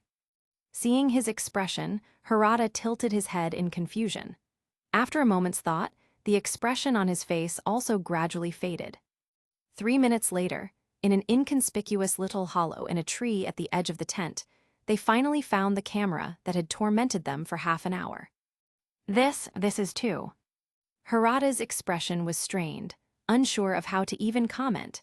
After working themselves to death for so long, it turned out they were looking in the wrong place. He was truly at a loss. "Sorry, I was too presumptive," Ayanokoji said calmly, holding the camera and thinking for a moment. "Class C probably knows about the rule for changing leaders. Putting myself in their shoes, if you want to crack it, monitoring each class's homeroom teacher is the most direct method. If I'm not mistaken, there will be one of these in Chabashira's and Mr. Mashima's campsites too. But hasn't Class C already sold their leader's information? I heard from Horikita Class C hasn't even occupied a spot. What's the point of doing this?" Hirata frowned. Puzzled, Ayanokoji's hand paused. He recalled what Hiyori Shiina had said when he went to the Class C campsite today. "If you want, you can have your leader occupy this place right now. We absolutely will not stop you." Thinking of this, Ayanokoji asked, seemingly casually, "If I remember correctly, isn't there a rule in the exam using items from another class's spot results in a deduction of 50 temporary points?" "That's right, why?" "Nothing," Ayanokoji replied offhandedly, but inside, he was pondering the current situation. Not caring about their camp being occupied by another class means Class C doesn't care if their class points drop to 0. It's even highly likely that Class C has no points at all right now. If it's a 0-point strategy, the potential gains he can think of right now are 1. Selling their temporary class points. 2. Selling their leader's information. 3. Selling other classes' leader information. considering that their class points shouldn't fall too far behind the top-ranking classes. After completing the third step, they can implement a supplementary plan. Induce other classes to change their leaders, deducting 30 points from each. Ideally, they could also make each class guess 2 or more leaders incorrectly, deducting 100 points. Finally, using the cameras placed near the homeroom teachers' tents, they can obtain the real leader information for each class, and then deduct 50-20 or more spot points from each class. After such a series of operations, they can maximize their private point earnings and also recover from the class point disadvantage brought on by the zero-point strategy. This is probably the most perfect plan. As these thoughts raced through his mind, Ayanokoji connected the camera in his hand, placed it back where he found it, and then stood up and suddenly asked, "Hirata, do you have any intention of advancing to Class A?" Why bring that up all of a sudden? Hirata was puzzled. After thinking for a moment, he smiled and said gently, "Not really. I don't have such grand ambitions. I just want everyone to get along harmoniously." "Is that so?" Ayanokoji said this nonchalantly, suppressing the idea that had just surfaced in his mind. In his view, since Class C's plan hadn't yet reached its third stage, there was naturally an opportunity to snatch the prize from the tiger's mouth. However, the current Hirata was not under his control, and he wasn't about to jump out and create trouble for himself just because of Chabashira's pointless threat. With that in mind, the two quickly arrived at the Class C campsite and placed 2 surveillance devices near the card reader and around Mr. Sakagami's tent. Afterward, they returned to the Class A campsite, found Mr. Mashima's tent, connected the last surveillance device, and completed the final piece of their plan's puzzle. After being busy for a long time, Ayanokoji returned to the Class D campsite with Hirata. Before returning to his tent to rest, Hirata looked at Ayanokoji's still impassive face, thought for a moment, and asked, "Ayanokoji-kun, do you really want to get to Class A?" "No, I desire a peaceful life," Ayanokoji said calmly. "If possible, can you keep this a secret for me? We can probably be considered friends now, right?" "Of course," Hirata said with a genuine smile. "If that's what you think, I won't tell anyone else." "If that's possible, then that's great," Ayanokoji responded. On the night of the second day of the uninhabited island exam, the monster disguised as a human gained his second friend. "Congratulations. P.S. Ayanokoji has a late mover advantage, therefore his plan will be more complete." Chapter 64, the bus bonus chapter. The next morning, at the Class C campsite. "Should I say, as expected of you?"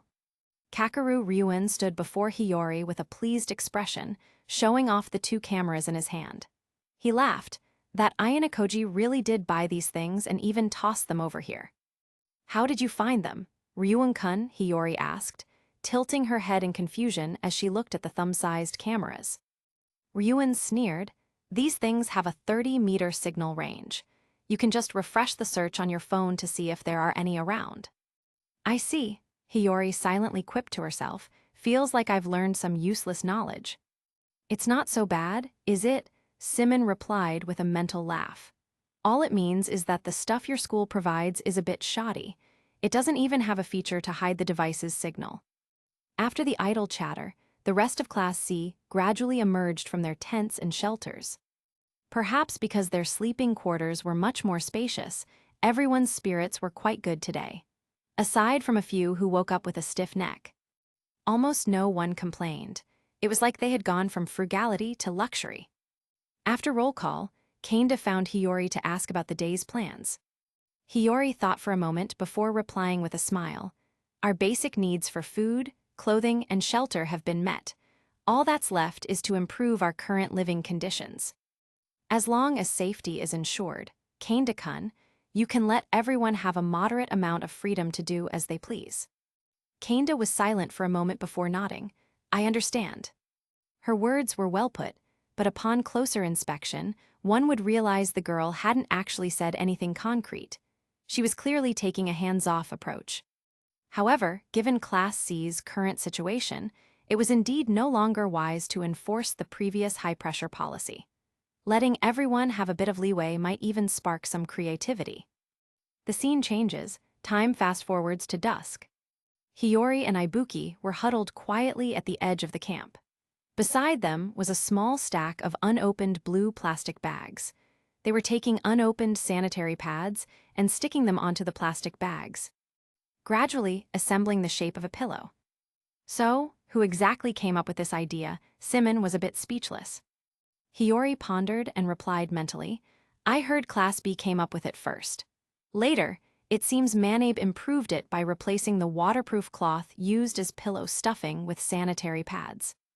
As she spoke, the girl stuffed some more unopened sanitary pads into the bag and patted the fully formed pillow in her hands. She chuckled softly. See, at least the softness is definitely up to par. Up to par, I told them to use their creativity, and they've taken it to a whole new level. Symon couldn't help but complain mentally. A glint of amusement flashed in the girl's violet eyes. Well, it certainly is creative. Meanwhile, elsewhere. Outside the cave base, Kakeru Ryuen had his hands in his pockets, looking at the grim-faced Katsuragi and the rest of Class A. He asked casually, so have you made up your mind? Just a moment ago, he had casually dropped the name Yahiko Tatsuka, directly exposing the identity of Class A's leader, whom they thought they had hidden so well. Katsuragi frowned in thought for a moment before speaking calmly, all right, 200 class points, but I want to know how you found out. The corners of Ryuen's mouth twisted into an eerie grin. He sneered, you'll thank yourself for making the right choice today. Katsuragi didn't reply. He turned to the stunned Yahiko and instructed him calmly, Yahiko, go find Mr. Mashima and have him draft a contract. As soon as he finished, Yahiko snapped back to his senses. After a hurried acknowledgement, he ran directly towards their homeroom teacher's tent. At the same time, seeing Katsuragi and Ryuen reach an agreement, many in Class A frowned. They secretly glanced at Hashimoto and Kamuro. And seeing both of them with their arms crossed, looking as if it had nothing to do with them, they couldn't help but sigh internally. Including the 100 points they had spent earlier to avert disaster, Class A's losses were now almost unbearable. Even if they won in the end, it would only be a Pyrrhic victory. It was hard to say whether they had ultimately gained or lost. A while later, Mr. Mashima walked over with the contract. He looked at the students outside the camp, paused for a moment, then took out the contract in triplicate. He handed a ballpoint pen to the two of them and spoke in a calm voice. According to the terms of this contract, upon its effect, Class A will transfer 800,000 private points to Kakeru Ryuen at the beginning of each month for a period of 3 years. In exchange, Class C must change its leader before the end of the exam and inform Class A of the name of the final leader before the exam concludes. If there are no objections, please sign. Katsuragi nodded. I have no objections. Ryuen glanced at the expressionless Mashima. After a flicker in his eyes, he said with a smile, neither do I. Although the contract had its pitfalls, he didn't care. As long as there was a profit to be made, it was fine. After both sides signed, Katsuragi took one of the 3 copies and handed it to Ryuen. He said sternly, can you tell me now? Of course. Ryuen took the contract with satisfaction and gestured for Katsuragi to lean in. Once he did, Ryuen leaned over with a smile and lowered his voice. That's because, of course.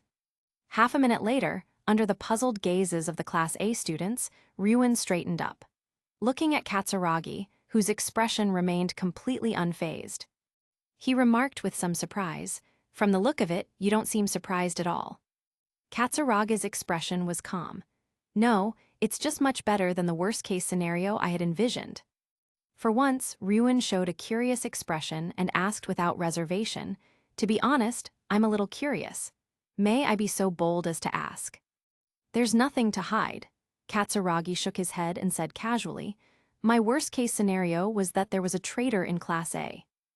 Hashimoto took a step forward and said coldly, Katsuragi, what do you mean by that?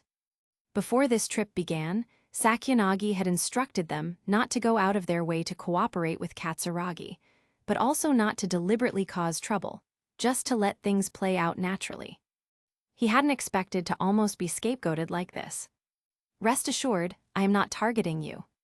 Katsuragi's gaze didn't waver as he explained calmly, As a leader, I am obligated to consider all possibilities. It is my responsibility and my duty. If you feel offended, I can apologize now. Hashimoto crossed his arms. You sure know how to spin a pretty phrase. When it comes down to it, isn't it the fault of you people from the Sakyanagi faction for being such mavericks? Yahiko muttered with a disgruntled pout. Unfortunately, Hashimoto merely glanced at him, showing no intention of engaging. Talking to someone like that was beneath him.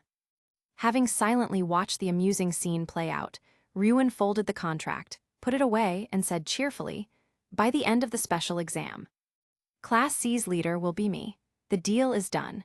I hope our next collaboration will be just as pleasant." With that, Ryuen put one hand in his pocket, waved goodbye to the Class A students, and casually turned to leave.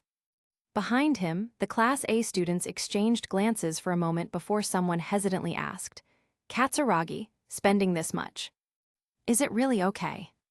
"No, this exam, we've already won." A rare smile appeared on Katsuraga's face. He turned to Mashima beside him and said seriously, "Teacher, please exchange for a smartphone for me." Mashima was taken aback for a second. After a moment's thought, he pulled a satellite phone from his pocket and said calmly, "That's 6 temporary points. It will be delivered later with your nutritional meals." Understood. Chapter 65, Attrition. The 6th day of the uninhabited island special exam. In the morning, the sky was filled with heavy, dark clouds, and the Class C campsite was in a state of chaotic commotion. A heavy rain fell last night, and the campsite was significantly affected as a result. The stove had turned into a pool of muddy water, and the camp was full of mud and puddles. Fortunately, Class C was well prepared. They used waterproof tarps as needed, protecting most of the firewood, although the campsite looked rather battered. It wouldn't affect their daily life. Out of necessity, the students of Class C had to wake up early. The boys cleared out a shelter, took out axes, saws, and various tools, and prepared to convert it into a kitchen, while the girls handled various chores, which need no further elaboration. Just as everyone was busy, a helicopter landed in the center of the camp. A staff member jumped out, asking in a serious tone, "Where is student Yamada?" "I'm here." Albert Yamada emerged from a tent, his 2-meter-tall frame looking exceptionally sturdy. The staff member paused for a moment, looking him up and down. Seeing no signs of injury or illness, he spoke, slightly exasperated according to the rules. "Anyone who calls for a helicopter for an emergency rescue must go to the cruise ship for a medical examination and withdraw from the special exam." "Sorry." Yamada detected the annoyance in his tone and scratched his head in embarrassment. He really couldn't be blamed for this. Just moments ago, inside the tent, Kakeru Ryuen had taken his safety wristband and casually sent out an SOS emergency signal, completely disregarding the waste of public resources. Just as he was thinking this, Kakeru Ryuen walked out from the tent behind him, casually tossing the safety wristband in his hand to him, and said in a calm tone, "Go back and enjoy yourself.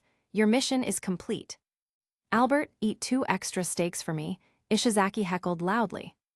"You can do that, please take a bath for me. Then, get a massage from a pretty lady for me." "Hiss, I didn't expect you to be so shameless, Kamiya."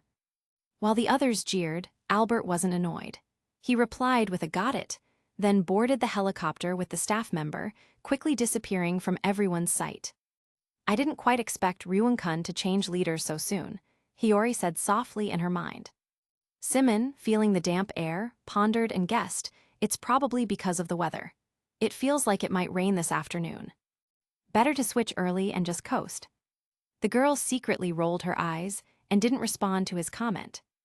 As the two were chatting idly in their minds, Kakeru Ryuen happened to walk over and said in a calm tone, "There's something I want you to do." Symon instantly seized control of the body, crossing his index fingers. "Dame, I refuse." His tone was so firm that even Kakeru Ryuen was momentarily stunned. Hiyori giggled to herself internally. "Ara, Mr. Ghost, your reaction is a bit over the top." "I don't care. Overtime is impossible, not in this lifetime. Especially on a rainy day," Symon refused adamantly.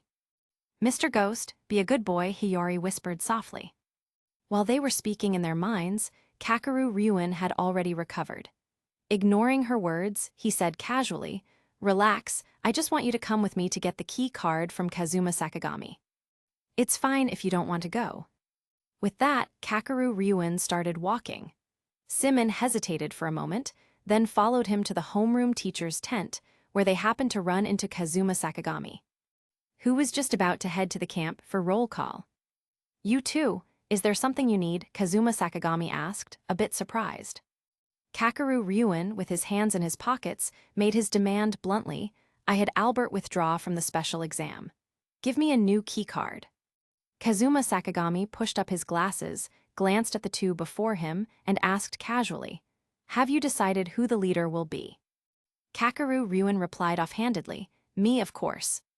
Symon raised a hand to his face, unable to watch Kakeru Ryuin's performance any longer. He understood now. Kakeru Ryuin didn't care who came with him, as long as he could confuse the issue and cause anyone watching the surveillance to misjudge. His objective would be achieved. Just as he was thinking this, Kazuma Sakagami had already prepared the new keycard and handed it to Kakeru Ryuin. Then, as expected, after Kakeru Ryuin took the keycard, he casually tossed it to Hiyori Shiina and said with a smirk, "The rest is up to you." Symon glanced at the name, Kakeru Ryuin, on the keycard, slipped it into his pocket, and replied nonchalantly, "I know." Meanwhile, elsewhere. In the Class D campsite, Ayano looked at Horikita, who had fallen into a puddle and was covered in mud. He extended his hand and said calmly, "Sorry, I didn't do it on purpose." Horikita looked up at him with a cold glare, then struggled to her feet on her own with great effort, not uttering a single word. After all, having pushed through for 6 days with a fever, the fact that she was still conscious was already quite incredible. She didn't have any extra energy to be angry with him. "By the way, is this really okay?" Ayano asked, feigning nonchalance. What do you mean?" "You probably don't know. That Class C has a camera on our check-in machine." "That's impossible." Suzune Horikita's head snapped up, her pupils constricting in shock. Before her, the brown-haired boy pulled a black camera from his pocket, one she was all too familiar with, the very one she had been diligently pointing her face at for facial recognition, every day. "This is it. You should be familiar with it." Suzune Horikita bit her lip, her eyes dimming as she spoke.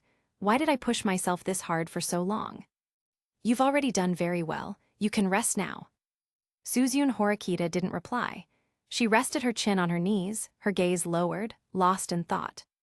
Across from her, Ayano said no more, simply watching her in silence. Time passed slowly. After an unknown amount of time, Kiyotaka Ayano took 2 steps forward, easily lifting the now unconscious Suzune Horikita in his arms like a princess. After a moment's thought, he headed in the direction of the cruise ship. When he reached the beach, a few staff members stationed under a tent saw Ayano carrying someone from a distance and quickly brought a stretcher to meet him. "What happened to her?" "She's an emergency patient. She has a fever and has lost consciousness. Please take her for treatment." Ayano explained the situation, placed the girl on the stretcher, and said calmly, "I need to get back for the upcoming roll call." "I can leave her with you, right?" "Of course." "Well, I've successfully gotten rid of the biggest burden," the boy thought to himself. Chapter 66. Kakeru Ryuin, have always been honest and trustworthy. The time was 9 in the morning. Inside the girls' tent of Class C. "Closed can," Minori declared, laying down 4 east wind tiles. I think Hiyori tentatively raised her hand. "Hiyori, you can't claim a closed can, you know," Minori said with a smug look.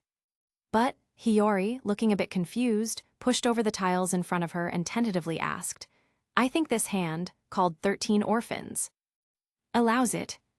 She didn't really understand these things. The smile on Minori's face vanished. QAQ. "While I'm not playing with you anymore, I'm never playing with you again." "Hiyori," the girl sobbed, throwing herself into the arms of Mariko beside her. Ibuki facepalmed, as expected. Shodo chuckled awkwardly, made another one cry. Saki said in a monotone voice, made another one cry. "I'm telling you, do you guys still not believe it?" Manabe looked speechlessly at the girls sitting in a circle inside the tent. The girls shook their heads like rattled drums. Saki said in a monotone voice, "That's true." Made another one cry, the girls chattered, their mood somewhat excited. But Hiyori, looking a bit confused, pushed over the tiles in front of her and tentatively asked, "I think this hand, called 13 Orphans, allows it." She didn't really understand these things. Manabe facepalmed, "That's true." Saki said in a monotone voice, "That's true. Well, I think now that things have quieted down, I can make my escape." Hiyori, a little embarrassed, scratched the hair by her ear, stood up to give up her spot, and said in a gentle tone, "In that case, please, everyone, go ahead and play." Since it was the last day, and the weather was a bit gloomy, everyone in Class C had completely idled down, gathering in circles to play cards or mahjong. As a central figure among the girls, Hiyori naturally couldn't stay aloof in this atmosphere and had been pulled into the tent by some of the more cheerful girls. But now she could finally find some peace. With this thought, Hiyori smiled at the girls who had already started playing again, and after a moment of consideration, she silently walked out of the tent. Noticing her movement, Ibuki thought for a moment and quickly followed her out. Not playing with everyone, Hiyori asked curiously, breathing in the fresh air outside the tent. "Same goes for you," Ibuki replied casually, raising her hands to stretch her back. Neither of them had personalities that enjoyed lively scenes, so staying in such a noisy environment was indeed a bit trying for them. "I see," Hiyori mused, then asked with a smile, "I was planning on taking a walk over to Class B. Want to come with me?" Why the sudden idea? Ibuki was a bit surprised. Aside from the time she was monitoring the cruise ship, she had been watching over Hiyori for 6 whole days, and during that time, she had never seen the girl think about leaving the camp. She didn't expect it to happen now. On a side note, due to a major change in plans, the cruise ship surveillance mission assigned by Ryuin was cancelled after just 1 day. After all, he wasn't some kind of demon. He had no intention of making his classmates do unprofitable work. Symon's assessment of this was surprisingly, he's a good boss, much better than those inhuman types who make you do busy work for no reason. But back to the topic at hand. Seeing Ibuki's question, Hiyori didn't beat around the bush and answered with a smile. "I promised Ikano-san on the cruise ship that if I had time, I'd visit Class B." "I see," Ibuki nodded, glanced at the overly damp path in the forest, and took the girl's hand, saying calmly, "Let's go, I'll take you." Given Hiyori's physical condition, she really couldn't let her wander around, especially in the current situation. "Hold on," Kakeru Ryuin interjected in a calm tone. As his voice fell, Hiyori and Ibuki both froze, looking up to see. On the cliff edge by the camp, Ryuin sat with a foxtail grass stem dangling from his mouth, looking down at the two of them with a nonchalant air.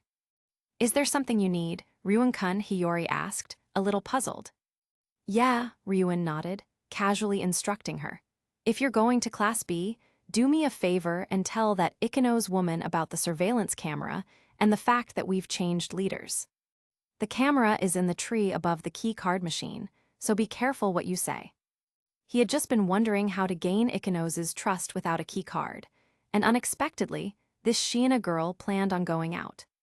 It was like someone handing him a pillow just as he was getting sleepy. As for backstabbing Class B, his contract with Class A didn't specify anything about that, as long as Class C's final leader was indeed changed. And that leader was him, he would have fulfilled the contract. The rest had nothing to do with him. Hiyori nodded, and after a moment's thought, she quipped softly in her mind, "I think I understand Ryuin-kun's plan now." Dragging Class B along to dig a pit for Ayanokoji.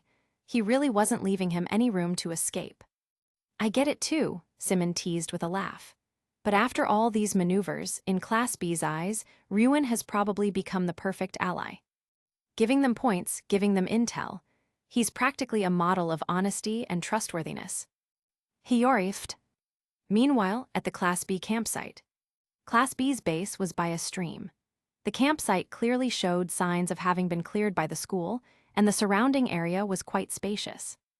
When Hiyori and Ibuki arrived, the people from Class B were having a barbecue, and they could hear the lively noise from a distance. How should I even comment on this? These Class B folks really know how to live it up, Symon remarked in her mind, finding it a bit hard to stomach.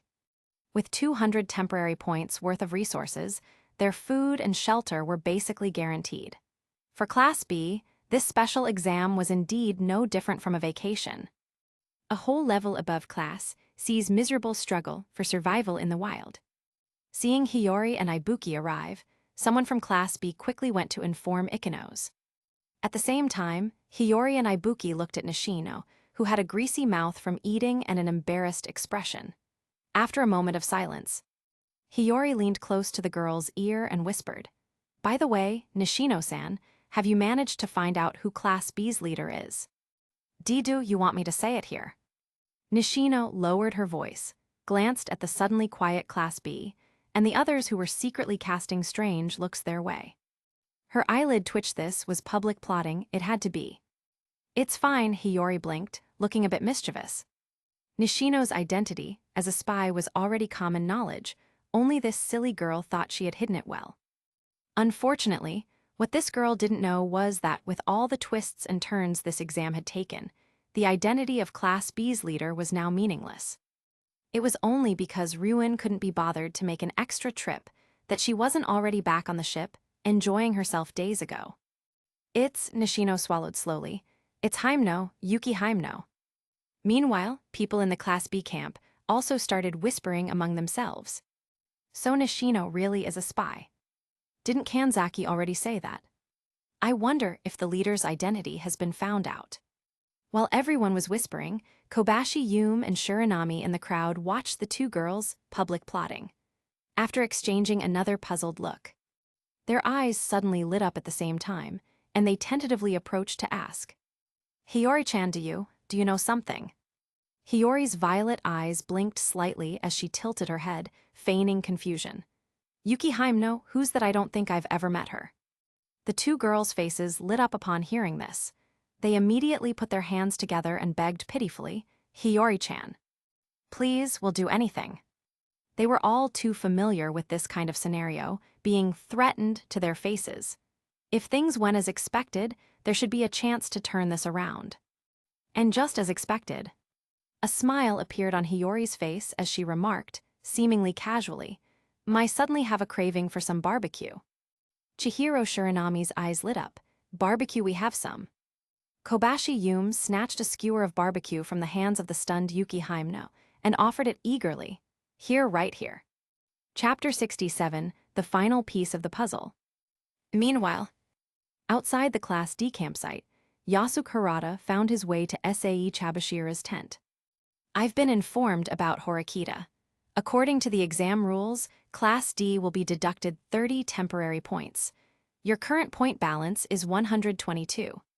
Chabashira crossed her arms, speaking in a calm tone. "Furthermore, since your leader has withdrawn from the exam, you can designate a new one. If you can't decide, I can also assign one at random." "Teacher, may I ask a question?" "Go ahead." At the end of the exam, who is responsible for guessing the leaders of the other classes? Harada scratched his head in slight embarrassment. A strange arc formed on Chabashira's lips. "The keycard holder, of course." Harada paused at her words, sighed lightly, and then spoke a name that took Chabashira by surprise. Half a minute later, Harada found Ayanokoji and handed the pale green keycard to the boy, speaking in a gentle tone. "Just as you said. I chose Keikaruzawa as the leader. You could have just made the decision yourself." Ayanokoji took the keycard and calmly changed the subject. "I recall she's your girlfriend, right?" Harada thought for a moment before explaining. "You could say that, but my relationship with her is rather special." "Is it a secret?" Ayanokoji feigned confusion. "I suppose it is." Harada had no intention of continuing the topic. His girlfriend's situation was unique, and he wasn't about to reveal too much to others. Not even to friends. Seeing that he didn't intend to elaborate, Ayanokoji turned his gaze toward the girls' tent at the edge of the camp. There, Kei Karuizawa was holding a rubber band, showing Matsushita and Sato various ways to tie a knot in a short-sleeved shirt. A brilliant smile on her face. So it's this standard Jaru, the counterfeit human thought. At the same time, in the Class B camp, upon hearing that Hiyori's Shiina had arrived, Ikenos emerged from her tent, curious, only to be greeted by a peculiar sight. Sitting on a tree stump at the edge of the camp, Hiyori wore a slightly awkward smile. On one side, Chihiro was carefully massaging her shoulders, and on the other, Yume was holding a plate, diligently trying to feed her. Chihiro, Hiyori-chan, is this pressure okay? Yume, Hiyori-chan, open up, ah. Ikenos' eyes turned into dots. Are they playing some kind of game I don't know about? Meiko Amakura put a hand to her forehead, leaned close to the girl's ear, and whispered about Hiyori's earlier threat. This is how it ended up. She murmured, This must be really tough on them. Ikenos wiped away non-existent sweat, took a few steps forward to find Kanzaki nearby, and asked in a low voice, Kanzaki-kun, do you have any good ideas? Kanzaki crossed his arms and shook his head, his tone calm. Since it's Shiina-san who came, there's already a positive turn in this matter. I shouldn't get involved in girls' affairs, just keep a level head yourself. His words implied he wasn't the least bit worried about how things would unfold. Whether Ryuen and Shiina realized it or not, from the moment the girl arrived, Class C's attitude was confirmed to be that of a friend, not a foe. Kobashi and Shiranami were willing to play along with her. If he were to forcefully try to discuss serious matters, it would do nothing but ruin the atmosphere and wouldn't fundamentally change the outcome. It was better to wait and see. I understand. 3 minutes later, Hiyori Shiina's cheeks were puffed out as she pressed herself against the tent wall, leaning back desperately to avoid the piece of grilled meat Yume was trying to feed her. No, this girl is totally getting revenge, this is demonic. Is she really not going to let me eat a single vegetable? Symon complained frantically in her mind. Fortunately, at that moment, Ikenos enthusiastically came to the rescue, handing over a glass of cool, sparkling water and saving the girl from protein hell. Once Hiyori had caught her breath, Ikenos had already led the girls into the tent. After some small talk, they finally got down to business. And she asked about the purpose of her visit.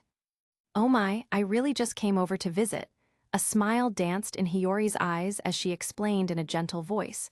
We made a promise on the crew's ship deck that I'd come over to see you when I had the chance. Hearing this, Ikenos thought back and realized they had indeed said that. She smiled sheepishly. Oh, so that's what it was. I'd forgotten all about it. This was the girl's pretense. She remembered her promise to everyone, regardless of whether the other party would actually fulfill it. I'm sorry, Hiyori saw through her act and said apologetically. Things have been a bit busy in Class C if it weren't for that heavy rain yesterday. I probably would have broken my promise. However, I do have something rather important to discuss on this visit. As she spoke, the girl turned slightly, took a key card out of her pocket, showed it to Ikenos for a moment, then gave a playful wink and said with a smile, Because Albert Kun has withdrawn from the special exam, our class has now changed its leader, as you can see. Ikenos nodded, slightly surprised. After it registered, her pupils suddenly dilated. Beside her, Yume Kobashi reacted at the same time, exclaiming, No way you can do that. Chihiro Shiranami threw herself into Ikenos' arms, overjoyed. That's great, we're saved. Ikenos patted Chihiro in her arms, then looked at Hiyori with some hesitation and tentatively asked, I know this might be inappropriate. But if Ryuen-kun doesn't plan on guessing our leader, is it okay if we don't switch? Symon chuckled mockingly. You know, if it weren't for that Ayanokoji, saving a few points wouldn't be out of the question. Mr. Ghost has probably forgot. If it weren't for him, Ryuen-kun would have likely betrayed Class B without a second thought. Hiyori said this in her heart. After meeting Ikenos' gaze, she smiled and gestured for the girls to lean in, whispering, You can't do that. And you have to be very careful when you switch because... After a lengthy explanation, Hiyori told the three about the surveillance cameras. After a moment's thought, she added, Because of this, Ryuen-kun is planning to retaliate, so I hope you don't touch that camera, and I hope you don't mention this to anyone else. Is that okay? Only making a demand, not giving a choice, the girl used a countermeasure card on Ikenos. The effect was outstanding. Ikenos nodded obediently. I understand, I won't tell anyone. She now carried the trust of two classes, Class B and Class C, and had no right to be willful. Is this really okay? Kobashi was a bit confused. You could have just done nothing. Why did you warn us? Her little brain couldn't comprehend it. Class B was supposed to be the class ranked above Class C, so why did it feel like Class C had a grudge against Class D? Determined to crush them completely. About that, Hiyori lifted her eyes, pondered for a moment, then teased with a smile. Just think of it as us getting carried away by our emotions. Chihiro muttered under her breath, that's pretty willful. Kobashi deadpanned, how very willful indeed. The innocent girls would probably never imagine that, before all this, a certain unscrupulous fellow had actually intended to backstab them. Chapter 68 Dirty Deals, None of Us Are Good People. At 9 p.m., a light rain began to fall on the uninhabited island. In the Class B campsite, Kakeru Ryuen, draped in a waterproof sheet and carrying a duffel bag, braved the hazy rain. Looking at Hiyori Shiina, Mio Ibuki, and Nishino huddled in the tent to escape the rain, he asked calmly, why didn't you go back today? From behind the girls, Hanami Ikenos interjected apologetically. Sorry, the rain never stopped, so I took the liberty of having them stay. Around noon, the clouds that had been gathering all day finally bared their fangs. Violent streaks of lightning churned within them, followed by a torrential downpour from the heavens. Under those circumstances, Hanami Ikenos naturally couldn't let the two leave in the rain. What no one expected was that, although the rain later lessened considerably, it ended up lasting the entire day. I wasn't talking to you, Kakeru Ryuen said, shooting her a cold glance. Hiyori, seeing his attitude, thought for a moment before tentatively asking, did something happen?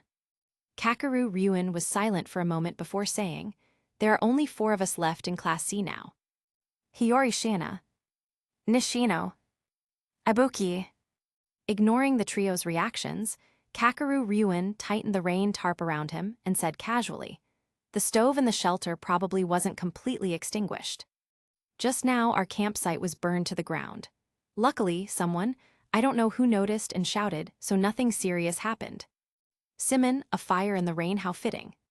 Hiyori was stunned and asked with some concern, no one was hurt, were they?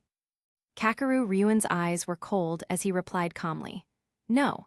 I had Daichi Ishizaki send a distress signal to the school and told them to grab their luggage and go straight back to the ship. He wasn't an idiot. For something like a fire, the school had special rescue helicopters. They could bring a generator and a hose and pump water directly from the pond. There was no need to let his classmates risk their lives. That's certainly unfortunate. Hanami Ikenos gave a sheepish smile, unsure of what to say. She settled on a less offensive phrase. And after a moment's thought, added, if you don't mind, Ryuen-kun, you can stay with us tonight. No need, I just came to inform them. Kakeru Ryuen glanced at her and instructed calmly, I'm heading to the safe house by the cliff. If you need anything, you can find me there. I'm leaving these 2 women with you. Hanami Ikenos was taken aback for a second, then patted her chest with one hand, a brilliant smile spreading across her face. I understand, leave it to me. Having received his answer, Kakeru Ryuen extended his hand towards Hiyori Shiina and said coldly, give me the keycard. Hiyori Shiina paused, then decided not to guess his intentions. She took the keycard from her pocket and handed it over.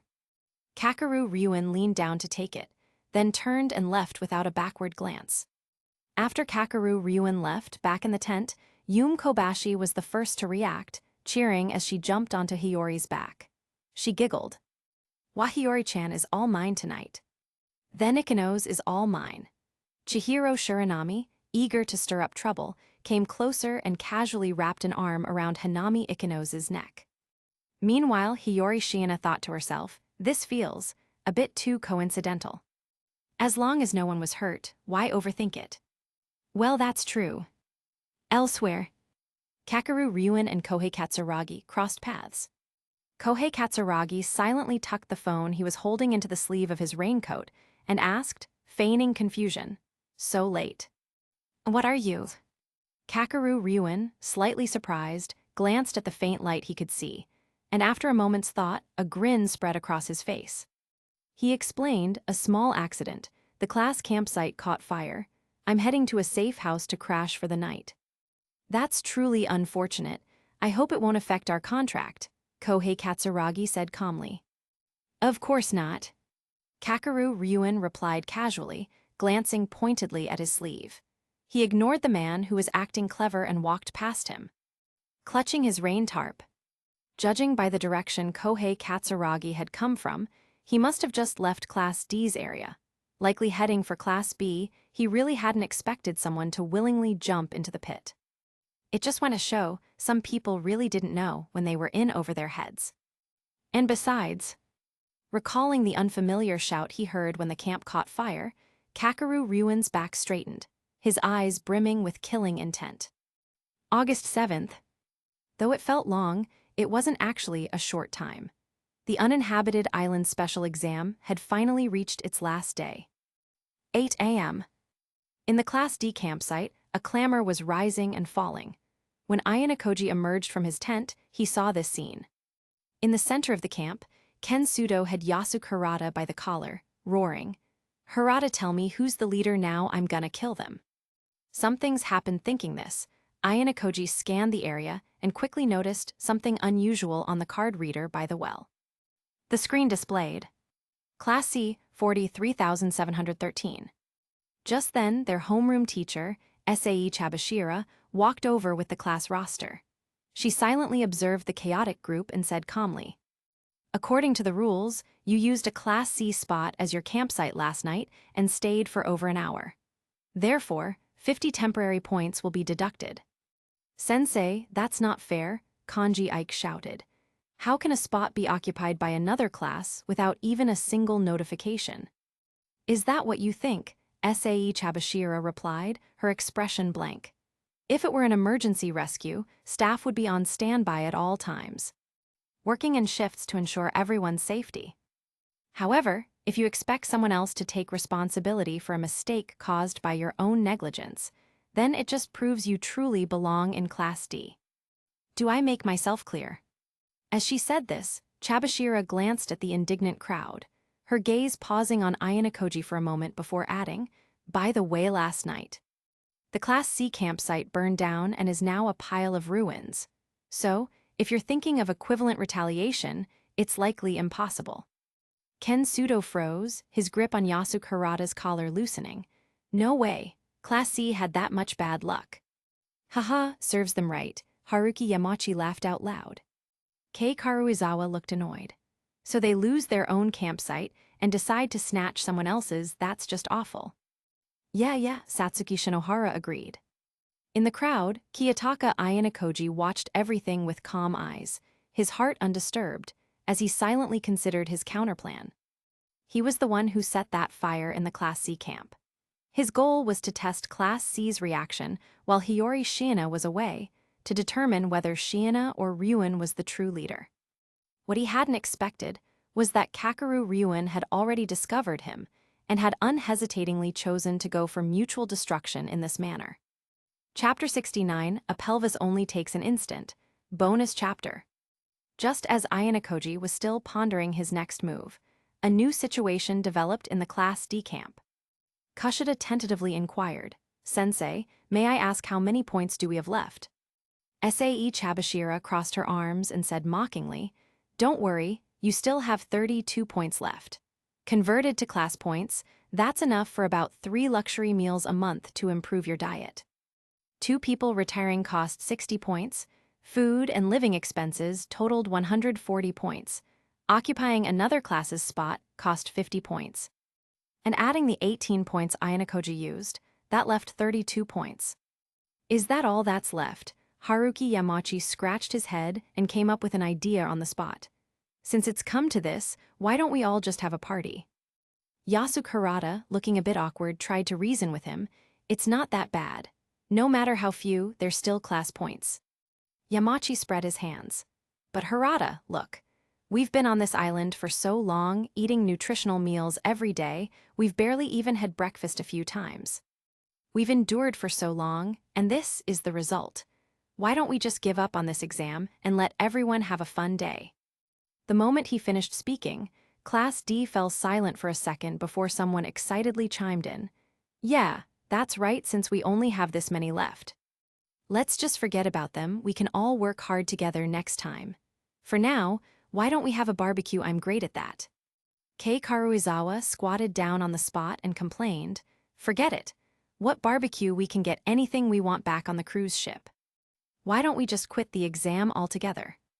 As one of the female leaders in Class D, the girl's defeatist words had a significant impact. Following her lead, the girls of Class D began to chime in. Chiaki Matsushita flicked her hair and nodded in agreement. "That's right, I don't want to be here anymore either. I really want to eat some meat. I can't stand these nutritional meals every day." Maya Sato spoke up with a look of disgust. "I just want to change into some fresh clothes. My clothes have been damp these past few days. And they have a weird smell."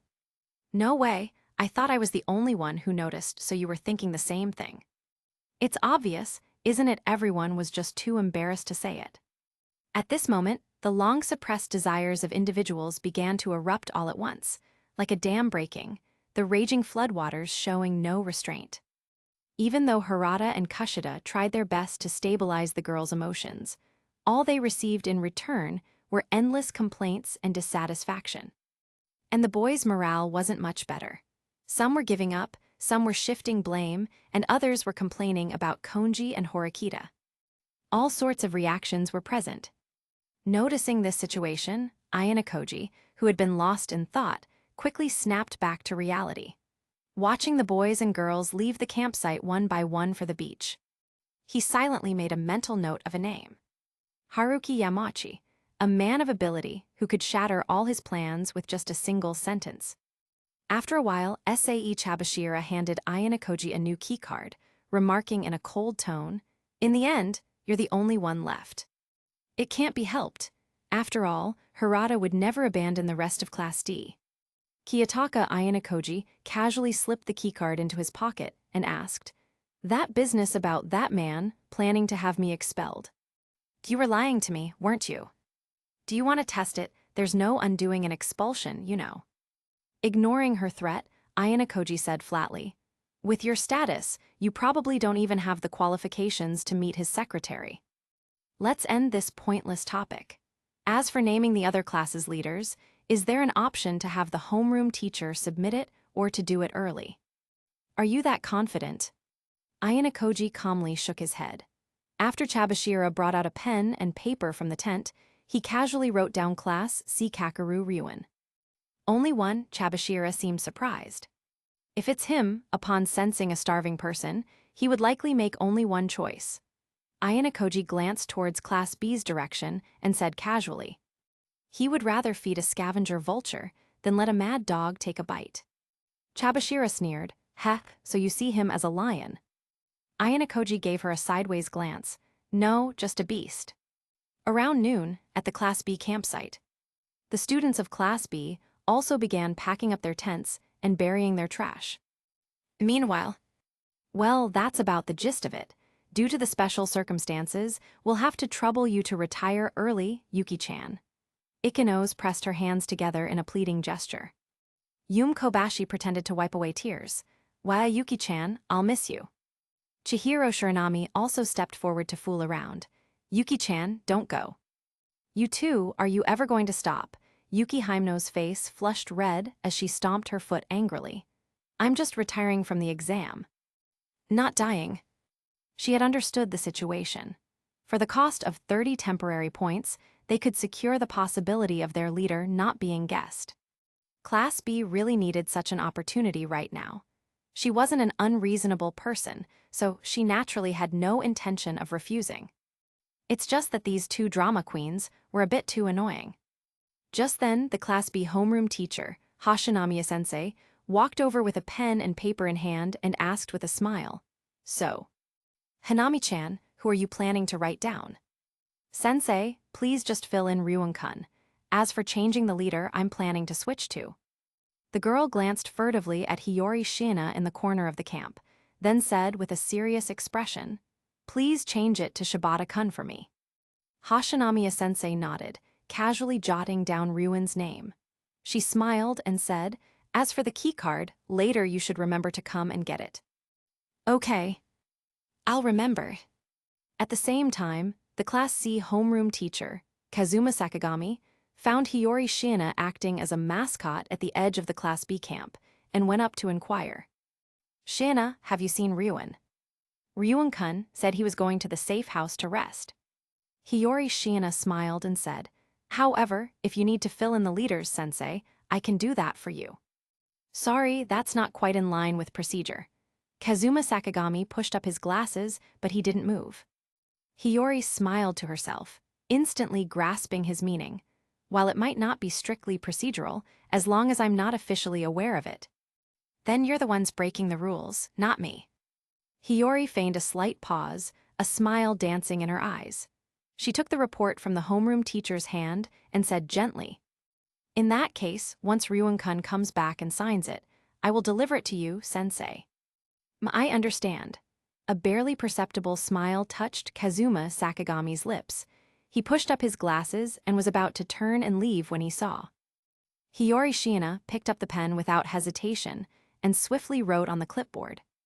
Class A Kohei Katsuragi. Class B Hanami Ikenos. Class D Kiyotaka Ayanokoji. "Sensei, these are the answers Ryuin-kun wrote." Hiyori smiled, a hint of slyness in her expression as she handed the pen and paper back. After all, they were aiming for 0 points anyway. The answers were just wild guesses, get one right, and it was a massive gain, get them wrong, and there was no loss. Simply filling in all the blanks was a perfect score under these circumstances.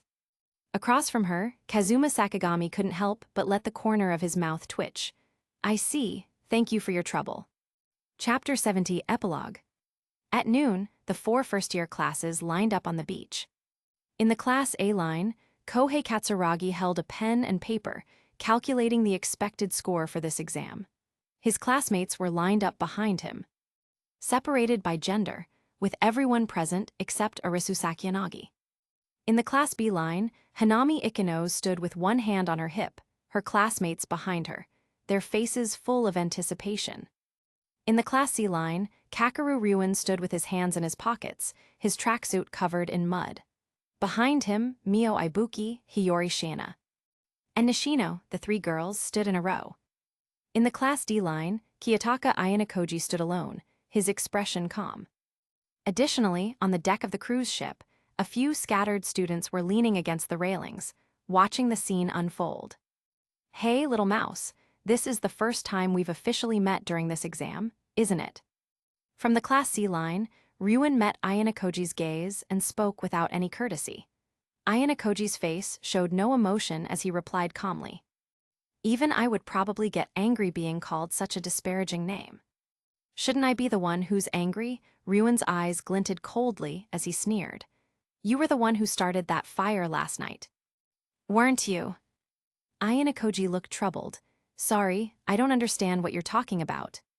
"Hash," a cold light flickered in Ryuin's eyes. He turned his head and said no more. "Don't be hasty, this isn't over yet." Meanwhile, Hiyori was whispering to a certain ghost in her mind, looking at Ryuin-kun.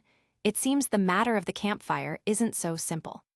Start a fire, burn a mountain, and you'll rot in jail," Symon remarked with a sigh. "As expected of students, I guess, they really act without considering the consequences. Fire and water are merciless and uncontrollable. It was only because of the heavy rain yesterday otherwise, if a forest fire had started. This special exam would most likely have been cancelled." While the two were chatting in their minds, on a temporary platform, Tominari Mashima held a red and white megaphone and announced loudly, "I now declare the uninhabited island special exam concluded. Next, I will announce the results." A special announcement. After the exam ends, the school will not entertain any questions regarding the results. We expect you to accept and analyze them on your own, and then apply this experience to the next exam. Saying this, Tominari Mashima saw no objections from the students and began the announcement. First, in last place. Class D 0 points. Class C 0 points. The two classes were tied for last place. Neither class showed any surprise, and even the onlookers on the deck raised no questions. In second place, Class A 319 points. In the Class A line, Katsuragi heard this result and silently breathed a sigh of relief, although he hadn't managed to turn the tables. This outcome was not outside his expectations. At the same time, Tominari Mashima also announced the first-place score, and finally, Class B 341 points. This concludes the announcement of the results. Please find your homeroom teachers to receive your personal terminals and belongings. Afterwards, board the ship in an orderly fashion. The cruise ship will remain at sea for a week, giving you ample time to wash away the fatigue of the past week.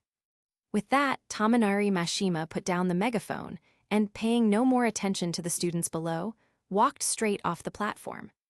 Simultaneously, cheers from the Class B students erupted, echoing across the entire area. In the Class A line, Katsuragi was surrounded by a group of his classmates. "What happened, Katsuragi? What about that surefire victory method you mentioned?" Katsuragi sighed softly, showed the expected score calculations in his hand to everyone, and shook his head. "I'm sorry, the point difference was just too large. To play it safe, this was the best I could do." As he finished speaking, the Class A students took the paper and pen from his hand with some confusion. On it was written, "Base points 300. Deductions: Sakyanaga's retirement minus 30, Tatsuka's retirement minus 30, supplies minus 110, shower room minus 20, smartphone minus 6. Bonuses: spot points 85, guest class C 50, guest class D 50.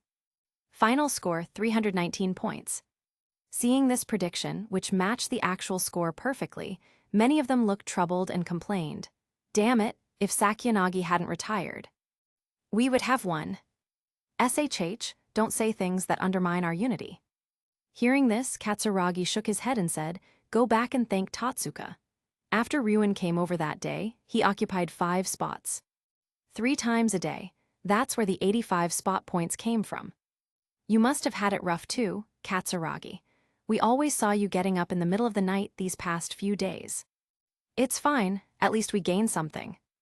As he said this, Katsuragi glanced at Ayano, who had already boarded the deck ahead of the others. If Class D hadn't been down to its last person, helping him eliminate all the wrong answers in a single morning, Class A's score wouldn't have looked this good. As for Class B's side, when he saw Hiyori Shiina appear in Class B's camp via the video feed, he knew it was a lost cause and immediately abandoned that part of the plan. Meanwhile, on the deck of the cruise ship, Kiyotaka, Ayano, and Horikita met again. Horikita spoke with some surprise, "So you were still on the island. No wonder I couldn't find you this morning." Ayano shook his head. "I was planning to try and guess the leaders, but it seems my luck wasn't very good." Suzune Horikita raised a hand to brush back her hair and said casually, "Relying on something as fickle as luck is not a good habit." When she saw the rest of Class D appearing on the ship, she already knew the outcome. Although it was a bit hard to accept, she wasn't someone who could be so easily defeated.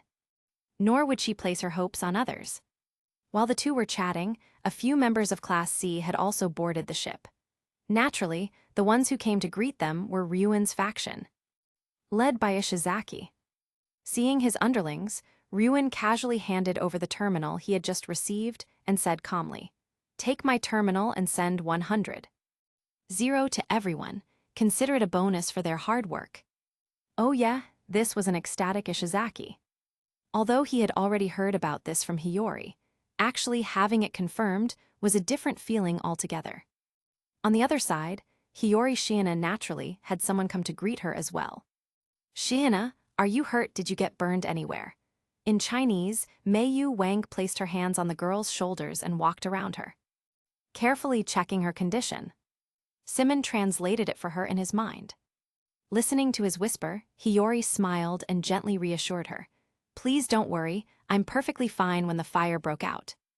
I happened to be visiting Class B, so I managed to avoid it." Saying this, Hiyori looked towards Eri Sakura, who was watching timidly from a distance, and gave her a smiling wave. As if encouraged, Sakura breathed a sigh of relief, took a few steps forward and stammered, "Hiyori-san, I was very worried about you." I felt it. Chapter 71, A Crushing Defeat, The First Friend. After the exam ended, Hiyori Shiina didn't talk much with Sakura or Mayu. After 7 days of life in the wild, the first priority upon returning to the cruise ship was naturally to go back to her dorm, take a bath, and finally catch up on some beauty sleep. Then again, the 4-person rooms assigned to the students by the school were fully equipped with appliances and a bathroom, and didn't feel crowded. There was nothing to complain about. However, due to a certain ghost, Hiyori had topped up some points early after boarding the ship and exchanged them for a private room with a view. Fortunately, the school didn't demand an exorbitant price, settling for a symbolic fee of 10,000 points. The young lady is sleeping. Meanwhile, at the Advanced Nurturing High School, in the chairman's office, Arisu Sakiyanagi sat on the sofa and made a call. "What is it? I'm still taking a bath." On the other end of the line was Masumi Kimuro. "Ara, did you miss me?" Masumi-chan, a smirk formed on Arisu Sakiyanaga's lips, her tone slightly mischievous. "I've been waiting for you since noon, you know." "You were just waiting for the exam results, weren't you?" "No, I truly was missing you," Arisu Sakiyanagi said with a pleasant smile. "But if I can get a definite answer, I wouldn't mind that either." "Tusk." Masumi Kimuro seemed to click her tongue in annoyance before speaking. Class A got 319 points, Class B got 341 points. The other 2 classes both got 0. "I see," Arisu Sakiyanagi thought for a moment, mentally calculating the current class point totals. Class A 1088 319, 1,407.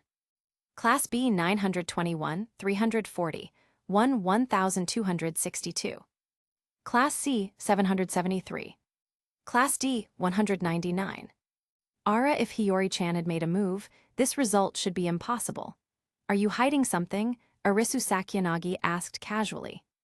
"I'm not finished. To get those points, Katsuragi made a deal with Class C. He has to transfer private points equivalent to 300 class points to Ryuen every month. I don't know if that's a loss or a gain." "It's a loss. In the face of tangible benefits, he chose to preserve a meaningless sense of dignity." Arisu's tone was flat. "It's probably a result worse than getting 0 points." "Well, Class B is in a similar situation, but they only have to transfer 200 per month," Masumi Kimuro said in a relaxed tone. As expected, all potential profits were squeezed completely dry. Arisu sounded a bit bored. "Anything else interesting happen?" "Yes, Class C's campsite caught fire yesterday. Ryuen says Ayano was the arsonist. The rumor is spreading all over the ship now. I wonder if the school will get involved and investigate." Arisu Sakiyanagi slowly processed this, a question mark forming in her mind. After a moment, she tentatively asked, "What about Hiyori?" "She's fine," I asked Ibuki. "She's probably sound asleep right now." "I see. If Ayano made a move, did Class D gain anything?" "They lost spectacularly." That was Masumi Kimuro's assessment. She then explained. "I heard from some Class D students. Ryuen attacked their campsite late last night, estimated to be around 4 in the morning. Anyway, Class D suffered heavy losses because of it, and in the end, their entire class retired from the exam. A swift and decisive retaliation. That's undoubtedly the style of that Ryu boy." "Most likely. But from the sound of it, the school isn't even going to do anything about this." On the other end, Masumi listlessly splashed the water. Arisu Sakiyanagi pondered for a moment before speaking. "His situation is rather special. There are many ways to explain it, but I'm more inclined to believe his presence at this school is, in itself, a result of the spillover from turmoil in Japanese politics." Here Arisu paused, then said with a smile, "So, without concrete evidence, it's impossible for him to leave this place. The board of directors wouldn't allow it either. Do you understand what I'm saying? Go explain it to your Hiyori-chan. Bye." Beep, beep, beep. The call was disconnected. The smile on Arisu's face froze instantly. After a long moment, she finally came to her senses, her eyes narrowing as a dangerous glint brewed within them. She had figured it out anyway. This little puppy probably didn't need gentleness. She was the type who'd tear the roof off if you didn't keep her in line. At dusk, Hiyori Shiina slowly sat up, hooked a fallen strap back onto her shoulder, and stretched as she got out of bed. "Mr. Ghost," Hiyori called out softly in her mind. "I'm here," Symon replied casually. Suddenly back to their familiar routine, Hiyori found herself feeling a bit unaccustomed to it. After some thought, she got up, washed her face, changed into some fresh clothes, and soon arrived at the ship's French restaurant. It was dinner time, and the restaurant was almost full. Hiyori glanced around briefly, found a table, sat down, and began to look through the menu seriously. A waiter quickly approached. "Good evening, are you ready to order?" "Yes, thank you." As she spoke, Hiyori recalled the two items the certain ghost had eaten the most of when Ryuen had treated them last time. She ordered those, along with a sparkling water and a dessert, then closed the menu and watched the waiter leave with a bow. At that moment, Kikyo Kushida walked over and stood opposite the girl, asking tentatively, "Shiina-san, may I sit here?" Hiyori Shiina tilted her head, and after a moment's thought, smiled and nodded. "I don't mind." As for what she was truly thinking, no one, not even the certain ghost, knew. Chapter 72, when Kikyo Kushida joins Ave Musica. "Hiyori Shiina, is there something I can help you with, Kushida-san?" "Oh no, it's nothing." Kikyo Kushida gave a slightly awkward smile, sat down across from the girl, and waved her hand dismissively. "This afternoon, Ryuen-san made a threat to kill everyone in Class D. I know it's just a threat, but a lot of my classmates are worried about further retaliation, so." The girl's words trailed off, not quite making a coherent point. Hiyori Shiina picked up the thread of her conversation, shaking her head. "I'm sorry, I wasn't aware of that. Besides, Ryuen-san knows where to draw the line. I don't think he'd do anything too extreme." Is that so?" Kikyo Kushida couldn't stop the corner of her mouth from twitching. Symon also retorted mentally, "Hiyori, do you even believe that when you say it?" "Ara, I don't believe it either," Hiyori Shiina replied with a light chuckle. Of course, she knew how unreliable her own words sounded, but Kushida's question was casual anyway, so there was no need for her to give it too much thought. With that in mind, Hiyori Shiina paused in thought before asking in a gentle voice, "By the way, Kushida-san, have you ever considered changing classes Ryuen-san? And I have been discussing it. We're looking for a student skilled in communication to join Class C. And you seem like a perfect fit, Kushida-san. Would you be willing to accept?" Kikyo Kushida froze at her words, instinctively shrinking back a little. After a moment, she broke into a very cute grin. "Ammo making a joke like that so suddenly. Even I would get flustered." Noticing her reaction, Hiyori's eyes flickered for a moment, and she replied with a smile, "I see. I'm very sorry." Kikyo Kushida waved her hands, a certain expression on her face. "It's all right. Everyone in Class D is very good to me. I have no intention of leaving." This was the girl's lie. No one knew better than her what kind of dregs Class D was made of, but she was also well aware of her own depravity.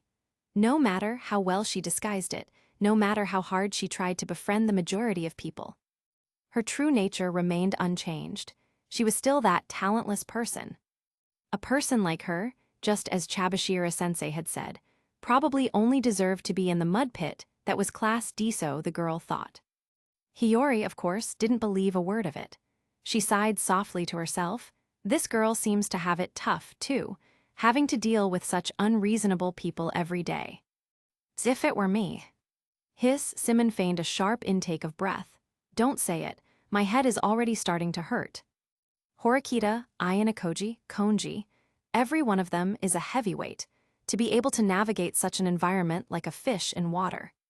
One could only say that Kushida's adaptability was terrifyingly strong. If it were him, he would have given up long ago. While the two were conversing in their minds, Kushida, on the other side of the table, collected her thoughts. A cute smile appeared on her face as she asked with apparent innocence, "Hiyori-san, do you know where I can find Ryuen-san? I'd like to talk to him alone, and try to get everyone to get along peacefully." Hiyori Shiina tilted her head and said with a smile, "If you're looking for him, you should check the ship's bar or the KTV. If you can really do that." Kushida-san, that would be for the best. Kikyo Kushida returned the smile and waved. I understand, see you next time. Watching the girl walk away, Hiyori Shiina's eyes flickered, and she thought softly to herself. It seems that girl has some secrets she can't talk about. I pretty much figured that out too. Here's the question, what kind of business would make her rather go to Ryuin than talk to you? Recalling the girl's instinctive recoil just moments ago, Hiyori Shiina tilted her head and answered. It's probably just a simple lack of self-confidence. Or perhaps an inferiority complex. That problem is easy to solve. I suggest forming a girls' band. It would be best if she played the drums. Hiyori slowly formed a question mark in her mind. At the same time, a waiter approached with a food cart and served the girl a delicacy meticulously prepared by the chef. The pair's daily routine is omitted here. Meanwhile, in the ship's bar, Ryuin was sitting sideways at the counter, holding a stemmed glass. He tilted the rim slightly, clinking it against the glass Kanzaki was holding by the stem. Clink, a crisp sound of glasses meeting. Ryuin-san and Kanzaki-kun. Ikenos watched Kanzaki clink glasses with Ryuin, unsure of how to reprimand them. Seeing their practiced movements, she felt that any attempt would be futile. Just then, Ryuin held the base of his glass up to the neon lights, watching the dark red liquid shimmer with an alluring glow. He asked in a playful tone, So, are you too satisfied with the results? It was exactly as we expected, Kanzaki replied, his expression calm. He casually set down his glass and asked nonchalantly. It's just that Class A's score was abnormally high. Do you have any idea why? Ikenos remained silent, but her gaze towards Ryuin also held a hint of suspicion. Just as you suspected, I had a similar deal with Class A, however. Instead of questioning me, shouldn't you be examining yourselves? Ryuin looked down to meet Ikenos' gaze and asked with a grin. You spent 1,000,000 points to get the exam rules from me and copied a map. How did you make use of them? Kanzaki interjected from the side. We secured the vast majority of the resources and the most comfortable campsite. Ryuin tilted his head, a strange grin spreading across his face. But how did that help you score more points and get promoted to Class A? Are you implying we should have focused on capturing spots and gathering information on the other class's leaders? Ikenos frowned in thought, then quickly identified a blind spot.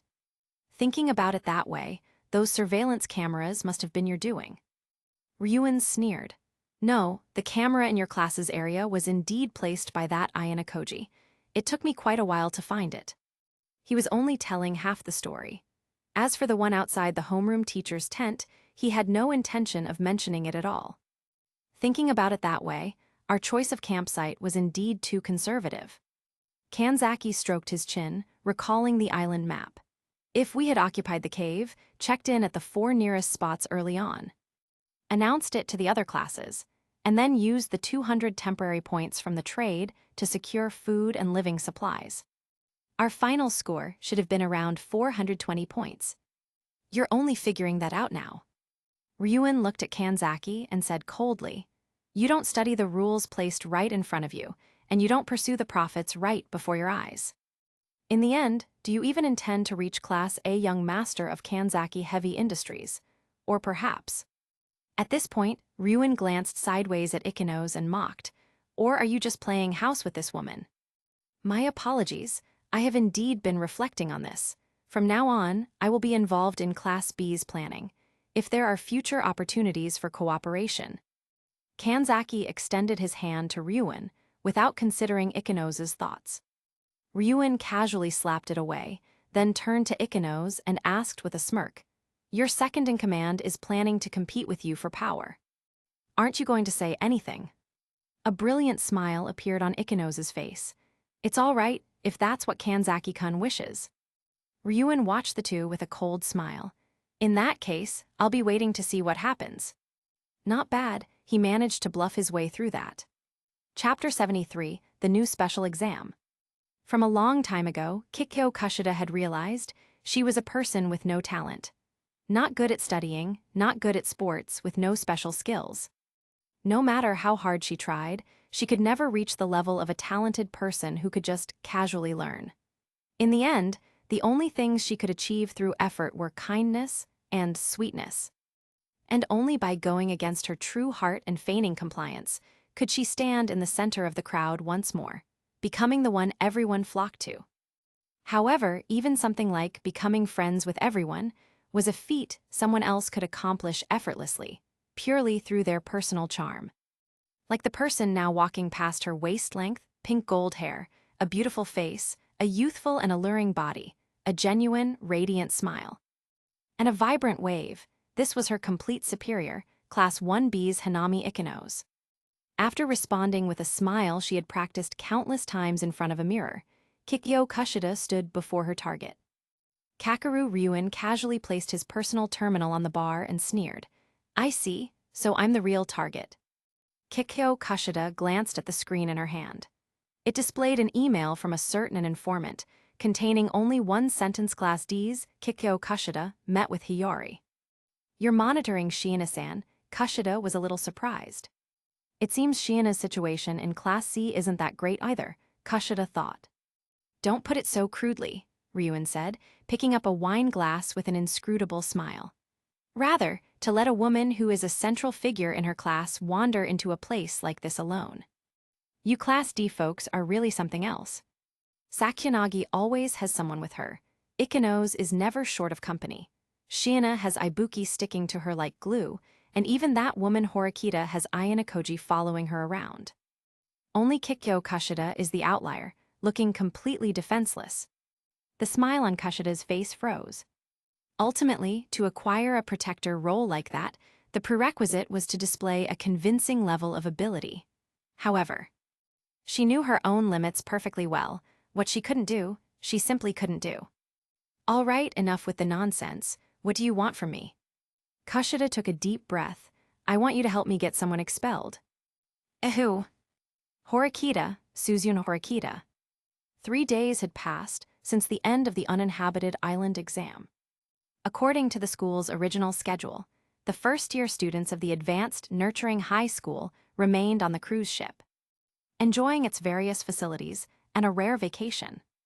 In the afternoon, by the pool on the cruise ship's top deck, Hiyori Shiina was draped in a sky-blue sun cover-up, a copy of And Then There Were None resting on her lap. She was comfortably nestled in a beach chair under an awning, her gaze occasionally drifting toward the center of the pool. There, Sakura was playing water volleyball with her classmate Haruka Haspe, the water's surface churning with waves. "Mr. Ghost, is it a nice view?" Symon instantly averted his gaze and spoke in a feignedly serious tone. "The sky is vast and clear. The sea and sky meet at the horizon. Green waves ripple, white foam drifts upon them. The scenery here is truly magnificent." Translation: keep making things up. Whether she believed him or not didn't matter, the priority was to max out his survival instincts. "I'm listening." Hiyori's voice was soft and sweet. Symon flinched, not daring to talk back any further. Ibuki, who was scrolling through dramas on her phone, noticed her movement. She casually pulled the nearby sun cover-up and draped it over her calves before going back to her show. "Hiyori Shiina," Symon complained inwardly. "If that girl were a guy, I'd make sure to stay far, far away from her." Hiyori chuckled lightly. "That's not a possibility, you know." As the two were chatting idly in their minds, a pleasant female voice suddenly sounded over the ship's broadcast. "This is an announcement for all students. The school has just sent an email to every student containing important information. Please check your mobile phones and follow the instructions therein. Additionally, if you have not received the email, please report to a nearby faculty member. Since the contents are extremely important, please do not neglect to confirm them. I will repeat." When the broadcast finished, Symon took out the personal terminal and checked Indeed. An email from the school had arrived. "A special exam is about to begin. Students are to assemble in their designated rooms at the specified times.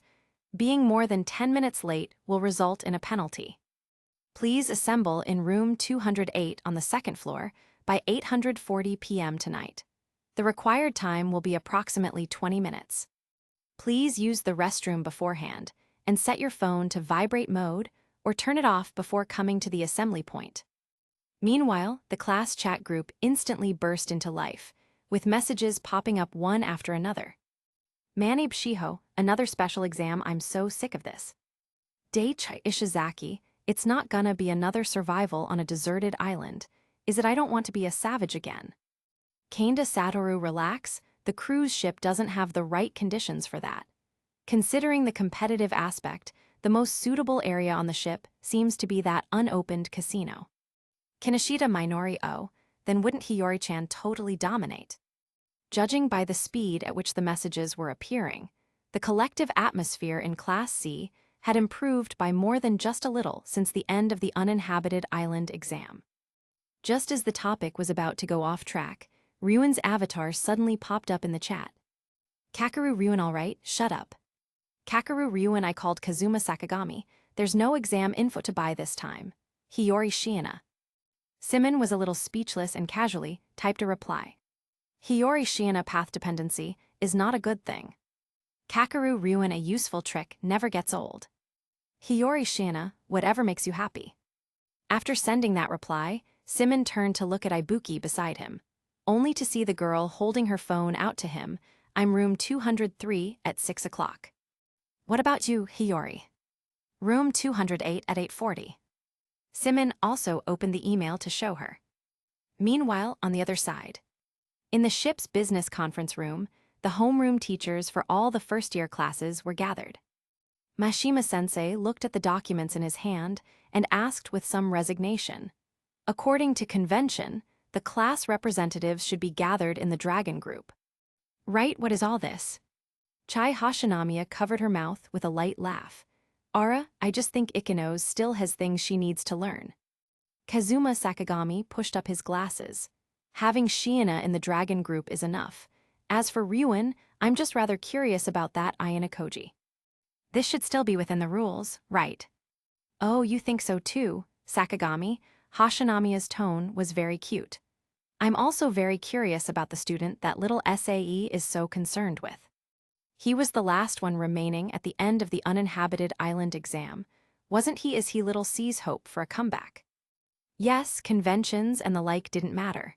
She just wanted to crush her old friend's unrealistic delusions, that was all. Sae Chabashira crossed her arms over her chest. No, that was just an accident. Chapter 74, who could it be? It's so hard to guess. Bonus chapter. The scene changes, and it's now nighttime. At 8:30 p.m., Hiyori Shiina left her private room. Since she rarely walked around the ship, the girl took a little longer to get there, but thankfully, she still made it in the nick of time. Arriving at room 208 on the second floor, with a minute to spare.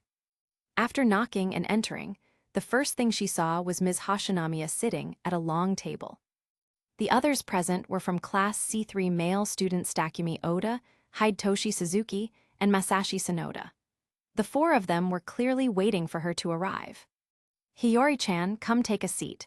We were just waiting for you, Ms. Hashinamiya said with a wave, a sweet smile on her face. Hiyori tilted her head, not understanding why she was being so friendly, and could only nod in acknowledgement. My apologies. I understand.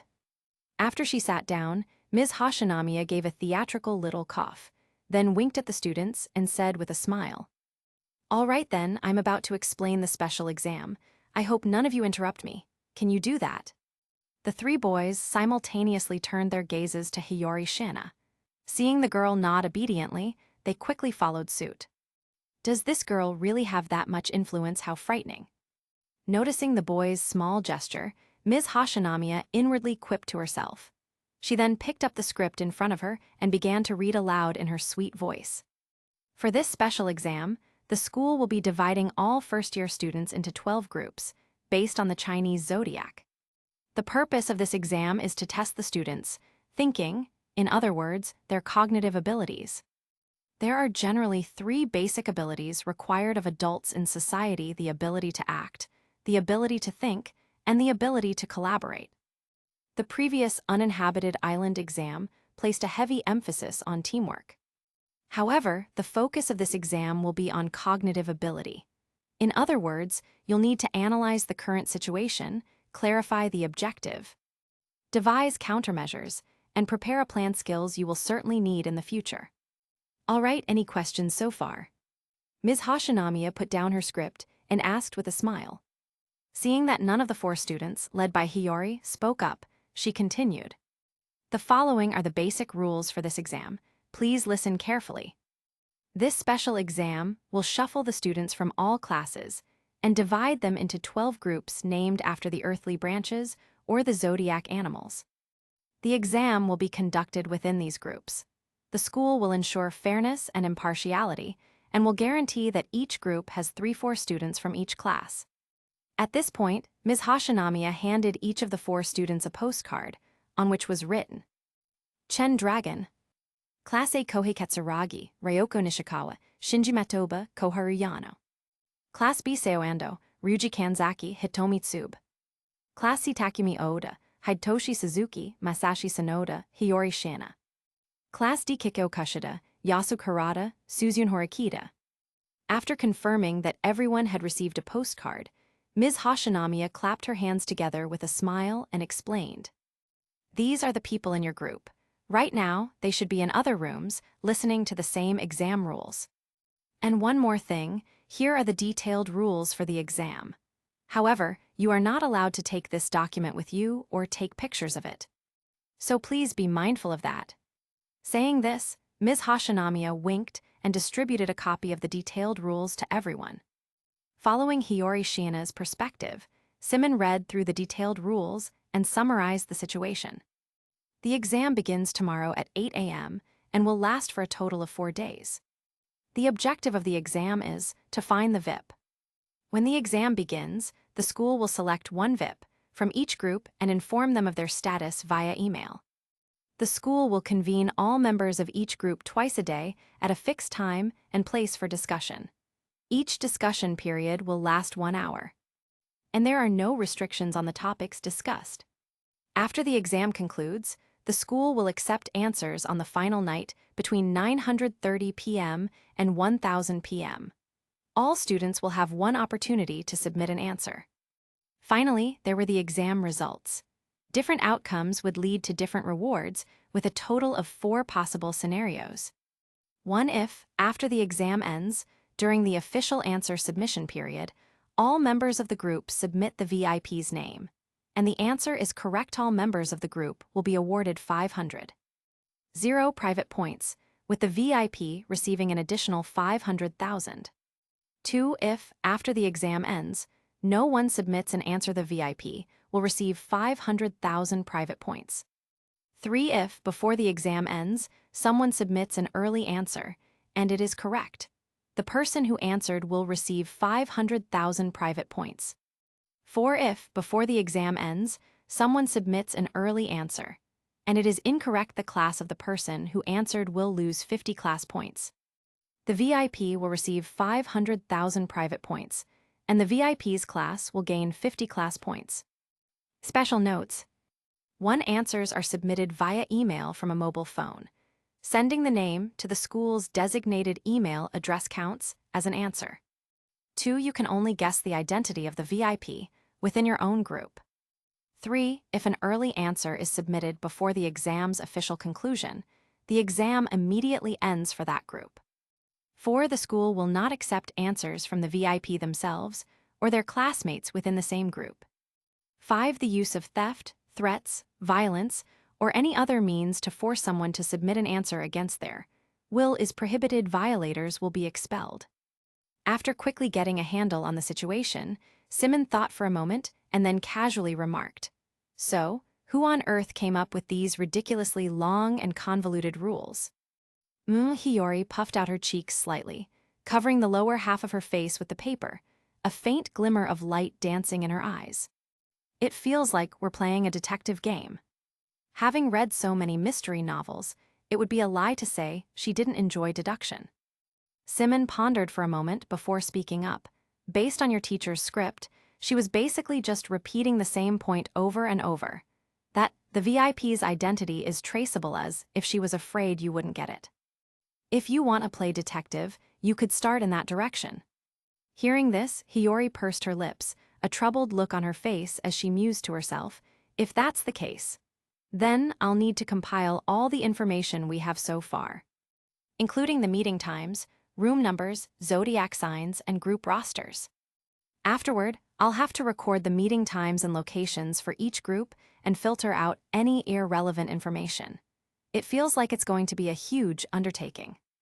Symon chuckled at this and teased, "Don't you worry about that. Someone is definitely more antsy about this than you are. I won't name any names." Though, Hiyori Shiina blinked and let out a soft, gentle laugh. "Now that you mention it, I think I can guess who you mean. It's Ryuan, isn't it? It has to be Ryuan, it's definitely Ryuan." Chapter 75, You Can't Pick a Wolf Out of a Flock of Sheep. Time passed as the two chatted in her mind. After a while, Hashinamiya-sensei, sitting in the main seat, checked the time, then tapped the table to draw everyone's attention. She began her instructions. "Starting tomorrow, you will all go to a school-designated room at 100 p.m. and 800 p.m. Please be sure to introduce yourselves at your first meeting. You are not permitted to leave the room during the exam period except in special circumstances. If a special situation arises, please contact your homeroom teacher. Additionally, for the sake of fairness, the school will strictly adjust the list of VIPs within the groups. The school will not accept any requests for changes, regardless of whether you were chosen as a VIP or not. Finally, all actions such as copying, forwarding, deleting, or modifying emails sent by the school are prohibited. Please understand this clearly." "Now, are there any other questions?" Chai Hashinamiya asked, smiling warmly at Hiyori. Hiyori thought for a moment, then obediently raised her hand. "Sensei, after the exam ends, but during the answer submission period, what will the school do if some people answer correctly while others answer incorrectly?" Although she could roughly guess the answer, it was better to ask for clarity. "Regarding that question," Chai Hashinamiya said, her smile unwavering, "we will review the results based on the first email we receive and process it as an early submission." "I see, I understand." Having received the expected answer, Hiyori Shiina asked no more questions. Upon leaving the room, Hiyori Shiina ran into several others. The doors to rooms 203, 204, and 207 opened simultaneously, and the people leading the way out were all familiar faces. Class A's Katsuragi, Class D's Harada, Horikita, and Kushida, and Class B's Kanzaki. Everyone found themselves standing together in front of the elevator. While waiting, Katsuragi crossed his arms, his expression calm as he spoke. "It seems that starting tomorrow, we'll be assisting each other as members of the same group." Kanzaki glanced at the situation with classes C and D and remarked thoughtfully, "Looking at this grouping, it seems the school has intentionally gathered the key figures from each class. If that's the case, should you really be the one from Class B here?" Katsuragi casually questioned. As the two faced off, Hiyori Shiina's eyes met Suzune Horikita's. "So it really is you. I was a little surprised when I saw your name on the group list," Suzune Horikita said, as if it were an offhand comment. "It has been a while, hasn't it?" Hiyori tilted her head and asked softly, "Is your health better now, Horikita-san?" "Thank you for your concern, I'm fine now." During their brief exchange, the elevator doors opened. Out walked Kamiya and others from Class C, who also appeared to be coming from a briefing on the exam rules. After exchanging greetings, Hiyori glanced back, watched them enter room 201, and after a moment of thought, stepped into the elevator. Back in her own room, Hiyori Shiina picked up the personal terminal from her bedside table and opened the class chat room. As expected, she saw 820. Kakeru Ryuan has enabled mute all. You have been made an administrator. Satoru Kanda has been made an administrator. Kakeru Ryuan everyone after 800 a.m. tomorrow. Send your meeting time, room number, group and member information, and VIP status to Satoru Kanda. Satoru Kanda, should I create a spreadsheet also? With all due respect, the school's reward for the VIPs is too high. Kakeru Ryuan, I trust no one will dare to disobey. I'm leaving this to you. Satoru Kanda.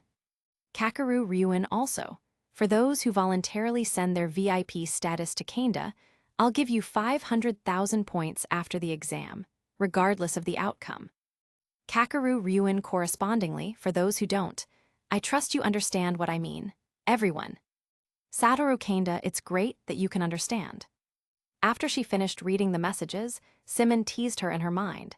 See, someone's even more anxious than you are.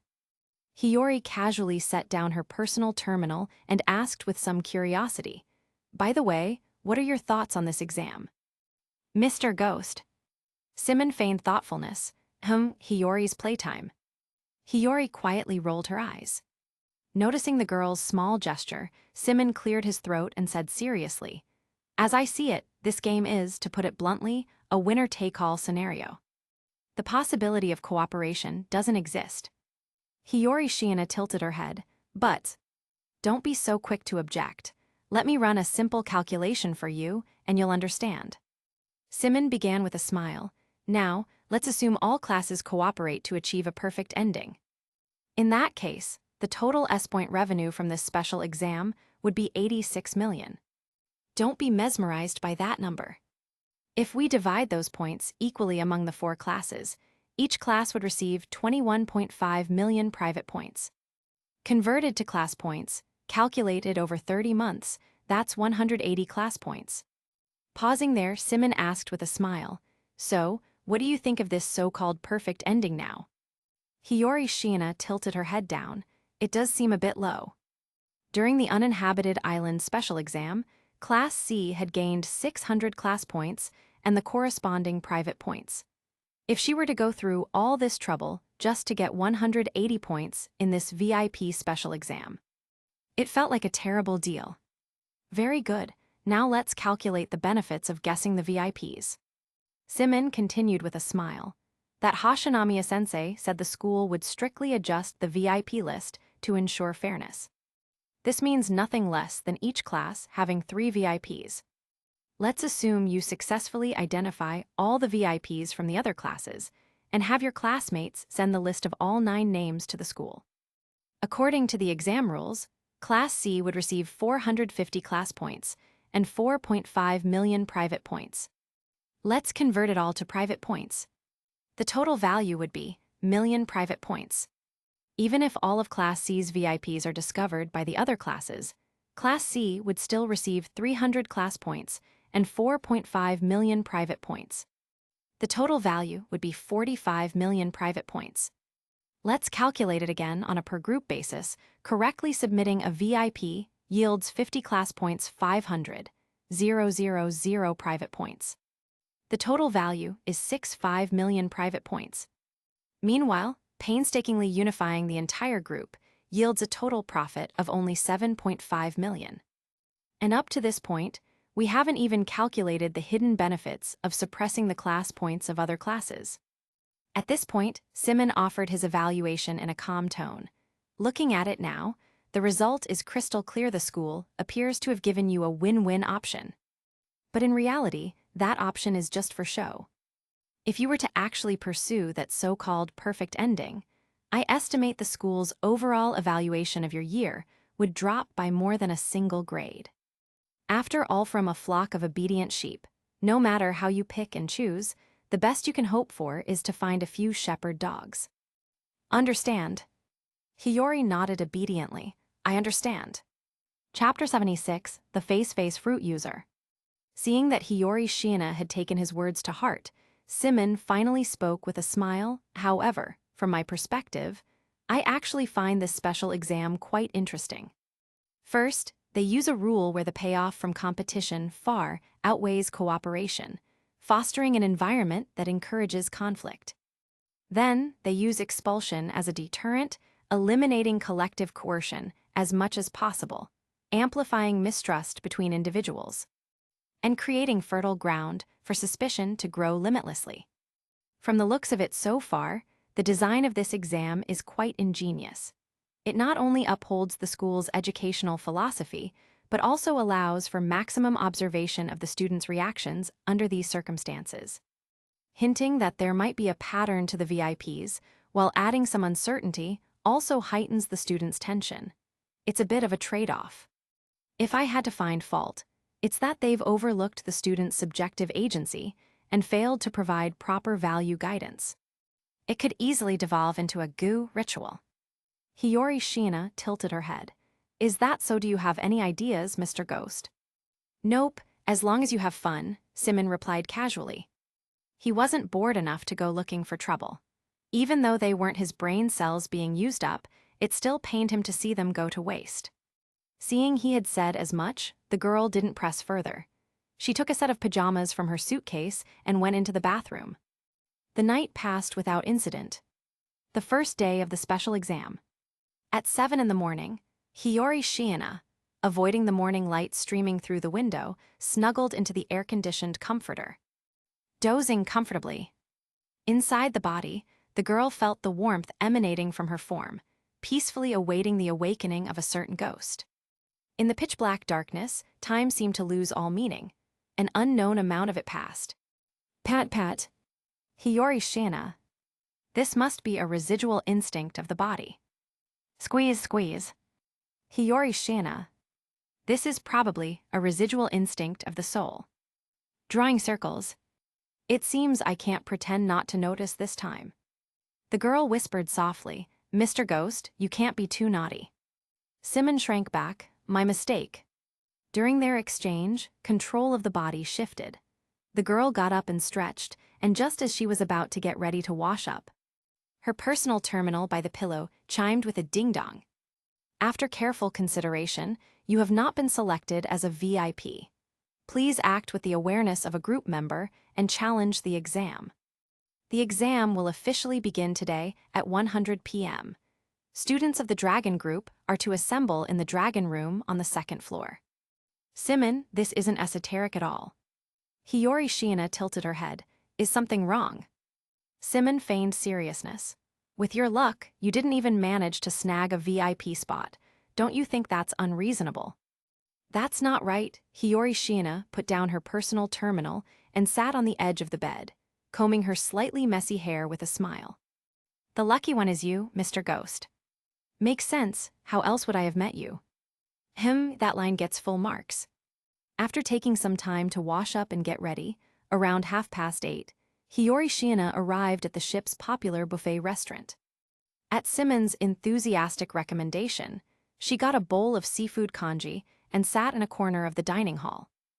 A moment later, Hiyori Shiina glanced around stealthily and carefully picked up a crab leg from the bowl, which now contained only seafood. Symon complained silently in his mind, Hiyori, it's not that serious, really. People are iron, food is steel. Just forget about your image for a bit, we can always pick it back up later. Hiyori Shiina, Dame Yo. Hiyori, the voice came from Eri Sakura behind her. Hiyori flinched and, with the speed of lightning, put the crab leg back into the bowl. She turned around with a smile and asked, Is something the matter, Eri-chan? Eri Sakura hesitated for a moment before tentatively asking, I saw you hesitating for a while. Do you need me to peel it for you? Hiyori blinked her eyes, then shook her head repeatedly. A moment later, Eri Sakura sat down next to her and started helping peel the shrimp and crab. While carefully feeding her, she spoke in a soft voice. Harada-kun posted the Dragon group list in the group chat. I saw your name on it, Hiyori. Hiyori Shiina tilted her head. Eri Sakura understood what she meant and offered a somewhat forced smile. I'm in the Ox group. Noticing the girl's expression, Hiyori Shiina thought for a moment before asking gently, Are you having some difficulty? It's nothing. I'm just not very good at getting along with everyone. As she said this, Sakura woke up her personal terminal, which was placed to the side, and showed Hiyori a photo she had taken. It read, Ox group. Class A Kayumi Sawada, Naoki Shimizu, Haruka Nishi, Kenta Yashida.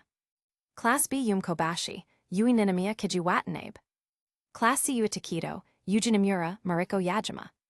Class D Kanji Ike, Eri Sakura, Ken Sudo, Chiaki Matsushita.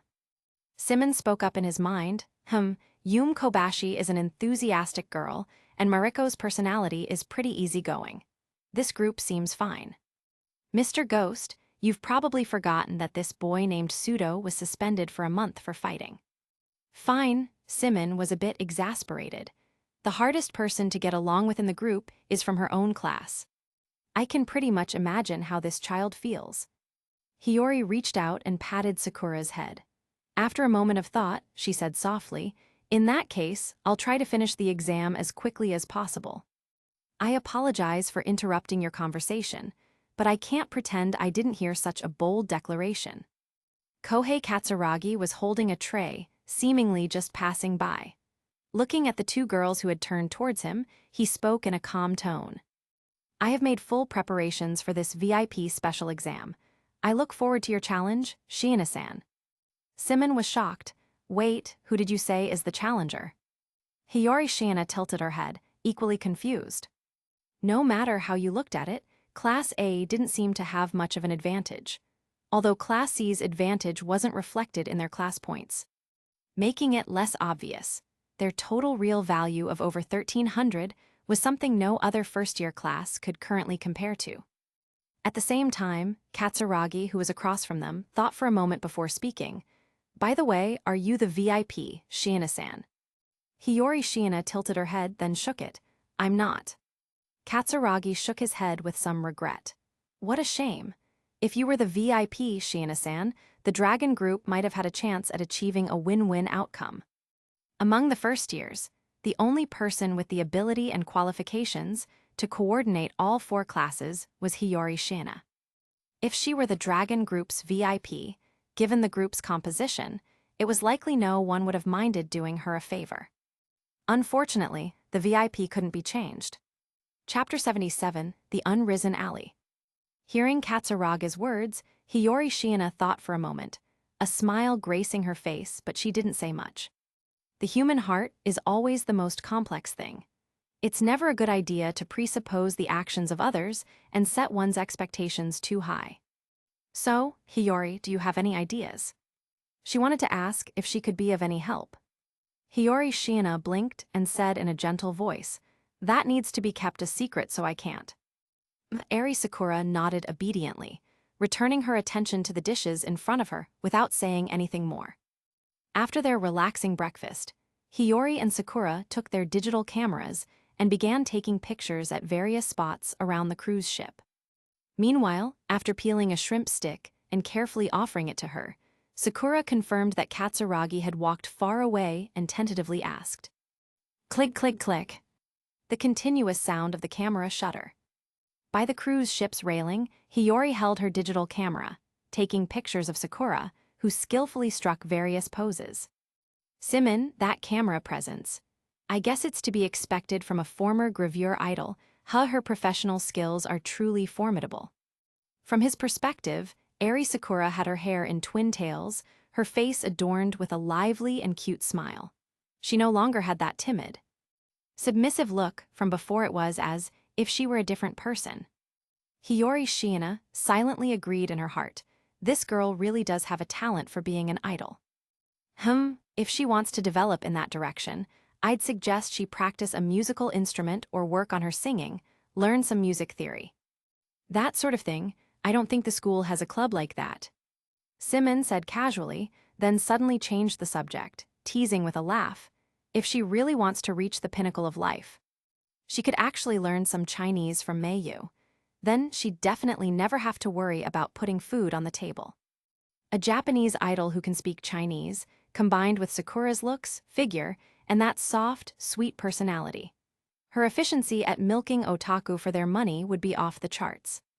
Mr. Ghost seems to be thinking up some mischievous ideas again. Hiyori Shiina thought for a moment before offering this assessment. "All right, I was just saying it off the cuff." While the two were chatting idly in her mind, Hiyori finished taking pictures of Eri. She had just found a place to sit down and was about to sort through the photos she'd just taken when she saw him. Ryuen, with his hands in his pockets, walked over. He lowered his gaze to scrutinize Sakura, who had changed her hairstyle and taken off her glasses, and asked in a calm tone, "Is that her, the gravure idol from last time?" "That's right," Hiyori Shiina nodded, speaking in her gentle voice. "Shouldn't you know best, Ryuen-kun? I don't pay attention to insignificant people." Ryuen said this casually, tilting his chin up as he leaned down to look over Eri, who was huddled by Hiyori's side like a frightened little rabbit. He smirked, "Looking at her like this, she's actually not bad. Much more of a looker than Suzyun." Hiyori Shiina clasped her hands together and said with a smile, "Ara, please don't bully her, Ryuun-kun." Ryuun shot her a sidelong glance and said coldly, "Only the weak draw their blades against those even weaker. I haven't stooped that low. As long as she doesn't try to provoke me." He had no interest in docile, soft little lambs like her. It had to be a thorny rose like Suzune or a poisonous dessert like Sakyanagi to awaken his desire to crush and destroy them. In that case, that's for the best. Hiyori glanced at Sakura, who had quietly let out a sigh of relief, and asked, "Are you here to see me now because of the special exam?" Ryuun nodded, pulling 2 handmade charts densely packed with names from his pocket. He handed them to the girl, along with a red ballpoint pen. Then leaned his body against the ship's railing and began to speak calmly. "I'm guessing you also figured out from the teacher's explanation that there's a pattern to the VIPs. This is the known information compiled by Kanda. Along with the 3 VIPs from our class, see for yourself." Hiyori Shiina nodded. Without rushing to look at the charts, she turned to Sakura beside her, only to see the girl had adorably squeezed her eyes shut, looking terrified of accidentally seeing anything. Seeing this, Ryuun raised an eyebrow and said in a playful tone, "I feel like, when it comes to methods for raising a pet, that woman Sakyanagi is probably a bit inferior to you." Hiyori Shiina shook her head. "We're friends." Ryuun cold gaze, "You think I'd believe that nonsense?" Of course, he didn't say this out loud. Seeing this, Hiyori Shiina didn't explain further and unfolded the charts in her hands to examine them seriously. Meanwhile, in the girl's mind, Symon also took a quick look through her eyes. There were 2 charts. One was an 8x12 grid. The horizontal axis listed room numbers 201-208, and the vertical axis listed the meeting times for the 12 groups. From the rat group to the pig group, the corresponding cells were filled with the 40 names of the Class C students. The VIPs were spread across 3 rooms 203, 201, and 206, and their names were specially marked among them. They were Tiger Group Mami Katamatsu, Snake Group Yuji Kondo, Goat Group Kyoru Hatanaka. After getting a full view of the chart, Symon did a quick calculation in his mind, only to see Hiyori Shiina had already switched to the second one. He couldn't help but ask with a smile, "Finished already?" "There's no valuable information here," Hiyori Shiina replied softly in her mind. "The meeting times and room numbers are completely randomized. I can't see any pattern for now, so it's better to look at the next one."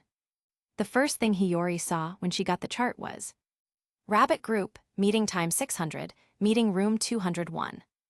And her group, the Dragon Group, had a meeting time of 840 and meeting room 208. As 2 adjacent zodiac signs, the Rabbit and Dragon groups should have been sequential, but they were assigned such unrelated times and locations. Combined with the lack of any pattern in the VIP's rooms, she could only set it aside for now. Hearing this explanation, Symon thought for a moment and didn't say much more, following Hiyori's gaze to focus on the second chart. The second was a 4x12 grid. The horizontal axis listed the 4 classes from A to D, and the vertical axis listed the 12 groups from rat to pig. The cells in between were densely packed with the 159 names from the 4 classes, and the 3 VIPs had also been specially marked. Symon couldn't help but snark in her mind, "This is a massive undertaking. It'd be wrong if Ryuun doesn't kowtow to Kanda for this." He really was a huge help. A flicker of amusement crossed the girl's light purple eyes. She looked up at Ryuun and asked casually, "By the way, have you thought about how you're going to thank Kanda-kun?" "Ryuun-kun." Ryuun raised an eyebrow. "Is it useful?" Hiyori Shiina nodded, and with the red pen in hand, she marked 12 names on the chart. Rat Group Class A's Yusukishida. Ox Group Class B's Yum Kobashi. Tiger Group Class C's Mami Katamatsu. Rabbit Group Class D's Kei Karuizawa. Dragon Group Class D's Kikyo Kushida. Snake Group Class C's Yuji Kondo. Horse Group Class D's Setsuya Minami. Goat Group Class C's Kyoru Hatanaka. Monkey Group Class B's Kazue Minakata. Rooster Group Class A's Chikaka Madohide. Dog Dog Group Class B's Suzumu Moriyama. Pig Pig Group Class A's Mama Rikaku. After doing this, Hiyori handed the paper and pen back to Ryuin and said with a smile, "The results are already in." Ryuin was stunned for a moment. He took the chart and looked at the 12 names that had been singled out. He let out a cold laugh on the spot, took out his terminal, and in front of Hiyori Shiina and Eri Sakura, made a call. "Hello, Kikyo-chan here." The voice on the other end was Kikyo Kushida's, highly recognizable. Ryuin said coldly, "It's Ryuin. What do you want?"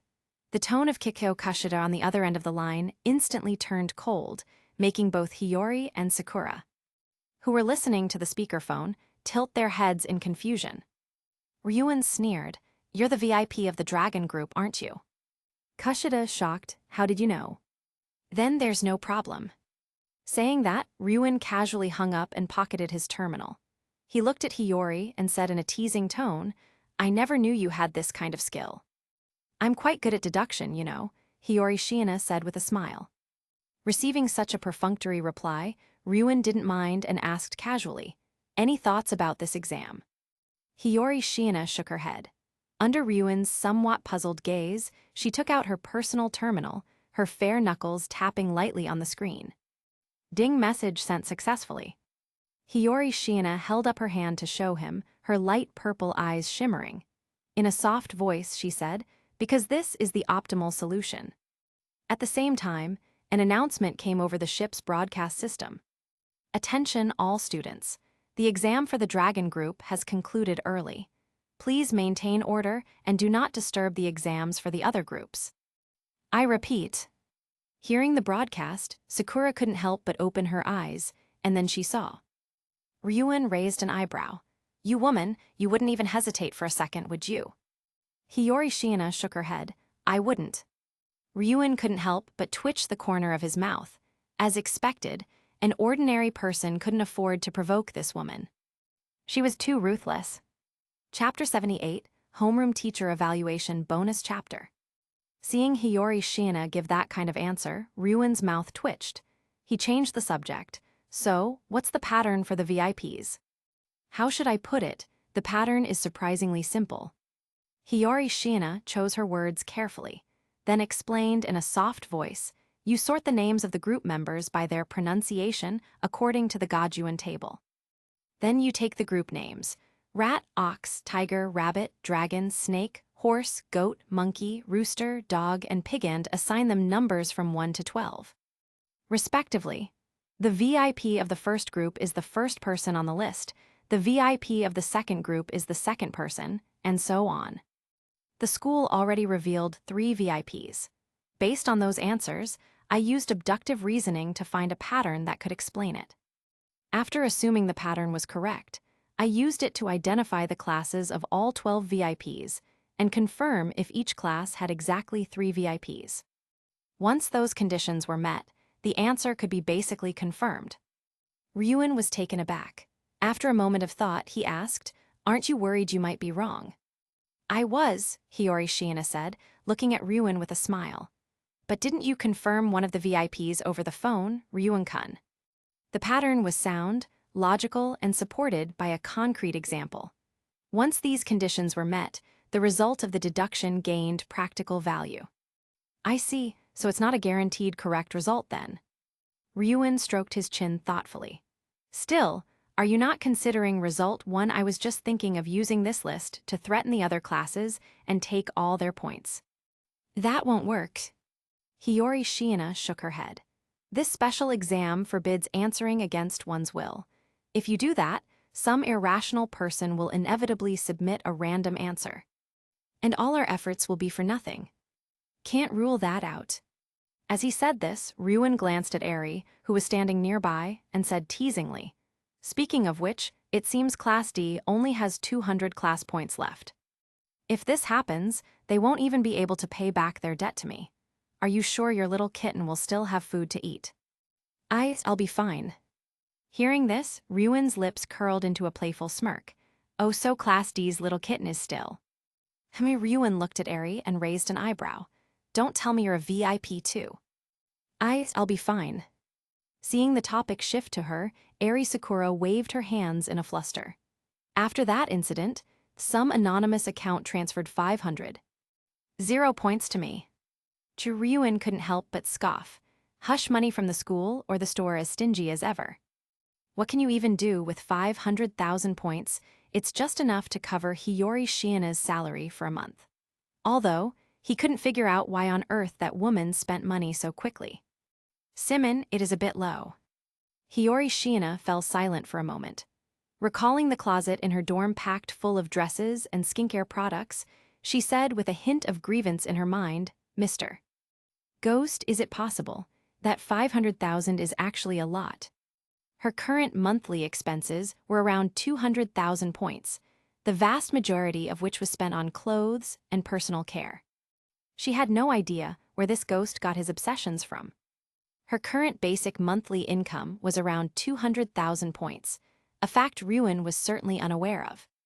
While the two were chatting in her mind, Ryuin had already walked away. About 3 minutes passed. Just as Hiyori Shiina and Eri Sakura were organizing their photos, an announcement came over the cruise ship's broadcast system.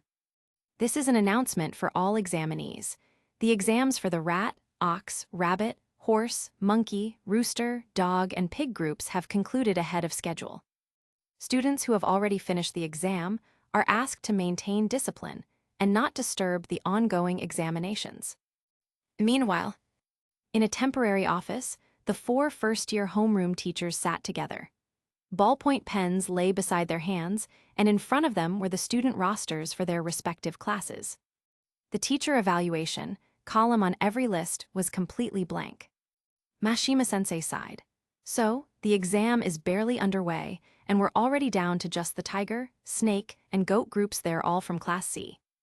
Chai Hashinamiya slumped over the long table, looking unenthusiastic. In the end, there shouldn't have been a pattern for selecting the VIPs in the first place. Well now, Sae Chabashira thought for a moment, then turned to Kazuma Sakagami, using a phrase that wasn't particularly pointed. Do you have any idea what's going on? Sakagami-sensei. It was probably Shiina or Ryuin-kun, Kazuma Sakagami said, pushing up his glasses and suppressing the upward twitch of his lips. He feigned a calm tone. I, for one, don't have a problem with individual heroism. Of course he didn't have a problem with individual heroism. After all, the heroes were from his class, and he couldn't be happier. A class promotion meant a pay raise, after all.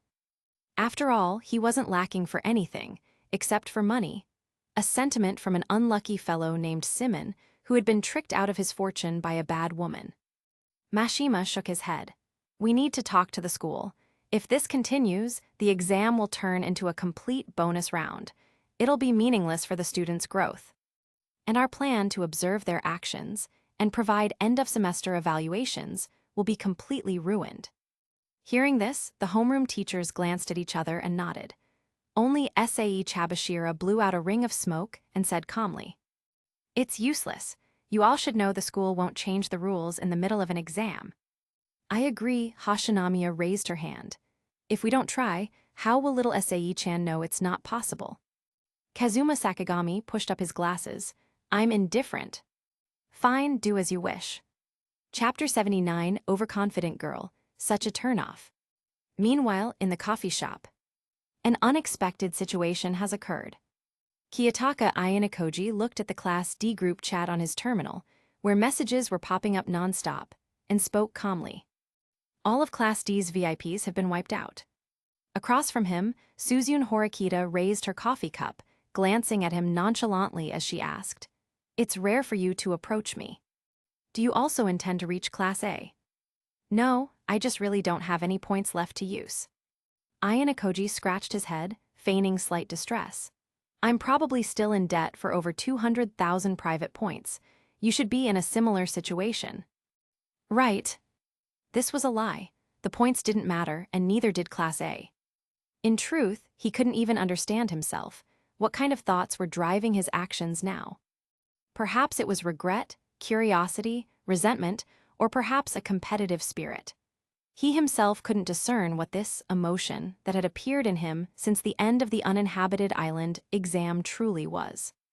But one thing he was sure of, whatever the reason, at least for now, he craved victory. That was enough. Suzune Horikita glanced at him and said calmly, "I see. Do you have any ideas right now? We don't even know which class ended the exam." Her intuition told her Ayano was lying, but she didn't care. Even if their objectives were different, as long as they desired the same outcome. That was sufficient. "That's not important." Ayano lowered his gaze and spoke flatly. "What's more important now is to figure out the pattern behind the VIP's existence. You should understand that, right?" Suzune Horikita nodded. "Guessing the VIP incorrectly costs 50 class points. No one would do something so irrational, considering the situation in classes A, B, and C. The possibility of a traitor is minuscule, so this is likely the only possibility." Well, Suzune, you're pretty sharp too." Kakeru Ryuin had appeared beside them at some point. He casually pulled over a chair from a nearby table, sat down swaggeringly, crossed his legs, and looked at Ayano with a playful glint in his eyes. "How about it, having fun, little mouse?" Suzune Horikita's eyes flickered, and she stated coldly, "I see. So it was Class C's doing ending the exam early." "Suzune, a girl needs to learn to be gentle." Ryuin reached out and lifted Horikita's chin. As their eyes met, he teased her playfully, "You should get some pointers from Shiina when you have the time." "Of course, that look in your eyes right now isn't bad either." Smack the sound of a slap. Ryuin raised a hand to touch his slapped right cheek. The curve of his lips gradually disappeared, after glancing up at the security camera above. He expressionlessly withdrew his hand. Suzune Horikita took out a handkerchief and wiped her hand, her pretty face as cold as ice. "Have you calmed down now?" Hiyori Shiina had demonstrated it in the library, and now she was quite adept at this move herself. "It's great to have someone draw the fire." Kiyotaka Ayano watched the two confront each other and calmly asked, "The 3 remaining groups are from Class C, right? Are you planning to sell class points like before?" "No, I doubt you can afford it," Ryuin sneered. Just as he was about to say more, the bell on the shop door suddenly rang, and a man and a woman walked into the coffee shop. Suzune Horikita and Ayano turned their heads at the same time and saw Class B's Kanzaki and Ikenos walk in, one after the other. "Hi, good morning, everyone." Ikenos greeted the 3 of them energetically, a bright smile on her face. Ayano expression was indifferent. Horikita was expressionless. Ryuin gave a cold stare. Ikenos scratched her cheek in embarrassment and asked tentatively, "Did we come at a bad time?" Kanzaki paid no mind to their interaction. After glancing at the 2 from Class D, he met Ryuin's gaze and got straight to the point. "You asked us to meet here. What's this about?" Ryuin raised an eyebrow, looking with some surprise at the silent Ikenos beside him, and said with a pleased look in his eyes, "The information on Class C's 3 VIPs worth 150 class points. Does Class B want it?" Kanzaki was taken aback. After a moment of thought, he said, "I can offer 6 million private points." Ryuin gave him a cold look. "Do you think I'm an idiot?" Kanzaki returned the cold look. "Do you think I'm an idiot?" If private points were liquid capital, then class points were fixed assets that could only be cashed out after 3 years. In the end, if it weren't for the high expected returns from the uninhabited island exam, he would never have stood by and let Ikenos sign that long-term debt contract. Dingling, the door opened. Class A's Katsuragi pushed the door open and walked in. Seeing the 5 people present, he walked forward with his arms crossed and said calmly, "Apologies, it seems I've come at a bad time." "Not at all," Ryuin waved his hand, repeated what he had just said to Kanzaki, and then asked with a smile, "If it were you, how many points could you offer?" Katsuragi exchanged a seemingly casual glance with Kanzaki, then shook his head. "I'm sorry, but I don't plan on offering a higher price either." Ryuin had called them together for no other reason than to make them bid against each other. But the problem was, he only had a little over 300. 0 private points himself, not nearly enough to compete with Kanzaki's bid. Noticing the subtle exchange between the two, a cold glint flashed in Ryuin's eyes. His mind raced. Turning back to the others at the table, he thought for a moment before speaking with a smile. In that case, are you all planning to go for outcome 1? Suzune Horikita put down her handkerchief, stood up, and said coldly, "Do you really think that's possible?" "Sorry, I refuse." Kanzaki shook his head and turned to leave. Katsuragi waved his hand. "Apologies, Class A cannot accept such an outcome." Seeing the three of them seemingly ready to leave, Ikenos hesitated for a moment and tried to make them stay. Everyone." Halfway through her words, Ikenos looked at the others who had turned back simultaneously to stare at her coldly, and she silently swallowed the rest of her sentence. She actually knew it very well in the current situation. Class C would gain 450 class points, while classes A, B, and D would each lose 150. If the remaining three groups then chose outcome 1, it would seem like a win-win on the surface, but in reality, it would be a complete collapse. No class could accept such an outcome. After leaving the coffee shop, following behind Horikita, Kiyotaka Ayanokoji silently took out his terminal and sent a message to Hirata. "Kiyotaka Ayanokoji Hirata, help me gather the group information for this exam, as well as the meeting times and room numbers. If you can, also help me collect information on the VIPs from other classes that have already been exposed." "Yasuke Hirata, do you have a plan? Ayanokoji-kun, I don't have many friends in the other classes. I'll go ask Kushida. Please wait a moment." "Kiyotaka Ayanokoji, I do, actually." At the same time, Suzune Horikita frowned and turned around, looking at Ayanokoji following behind her. "Can I consider this harassment?" she asked coldly. Ayanokoji remained silent, raising his hand to show her the chat messages on his phone, his face unreadable. Horikita silently averted her gaze, tucking a strand of hair behind her ear.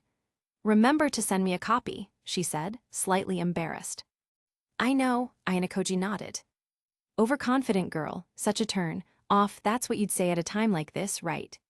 Chapter 80, Kikyo Kushida's Little Goal Bonus Chapter.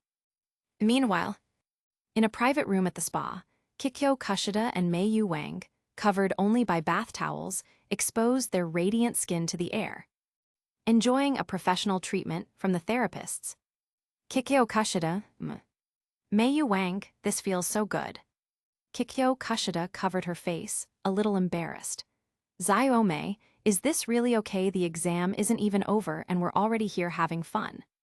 Meiyu Wang turned her head in confusion. What does it matter? Our group's exam is already over. We didn't even get to see our group members before it ended for them. When something like this happens, who can they even complain to? There's nothing they can do.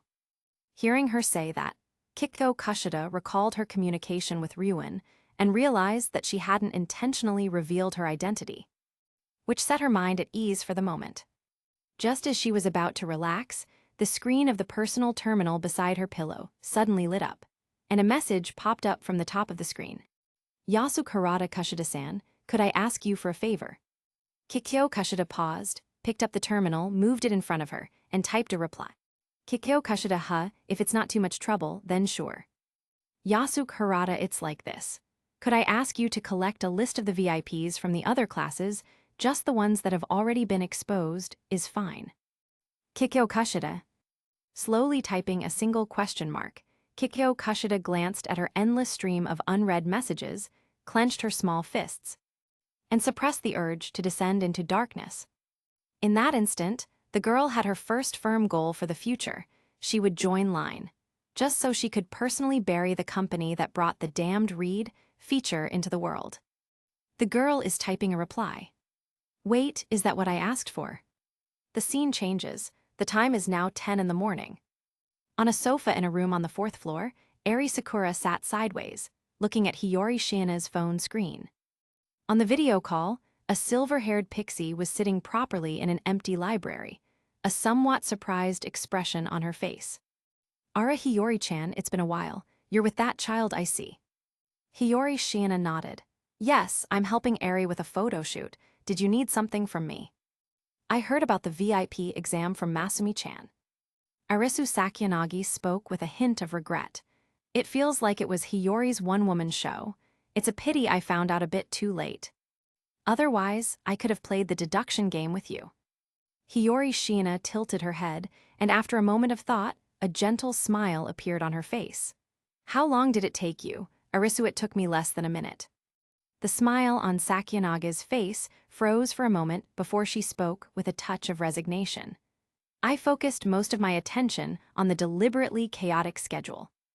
I overestimated the intelligence of the person who designed the test.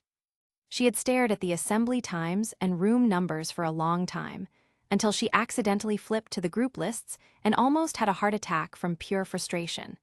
The answer was so simple it was infuriating. Symon teased inwardly, Hiyori, this white-haired lowly doesn't seem very convinced. Hearing this, Hiyori Shiina blinked. Filtering information and screening intelligence is also part of deduction, you know. Deduction is one of her greatest strengths, so a little competitiveness can be forgiven, right? Is that so? Then I've lost this time. Arisu Sakyanagi thought for a moment and affirmed the girl's point. At the same time, a pleasant female voice echoed from the ship's broadcast system. This is an announcement for all examinees. The exams for the tiger, snake, and sheep groups have concluded early. The results will be announced in 1 hour. Please wait patiently. I repeat. After the broadcast repeated 3 times, Hiyori Shiina recalled the class point standings for each year and spoke softly into the phone. It seems the results are already out. In that case, the gap between Class A and Class B seems to have widened to nearly 400 points again. Hasn't it? No, I didn't give the answer to Masumi. A pleased curve formed on Arisu Sakyanaga's lips as she smiled. Hiyori, Symon should be able to understand me, right? Class A needs a defeat. It needs sufficient pain to wake up those who are pretending to be asleep, immersed in their fantasy worlds, and make them truly see reality. Symon thought for a moment before saying inwardly, what this girl is saying makes a lot of sense, but in reality, it's just PUA. Hiyori, PUA. Symon casually explained. It's about mentally and behaviorally manipulating others through methods like putting them down, invalidating them and demeaning them. In short, don't you go learning it. Hiyori tilted her head and said softly, Symon-kun, you can't do anything right, so you have to listen to me obediently, okay? Symon was silent for a moment before pretending to be serious. Very good, you've already grasped the essence of it. The girl blinked. So, did that make you unhappy, Mr. Ghost? Symon started to act tough. I think, maybe, possibly, it was fine. A smile danced in the girl's violet eyes. I see, that means you like it. Symon, you could interpret it that way. Meanwhile, on the other end of the call, Sakyanagi watched the girl's changing expressions and asked with a smile, Say, Hiyori-chan. Could you let me talk to him? Daimyo. All right then.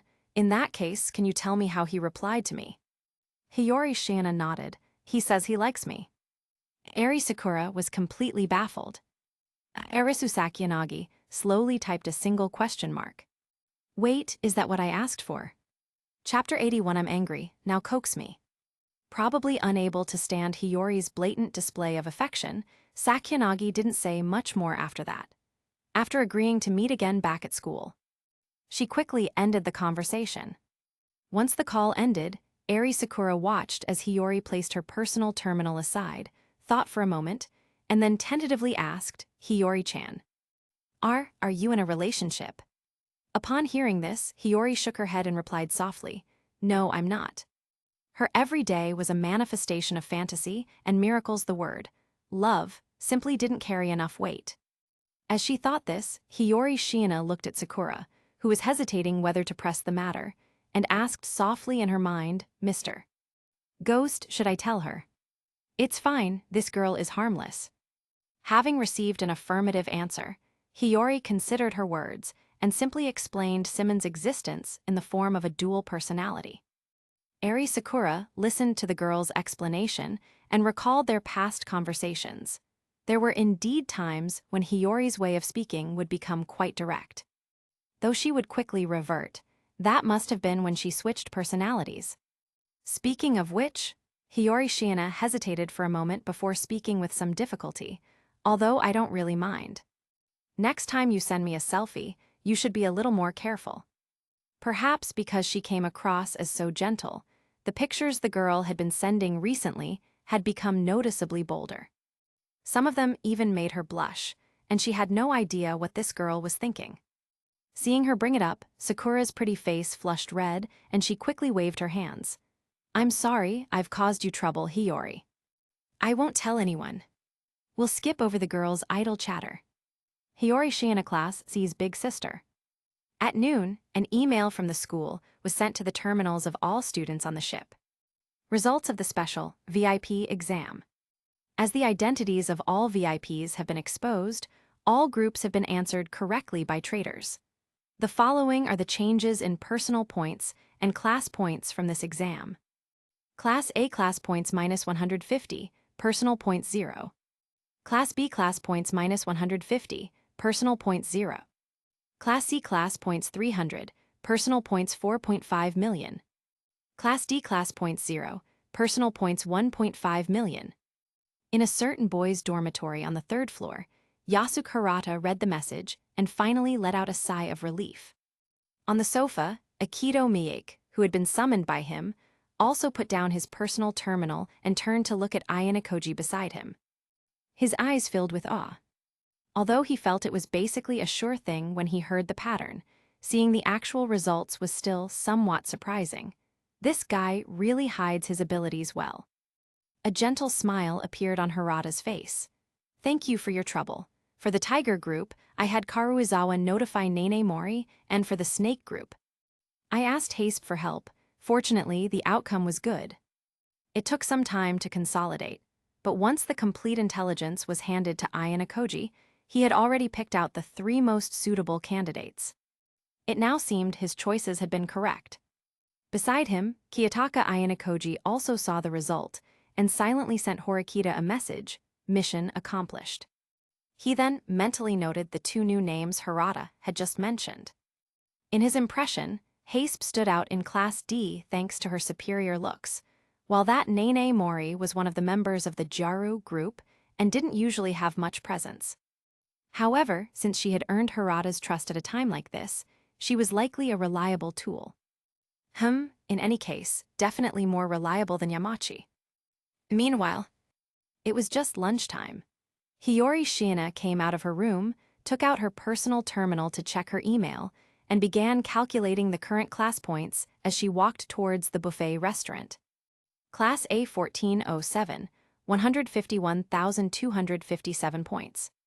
Class B 1262, 151,112 points. Class C 773, 300, 1,073 points.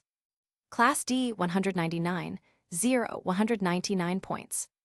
An entire semester has passed, and the class rankings haven't changed at all, but it seems Class D has fallen quite a bit behind. Hasn't it? They started with 100 points, which was too low a starting point. Class C had too big of an advantage in these last 2 special exams.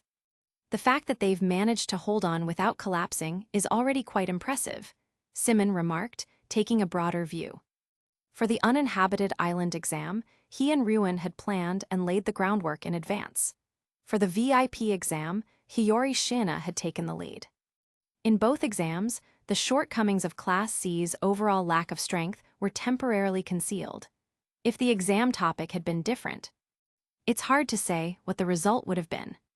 Speaking of which, how much do we have in savings now? Hearing him ask this, Hiyori Shiina exited the email and took a quick look. Including the 4.5 million Ruin-kun just transferred. "We have 7 million now. Do you have something in mind, Mr. Ghost?"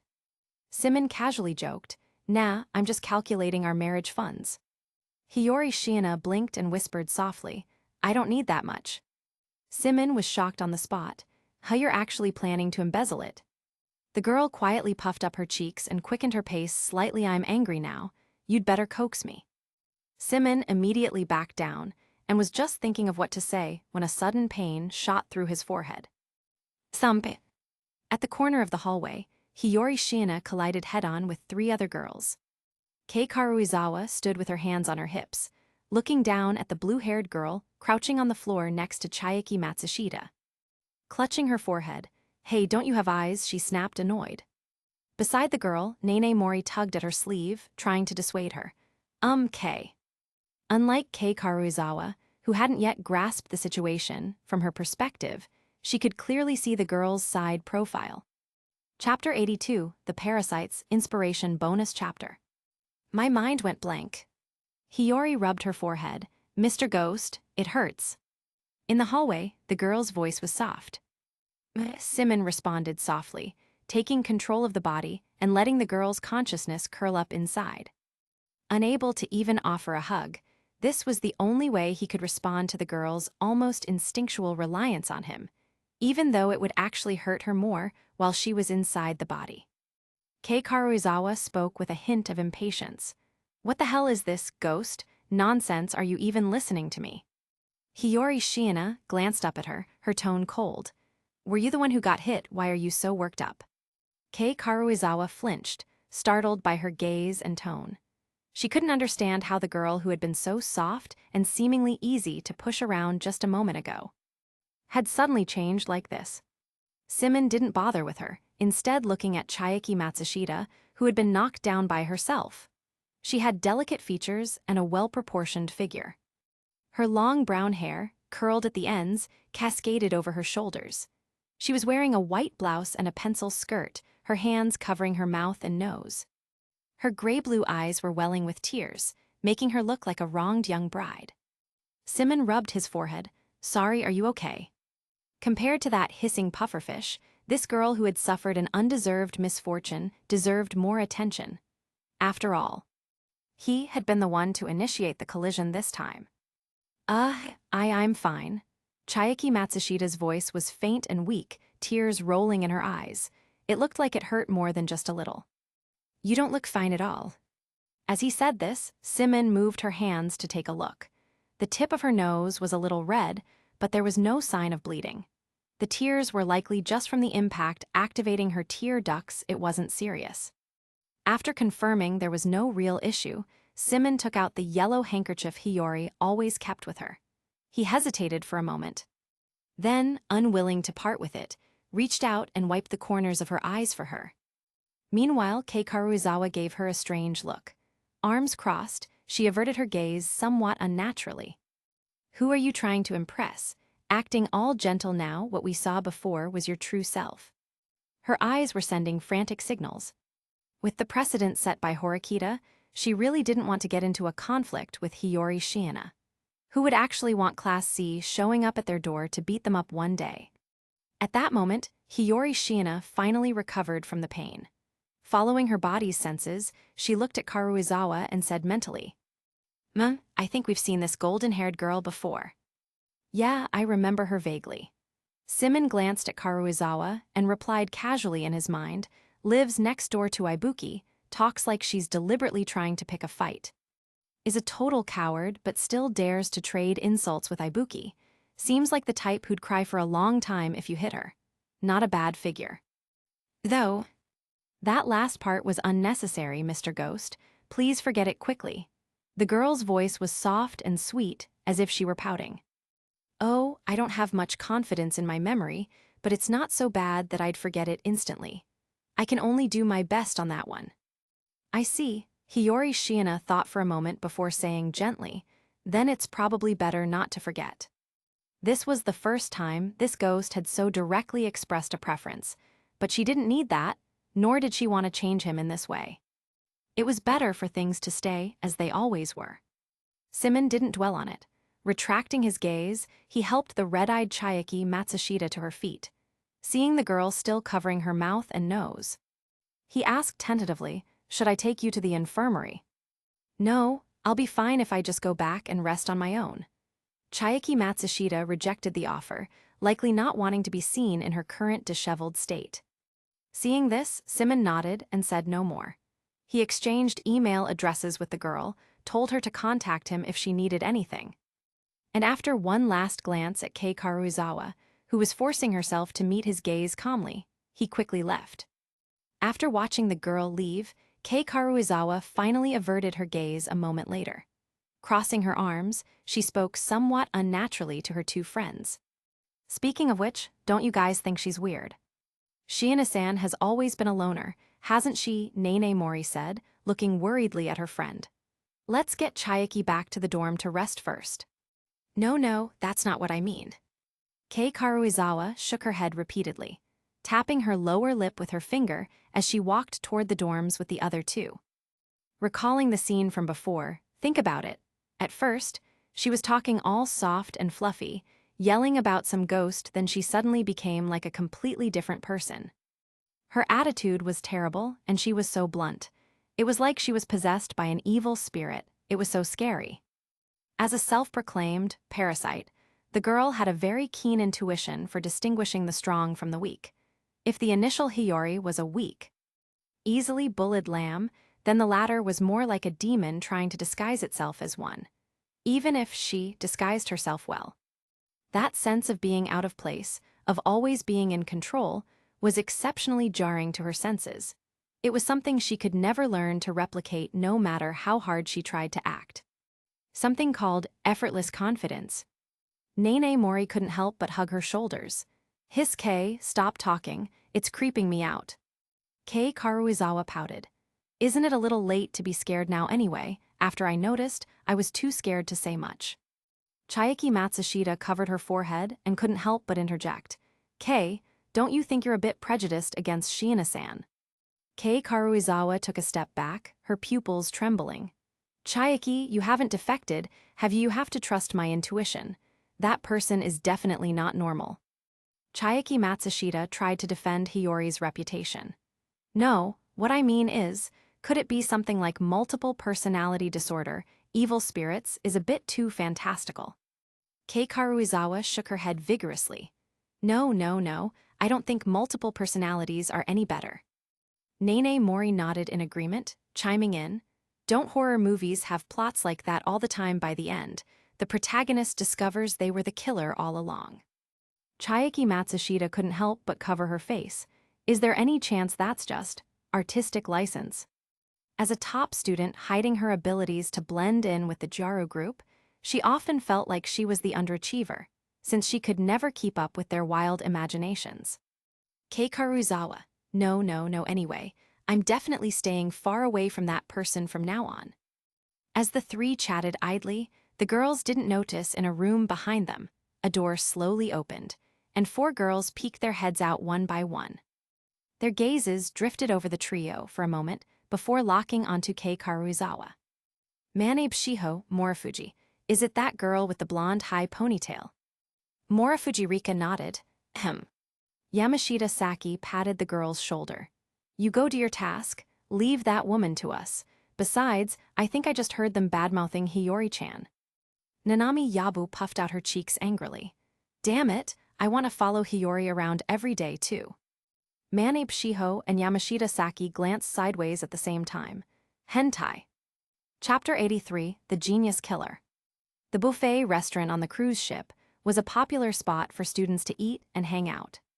Compared to the Western-style restaurant with its many rules, small portions, and slow service, the buffet was characterized by its large, satisfying quantities, wide variety, and serve-yourself style. On top of that, the food was quite good, making it uniquely appealing to students of this age after all. At their age, they could really eat a lot. It was lunchtime, and nearly half of the first-year students were gathered in the restaurant. Fortunately, the place was spacious enough that it didn't feel crowded. After getting his food, Symon, carrying his tray, was looking for a place to sit when Masumi Kamuro from a short distance away waved at her. Hiyori, over here. Beside Kamuro sat a girl he hadn't seen before. She had a side ponytail, slate blue hair, and was looking down, so he couldn't see her face clearly. Symon walked over, sat down, and joined their table. Looking at the girl with her head down, he turned and asked, Aren't you going to introduce me your friend? This is Yamamura, Miki Yamamura. I think I've told you about her before, right?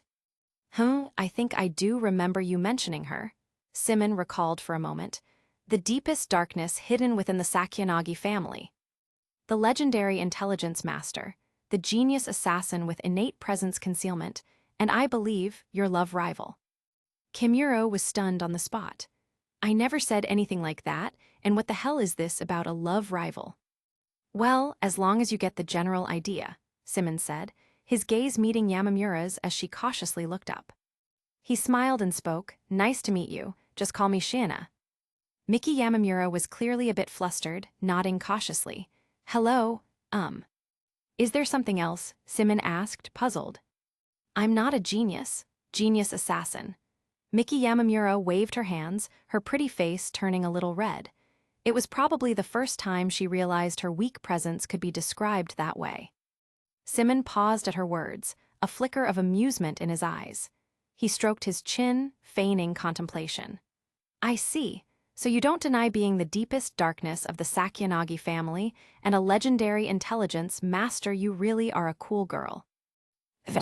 He could almost hear the sound of steam rising from the top of the girl's head, likely from embarrassment. Inside their shared body, Hiyori Shiina couldn't watch anymore. She whispered in his mind, "Mr. Ghost, please stop teasing this child." "Sorry, I don't really know how to talk to such introverted girls. I just say whatever comes to mind. Why don't you teach me?" "No, I'll take over." With that, Hiyori Shiina took control of the body. She looked at Kimuro, whose pupils were wide with shock as if seeing her for the first time, clasped her hands together, and offered a gentle smile. "My apologies," she said softly. I hope she understands with just that. Kimuro raised a hand to her forehead. "It's fine. I think I understand what just happened." As it turned out, there was a clear difference between Hiyori's and Symon's speech and behavior. At least, Kimuro quickly realized that the second personality Arisu had mentioned must have just taken over. She had to admit, his presence was incredibly strong. She had only managed to get in one retort, and even then, she lost the exchange. Seeing that she seemed to understand, Hiyori Shiina picked up her chopsticks and asked with a smile, "By the way, was there something you wanted to see me for?" "Actually, yes," Kimuro nodded, then said with some confusion, "We were just talking about it, what the pattern for the VIPs was. The exam is over. And we still haven't gotten a call from Sakyanagi." "I see." Hiyori Shiina pondered this, noticing Yamamura peeking over at them. She smiled and asked, "Are you also curious about this, Yamamura-san?" Miki Yamamura nodded, replying in a small voice, "I just can't imagine Sakyanaga-san failing." "About that," Hiyori Shiina thought for a moment and then said with a smile, "After a case is solved, some detectives instantly lose interest in it. Sherlock Holmes, for example, was like that. At times like these, you need a Watson to step up and ask, so that the solution to the mystery can be revealed." The girl was trying to save face for Sakyanagi.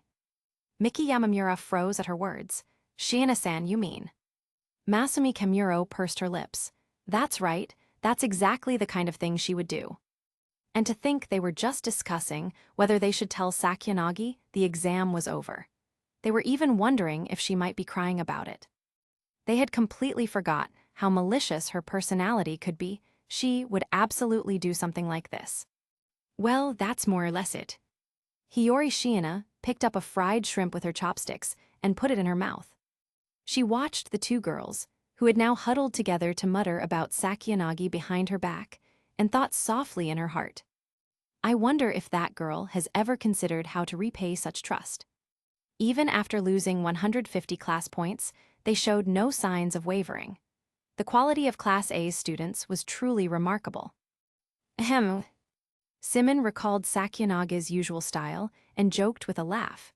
"As you were saying that, I bet that little white-haired loli was still tapping her feet while playing online chess, completely unaware that her harem is in revolt." "Mr. Ghost, that's just prejudice. That girl can be reliable at times, right?"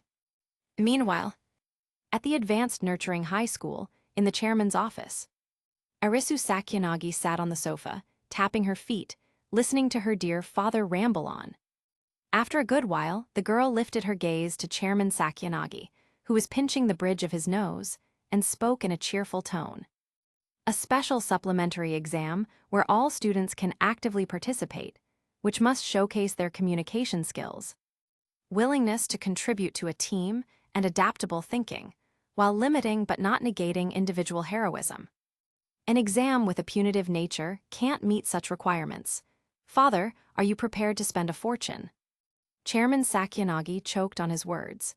"The budget needs to be kept within 20 million, and 3,500 class points is a bit too high." It will be hard to manage next semester. In that case, father, you'd best find someone more capable. Arisu Sakyanagi listlessly picked up the coffee on the table and crossed her legs. The private points were one thing. Dividing 20 million among everyone would give each student around 100,000, which was enough to motivate the average student. However, without class points as a reward, those private points were barely enough to fill the gaps for the class as a whole. With the tortoise-like defensive stances of people like Katsuragi and Ikanos, it would be a miracle if they achieved a good result. Seeing this, Chairman Sakyanagi thought for a moment before speaking. All right, for now, let's keep the class points under 4,000 points.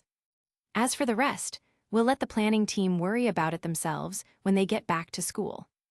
Arisu Sakyanagi raised her eyes again. In that case, I will produce a proposal by this evening. I hope you won't find it too complex. Father, it needs to be understandable to the average student at least. I'll do my best. Chapter 84, When It Comes to Beauty, You Can't Win Against Me bonus chapter. The scene changes. The time is 8 o'clock at night. In her bright single room, Hiyori Shiina was leaning against the headboard, wearing a pure white lace nightgown.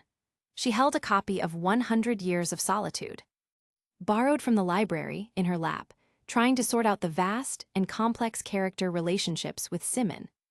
Just as the girl was thinking about whether to give up, a clear and bright female voice came over the cruise ship's broadcast system. This is an announcement for all students. The card and game room will be open for a limited time, from 8:00 p.m. to 12:00 a.m. every evening, starting today and for the next 3 days. We encourage all students to experience it with caution during this period. We believe it will be a meaningful life experience. At the same time, Symon finally cleared his muddled head and asked, "What did that broadcast just say?" It had to be said, 100 Years of Solitude was a very good book, carrying a strange sense of fatalism within its absurdity. The only problem was that it was incomprehensible. Hiyori Shiina tilted her head in thought for a moment before saying softly, in Mr. Ghost's words, "The school is preparing a special exam in 3 days. And we can get a preview of its content in the card and game room." Saying this, the girl closed the book in her lap, fumbled under the covers for her personal terminal, and opened the class chat room to take a look. Satoru caned a same kind of hint as before the uninhabited island exam. The location is the card and game room. Minori Kaneshita, here it comes. This is Hiyori's specialty. Miko Takaratori, but Hiyori doesn't usually go out at night, right? She's never even come to a victory party. Daichi Ishizaki can't be helped, right? I can't imagine her at a karaoke place or a bar. Boss Ruin doesn't let us invite her either. Kakeru Ruin Ishizaki, you talk too much. The message pop-ups came to an abrupt halt. Kakeru Ruin Mio Ibuki, go get her. That woman probably won't go to a place like that on her own. Mio Ibuki, you're really good at ordering people around. Having read up to this point, Hiyori Shiina glanced down at her current state, her chest half exposed, jade-like legs sprawled out. Skin clearly visible beneath the lace nightgown. Image, JPG. In short, not a state to be seen by outsiders. After confirming this, Hiyori Shiina immediately got up, conferred with Symon, and changed into the red and white tracksuit she wore during the uninhabited island exam. Just as the girl finished getting ready, Ibuki knocked on the door right on cue. After the two greeted each other, Ibuki looked at the girl's attire with some surprise and said, "I thought you would have dressed more elegantly." "Last time was just a special occasion," Hiyori Shiina replied with a smile, without explaining further. Making small talk, the two took the elevator to the 7th floor and entered the card and game room, which had just recently opened. Following the girl's perspective, Symon took a brief look around the so-called card and game room. Though called a card and game room, it was more like a massive onboard casino. The casino was enormous, occupying almost an entire floor, and decorated in a lavish European style. The golden lighting seemed specially adjusted to create an atmosphere of decadent luxury. In the center of the casino hall, dealers waited by the gambling tables, while the edges were lined with machines like slot machines and coin pushers. Perhaps due to their experience with the last two special exams, students began to arrive one after another after hearing the broadcast. One could hear students asking questions at the front desk. Haruki Yamachi scratched his head. "This is great, can we play for free here? I wonder if we can take home any winnings." "If you wish to play, sir, you can exchange points for chips or tokens," the beautiful female staff member at the front desk said with a charming smile. Adding, "However, the drinks and food here are still complimentary. If you need anything, there will be attendants waiting nearby." Kanji Ike let out a wail. "No way, but I only have the 20,000 points I just got this month." The beautiful attendant showed a sincere smile. "The chip denominations are 1,000, 10,000, 100,000, or higher. Would you like to exchange some now, sir?" As she spoke, the beautiful attendant took out 2 stacks, a total of 20 red chips stacked together. Seeing this, Kanji Ike scratched his head, took out his personal terminal, and said casually, "All right, I'll exchange them for chips then. I can always change them back if I don't play, right? Of course, you can cash out at any time." The beautiful attendant replied with a smile, as if she had said those words countless times before, and watched quietly as he paid the points and took all the chips. "Hey, Lady," Konji stepped forward, leaning one hand on the counter, a brilliant smile on his face. "Do you accept cash payments?" "I'm sorry, but as per your school's request, we are not accepting cash payments at this time." Konji wasn't surprised to hear this. He took out his personal terminal, showed the balance, and said, 1 million. Ignoring the gasps from the other students, the beautiful attendant's smile remained unchanged. She took out a chip case and filled it with 8 yellow, 18 black, and 20 red chips, a total of 4 stacks, and presented it with both hands, explaining, "Red is 1,000, black is 10,000, and yellow is 100. 0, please don't forget, sir."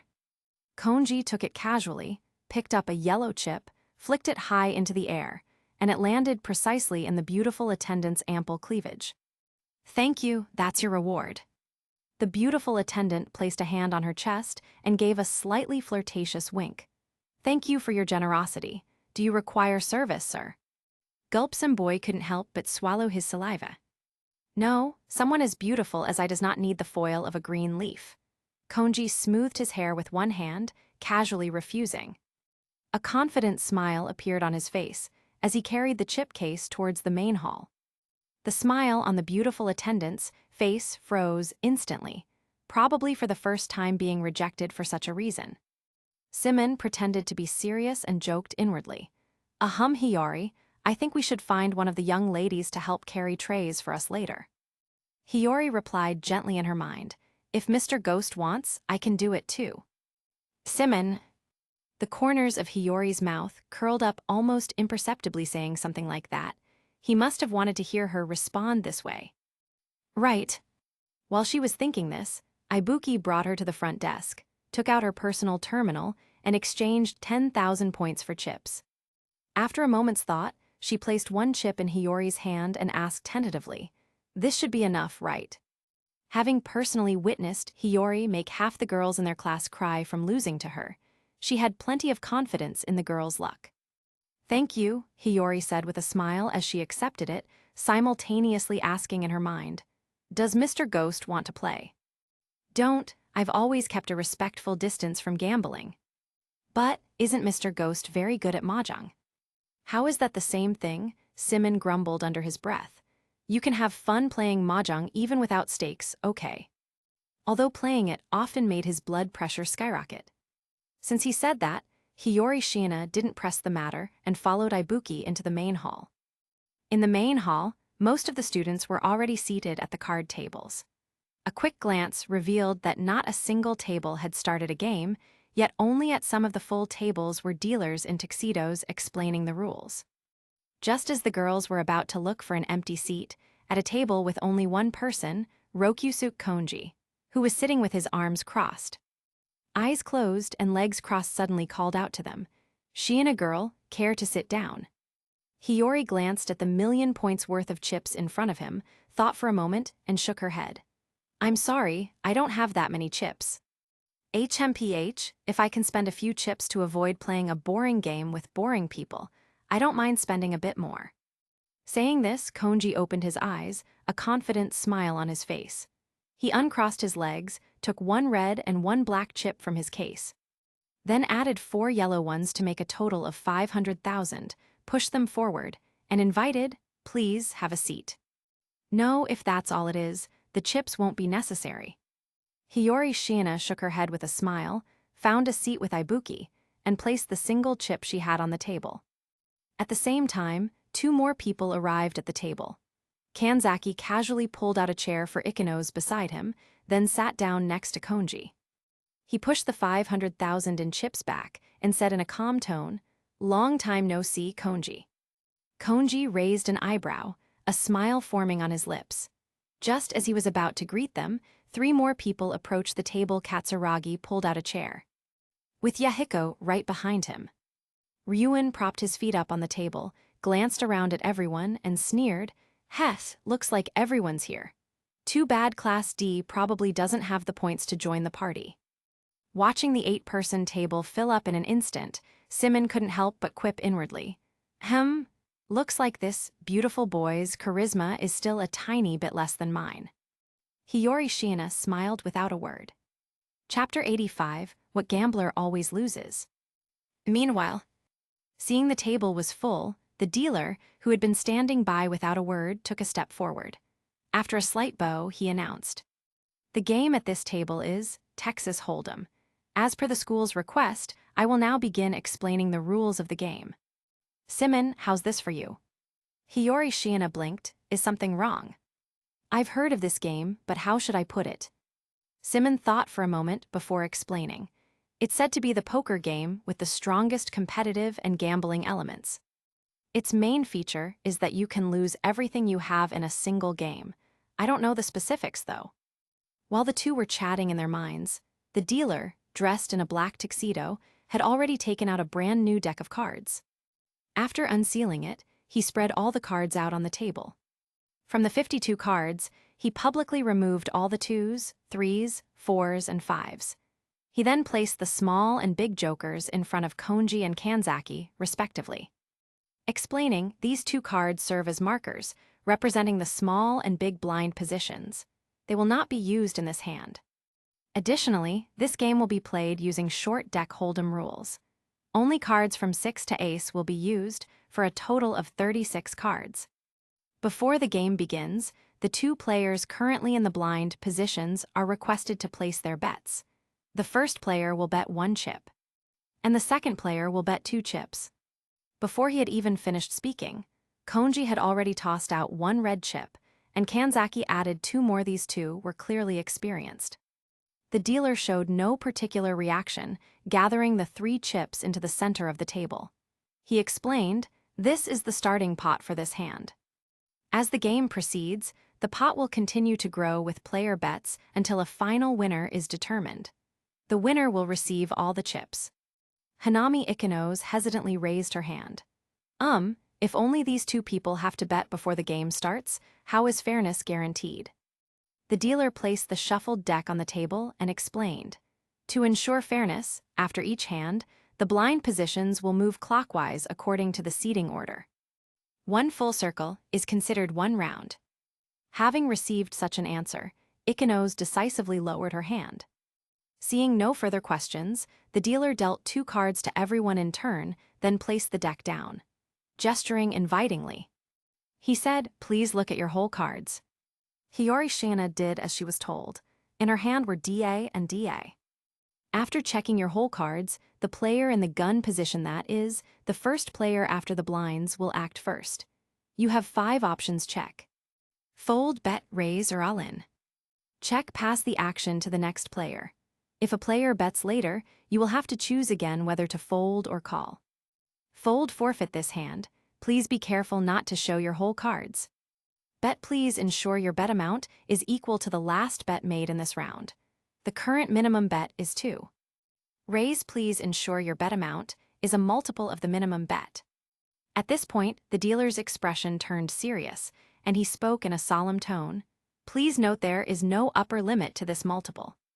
Yahiko Tatsuka exclaimed, "No way, doesn't that mean you can lose everything in a single game?" The dealer nodded upon hearing this and said seriously, "Of course.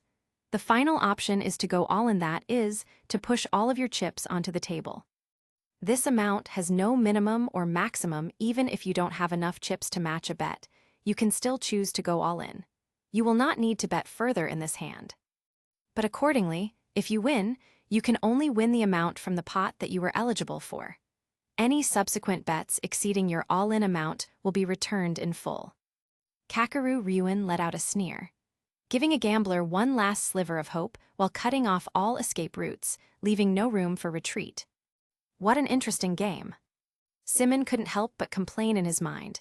Now I get why people can lose everything they own. One all-in, and you won't even have your underwear left. Hearing this, Hiyori Shiina silently nodded, pushed her only chip forward, and asked softly, a little embarrassed, "Is this okay?" The girl's action drew everyone's attention, but those present knew better than to say anything. Only the dealer smiled and nodded. "Of course it is." After receiving this answer, the other players at the table also pushed out 2 chips one by one to continue the game. Konji, at the end, also added 1 more chip, matching the amount everyone else had put in. Once everyone had completed their bets, the pre-flop betting round ended. The dealer flipped over 3 cards from the deck, displaying them in the center of the table, and said, "After the pre-flop betting round, the game will proceed through 3 more rounds. I will reveal in order in the center of the table 3 flop cards, 1 turn card, and 1 river card. After the cards for each round are dealt, starting from the first player clockwise, each player will repeat the 5 choices check. Fold, bet, raise, or all in. During the game, if all players fold except for one, that last remaining player will automatically win. If the game proceeds to the very end." At this point, the dealer dealt 2 more community cards. The board now showed DA, DA, D6, D6, DK. With these 5 community cards, all players can use them, along with their own 2 whole cards, to form the best possible 5-card combination out of the 7 available cards, and compare its strength against the other players. The hand rankings are, in order: straight, flush, 4 of a kind, flush, full house, straight, 3 of a kind, 2 pair, 1 pair, and high card. For identical hand types, the rank is compared in the order of A, K, Q, J, 10, 9, 8, 7, 6. One special note: in a straight, an ace can be used to substitute for a 5. Having explained this, the dealer smiled and asked, "Are there any questions you don't understand now?" Everyone shook their heads in unison, though it was unclear if they had no questions or simply didn't understand. Seeing this, the dealer didn't say anything more. He collected the chips and all the poker cards, then announced, "Well then, the game officially begins. Players, please place your bets." Ding Dong, Konji, and Kanzaki threw in their chips in succession. After the cards were dealt, Hiyori Shiina had no intention of looking at them. She pushed her only chip onto the table and asked softly in her mind, "Mr. Ghost, what do you make of this exam?" I have a strange sense of déjà vu." Symon pondered for a moment before casually remarking, "Making all the students join a gambling game with a format that emphasizes probability calculation and psychological warfare. Or perhaps focuses more on individual student performance. It feels like they're trying to make up for the VIP exam that was ended prematurely. However, it seems your school overestimates you all. I'd say that in less than 3 days, the vast majority of students here will have lost all their points. If any student can emerge from a money pit like this unscathed, they must either have extraordinary personal abilities or a mentality far beyond their peers. If it were up to me, I wouldn't mind giving such a student an excellent evaluation." From this perspective, although the detailed rules of the exam are still unclear, one thing is certain: this special exam has likely already begun. Hiyori Shiina tilted her head. "It couldn't be that serious, could it? Who knows? Why don't you give Sakyanagi a call and ask? I bet she knows." Daimyo. Chapter 86-9, Frauds in 10 Gambles. At the card table. Because she had already gone all in, Hiyori Shiina was chatting with Symon in her mind until the dealer revealed the last community card. Only then did she turn her attention back to the table. The ones still playing were Ryuin and Katsuragi.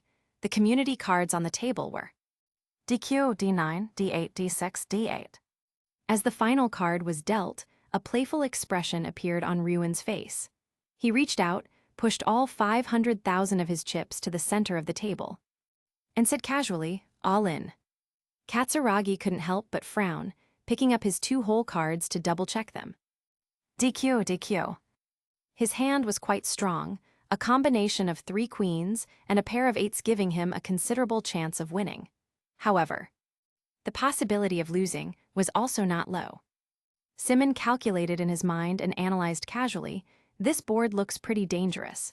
A full house, a flush, 4-of-a-kind 8s. And you can't rule out a diamond straight flush. The probability of a monster hand is too high. Hiyori Shiina nodded at his words. Watching Katsuraga's brow furrow deeper, she said softly in her mind, "From the looks of it, Katsuragi-san probably won't take the risk." As soon as she thought this, Katsuragi did indeed turn his 2 cards face down and push them toward the dealer he folded. At the same time, Ryuin glanced at his final opponent, Hiyori Shiina. With a sneer, he casually flipped over his 2 cards, DK, D7. The corners of Ryuin's mouth curved into a pleased arc. So any regrets? Hesse, Ibuki couldn't help but laugh out loud. Katsuragi was momentarily speechless. After a brief silence, he shook his head and said, "No, from a rational perspective, the probability of failure was too high. I don't regret my decision." Hearing this, Ryuin raised an eyebrow but didn't say anything more. He looked up at Hiyori Shiina, signaling for her to show her cards. Hiyori Shiina nodded, flipping over the 2 whole cards she hadn't even looked at herself, and placing them on the table. D10, DJ. Seeing this, the dealer silently collected the cards from the table. He picked out 7 red chips from the pot and passed them to Hiyori, pushing the rest toward Ryuin. Just a straight flush, he thought. In all my years of dealing, what kind of hand haven't I seen nothing to make a fuss about? 3 minutes later, the dealer raised an eyebrow. He collected 2 jacks from in front of the girl and pushed 3 black chips and 5 red chips toward her. Merely 4 jacks, he thought. I've seen it all. Another 3 minutes passed. The dealer took a handkerchief from his sleeve, wiped the cold sweat from his forehead, and collected the pair of queens from the girl's hand, pushing 13 black chips and 10 yellow chips in front of her. I take back what I said before. This is a scene I truly have never witnessed.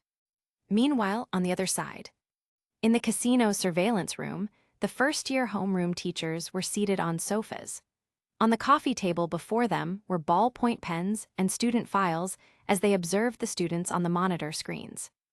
Hashinamiya-sensei was sprawled limply on the sofa, complaining, "Is an exam like this really okay? The kids in my class are all good children. What about you, Sai-chan? Class D will probably descend into chaos because of this." Click Sai Chabashira lit a cigarette and spoke in a calm tone, throwing the students into a dying vat like this. This supplementary exam is truly unabashedly malicious. Kazuma Sakagami pushed up his glasses, a barely perceptible smile on his face. At the very least, it gives us a reference to continue our end-of-term evaluation work. Doesn't it? Not long ago, he had witnessed Hiyori Shiina's absurd luck firsthand, losing nearly half a month's salary. Now, seeing others jump into the pit, he naturally wasn't worried at all. Sigh, but look. Hashinamiya pointed at a monitor screen, looking at Kanji Ike, who was kneeling in front of a slot machine, clutching his head and wailing. With an innocent expression, she said, "It's only been a short while, and it looks like someone from Class D has already lost everything." "It doesn't matter." Sai Chabashira exhaled a smoke ring and said, as if nonchalantly, "Compared to my class, perhaps you should be more worried about yours. After all, Class D didn't have many private points to begin with." After she spoke, the 3 homeroom teachers in the room fell silent, each recalling the point situation in their respective classes. Class A had yet to be unified, with each student holding around 300,000 points on average. In this situation, there was no choice but to trust in the student's individual character.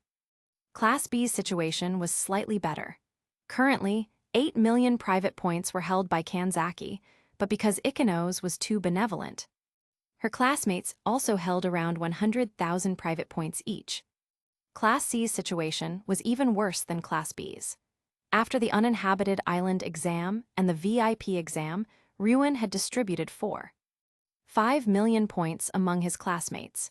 If they could hold onto even half of that after these 3 days, it would be considered a good outcome. Hashinamiya-sensei clutched her head. It's scary just thinking about it.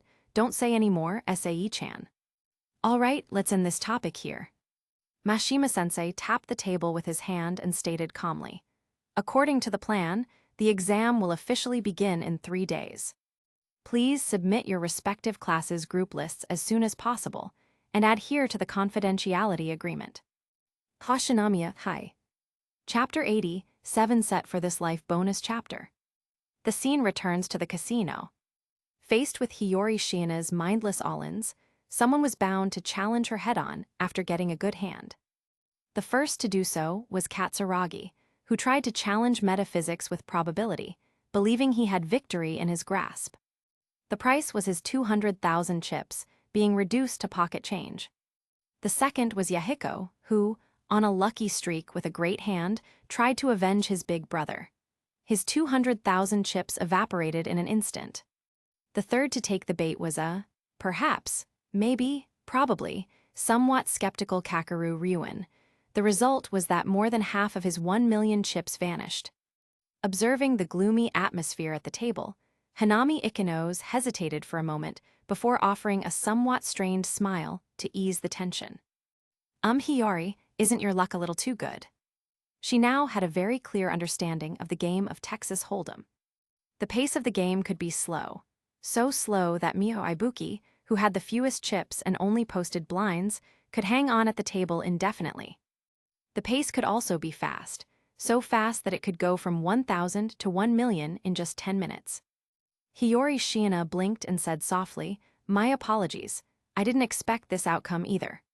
Symon quipped in her mind, "Hiyori, are you trying to make them quit gambling?" "Not at all, I just don't want to waste mental energy on meaningless things," Hiyori Shiina replied in her thoughts. As the two conversed, the dealer gathered the cards, spread them into a perfect circle on the table, and explained, as per the rules, a deck of cards will only be used 8 times. Afterward, it will be replaced with a new deck.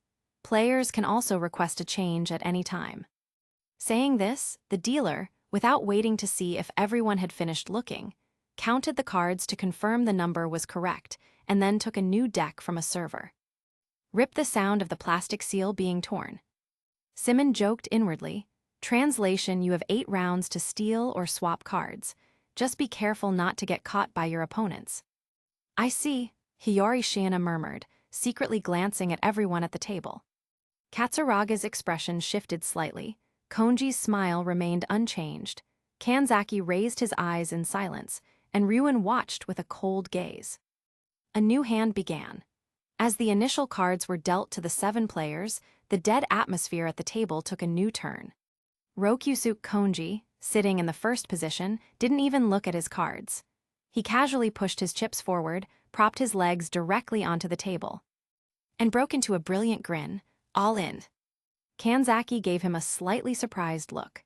After a moment's consideration, he also pushed his chips in, his tone calm as he said, "All in." Ikenos looked quizzically at the suddenly aggressive Kanzaki. Snap Konji snapped his fingers, cutting off the girl's unnecessary words. He said with a smile, "Lady Luck is smiling." "Ha, what pretentious nonsense," Ryuin sneered. He glanced at the million chips in front of him and casually pushed them onto the table. All in. So what if he was losing money to Hiyori Shiina when it came to magnanimity? At least, he would never admit defeat. At this point, the remaining players at the table also made their choices.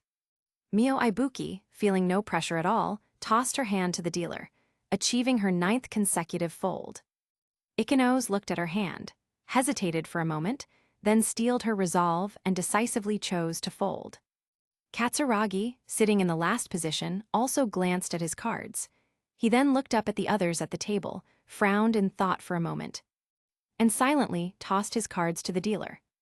Following the girl's perspective as everyone placed their bets, Symon thought for a moment and said casually, "All right, let's finish this hand and go back to sleep." "You'll have to wait a little longer, Mr. Ghost." A smile flashed in Hiyori's eyes as she soothed him softly, pushing the neatly arranged chips in front of her forward a bit. At the same time, the dealer cut 3 cards from the deck for the flop. First card 10 of diamonds. Second card 10 of diamonds. Third card 10 of diamonds. The moment the 3 cards appeared, everyone except Hiyori picked up their cards to take a look. In the end, it was Ryuen who revealed the last 10 of diamonds.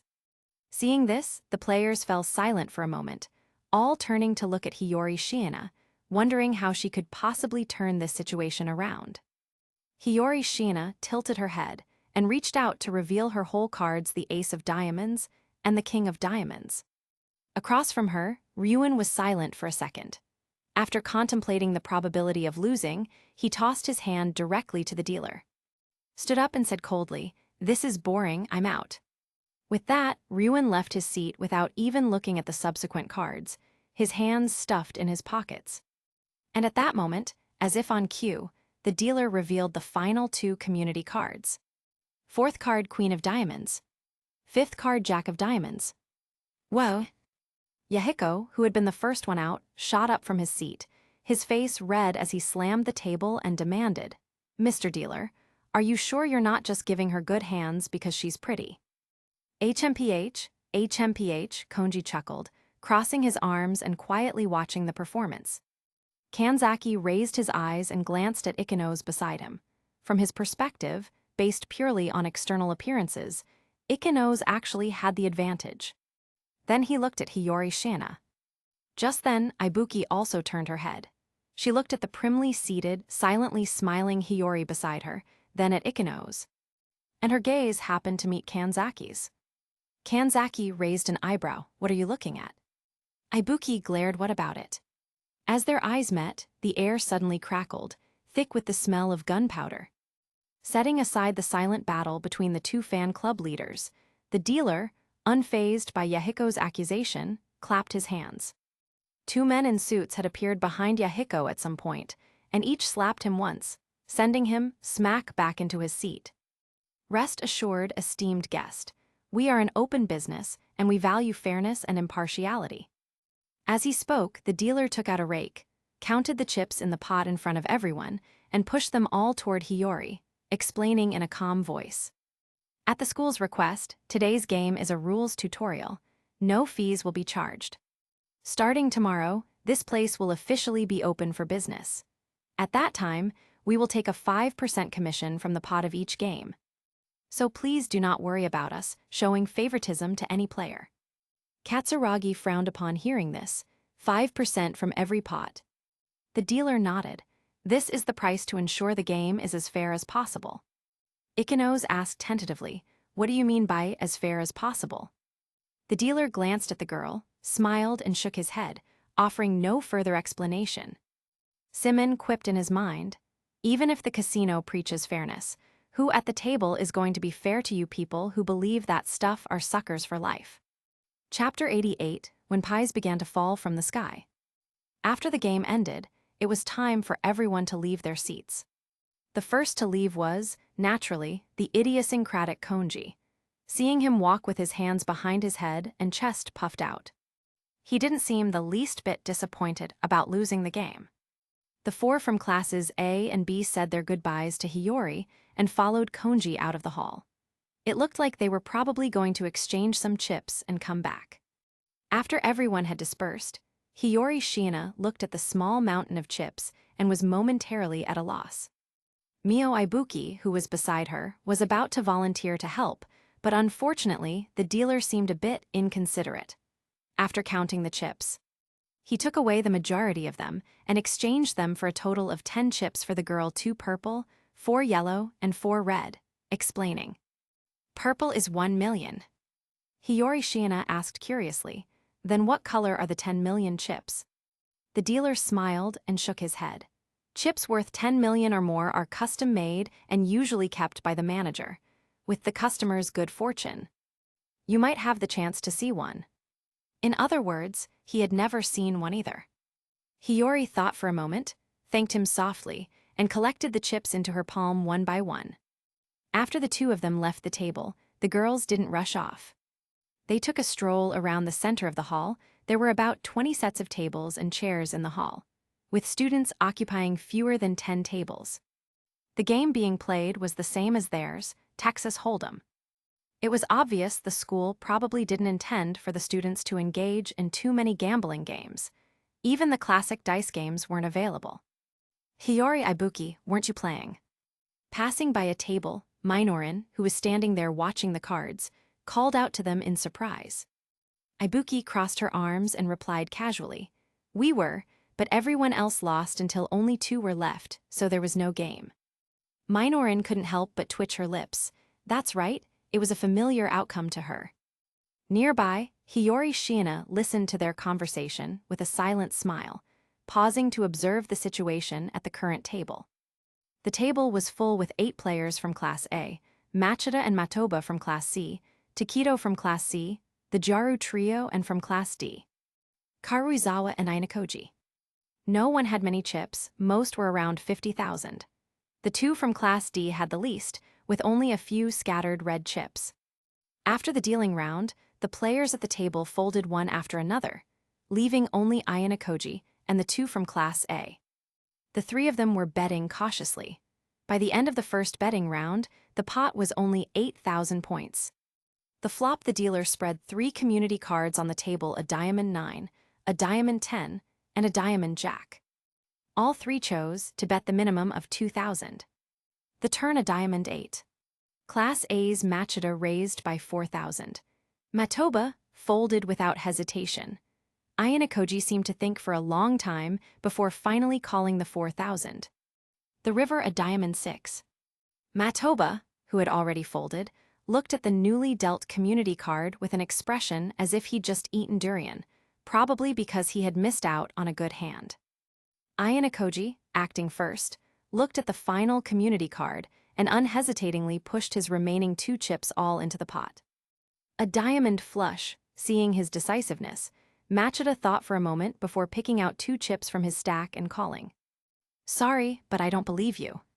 Compared to the 8,000 sunk cost, calling the all-in would only mean losing another 2,000. This was a psychological advantage born from his chip lead.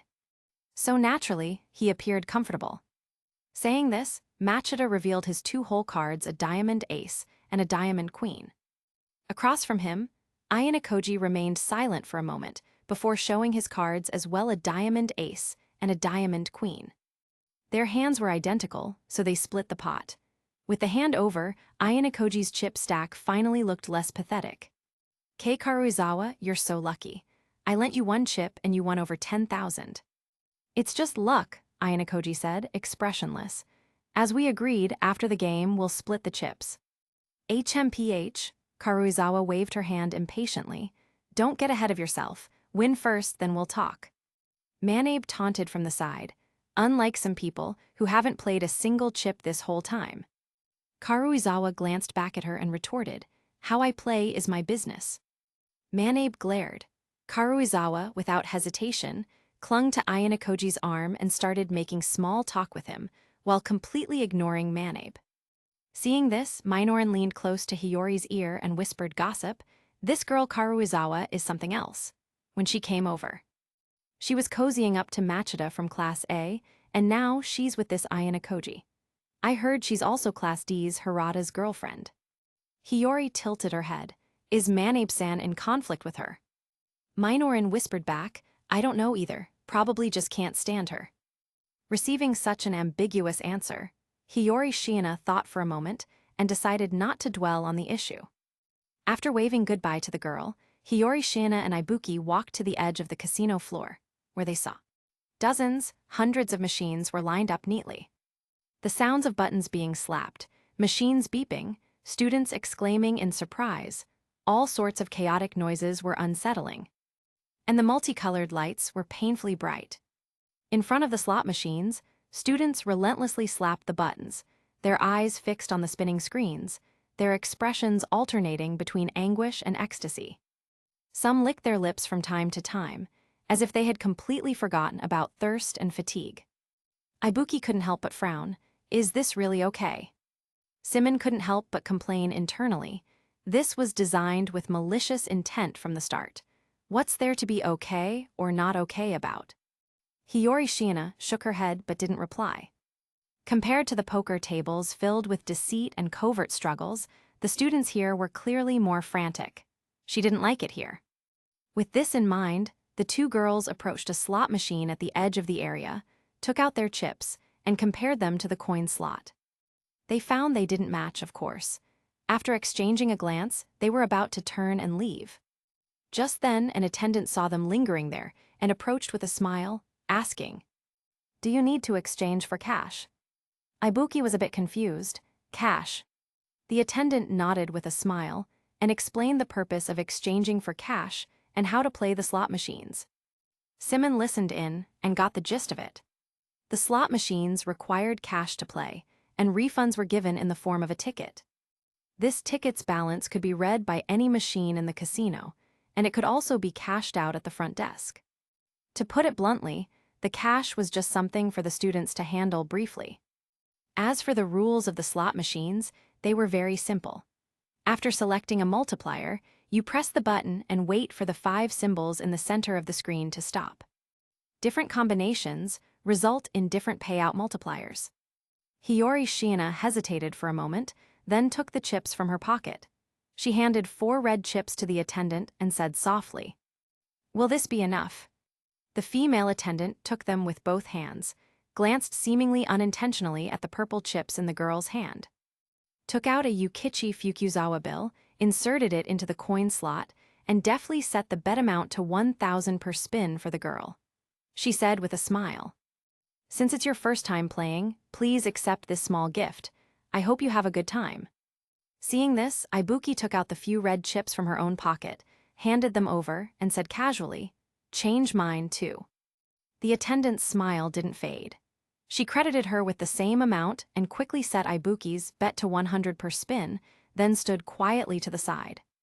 Following the girl's perspective, Symon watched the entire exchange and quipped internally, "Tusk, tusk, just giving away several thousand points like that. Who would have thought you could find such a good deal these days?" Hiyori Shiina blinked and responded softly, "It seems they don't really want us to leave." Chapter 89. KK, I'm about to get wrecked. Ring, ring, ring. A sharp, piercing alarm bell drew everyone's attention. Before the students could recover from their confusion, the lights on the walls and ceiling burst forth in a dazzling display. And an announcement echoed throughout the entire cruise ship. "Ladies and gentlemen, please direct your attention to a major jackpot update just moments ago. The infinite progressive jackpot in the entertainment area was triggered. And a lucky player has won a massive prize, totaling over 80 million. Let's congratulate this player." I repeat. After the announcement repeated 3 times, the students erupted in an uproar. Did I hear that right? 80 million? Aren't we the only ones from our school in the casino? I think I have a good idea who it is. Me too. Meanwhile, in front of a slot machine in the entertainment area, Hiyori Shiina looked at the long string of numbers, complete with decimals, that had appeared on the screen. Glancing up at the colorful lights spinning overhead, she asked in a somewhat puzzled tone, "Is it me?" "Don't ask me, I don't know either." Ibuki raised a hand to her forehead. She should have known. Compared to a battle of wits at the gambling tables, something based on pure probability was a much better fit for Hiyori. As the two spoke, a nearby attendant who had witnessed the girl's 1 in a million shot finally remembered his duties. He spoke briefly into his earpiece, and after receiving instructions, quickly switched to a professional, brilliant smile and stepped forward to explain. "It is indeed you, miss, who has won the grand prize. Please relax for a moment. I have already notified the manager. If you need anything, please don't hesitate to let me know." The words had barely left his mouth when a man in a gray suit who looked like a manager approached, accompanied by several staff members and a photographer. Noticing the situation, Hiyori Shiina glanced at the number on the game machine's screen, formed by a rainbow gradient of colors: 86. 809,880. 80 million points. It doesn't feel real at all. Mr. Ghost, do you think the casino will actually pay up? You're overthinking it. Symon's voice was calm as he spoke. What you want, what you use, are points. The problem is, where would the casino get points to give you the ultimate destination for this money will be your school's account. If they had the ability to stiff your school, it's highly unlikely they'd go to all this trouble over such a small amount. I see. As she said this, Hiyori glanced at the students gradually gathering around and focused her attention on the casino manager, who had just arrived before her. He wore a light gray suit, wasn't very tall, and stood perfectly straight. His hair was half black and half white, his wrinkled face was full of smiles. And his voice was gentle when he spoke. Thank you for waiting. My name is Tadashi Ito, and I'm the manager of the Star of Tomorrow Casino. Would our guest be willing to have a photo taken? I'm sorry, I'm not very fond of having my picture taken. Hiyori Shiina shook her head gently, her long blue hair swaying with the movement. She spoke softly. Besides, I doubt the school would approve of a current student's photo appearing in a place like this. Tadashi Ito was taken aback for a moment, then smiled and shook his head. You're right, that was thoughtless of us. Although he understood that Hiyori was using the advanced, nurturing high school's name as leverage, there was little he could do about it. Seizing this opportunity to establish a connection with the school was already a difficult feat. There was no need to create further complications. Seeing that he indeed didn't press the matter, Hiyori Shiina felt a little more at ease. After waiting for the photographer to finish taking pictures of the screen, she printed out the ticket from the machine, handed it to the manager, and asked with some curiosity, can I exchange this for chips? She wanted to see what a 10 million point chip looked like. Please wait just a moment, miss. Someone will bring them to you shortly. With that, the casino manager summoned a nearby attendant, gave a few quiet instructions, left several security guards behind to maintain order, and quickly departed with his secretary. After they left, the attendant reloaded the girl's machine with 100,000 in cash, set the bet amount to 10,000 per spin, and said with a smile, Please continue to play for now, miss. Your chips will be here soon. Ibuki eyed him sideways. You people really don't learn. The female attendant simply smiled without a word. Hiyori Shiina tilted her head, tentatively reached out and pressed the button on the screen, and the reels began to spin again. At this moment, the first-year students finally began to buzz with discussion. It's really 80 million, isn't that, Shiina from Class C? Should we go up and try to absorb some of that luck? No, the security guards will kill us. Someone grabbed hold of a less clear-headed person. Can you really win this much on a slot machine maybe? We should give it a try. Then I'm going too.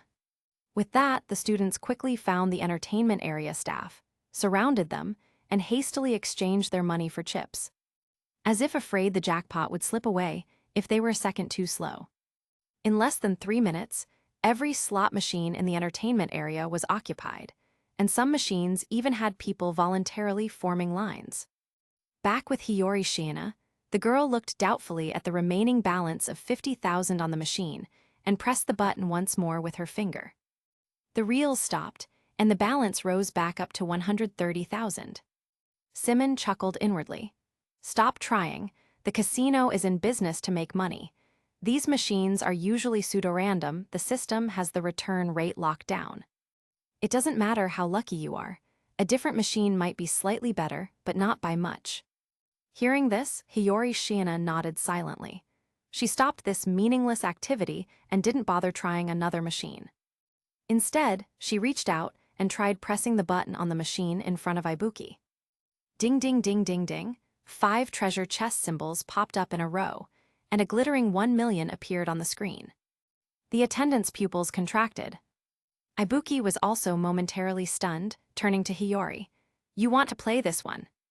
No, Hiyori Shiina shook her head, speaking softly. I just wanted to see if it was what I thought. The female attendant next to them began to break out in a cold sweat. Right at that moment, a waiter arrived carrying a tray with Hiyori Shiina's chips. Following the girl's gaze, Symon took a quick look aside from 7 purple chips to round out the amount. The tray held 8 small, jade-white discs encased in hard plastic.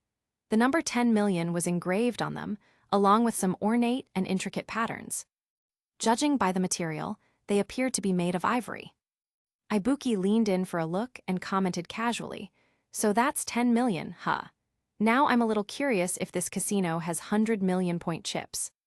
"They probably do."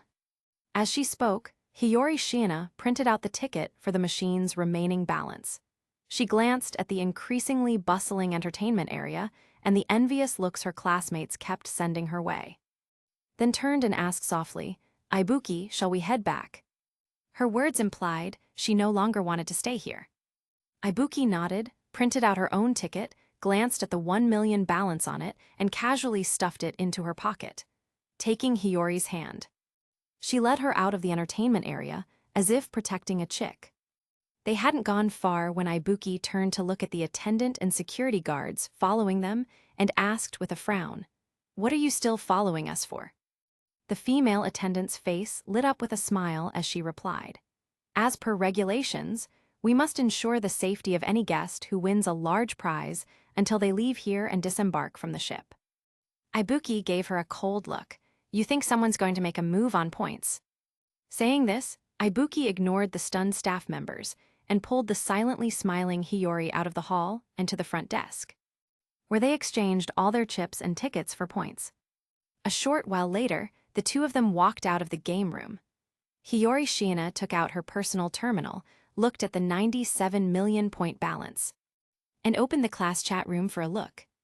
Minori Kinoshita, extra, the beautiful Miss Shiina has descended upon her most loyal territory today, and successfully walked away with 80 million points. Kyogo Kamiya, I heard. The slot machine's progressive pool of over 70 million plus a max payout of a 10,000x multiplier. It came out to around 80 million. Satoru Kondo, you seem to know a lot, Kamiya. How much did you win? Kyogo Kamiya, not my day, just lost 50,000 points. Ishizaki's playing now, and he's lost it all.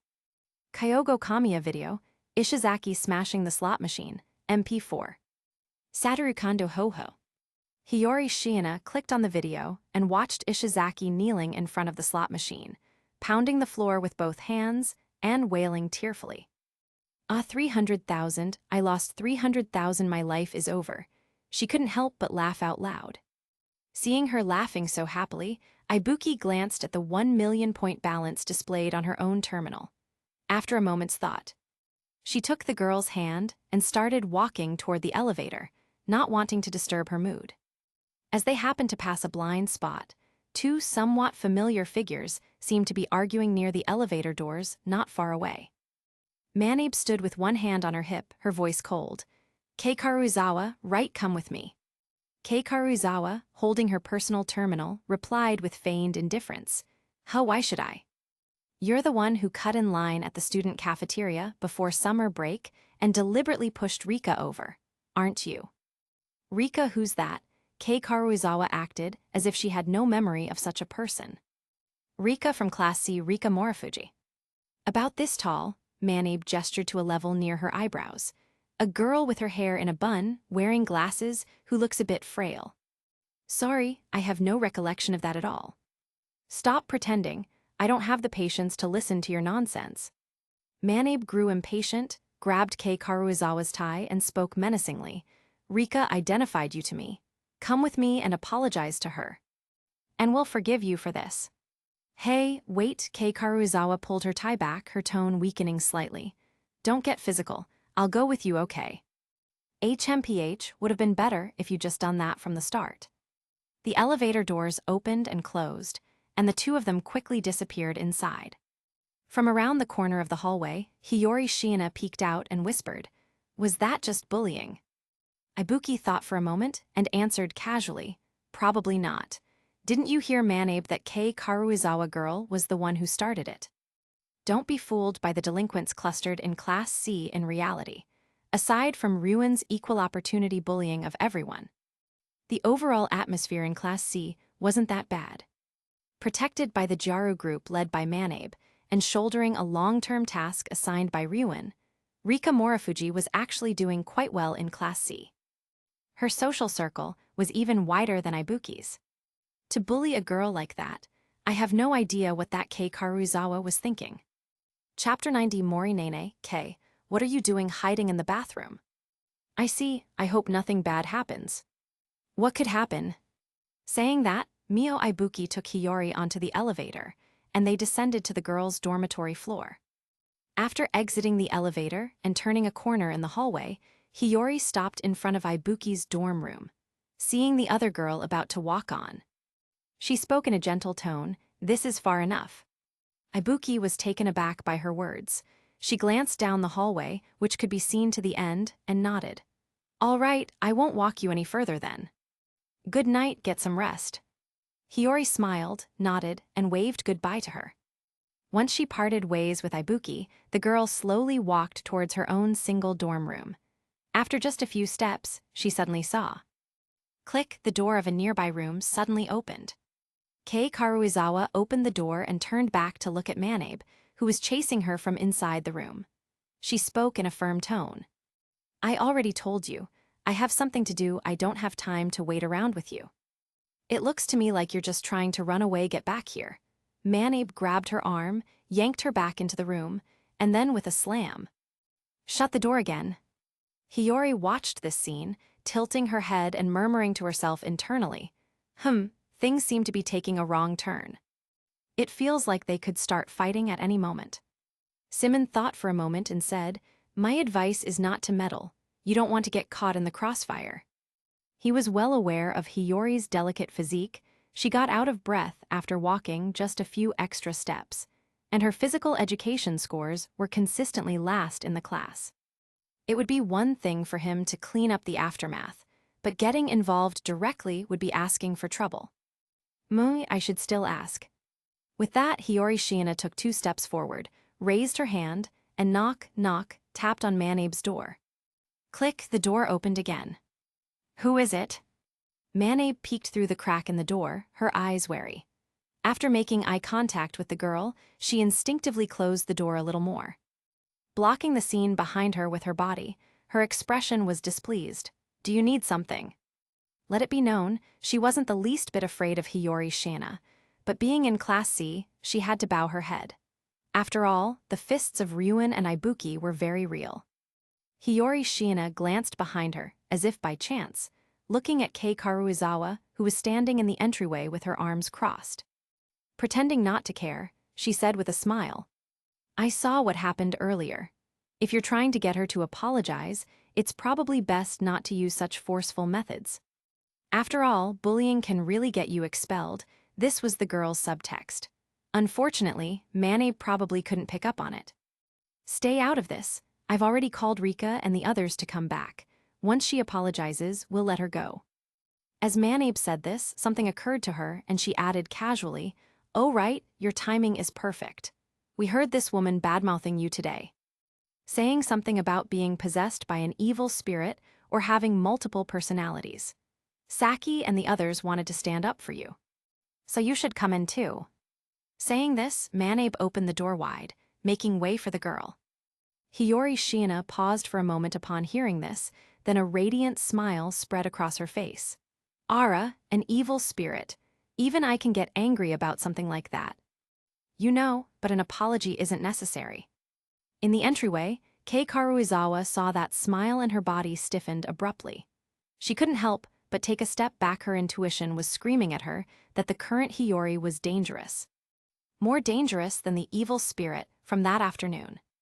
Manabe pouted, "I see, you're quite generous." "Not at all," Hiyori Shiina said, shaking her head. She glanced over at Kei Karuizawa, thought for a moment, and then said with a smile, "Manabe-san, you should be careful too.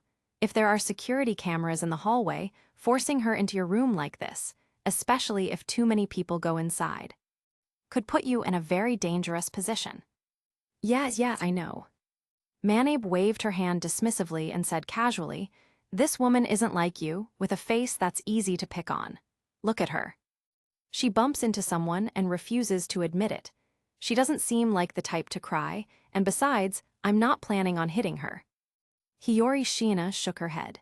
She glanced at Kei Karuizawa again. The girl was holding her head high, but Hiyori could sense that her entire body was trembling. Seeing this, Shiina thought for a moment, then said softly, "No, that's not it. This girl is actually very timid. She's deliberately putting on a front, but her micro-expressions don't lie. The slight tremor of her lips, her darting eyes, her clenched jaw. Her rigid posture. Every gesture seems to be telling me this girl is terrified right now. If she stays here any longer, she'll probably break." The moment she finished speaking, Kei Karuizawa's pupils constricted to pinpricks, and her entire body froze on the spot. Manabe turned back, half convinced, and seeing her state, she frowned in confusion. Noticing her reaction, Kei Karuizawa instantly snapped out of it. She let out a mock huff, shoved Manabe aside, and said with forced composure, "That's enough of this pointless conversation. I don't have time to listen to you spout nonsense." The blonde, high ponytail girl glanced back at Manabe, who had fallen into a sitting position in the entryway with a face as dark as a pot's bottom. She waved her hand casually and said, "Well then, Saya." With that, Kei Karuizawa slammed the door shut. She pretended to casually glance at Hiyori, who was smiling at her, then silently averted her gaze. She walked past the other girl, her steps a bit rushed as she left. Click, the door opened again. Manabe yanked the door open, her face dark. "Where'd she go?" Hiyori shook her head without a word, turning to look in the direction Kei Karuizawa went. Manabe stormed out of the room, watching Kei Karuizawa get further and further away. Recalling Hiyori's earlier words, she ultimately didn't dare to rush forward and get physical. Meanwhile, Shiina watched the retreating figure raise an arm and stumble around the corner. She said softly in her heart, "That gesture, that girl must be crying now. All she had to do was say sorry. Why does she act like this? I don't quite understand." Symon chuckled inwardly. With that prickly attitude of hers, she was bound to pick a fight with the wrong person eventually. This time, she hit a brick wall, didn't she? Shiina blinked. "Speaking of which, Mr. Ghost, it seems you have no intention of trying to understand a girl's heart. If I had that kind of skill, I wouldn't still be single." Are you? That night, in a bathroom in the fourth-floor girls' dormitory, warm water pattered down from the shower head above. Kei Karuizawa tilted her head up, unable to tell if it was water or tears streaming down her face. It's true, no matter how she acts, she's just a pathetic, pitiful wretch. Sob. Kei-chan, do I hear crying from the bathroom? You misheard. You're not, are you? Of course not. Chapter 90, One Not a Single One is bonus chapter. Chasing Morimura away. Getting out of the bathtub, Kei Karuizawa stood naked in front of the mirror, fighting the urge to shatter it as she stared at her own reflection. Her long blonde hair, damp from the warm water, clung to her frame. A face that could be called cute was matched by a body that could be called beautiful. The only thing that didn't fit was a gruesome, twisted scar that stretched from her left ribs to her navel. It was proof of her past resistance against bullying. Thumbtacks in her indoor shoes, animal carcasses in her desk drawer, dirty water thrown on her in the bathroom, words like slut or whore written on her uniform. And regular beatings were all commonplace. The girl couldn't understand how human malice could run so deep. It was as if by torturing and strangling their own kind, they could draw sustenance from it. Like a parasitic fig tree, and take the other's place. But none of that mattered anymore. She didn't care about being popular, about friends, youth, or anything else. As long as she never had to fall back into that hell. She would do anything. Yasuke Hirata, looking troubled, spoke tentatively, "I'll try to resolve this perfectly. Until then, can you wait patiently?" Kei Karuizawa fell silent for a moment. Watching the light fade from Yasuke Hirata's eyes, she finally, after a long pause, nodded slowly. "I see, this host is useless now."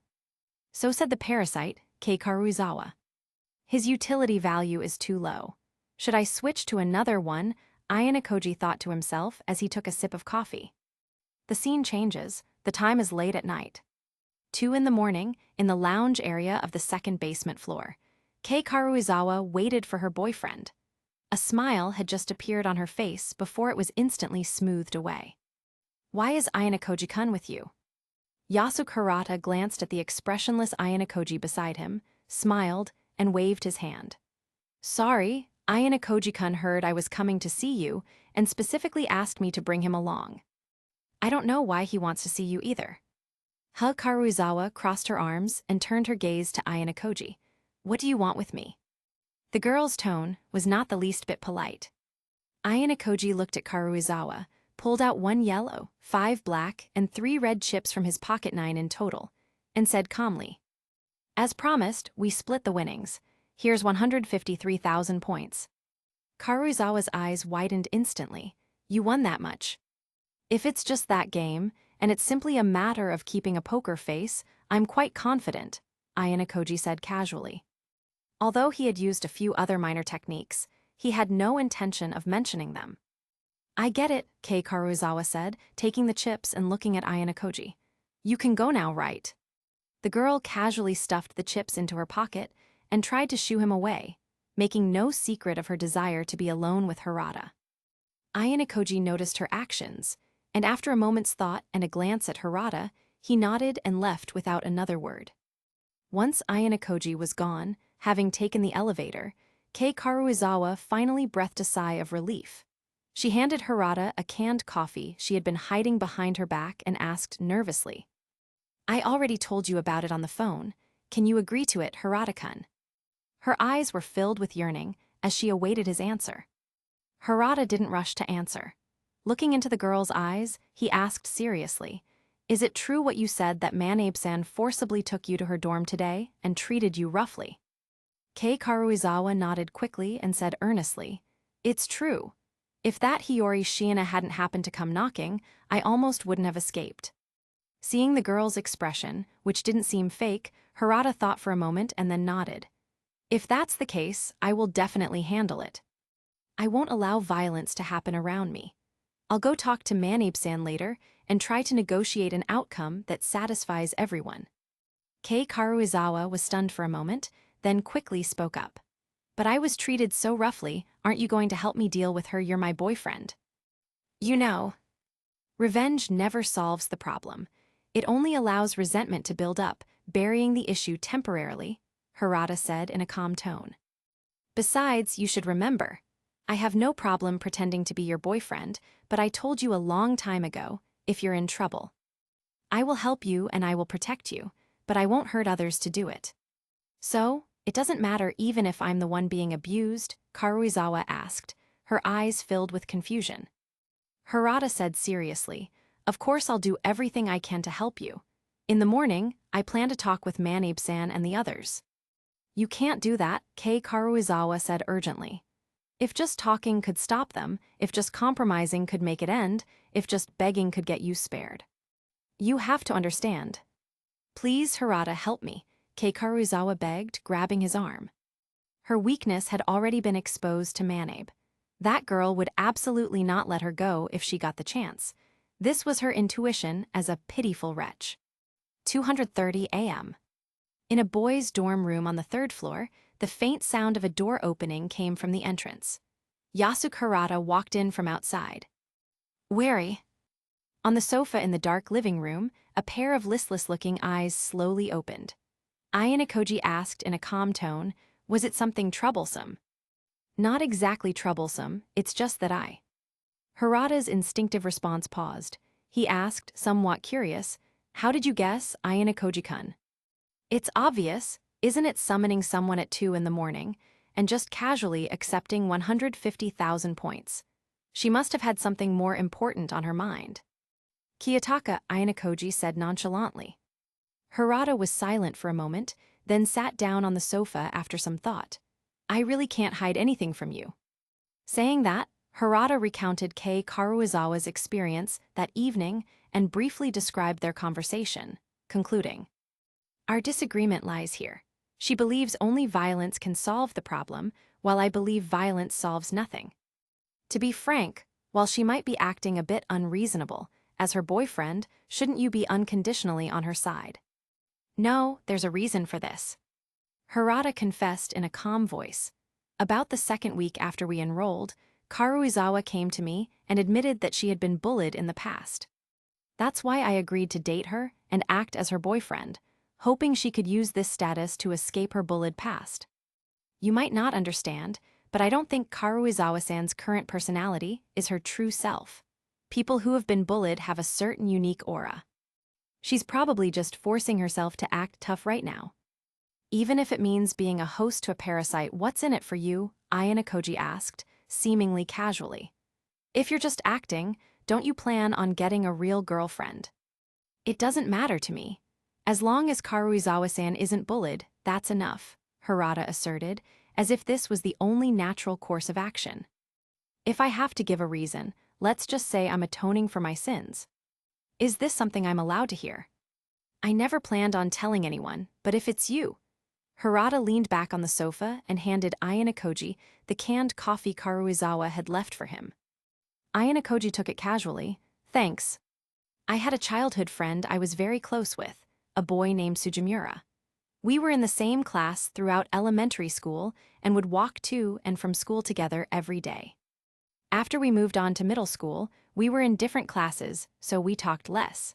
The next time I really saw him, his formerly cheerful self was completely gone. He was treated to beatings as if it were normal. His bullies wouldn't even let him go to the bathroom, so he'd lose control in class. And then he'd get bullied for that all over again. This scene played out right before my eyes, and I just watched, thinking that everyone would eventually get tired of the bullying and stop. Thinking that Sujimura would one day stop coming to school, and the bullying would just disappear. At this point, Harada turned to Ayana Koji, his lips barely moving, his voice almost inaudible. And then, he jumped out of a school window. Right after I had looked the other way once again. You really are a bastard. Complying with Harada's unspoken wish, Ayana Koji took a sip of coffee and said this with a blank expression. Thank you. A smile uglier than tears appeared on Harada's face. His utility value is too low. Should I switch to another one? Ayana Koji thought to himself as he took a sip of coffee. Chapter 92, The Leeway of the Strong. The next morning, Hiyori Shiina woke up. After washing up, a message popped up on her personal terminal. Kakeru Ryuan, transfer that 80 million to me. Hiyori Shiina, what are you planning to do, Ryuan-kun? Kakeru Ryuan loan sharking. Symon piped up in her mind. If I remember correctly, isn't your school prohibited from earning points through part-time jobs or business operations? That's correct, he must have some kind of method. Hiyori replied gently in her mind and sent that exact question as a text message. She soon received 2 replies from Ryuan. Kakeru Ryuan, I've asked Kazuma Sakagami. You can break the no business rule for just 20 million. Kakeru Ryuan, from the intel I've gathered, quite a few students lost all their points at the gambling tables last night. There's no shortage of borrowers. Invest 80 million points. With loan terms of 9 out, 13 in, we'll recoup the principal in a year and still have 15 million in revenue. It's basically a surefire win. Do you think it's feasible, Mr. Ghost? It's certainly feasible, Symon said after a moment's thought, but I don't recommend you do it. Originally, with this 80 million, the school gets cash and you get points. It's a win-win situation. Once you start lending to students, a good chunk of that 80 million will likely end up back in the casino's pockets. You'll be raking it in. But the school won't get a single drop. Put yourself in the school's shoes. They organized a special exam, intending to spend a little money to teach the students a lesson. But unexpectedly, thanks to a stroke of luck, not only did they not lose money, they even made a small profit. Just as they're about to celebrate, not only is their profit gone, but the entire first-year point economy collapses out of nowhere because of this. And a large group of students is saddled with exorbitant debt. Reaching this point, Symon said with a laugh, your school is no saint. Be careful not to overplay your hand and lose everything. Hearing this, Hiyori Shiina thought for a moment before holding her personal terminal and sending a message back to Ryuan. Hiyori Shiina, I wouldn't recommend doing that. While it might not be much, points and cash have different meanings to the school. It's best not to use these points before the exam ends. Kakeru Ryuan, is the school really going to miss this little bit of money? Symon casually retorted, don't act like 80 million isn't real money. That's half an apartment in Tokyo. Hiyori Shiina was slightly taken aback by the comment, then a somewhat resigned smile appeared on her face. When a certain ghost had secretly used her body while she was asleep last night, she had felt a slight sense of anticipation. She hadn't expected the tone to take such a sharp turn after he got his hands on her phone, so this was the reason. He probably just wants a home. With that thought, the girl set her terminal aside without replying further. She took a hair tie from her pocket, held it between her lips, and stood before the mirror to tie her hair into a high ponytail. After turning her lovely face to check her reflection, she finally left her dorm and headed for the buffet restaurant. On the way, "By the way, Mr. Ghost, have you ever thought about going home to visit?" "Have I not mentioned it?" Symon seemed puzzled. "What is it?" "I'm not from this world, so there's no home to go back to." "I see." Hiyori Shiina's steps faltered for a moment, but she quickly returned to her normal pace. She now understood, more or less, why this ghost lacked a sense of security. After all, she was probably the only thing this ghost had. During breakfast, perhaps because the casino had stayed open so late the previous night, there weren't many students in the buffet restaurant. Just a few scattered people. But that had little to do with Hiyori Shiina. Following Symon's wishes, she picked up a glass of soy milk and 2 meat buns. In a corner of the restaurant, she found Eri Sakura with a familiar-looking blue-haired girl and greeted them softly. "Eri, good morning, and this is..."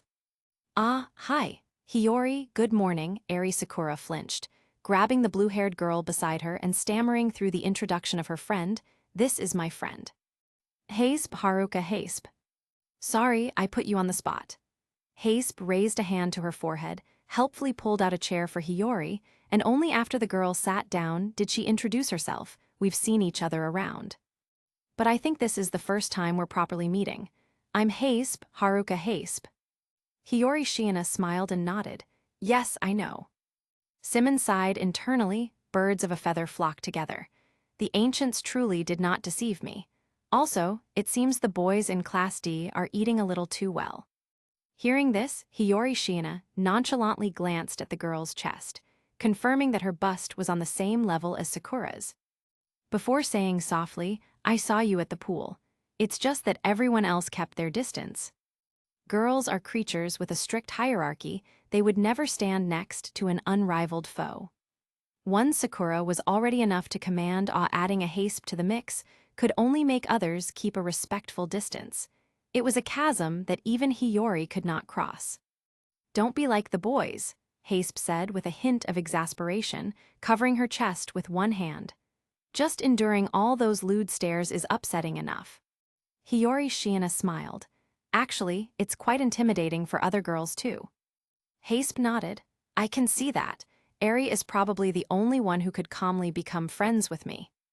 Eri Sakura waved her hands. "And no, I've never cared about that sort of thing."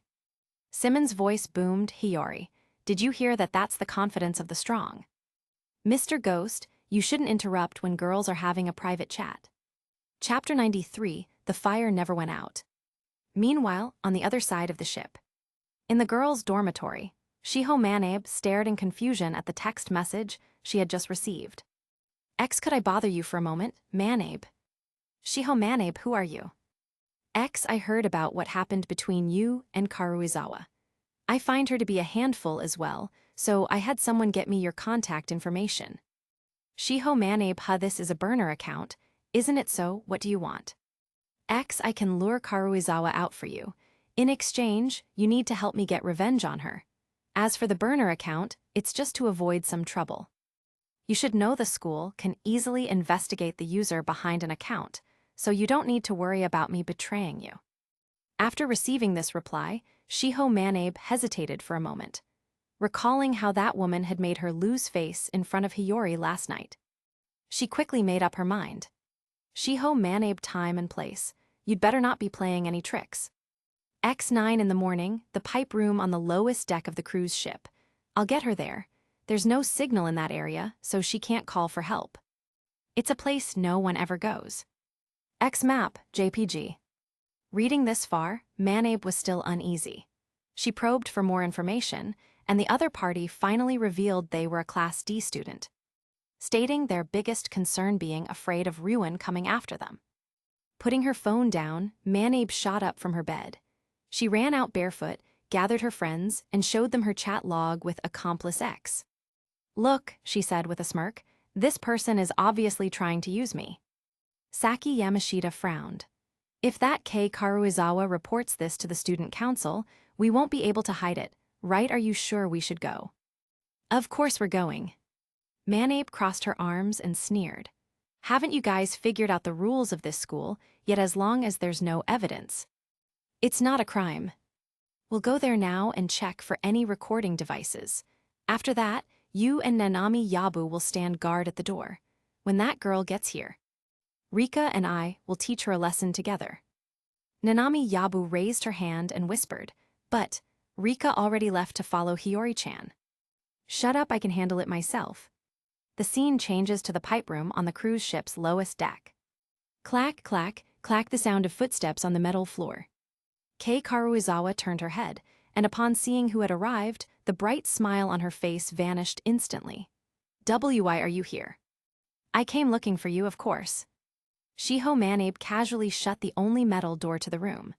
Looking at the now-trapped Kei Karuizawa, she spoke with clear annoyance. I've finally got you cornered." "So, what do you want with me?" Kei Karuizawa forced herself to remain calm. "Are you going to make me see that Rika girl again I told you?" "I don't have time." "Still acting tough in a situation like this, you've got some nerve." Manabe looked at her with some surprise. "Hey, you used to get bullied a lot. Didn't you?" "NGH, Kei Karuizawa's pupils dilated. "See, I was right. I had a feeling from the very beginning, but that's not important. Now, it's time we settled the score." Manabe held out her palm, counting off Karuizawa's offenses one by one in front of her. "First, for bullying little Rika. Then, even though I don't really like that woman, Saki and the others were bothered by you badmouthing Hiyori behind her back. And then there's you, pushing me over last night." As she spoke, a malicious smile spread across Manabe's face. "If you get on your knees and apologize right now, I might just forgive you." "You're good at that, aren't you?" "I won't," Kei Karuizawa stiffened her neck and declared, "and I've never done anything like that." This was a lie. In truth, she was long accustomed to submission, she just didn't want to carry that past into her present anymore. Having said this, Kei Karuizawa resorted to her old trick on the spot, pushing Manabe aside and turning to leave. This time, however, Manabe grabbed a handful of the girl's prized golden hair and mercilessly dragged her back, slamming her against the wall. "It hurts, that hurts, let go of me." Smack, a sharp, clean slap. It cut off Kei Karuizawa's cries of pain and shattered her last shred of hope. An all-too-familiar ringing filled her ears and spread through her body. As if by instinct, Kei Karuizawa trembled, bent down, and knelt on the floor begging, "Forgive me." Smack, the response was an even heavier slap. Manabe sneered. "Sorry, but the world doesn't work that way. There's no such thing as getting forgiven just by apologizing."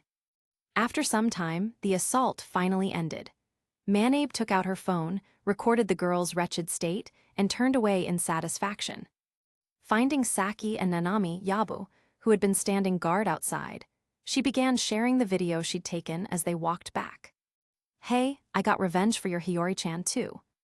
Tusk, besides her face being a little red, you can't really see any marks. "You guys just don't get it. You can't hit someone in obvious places. The teachers will find out. Should I say you're a little too experienced with this?" The three of them chatted as they walked, soon disappearing into the dim passageway, leaving behind only Kei Karuizawa, who was trembling all over from fear. Sobbing silently. An unknown amount of time passed before footsteps echoed in the passageway again. With the light source behind him, Kiyotaka Ayanokoji looked calmly at the girl, who had completely lost awareness of her surroundings, and spoke. "Karuizawa." Karuizawa slowly raised her head, revealing a tear-streaked face. With red-rimmed eyes, she looked at the expressionless boy and choked out. "Are you satisfied now?" Ayanokoji tilted his head, feigning confusion. "Did something happen? Do you need me to expose you?" Karuizawa wiped her face with her sleeve and looked up at the boy before her, sniffling as she spoke. "There's no way Hirata would ask me to meet in a place like this. You lured me here and had Manabe come bully me. Wasn't it because you wanted to see me like this? Are you satisfied now? Ayanokoji looked at the girl before him with a hint of surprise. After a moment of thought, he said, "If you already figured it out, why did you still come? Were you the one who set the fire on the uninhabited island? I see, you want me to protect you in Harada's place. He really did tell you." Kei Karuizawa lowered her head with a self-deprecating smile. Her eyes flickered for a moment before she looked up again with a determined gaze. "I don't know what I can do, but since you went to these lengths, I must have some value, right? I'll do anything you ask, as long as what happened today never happens again." I see. A parasite that willingly attaches itself to a strong host, Kiyotaka Ayanokoji, now had a rough understanding of his position in the eyes of his new tool. As it turned out, the fire set on the uninhabited island had never truly been extinguished in the hearts of many. Chapter 94, Supplementary Special Exam, Bonus Chapter. For the next 2 days, Hiyori and Symon's daily life passed peacefully with their 3 meals a day. The ship's casino was open for business during this time. But the two knew when to quit while they were ahead and didn't go back to press their luck. Of course, although Hiyori didn't show her face much, the legend of the girl who got rich overnight continued to circulate among the student body. At least when they were lurking in the chat rooms, they saw the topic brought up more than once. Then, as expected, in this atmosphere of discussion, the vast majority of Class C students had lost almost everything they had in the casino over the short span of 2 days. The chat room was filled with voices of regret. For example, "Daichi Ishizaki, never again. I'm never going to the casino again." "Kyogo Kamiya, didn't you lose everything on the first day?" "Satoru Kondo, I think he borrowed 200,000 from Albert and won it all back yesterday. But then he tried to go for a big win." "Satoru Kanda, what a classic story." "Kyogo Kamiya, what a classic story." In any case, amidst this collective mood, time moved on to August 15th, the school's originally scheduled date of return. At 9 in the morning, a familiar female voice echoed from the cruise ship's broadcast system. "This is an announcement for all students. As originally scheduled, the cruise ship, Hope, will officially begin its return voyage today at 4 p.m. The estimated time of arrival back at school is in 3 days. In addition, we have just sent everyone an email containing the supplementary special exam regulations. Please confirm the details carefully and gather in the card and game room before 9:30. If you miss this announcement, please contact your homeroom teacher on your own." I repeat, as the broadcast repeated itself elsewhere. In a room on the 4th floor of the cruise ship, Hiyori Shiina, barefoot in a white dress and curled up on the sofa reading a book, took out her personal terminal. Looking at the supplementary special exam regulations written at the top of the email, she murmured to herself, "So it's not over after all. Still, I don't understand. Why would the school use such a method to reduce everyone's point balances? Do you have any ideas?" "Mr. Ghost, I don't know, but I bet your school is planning to pull some kind of stunt again." As he said this, Symon followed the girl's perspective and began reading the long and convoluted exam rules. After taking a good while to process them, he summarized them simply. Exam content: Texas Hold'em. Exam time: 1000 a.m., 400 p.m. The exam will be conducted as follows. Preliminary stage. At the start of the exam, the school will issue chips worth 100,000 points to all students.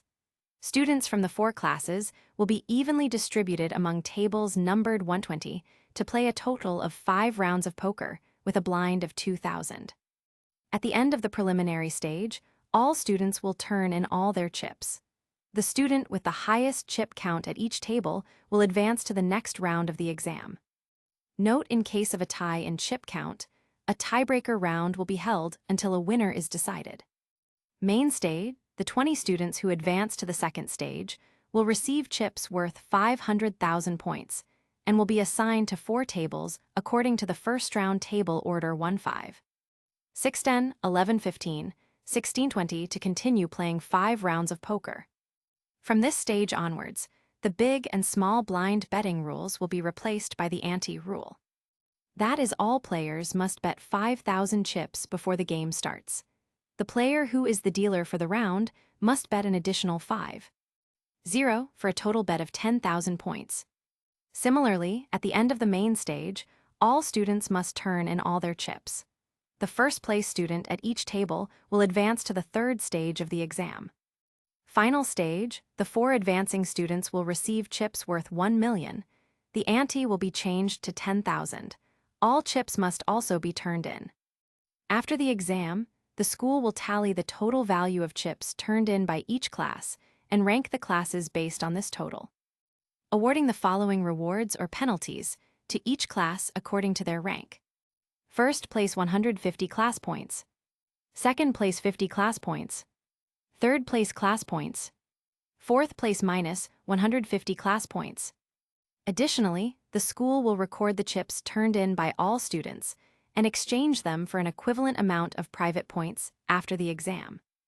At the same time, for every 100,000 in total chips, the corresponding class will be rewarded with 1 additional class point. Important notes. 1 in each game, the school will take a 5 rake from the pot. The minimum rake is half the blind. 2, all forms of cheating are prohibited. Cheaters will be unconditionally disqualified from the exam, and their current chips will be added to the ongoing or next pot. 3, all transactions, transfers, or gifts of chips are prohibited. After carefully going over the exam rules, Symon thought for a moment and said thoughtfully, "Now I think I understand your school's intention behind collecting private points. By using a 3-day gambling period, they've left most students broke. When the time comes, they'll only have the 100,000 in gambling funds provided for the special exam. These 100,000 chips are both their entire personal fortune and equivalent to 1 class point, thereby tightly binding personal interests with class interests. But I have to say, the uninhabited island exam focused on teamwork.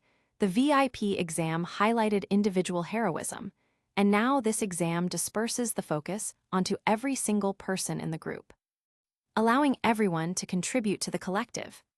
From that perspective, your school, probably, maybe, possibly, still has some semblance of self-awareness as an educational institution." Hiyori Shiina muttered under her breath, "I have a feeling you're not saying anything nice, Mr. Ghost." "Okay, I know you're not." Vida. Chapter 95, Not a Single One Can Fight. While the two were chatting idly in their minds, Hiyori Shiina had already taken off her socks and changed into the school's summer uniform. She was about to leave and head to the card and game room to assemble as instructed in the email. Just then the girl's phone rang. The call was from Ryuin. Hiyori Shiina glanced at it and said softly in her mind, "He's probably calling about the special exam, but it seems the school doesn't intend for us to do much preparation this time.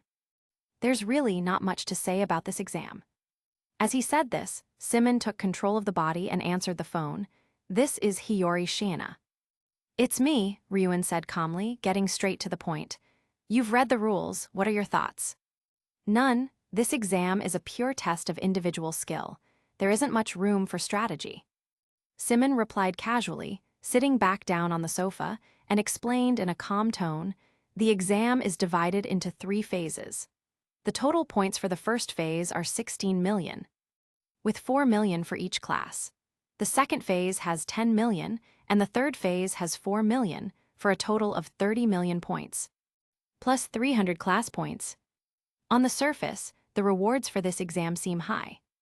But in reality, because of the rule that takes 5% of the pot each hand, combined with the super long-haul battle of 5 rounds per Phase 1 round, is when the dealer button makes a full circle around all the players. It's doubtful whether even 20 million of those 30 million points will remain in the end. And on top of that, for these 20 million points, the school will also collect all the chips at the end of each phase, ensuring that all the chips don't end up concentrated in the hands of a single class. When you calculate it all out, you'll find that, even if you get first place, the final class point gain from this exam will absolutely not exceed 250 points. That's the actual return on this exam. On the other end of the line, Ryuin let out a chuckle upon hearing this. If this exam hadn't prohibited all forms of chip trading. He would definitely find a class, have them throw their games to advance his own people to the second round, and end the exam while also making a tidy profit. Unfortunately, he couldn't do that. Symon paid no mind to his attitude, paused for a moment, and continued. Also, unlike previous exams, this one's advancement rules don't consider class factors at all. It's purely based on individual performance. If you want to talk about the biggest room for strategy, it's the rule about cheating. The penalty is merely forfeiting your current chips to the pot. Compared to the massive rewards for advancing each round, this penalty is practically negligible. However, whether it's hiding cards, swapping cards, or using props to cheat, the former requires long-practiced sleight of hand. And for the latter, there's too little preparation time. But you could agree on some signals, like touching your ear when you have a good hand. Also, relying on the first round's blind rules, people with little confidence can choose a conservative strategy in this phase. That way, after 5 rounds, an individual can at worst still retain 85,000 personal points. But this conservative strategy has a fatal flaw. It basically means giving up any chance of advancing to the next phase. What's particularly hard to accept is that the points for advancing to the second phase are a bit too high. Each person gets 500. 0 points, a 5-fold increase compared to the first phase. Beyond that, during the exam, classmates at the same table can cooperate, find an opportunity to go all in, and intentionally lose their points to another person, directly raising the advancement threshold. Because this strategy is viable, and since the second phase tables only have 5 people, once the number of students from a class advancing to the second phase is too low, those who advance will likely face being ganged up on. Every time they fold, the chip gap could instantly widen to an unacceptable level, making advancement to the third round practically impossible. Under these circumstances, adopting a conservative strategy in the first phase is basically slow suicide. As for the situation in the second and third phases, we can only analyze that after the point differences, an advancement list from the first phase are released. For now, that's all. Is that so? Ryuin sounded thoughtful upon hearing this, then sneered, just what I wanted. With that, Ryuin hung up, leaving only a dial tone. Immediately after, in the Class C chat room, one message after another began to pop up, all of them commands from Ryuin. Hiyori regained control of her body. Through the girl's perspective, Symon took a quick look. It was nothing more than Ryuin asking if there were any unconventional talents who knew how to cheat at cards. The answer, of course, was no. He then talked about cooperation within groups and set up some signals. But since it wasn't really applicable to her, Hiyori gave it a quick glance, confirmed there was no information worth noting, and then slipped on a pair of small black leather shoes. She left her room, joined a classmate on the elevator, and arrived at the 7th floor casino. The casino still had its previous splendid golden appearance. None of the furnishings had been changed in the slightest. Even the slot machines still kept their colorful lights flashing, their jingles pleasant to the ear. The entire atmosphere of the casino seemed completely unaffected by the exam. Upon arriving, the homeroom teachers for each class were already in position, guiding the students into the main hall to find their seats. Hiyori walked a few steps into the hall and soon saw Chihiro Shiranami stand up with a happy expression, calling out, "Hiyori-chan. Over here, over here." Hiyori followed the voice and went over, looking at the number card on the seat table 5, seat 1, Hiyori Shiina. She then looked at the remaining number cards on the table. Seat 2 Class C, Daichi Shizaki.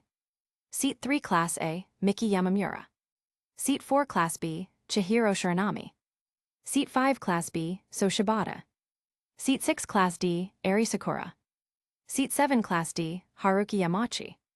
After reading the group list, Hiyori Shiina tilted her head in confusion and turned to look at table 4 next to them. Seat 1 was Class B's Ikenos. The Class C members were Manabe and Rika. The rest were people she couldn't name, basically sacrificial pawns. Table 6 wasn't much different. Seat 1 was Kanda, partnered with his classmate Mariko. The other seats were filled with names she'd hardly heard of, except for Class D's Kanji Ike, who was slightly familiar. He was a notorious show-off in the first year, impossible not to recognize. Following the girl's perspective, Symon also quickly noticed the situation and complained in his mind. I am now absolutely certain. This group list was definitely adjusted on purpose. Never mind that there's not a single strong player in sight, but the empty spot from Sakyanaga's absence just had to be at our table. I wouldn't believe for a second there isn't some shady business behind this. Hiyori Shiina's eyes softened slightly. She said gently in her mind, it probably doesn't matter. Chapter 96 cast a long line to catch a big fish. Bonus chapter. While Hiyori and Symon were chatting in her mind, the remaining few people from Table 5 arrived one after another. The time had just turned 950. After guiding and confirming that all students were seated, Class A's teacher Mashima stood in the center of the hall, holding a red and white megaphone, and announced formally, "We will now begin the final special exam of this semester." As his voice fell, from a hidden door in the corner of the casino, 20 croupiers in black tuxedos led female waitstaff out. They walked out of the door, each taking their place at a student table, and began distributing chips. Hiyori Shiina glanced over. The chips didn't seem any different from the ones she had used before. Each person received 10 red and 9 black chips. Red chips represented 1,000 points, and black chips represented 10,000 points. While the students were still collecting their chips, Teacher Mashima raised the megaphone and began to explain. Before the exam begins, I will provide some supplementary explanations on a few basic issues. First, although the chips used in this exam look the same as the ones you used the past 2 days, they are not interchangeable. The RFID chips inside have also been modified. Please do not mix the two to avoid creating unnecessary work for the staff.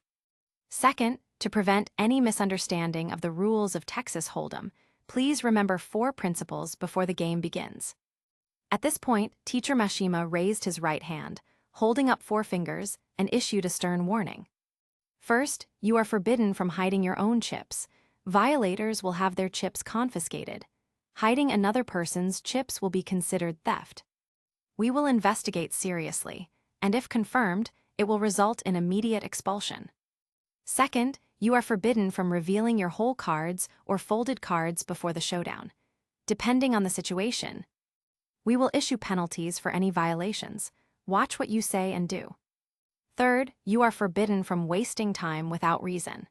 If you need to leave your seat for a special reason, depending on the specific circumstances, we may require the violator to compensate the other players with chips. Fourth, all bets are final. None of your decisions can be retracted. That is all. Having said that, Teacher Mashima turned his wrist to look at his watch, confirming the time was just right. He then surveyed the crowd once more and announced formally, I now declare the supplementary special exam officially open.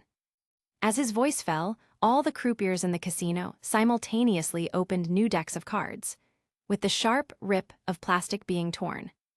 The curtain finally rose on this special exam. At table 5, while the croupier was still shuffling the cards, Hiyori Shiina raised her eyes and scanned the people at the table. Only to see Chihiro Shiranami and So Shibata were huddled together nervously, whispering about something.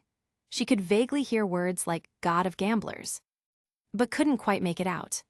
In contrast, Ishizaki's posture was the most relaxed.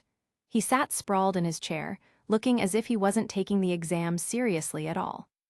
Class D's Haruki Yamachi was much the same, sitting casually in his chair, though his gaze would occasionally sneak toward the girls at the table.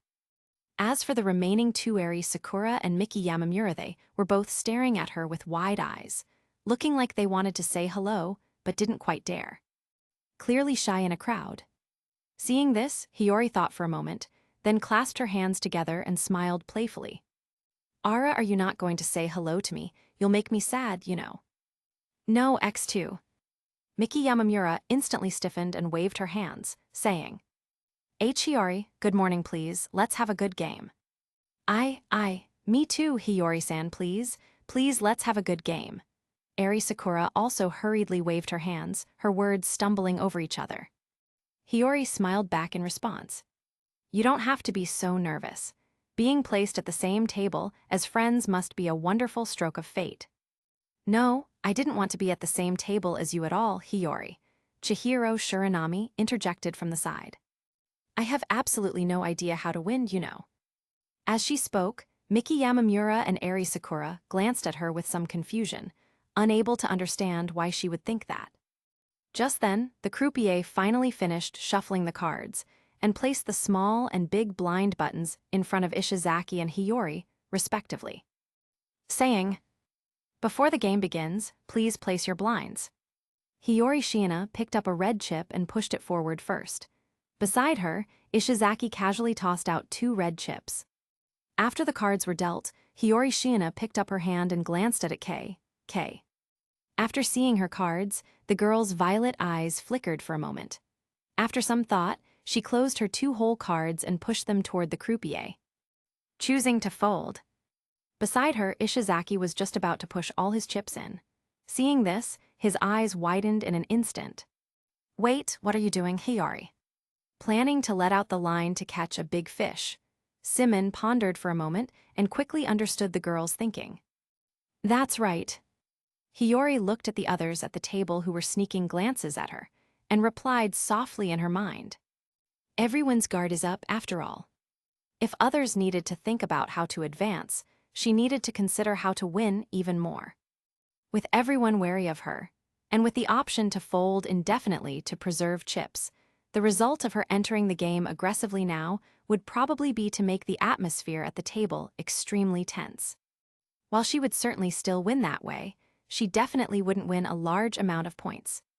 Only when everyone's chip stacks started to become unbalanced, when the table became chaotic, when people's hearts began to be swayed by the gambler's spirit and greed. That would be the time for her to formally enter the game. Meanwhile, the others at the table saw that Hiyori had already folded, but they didn't think too much of it. After the dealing round ended, only the 3 boys, Ishizaki, Shibata, and Yamachi, remained at the table. The pot had accumulated to 6,000 points. Since it was only the first hand, everyone played rather cautiously. In the subsequent flop and turn rounds, all 3 chose to check. As the final river card was dealt, the community cards on the table were now 9, Q, A, 8, J. And at this moment, on the previously placid table, someone finally broke the silence, ending the cycle of checking. It was none other than Yamachi, sitting in the last position, scratched his head and said with a laugh, "Ah, isn't this a little too boring?" As he spoke, Yamachi casually reached for his stack, grabbing 2 red chips. Feeling that wasn't quite enough, he added 2 more. Clasped them together and placed them directly on the table, saying with a grin, "I raised to 4,000. As his voice fell, Ishizaki unhesitatingly threw his hand to the croupier. Although his hand wasn't bad, he had Hiyori on his side, so there was no need for him to play himself. He was going to have an easy win sooner or later anyway. Ah, did I bet too much? Yamachi scratched his head, seeming a bit troubled. He turned to look at the last player, Shibata, with an expectant look on his face. Seeing this, Shibata hesitated for a long while before tentatively placing 4 chips on the table. Just as he was about to speak, he saw Yamachi's mouth instantly break into a brilliant smile. Unable to wait, he stood up and raked all 14. 0 chips from the pot toward himself, chuckling. Haha, I knew someone would take the bait. As he spoke, Yamachi looked at the stunned Shibata, flipped over his whole cards, and declared with a grin. 3 queens and a pair of jacks. It's impossible for a bigger hand to appear in this game. I win, hee hee. Shibata's face immediately twisted as if he had eaten a bitter melon. In short, he was filled with regret, immense regret. Ishizaki turned his head away and couldn't help but shout, "Can you not laugh so disgustingly, you bastard?" It was unclear whether he was disgusted with Yamachi or relieved that he himself hadn't taken the bait. Yamachi patted his head. "Ah, sorry, I was just too happy." While the 3 boys were talking, the croupier took 1 red chip from Yamachi's winnings and began to shuffle the cards again. At the same time, Hiyori Shiina watched all of this quietly and said softly in her mind, "Mr. Ghost, it looks like it's already started, hasn't it?" Symon sounded slightly surprised. I thought it would take a few more rounds. I didn't expect it to go so smoothly. Someone performed and someone was deceived. Someone was joyful and someone was regretful. Although the storm was still brewing and hadn't fully spread, and the balance of points had not yet been broken, one thing was certain. At least this Haruki Yamachi would definitely not be able to escape today. Chapter 97 Omnipotence. Second round, the dealer dealt the cards again. The players at the table took their turns. When it was Hiyori's turn, the girl chose to fold again. Third round, she folded. Fourth round, she folded. And as Hiyori folded and watched from the sidelines, the situation at the table gradually started to spin out of control. First, in the second round, Yamamura entered cautiously. Her small bet scared off Shiranami and Ishizaki, securing a win without a showdown and taking a small pot. The third, fourth, and fifth rounds were much the same. Aside from Ishizaki and Hiyori, everyone else had some wins and losses. The change began in the sixth round. As the final community card was dealt, Shibata looked at Yamachi, who was once again his opponent and had chosen to raise again. After a moment's hesitation, Shibata decisively pushed all his chips to the center of the table and said, "Are you going to call?" 27. Going all in already. Haruki Yamachi seemed to be caught off guard. He agonized over his hand for a while before regretfully pushing it to the dealer. Choosing to fold. At that moment, a brilliant smile bloomed on Shibata's face. Probably seeking revenge for being teased in the first round, he casually revealed his hand a K-high and, nonchalantly, began to stack his chips. He didn't say a word, yet it felt like he had said everything. Yamachi's face instantly turned the color of pig's liver. He'd been bluffed. Everyone at the table watched this unfold, smiles creeping onto their faces. Even Yamamura and Sakura gave Yamachi a sympathetic glance. At the same time, "I don't think there's any need to watch further." Symon thought for a moment, reminding her internally, "From the looks of it, Ishizaki and Sakura have no intention of actually playing. We can basically ignore them." Shibata and Yamachi have low fold rates. One is extremely competitive, the other has a strong desire to show off. They're both prime suckers. Yamamura and Shiranami are more cautious, but they'll occasionally take the initiative to bet and push opponents out. It's unclear if they'll call a raise. "We need to test them." That does seem to be the case. Hiyori Shiina asked gently in her mind, "Mr. Ghost, would you like to play a bit?" "I suppose I can." Symon didn't refuse. With a thought, he took control of the body and said with a smile, "But let me be clear, I'm not entirely sure about Shiranami and Yamamura's playstyles either. My playing won't look much better than yours." The girl chuckled and whispered, "That's all right, I don't mind that at all." As the two conversed in their minds, the seventh hand was about to begin. Symon casually tossed 2,000 in chips into the pot as a blind. And the dealer quickly dealt cards to each player. Since he was in the blind position for this round, Symon didn't look at his cards, patiently waiting for the other players to make their moves. When it was his turn to act, Symon looked at the three remaining players at the table: Yamamura, Shiranami, and Yamachi, and the pot that had already grown to 8,000. He did nothing, leaving his cards face down. The others at the table weren't surprised.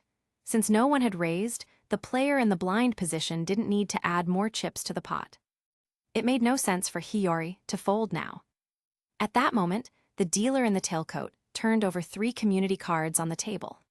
7 of diamonds, 10 of diamonds, king of diamonds. The first to act, Yamachi, looked around at everyone, took out 2 red chips, placed them on the table, and announced loudly, "Bet 2,000. Judging by his demeanor, he seemed intent on avenging his earlier humiliation. Symon casually picked up his hand, glanced at it, then put it back down. He placed 2 red chips on the table and said in a calm tone, "Call 2,000. When it was Yamamura's turn, the girl peeked at Hiyori, who had finally started to play. After accidentally making eye contact, she quickly looked down and silently pushed her cards forward, choosing to fold. On the other side, Shiranami also gave Hiyori Shiina a slightly surprised look. She picked up her hand to reconfirm it before quickly making the same choice. Now only 2 players remained. The dealer then dealt the 4th community card a 9. Haruki Yamachi carefully glanced at his own hand Jack of Diamonds, Queen of Diamonds. He then looked again at the community cards on the table and his opponent. The gentle girl. Feigning confidence, he took out 4 red chips, pushed them onto the table and said, "Bet 4,000. Symon looked at Yamachi, the only remaining opponent, and thought for a moment. He picked up 1 black chip and 2 red chips, placed them on the table, and pushed them past the line with his index finger, saying with a smile, "Raise to 12,000. As he spoke, the expressions of everyone at the table changed. A raise and a re-raise. This was something no one had done at this table yet. "Mr. Ghost, aren't you afraid of scaring him away?" Hiyori's tone in her mind was tinged with amusement. From the way he's acting, he must have a big hand. Combined with the 8,000 in sunk costs, if he can fold now, I'll have to give him some credit. As he said this, Symon looked up at Yamachi. Across the table, Haruki Yamachi indeed looked troubled. He picked up his hand again, carefully comparing it to the board to check for hands that could beat him. After a long pause, he finally took out a black chip and tentatively placed it on the table, watching the girl's expression. Symon smiled without saying a word. At that moment, the dealer timely placed a 6 of diamonds on the table. In the final betting round, Haruki Yamachi looked at the last bet of 12,000 points and had no desire to raise further. He knocked on the table, signaling a check. Symon glanced at the community cards, thought for a moment, and then, amidst everyone's "you've got to be kidding me" expressions, he once again took 2 black chips and 4 red chips, pushed them past the line, and said with a smile, "Bet 24,000. The pot instantly grew to 60,000 points. Yamachi was starting to crack. His expression kept shifting. After a long while, he forced a smile and asked tentatively, "Shiina-san, do you have the ace and king of diamonds?" A smile slowly formed on Symon's lips, but he gave no answer. Seeing she had no intention of responding, the expression on Haruki Yamachi's face gradually vanished. His eyes glazed over, his mind seemingly drifting off somewhere. At the table, the others couldn't help but swallow hard at the sight that pressure was truly palpable. Time ticked by slowly. After about 30 or 40 seconds, the dealer tapped the table and reminded him, "The player must make a choice now. If you continue to delay, you will be required to pay 1,000 points to all other players for every minute." Yamachi stammered "I" for a long time before finally making up his mind. He gritted his teeth and said, "I fold." As he spoke, Yamachi turned over his 2 whole cards, revealing his diamond flush. He looked at Hiyori expectantly, hoping she would show him her hand so he could know for sure why he lost. Symon, however, didn't even look at him. He pushed his 2 whole cards to the dealer, showing no intention of revealing them. By analyzing whole cards and betting patterns, in conjunction with the community cards, one can easily deduce a player's thought process and behavioral logic. That's how he had figured out Yamachi's performative personality and Shibata's competitive drive. Under these circumstances, easily showing your whole cards to others is a foolish thing to do, unless someone is willing to pay. At that moment, however, Haruki Yamachi couldn't hold back. He stood up and flipped over the 2 cards himself. "Ace of diamonds, ace of diamonds. You were bluffing me too." Yamachi's eyes instantly widened in fury. Symon didn't respond, merely raising his eyes to look at the dealer with a somewhat questioning expression. The dealer turned to look at Yamachi and took the playing cards directly from his hand. At the same time, Hiyori Shiina said gently in her mind, "It seems we were so close to losing." "There's no close to losing. A win is a win." While waiting for the dealer to issue a penalty, Symon replied calmly in his mind, "In this game, not even a royal flush can win you a single extra chip. Only the rate of return and the size of the profit are the core of victory. Once you understand this essence, you'll realize before the showdown, the hand itself is worthless. As long as you dare to imagine it and make your opponent believe it, your hand can be anything." Hiyori, "Oh my, is that so?" Symon was shocked. "You actually believe that?" "Not really, it's just because you're the one who said it, Mr. Ghost." 10 points for Hiyori today. Hearing this, Hiyori Shiina asked with a laugh, "Speaking of which, I've been meaning to ask for a long time, What's a perfect score for you? Mr. Ghost. 100 points. Your standards are quite high then. Chapter 90, A Lasting Victory. While the two were chatting in their minds, the dealer called over Ms. Hashinamiya, the Class B teacher. After the situation was explained, she quickly gave her ruling. This problem is quite easy to solve, Ms. Hashinamiya said with a beaming smile, clasping her hands together. Since the rules require a call to see the showdown. Then just compensate the student with 24,000 points. That should do it. What, there's no such rule? Yamachi began to shout, clearly not accepting the decision. Bang, a fist slammed the table. Hey you, quiet down. Ishizaki slammed his fist on the table, rolling up his sleeves to show off his muscles. Seeing this, Yamachi instantly recoiled and sat back down with an awkward laugh. The girls at the table were also startled by his sudden outburst. Ms. Hashinamiya watched this scene unfold, putting an index finger to her lips as she mused, "You do have a point. In that case, how about I just treat this as a case of cheating?" Yamachi's head immediately started shaking like a rattle drum. He waved his hands frantically, saying, No, it's just chips. I'll pay up." As he said this, not waiting for her to mention any more terrifying punishments, Yamachi hastily grabbed the corresponding chips from his stack and tossed them into the pot. Ms. Hashinamiya nodded in satisfaction. After signaling to the dealer, she didn't leave right away but stood by to watch the game. And so, she watched with her own eyes as Hiyori Shiina opened with a 4,000-point raise, effortlessly scaring everyone into folding. Then, with a weak hand-up pair of tens, she took all of Ishizaki's chips. In an instant, the requirement to advance from this table was raised to 250. 0 points. As the game restarted, Ms. Hashinamiya watched Ishizaki dust himself off and head toward the slot machines. She then turned her gaze to the girl beside her, who was busy organizing her chips, and asked with a smile, "2 bluffs in a row like that. Aren't you afraid someone will call you on it?" Shiina-san. As she spoke, the others at the table all looked over. Symon's hands paused for a moment. He glanced up at the others at the table, and after a brief thought, smiled and said, "You're mistaken. This isn't a bluff. It's simply the optimal decision based on the available information." Symon finished stacking the last of his chips and explained casually, "When it's clear that everyone is employing a conservative pre-flop strategy, unwilling to invest chips in uncertain hands, the success rate of my raise already far outweighs the cost of failure. To put it simply, the profit from stealing the 2 blinds is enough to cover the loss from being called by a strong hand once. This is an advantage born from information asymmetry. However, luck is always in flux. No one can consistently be dealt strong hands, or rather, folding has become the dominant theme at this table. Therefore, as long as everyone's strategy doesn't change, in the long run, my victory is inevitable. To break this death spiral, you can only take a marginal hand and use the same method I do to try and scare me off.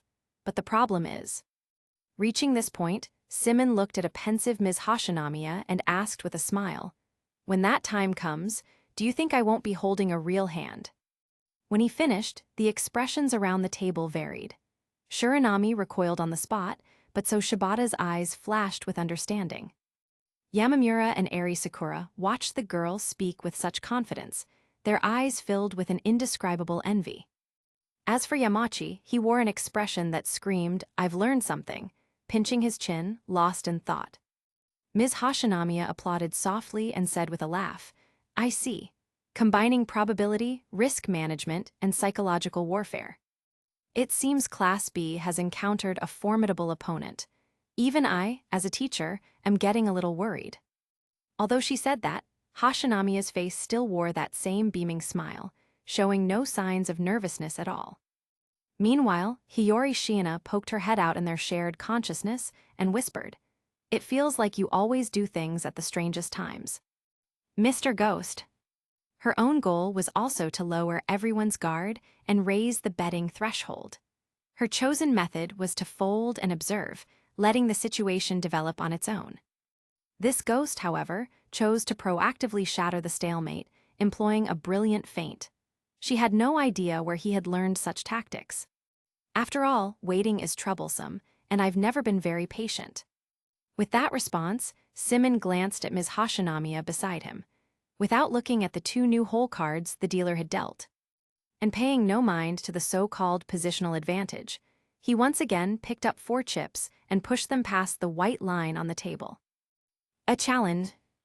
At the table, everyone looked at the smiling girl with various expressions. After a long while it was unclear who swallowed hard, and finally there was a response. Yamamura looked at her hand and cautiously added 3 red chips to the table. Chihiro Shiranami looked at her cards, and after a long hesitation, covered them again and likewise tossed 2 red chips into the pot. At the same time, Shibata, recalling the girl's recent words, also pushed 4 chips onto the table. The pot had now reached 12,000 points.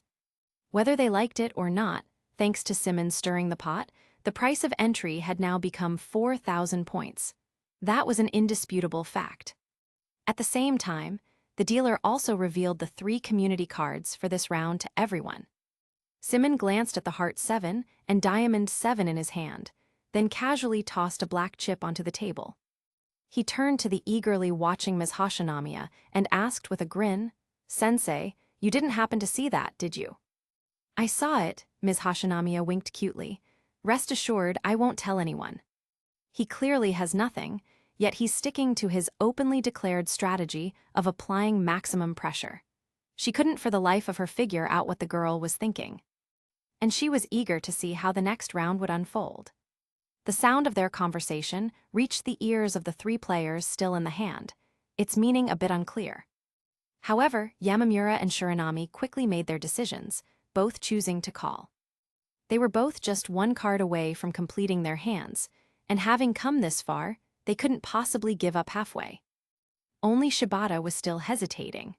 After a long pause, he looked up under everyone's surprised gazes and broke the silence. "Raise 20,000. Hearing this, Symon glanced at Yamamura and Shiranami, who had now folded in response to the raise. He casually tossed his own cards toward the dealer and said with a smile, "You win."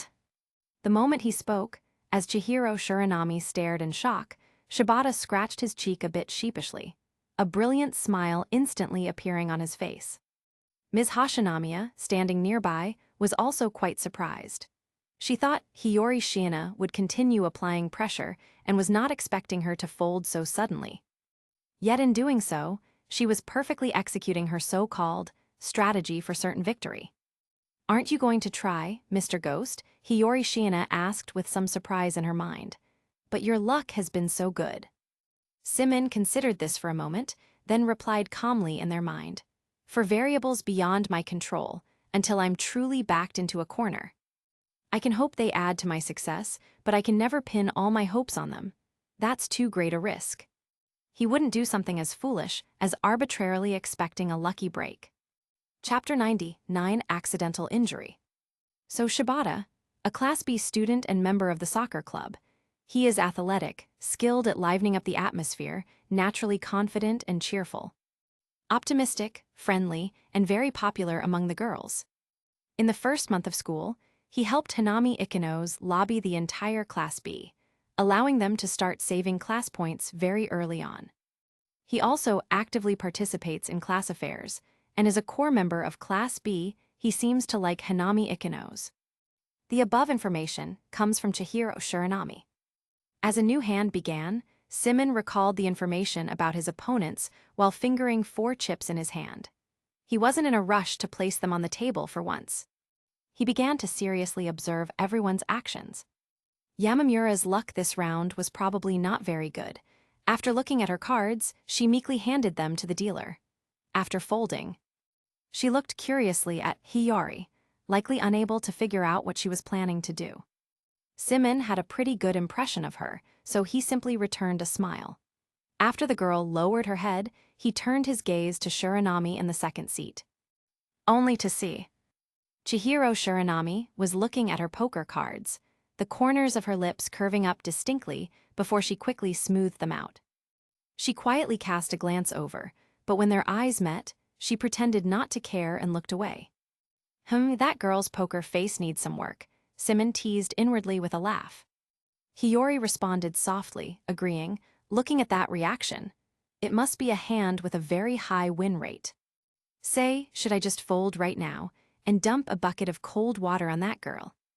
As Symon said this, his eyes turned to Shibata, who had won 14,000 from him in the previous round. The boy was now holding 2 chips with full confidence, waiting for everyone else to act. However, as the first person to act in this round, Eri Sakura didn't even look at her cards, silently lowering her head and choosing to fold. The girl carried out her conservative strategy to the extreme, forming a sharp contrast with Shibata beside her. At this moment, Haruki Yamachi covered his cards. Looking at his chips, of which only half remained, he hesitated for a split second before quickly putting on a fearless facade, picking out 2 chips and tossing them directly onto the table. At the same time, Symon lived up to expectations, placing the 4 chips in his hand onto the table and speaking with a smile. Raise 4,000. After his voice fell, under the somewhat worried gaze of Chai Hashinamiya, several students reluctantly added chips, looking as though it pained them. There is a saying the spectator sees clearly what the player misses. The students at the table might not have noticed, but she had discovered one thing ever since Hiyori Shiina finished speaking earlier. The participation rate at the table in these last 2 hands had become abnormally high. The flop round. The dealer expressionlessly spread out the 3 community cards Club 9, Diamond Q, Diamond J. Chihiro Shiranami picked up her hand and looked at it for a long while, obediently choosing to check. Smoothly covering his cards and turning back to look at the table, Symon saw that Shiranami had already obediently chosen to check, while Shibata threw a black chip onto the table without hesitation, saying seriously, "Bet 10,000. Huh." Chihiro Shiranami seemed caught off guard, looking at Shibata in confusion, only to see him give her a look signaling her to relax. She immediately added the same amount. Haruki Yamachi looked at his hand, hesitated for a moment, and chose to call. At this moment, Symon finally had time to check his hand. After covering the cards again, he glanced at Yamachi's dwindling stack, picked out 3 chips from his pile, placed them on the table, and spoke in a gentle tone. Raise 30,000. His Haruki Yamachi sucked in a sharp breath of cold air. Shiina-san, isn't that a bit too much? Chihiro Shiranami and Shibata also seemed unable to accept it, hesitating on whether to fold. No, Symon shook his head, explaining with a smile. Although this bet amount is indeed somewhat high, compared to the pot which has already accumulated to 46,000, such a bet is still within an acceptable range for me. The implied subtext, having a lot of chips means I can do whatever I want. Deep inside, Hiyori Shiina tried to analyze Symon's objective. After a good while, she finally caught on and said with a smile, "Mr. Ghost, don't bully little Shiranami too much. That child probably just unexpectedly stayed in until now with Shibata-kun." In this round, their hand was quite good. Considering the win rate, if it were her playing, she would probably have limited the raise to 20. 0 points. As for Symon's intention in doing this, firstly, it was to squeeze Haruki Yamachi's survival space to the limit. Secondly, of course, it was to prevent Chihiro Shiranami and Shibata from pooling their chips, forcing Shiranami, whose hand didn't seem that great, to withdraw from this round or pay a greater risk to combine chips. Although either outcome was beneficial to them right now, having this ghost bully a girl like this still left her not knowing whether to laugh or cry. "Well, I can't help that," Symon responded in his mind with some amusement. "I'm relying on my chip advantage right now to control the flow of the game so recklessly. If I let Class B's points merge onto one person this early, the energy required to deal with her would be too much. It wouldn't be very cost-effective." While the 2 communicated internally, the 3 people at the table made their choices simultaneously. Unsurprisingly, Chihiro Shiranami chose to fold directly, pinning her hopes of retrieving the chips on Shibata, who obviously had a better hand. The only exception was, I'm all in." Crash like a mouse cornered by a cat, Yamachi pushed all his chips forward, claws flailing, teeth gritted as if making a desperate last stand. Hiyori's. Symon, Hiyori, did I overestimate the student's psychological endurance a little? On that point alone, Mr. Ghost need not doubt, Hiyori Shiina whispered softly, chuckling lightly.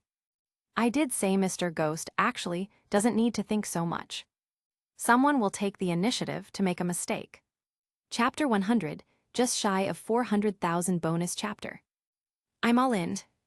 With few chips remaining to begin with, as Yamachi toppled his stack, the dealer began counting, finally announcing a number that was neither large nor small, 45,000 points. Having already put in 30,000, this extra 15,000 naturally wouldn't scare Shibata away. He casually made up the difference. Symon, naturally, was no exception either. At the same time, the dealer dealt the fourth community card King of Diamonds. Both sides chose to check. The fifth community card was revealed, and the 5 community cards on the table were now determined Diamond Queen, Diamond King. Diamond Jack, Diamond King, Diamond Queen. The scene instantly fell silent. Visible to the naked eye, Shibata let out a sigh of relief, picked up his whole cards to confirm the situation, and only after a good while did he finally look up. Speaking with some difficulty, check. He just wanted a smooth showdown now. With a pot of 180,000 and a minimum bet of 45,000, this was no longer something he could dominate at will. But at this moment, Symon glanced at Shibata's remaining chips. Roughly 60,000 carefully pushed his own chips across the line. And smiled all in. Gulp. Shibata couldn't help but swallow nervously. After a long pause, under the worried gaze of Chai Hashinamiya, he pushed his chips forward, accepting Symon's all-in. At the same time, he revealed his hand, showing the 10 of hearts and the Queen of hearts, asking tentatively, "Did I win?" Says who? I have the same hand, all right. Yamachi revealed his King of clubs and 10 of spades, his face showing the joy of surviving a disaster. Sorry, Symon smiled and shook his head. I have the big hand this time. Saying this, Symon revealed the whole cards. At the same time, Chai Hashinamiya glanced at the Diamond Queen and Diamond Jack exposed on the table and smiled. It seems Table 5 is confirmed as Shiina-san's victory. Teacher is going to head off now. Saying this, Chai Hashinamiya glanced at Shibata and Yamachi, who had been cleaned out in a single round and looked as pale as death, and stood up with a sense of helplessness. Having witnessed with her own eyes how Hiyori Shiina guided them step by step to put their chips on the table, she knew very well in her heart even if they could beat Hiyori Shiina once, they couldn't win forever. From the moment their competitive spirit emerged, this outcome was already destined. The only difference was whether it happened sooner or later. Watching Chai Hashinamiya leave, Symon retracted his gaze.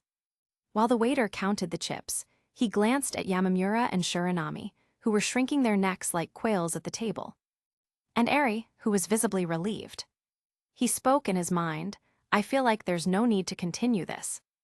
Mr. Ghost probably scared them, Hiyori Shiina whispered in her mind. After all, taking out 3 people in 4 rounds is a bit too excessive. All right, actually, I didn't expect the progress to be this fast either, Symon responded.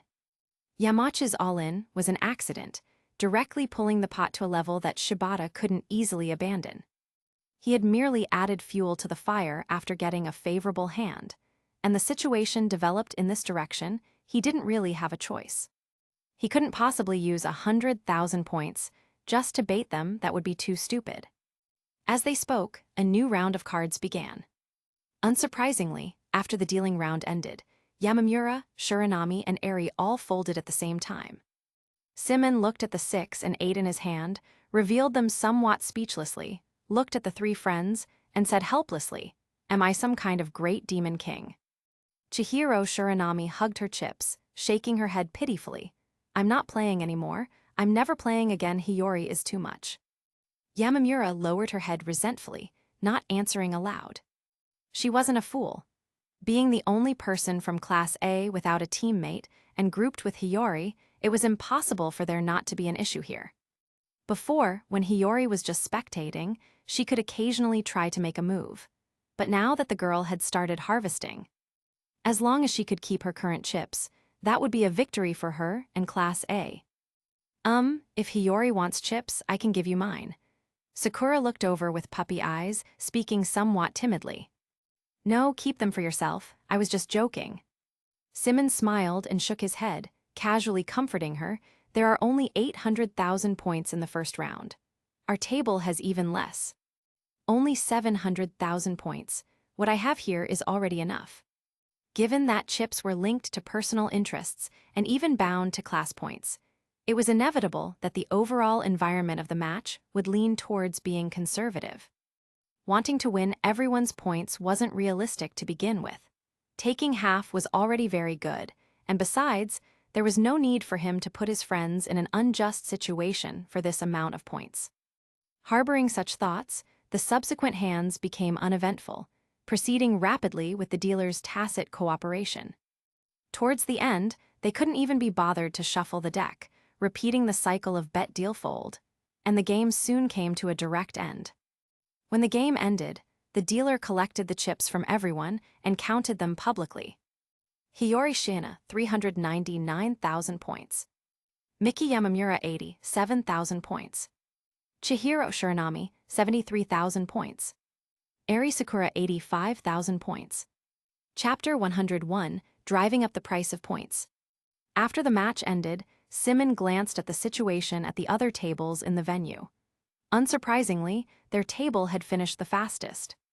The atmosphere at the other tables was just starting to heat up from time to time. One could see people getting anxious, their faces red and necks thick with tension.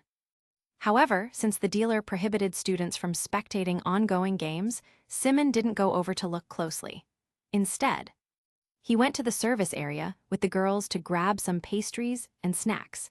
They chatted for a while replenishing their sugar levels. And time passed quickly. The scene shifted, and the time moved to 1200 p.m. After the first round of the exam concluded, the casino was as lively as a vegetable market. Students gathered in small groups, some were slapping their thighs in regret. Others were overjoyed, clearly still immersed in the tension and excitement of the exam. At this moment, Class A's teacher, Tominari Mashima, once again took out his small megaphone. Holding a notebook, he stood in the center of the hall and announced loudly, "Everyone, please be quiet. We will now announce the list of those advancing from the first round." "Teacher, what's our class's total score?" Class D's Kanji Ike raised his hand, a look of smugness on his face. "Regarding that point, we do not intend to inform you. Please calculate it yourselves within your respective classes." Tominari Mashima's tone didn't change as he spoke seriously. At the end of the uninhabited island exam, I recall saying something similar. Please accept the results of the exam yourselves and try to analyze them to make use of them in the next exam. We hope you can develop this habit. After all, when you enter society in the future, no one will tell you why you can't get a promotion. Nor will anyone tell you why you were fired. All you can do is accept it, reflect on it, or recklessly choose to leave. Although you may not be able to accept it, this is reality. Saying this, Tominari Mashima didn't dwell on these irrelevant words anymore. He picked up the notebook in his hand and read aloud. Below is the list of those advancing, which also corresponds to the grouping and seating order for the second round of the special exam. Please listen carefully. Group 1 Class A's Kohei Katsuragi, Class D's Kikyo Kushida, Class D's Suzun Horikita, Class B's Hanami Ikenos, Class C's Hiyori Shiina. Group 2 Class C's Satoru Kanda, Class A's Ryoko Nishikawa, Class A's Asuka Shiraishi, Class A's Koji Machida, Class D's Kiyotaka Aina Koji. Group 3 Class A's Ai Morishita, Class A's Kenta Sanada, Class C's Kakeru Ryuin, Class D's Rokyusuk Konji, Class D's Yasuk Harada. Group 4 Class B's Ryuji Kanzaki, Class A's Masayoshi Hashimoto, Class B's Tetsuya Hamaguchi, Class D's Teruhiko Yukimura, Class D's Chiaki Matsushita. After reading the advancement list, Tominari Mashima put down the notebook, raised the megaphone, and announced, "Will the students who have advanced please proceed to tables 1, 6, 11, and 16, respectively assemble within 10 minutes. In addition, students who did not advance may return to the dormitories and use the internet TV to watch the live broadcast of the exam. This is not mandatory, but do not linger or wander around the venue. Homeroom teachers, please organize your students to leave in an orderly fashion. With those words, the homeroom teachers began organizing their classes. Meanwhile, in the Class C chat room, Satoru Kanda posted the compiled results of the first round. Satoru Kanda first round point results: Class A 4.8 million, Class B 3.75 million, Class C 2 million, Class D 3.5 million. Decimals omitted. Satoru Kanda number of people advancing to round 2: Class A 7, Class B 3, Class C 3, Class D 7. Satoru Kanda, if we calculate 500,000 points per advancing student, the current actual class points are Class A 8.3 million, Class B 5.25 million, Class C 3.5 million, Class D 7 million. Kakeru Ryuenhe, pretty much a total wipeout. Satoru Kanda, the gap is indeed large. The first round was basically a complete victory for Classes A and D. Moreover, the grouping list that just came out is very disadvantageous for us. All three advancers are alone in their groups and might face encirclement by other classes. Especially in my group, with 3 Class A students. Honestly, I don't know how to win. Kakeru Ryuen, no, it doesn't matter. You can focus on preserving points, leave the rest to me and Shiina. Hiyori Shiina, any thoughts? Hiyori Shiina, good luck. Not coming in last place counts as a success. Kakeru Ryuen, do you think you're very humorous, woman? Hiyori Shiina, just kidding. I saw the dealer eating in the rest area just now. You can go over there and try to bribe them. Also, since the school is going to broadcast it live, buy a wireless earpiece or something and have Ishizaki or Albert screenshot and report the cards. Hiyori Shiina, in the end, the point difference is too big, so there isn't much room for strategy. It's just about trying everything to avoid last place. Fortunately, there are still 2 rounds left, so it's not a huge problem. Kakeru Ryuen, I'm already at the restaurant. Receiving such a reply, Symon put away the personal terminal and stood up to walk toward table 1. At the same time, he teased with a smile in his mind. You don't say, when it comes to these crooked paths, Ryuen's brain is really sharp. I feel, Hiyori thought for a moment, then spoke softly in her heart. Even if Mr. Ghost didn't say it, Ryuen-kun would probably do the same thing. In the buffet restaurant within the rest area, Ryuen casually tore a piece of meat off a bone on the dining table, sat down opposite a beautiful female dealer, and asked. The dealer was startled. After hesitating for a moment, she probed. 50,000 for one time, 200,000 for the whole night. Chapter 102, here comes the question: how many people are cheating? Bonus chapter. 10 minutes later, in the Class C chat room. Kakeru Ryuen, Mio Ibuki, stop taking that Shiina woman to the movies from now on. Mio Ibuki, ha, what does that have to do with you? Hiyori Shiina, what is the matter? Kakeru Ryuen, the facts have proven that none of the casino dealers know any cheating tricks. They say the pit bosses and managers do. But this exam has nothing to do with them. Hiyori Shiina, I have learned some useless knowledge. Did you gain anything? Kakeru Ryuen, image, JPG. Kakeru Ryuen Casino internal supply, a hidden micrograin Bluetooth earpiece. Just wear this necklace and put the steel bead inside your ear. It can be used as a normal earphone. Symon clicked on the image to take a look. It was a small red cloth pouch with a black string tied to it. Beside it was a small cylindrical magnet with several tiny steel beads attached to it, presumably the so-called rice grain earpieces. Before he could reply, inside the hall, Mashima-sensei checked the time, frowned, raised the large megaphone in his hand, and announced loudly, Class C's Ryuen student. Please take your seat as soon as possible. I'm here. As the voice fell, Ryuen walked over from the service area, swaggering with a plate of steak in one hand and a fork in the other. Casually remarking, you don't even give us lunchtime.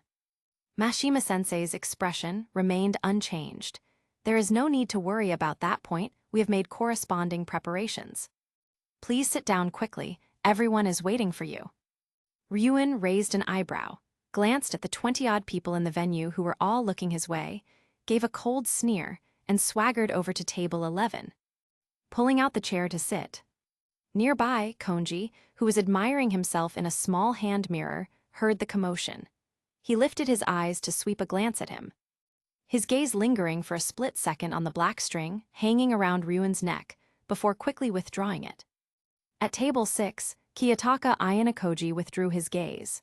He checked the 2 cards the dealer had dealt into his hand, and after a brief contemplation, he held the back of the cards with his thumb and tossed them to the dealer, choosing to fold. At table 16, Kanzaki finished looking at his hand. His fingernail tapped on the edge of the cards, seemingly unintentionally. After thinking for a long while, he also chose to fold. At table 1, taking advantage of the moment everyone was checking their cards, Symon raised his eyes to look at the others at the table. The expressionless Kohei Katsuragi, the cold-faced Suzune Horikita, and the brightly smiling Hanami Ikenos and Kikyo Kushida. This is a high-end lobby. If Mr. Ghost doesn't like it, I can take over, Hiyori Shiina responded with a smile. For this somewhat socially anxious ghost, this grouping was indeed a bit unfriendly. Whether it was Ikenos or Kushida, such passionate girls were type Symon was not very good at dealing with. Added to that were the deliberately stone-faced Horikita and Katsuragi. It was truly making things difficult for him. Saying so, the girl took over control of the body. After looking at her hand, she casually placed a chip worth 10,000 points onto the poker table. As a side note, in the second round of the exam, everyone's chips consisted of 20 red, 18 black, and 3 yellow, totaling 41 chips and a combined value of 500. 0 points. The minimum bet had also been raised from 2,000 to 10,000, corresponding exactly to the increase in point value. Meanwhile, inside a certain girl's dormitory on the 4th floor, Mio Ibuki crossed her arms, watching the broadcast on the internet TV with a calm face, while chat messages popped up incessantly on the personal terminal in her hand. Beside her, her roommates Nishino and Minori were each hugging a bucket of popcorn, crunching away while spamming the chat room. Kyogo Kamiya, I knew the casino wouldn't be that clean. This TV broadcast shows the players' hands clearly as day they can't hide anything. And where is this ultra-low angle camera located? Shiho Manabe, are you an idiot? This angle is obviously from the edge of the poker table. Rio Kondo, should we go ask the casino for a refund together? That slot machine is definitely shady. I searched online. That thing can control winnings remotely. Maybe our jackpot was tampered with. Daichai Ishizaki, damn it, I'm never gambling again. Hiroya Takedo, you seem to say the same thing last time. Also, aren't you supposed to be reporting cards to Ryuen? How do you have time to come here and chat? Daichai Ishizaki, Ryunaniki thought I was unreliable, so he had Albert do it. Saki Yamashita, stop bragging. Look at Hiyori quickly, she's already won 2 rounds 200,000 points, who else? Hiyori-chan is supreme. Seeing this, Minori turned her head to look at Ibuki beside her, seeing that she still maintained an expressionless demeanor. She nudged Ibuki's right arm with her elbow, teasing with a smile, your Hiyori-chan won, why don't you look happy at all? Ibuki was stunned for a moment. She picked up the canned ice cola on the table, cracked open the tab with a PSSH, and after taking a gulp, spoke somewhat speechlessly. It is only natural for Hiyori to win. It's just that the point difference is so large now, I'm somewhat worried about what comes next. What is there to worry about with Ryuen and Hiyori there? As long as we win the second and third rounds 9 million points, we'll directly reverse to first place. By then, we will be Class A. Hee. Minori Kinoshita stood with her hands on her hips, laughing foolishly. Ibuki rolled her eyes at her. Pointing her finger at the 4 tables on the screen, she hesitated for a moment before frowning. Table 2's Kiyotaka Ayanokoji. Table 3's Konji, Table 4's Kanzaki. Minori waved her hand indifferently, speaking with full confidence. It doesn't matter, they're all going to be our defeated opponents anyway. No, Ibuki pointed at the screen, turning her head to speak seriously. What I mean is, they have already folded 3 rounds in a row. Now it's 4 rounds. Nishino frowned, interjecting from the side, are you trying to say they might have some backup plan? I don't know, I just feel it's a bit abnormal.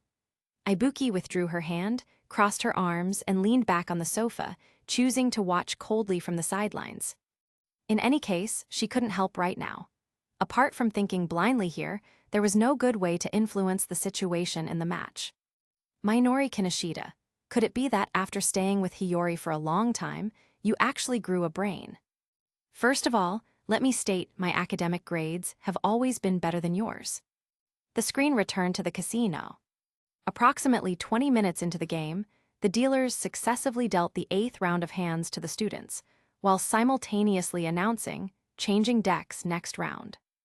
Hiyori Shiina placed another 10,000 chip on the poker table. She glanced at the few people on the table, whose expressions were gradually becoming unable to hold up. Then turned to look at the other tables, speaking softly in her heart, I wonder what the situation is at the other tables. Hiyori, go easy on them. Chapter 103, Supernatural Powers Are No Match for Fate. After a brief interlude, Ryuen, who had been disqualified for cheating, was escorted directly out of the exam venue.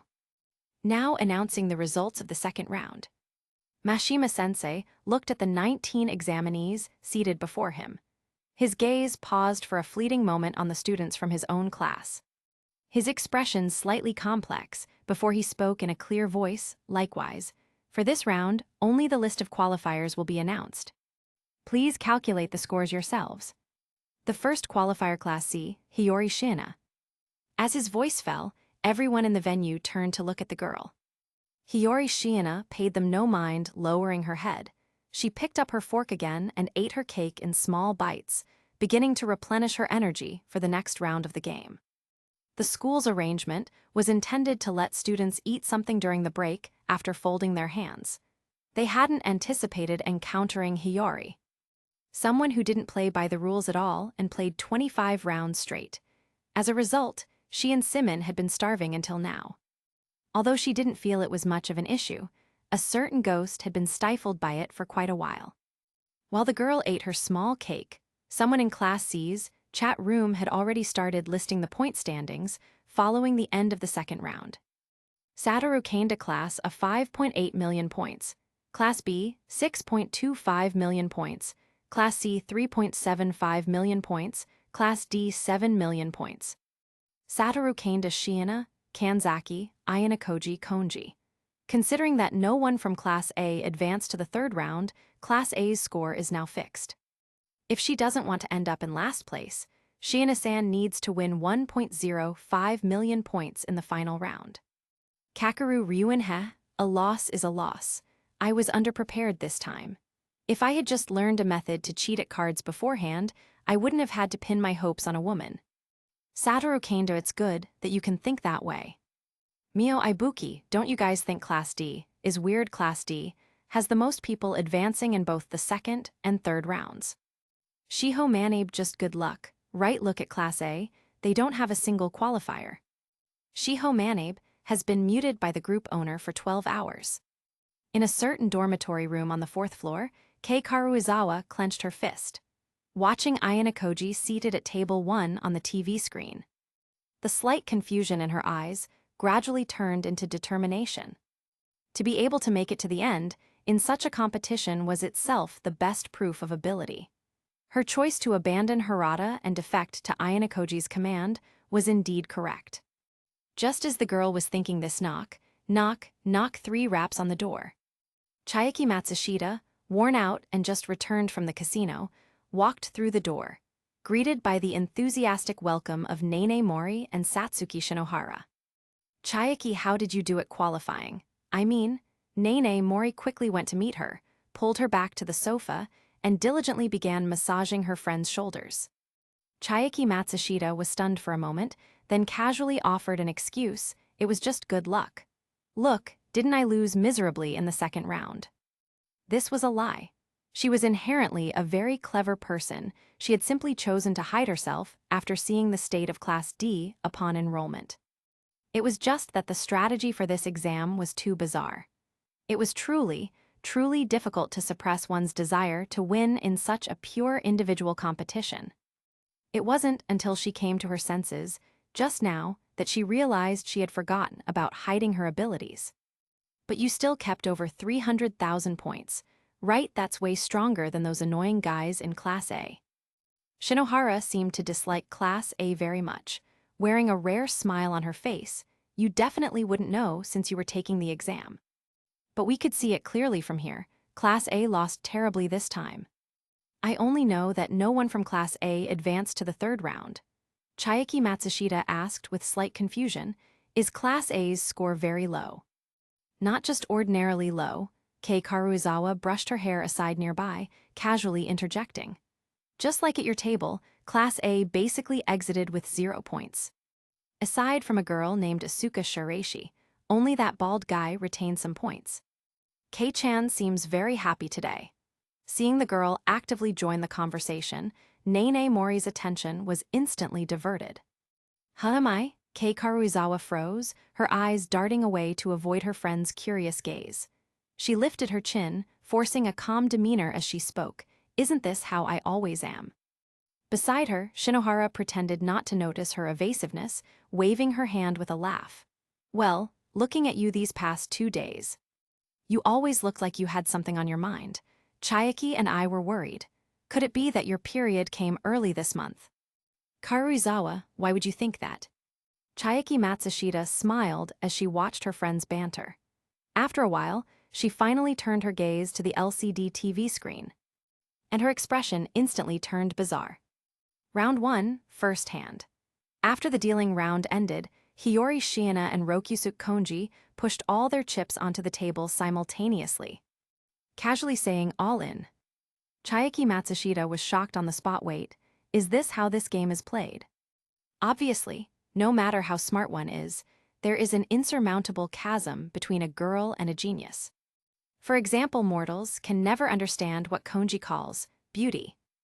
Gulp, actually, including Symon, Hiyori, Ayanokoji, Kanzaki, Ryuen, and even Sakyanagi, who was far away on the other side of the ocean watching the live broadcast. No one could understand it. On the TV, Rokyusuke Konji swept a glance at Kanzaki and Ayanokoji, who were still making small movements, then turned to the dealer. Crossed his arms and smiled confidently, deal the cards. The dealer nodded at the words and casually spread out the 5 community cards. Only then did Konji reach out, pick up the 2 whole cards belonging to him on the table, cut the cards with a casual snap of his fingers, and spread the 2 cards on the table. Hiyori Shiina tilted her head, reached out to check her hand cards, and after a brief thought, spread them open with a smile. Konji couldn't help but twitch the corner of his mouth. Hiyori Shiina's smile remained unchanged. Kanzaki and Ayanokoji looked as if they were seeing gods. At the same time, outside the exam venue, the students watching the exam in front of their TVs were in an equal uproar. Damn it, 4 of the same card, this is obviously cheating, can't there be a rematch? This was a student from Class D, furious in their impotence. I really want to learn that. This was an excited student from Class C. This isn't fair at all. This was an angry student from Class B. If we could do that too, we probably wouldn't have lost so miserably. This was a sighing student from Class A. Meanwhile, Symon also teased with a laugh in his heart. Facts have proved cheating carries risks. Switching cards requires caution. But supernatural powers are ultimately no match for destiny. Hearing this, Hiyori Shiina chuckled softly, responding gently in her heart. I didn't see Konji-kun's movement when he switched cards just now. Did you notice anything, Mr. Ghost? Don't ask me, my eyesight isn't even as good as yours. Is that so? By the way, how would you win if you encountered such an opponent, Mr. Ghost? Simple, if I can't afford to lose, I call the police. Let no one have a good time. Anyway, thinking of taking advantage of me is impossible. Chapter 104 Fate is no match for man-made calamity. Please wait a moment, everyone. In the casino, the dealer looked at the cards revealed on the table with a slightly speechless expression. He set down the deck in his hand, beckoned a waiter who was waiting nearby to whisper a few words, and called a halt to the game. Meanwhile, the homeroom teachers of the first-year classes walked over. Chai Hashinamiya glanced at the people at the table with a smile, clapped her hands together, and asked cheerfully, Ara, how is this situation usually handled? The dealer recalled the training he had received and answered solemnly, according to the regulations. According to the regulations, this matter should be handled by me. Someone nearby took up the dealer's words. Everyone turned towards the voice and saw the gray-haired casino manager approaching with a group of bodyguards. After he clapped his hands, the 8 bodyguards behind him instantly spread out, taking positions beside the 4 people at the gambling table, and said in unison, "Guests, please rise." When the words fell, the reactions of the few people at the card table varied. Kiyotaka Ayanokoji glanced at Hiyori Shiina, and after his eyes flickered for a moment, he was the first to stand up. Hiyori Shiina looked at Ayanokoji with some confusion, not understanding why he suddenly looked at her, but she stood up as well. Ryuji Kanzaki stood up, looking at Rokyusuke Konji with an expression that suggested he was watching a show. Only Rokyusuke Konji sat motionless in his seat, arms crossed over his chest and a smile on his face. Beside them, the casino manager watched this scene. After meeting the gazes of the homeroom teachers, he smiled and spoke, "There are many ways to deal with cheating. In the vast majority of cases, we follow the principle that he who questions must provide proof, just as student Konji demonstrated earlier. In other words, evidence must be provided for it to be considered cheating, correct?" Tominari Mashima frowned upon hearing this. After a moment of thought, he asked, "Forgive my bluntness, but in this situation, how can you guarantee your own impartiality even if you aren't participating in the gamble? We can't rule out the possibility that you have people on the table. Of course, there are other situations." Seeing Tominari Mashima raise a doubt, the smile on the casino manager's face did not diminish. For example, in the current situation, we will retrieve surveillance footage and use some methods that are not quite suitable to speak of to confirm the cheater. If no evidence is found, we will bear the responsibility and compensate for the losses. In that case, it is indeed fair. Tominari Mashima nodded at these words. The homeroom teachers nodded thoughtfully, agreeing with his statement. The students watching the live broadcast on the ship also felt there was no problem with this solution. Only Rokyusuke Konji and Ryuji Kanzaki exchanged a glance and sneered without speaking. Hiyori Shiina quietly shrank her neck back. Kiyotaka Ayanokoji swept a calm gaze over the bodyguards behind him and chose to remain a cold bystander. Everyone here was a smart person. In a situation where the source of evidence, the right of interpretation, and even personal safety were in the hands of others, it was hard to say how much room for manipulation was hidden within those methods not quite suitable to speak of. One couldn't even rule out the possibility that these were just polite platitudes or lies. Whoever believes that is brain dead, Symon, wriggling in her heart, summarized. In short, let's stay far away from this kind of place in the future. Hiyori responded softly. While the two chatted in their hearts, the casino manager had already walked to the table. He waved for the dealer to step aside, inspected the deck and the hand cards on the table, handed them to a waiter, and walked a circle around the gambling table. Finally, amidst the bewildered gazes of the crowd, he extended his hand towards Hiyori in a gesture of invitation and said with a smile, "The result has been determined. This student, please leave the examination venue." Hiyori Shiina froze upon hearing this. She tilted her head in some confusion and pointed a finger at herself. "Is it me?" The casino manager nodded with a smile, stepped around the girl, reached out to pull back the chair and table behind Hiyori, and picked up 4 playing cards from the floor, displaying them to the public QA, 9A. Beside the gambling table, Ryuji Kanzaki looked at Rokyusuke Konji with slight suspicion. "You wanted to win that badly." Noticing their gazes, the upward curve of Rokyusuke Konji's smile gradually flattened out. Looking at the wild dog, who was trying so hard to curry favor with him, he let out a sneer. He took out his small mirror from his pocket and began rearranging the blonde hair on his head. He did not need to explain anything. He certainly couldn't say that because of a self-righteous wild dog that had crawled out from who knows where, he had actually won this game, a game he had racked his brains over and prepared for 3 days to directly challenge the goddess of luck. Noticing his attitude, Kiyotaka Ayanokoji recalled Rokyusuke Konji's past performance and roughly guessed what had just happened. It was nothing more than an unexpected incident caused by an outsider, attempting to curry favor with the heir to the Konji financial conglomerate. Thinking of this, Kiyotaka Ayanokoji glanced at Hiyori Shiina, only to see.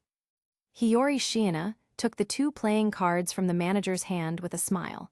After looking at them twice, she asked with a gentle laugh, "Will your casino remain open after the exam ends?" The casino manager smiled and shook his head. "Apologies. Due to our relationship with your esteemed school, our business hours will cease once the exam concludes." "That really is a pity."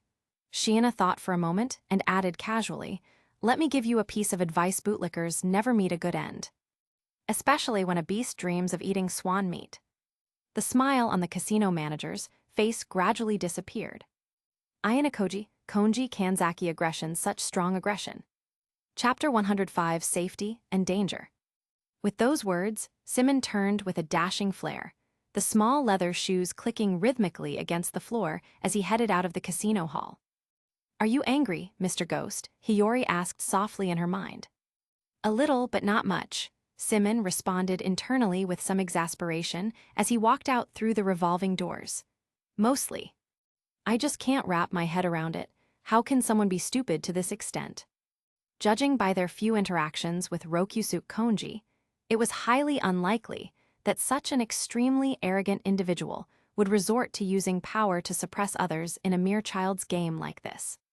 The most logical explanation he could come up with was that the manager had stabbed the advanced, nurturing high school in the back at the final stage of this exam in order to climb the social ladder of the Konji conglomerate. Leaving aside whether Rokusuke Konji would even accept the favor, even if the manager did manage to secure a connection with the Konji financial clique. How would he explain this to the school administration? This approach of placing oneself in danger, practically gambling everything.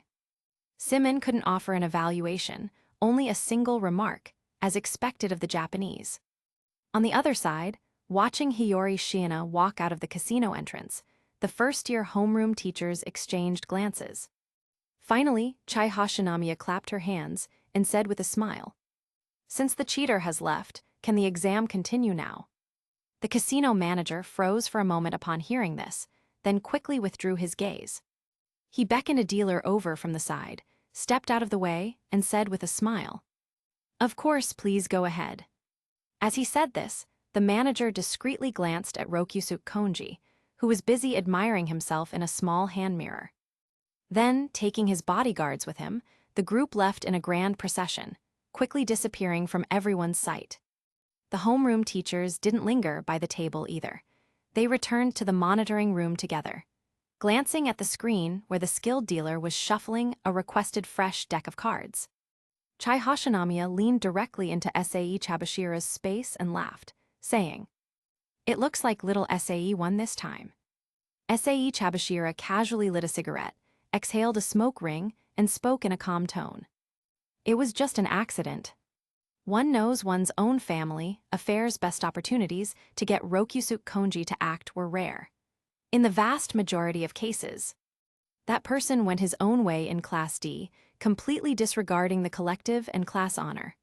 Honestly, she found that aspect of him quite a headache too." "I don't think so." Chai Hashinamiya spread her hands and bent her fingers one by one, counting Kiyotaka Ayanokoji, Suzune Horikita, Yasu Karada, Kiko Kushida, Chiaki Matsushita, Rokusuke Konji, Teruhiko Yukimura. Just counting the examinees who advanced to the second round, there are a full 7 of them.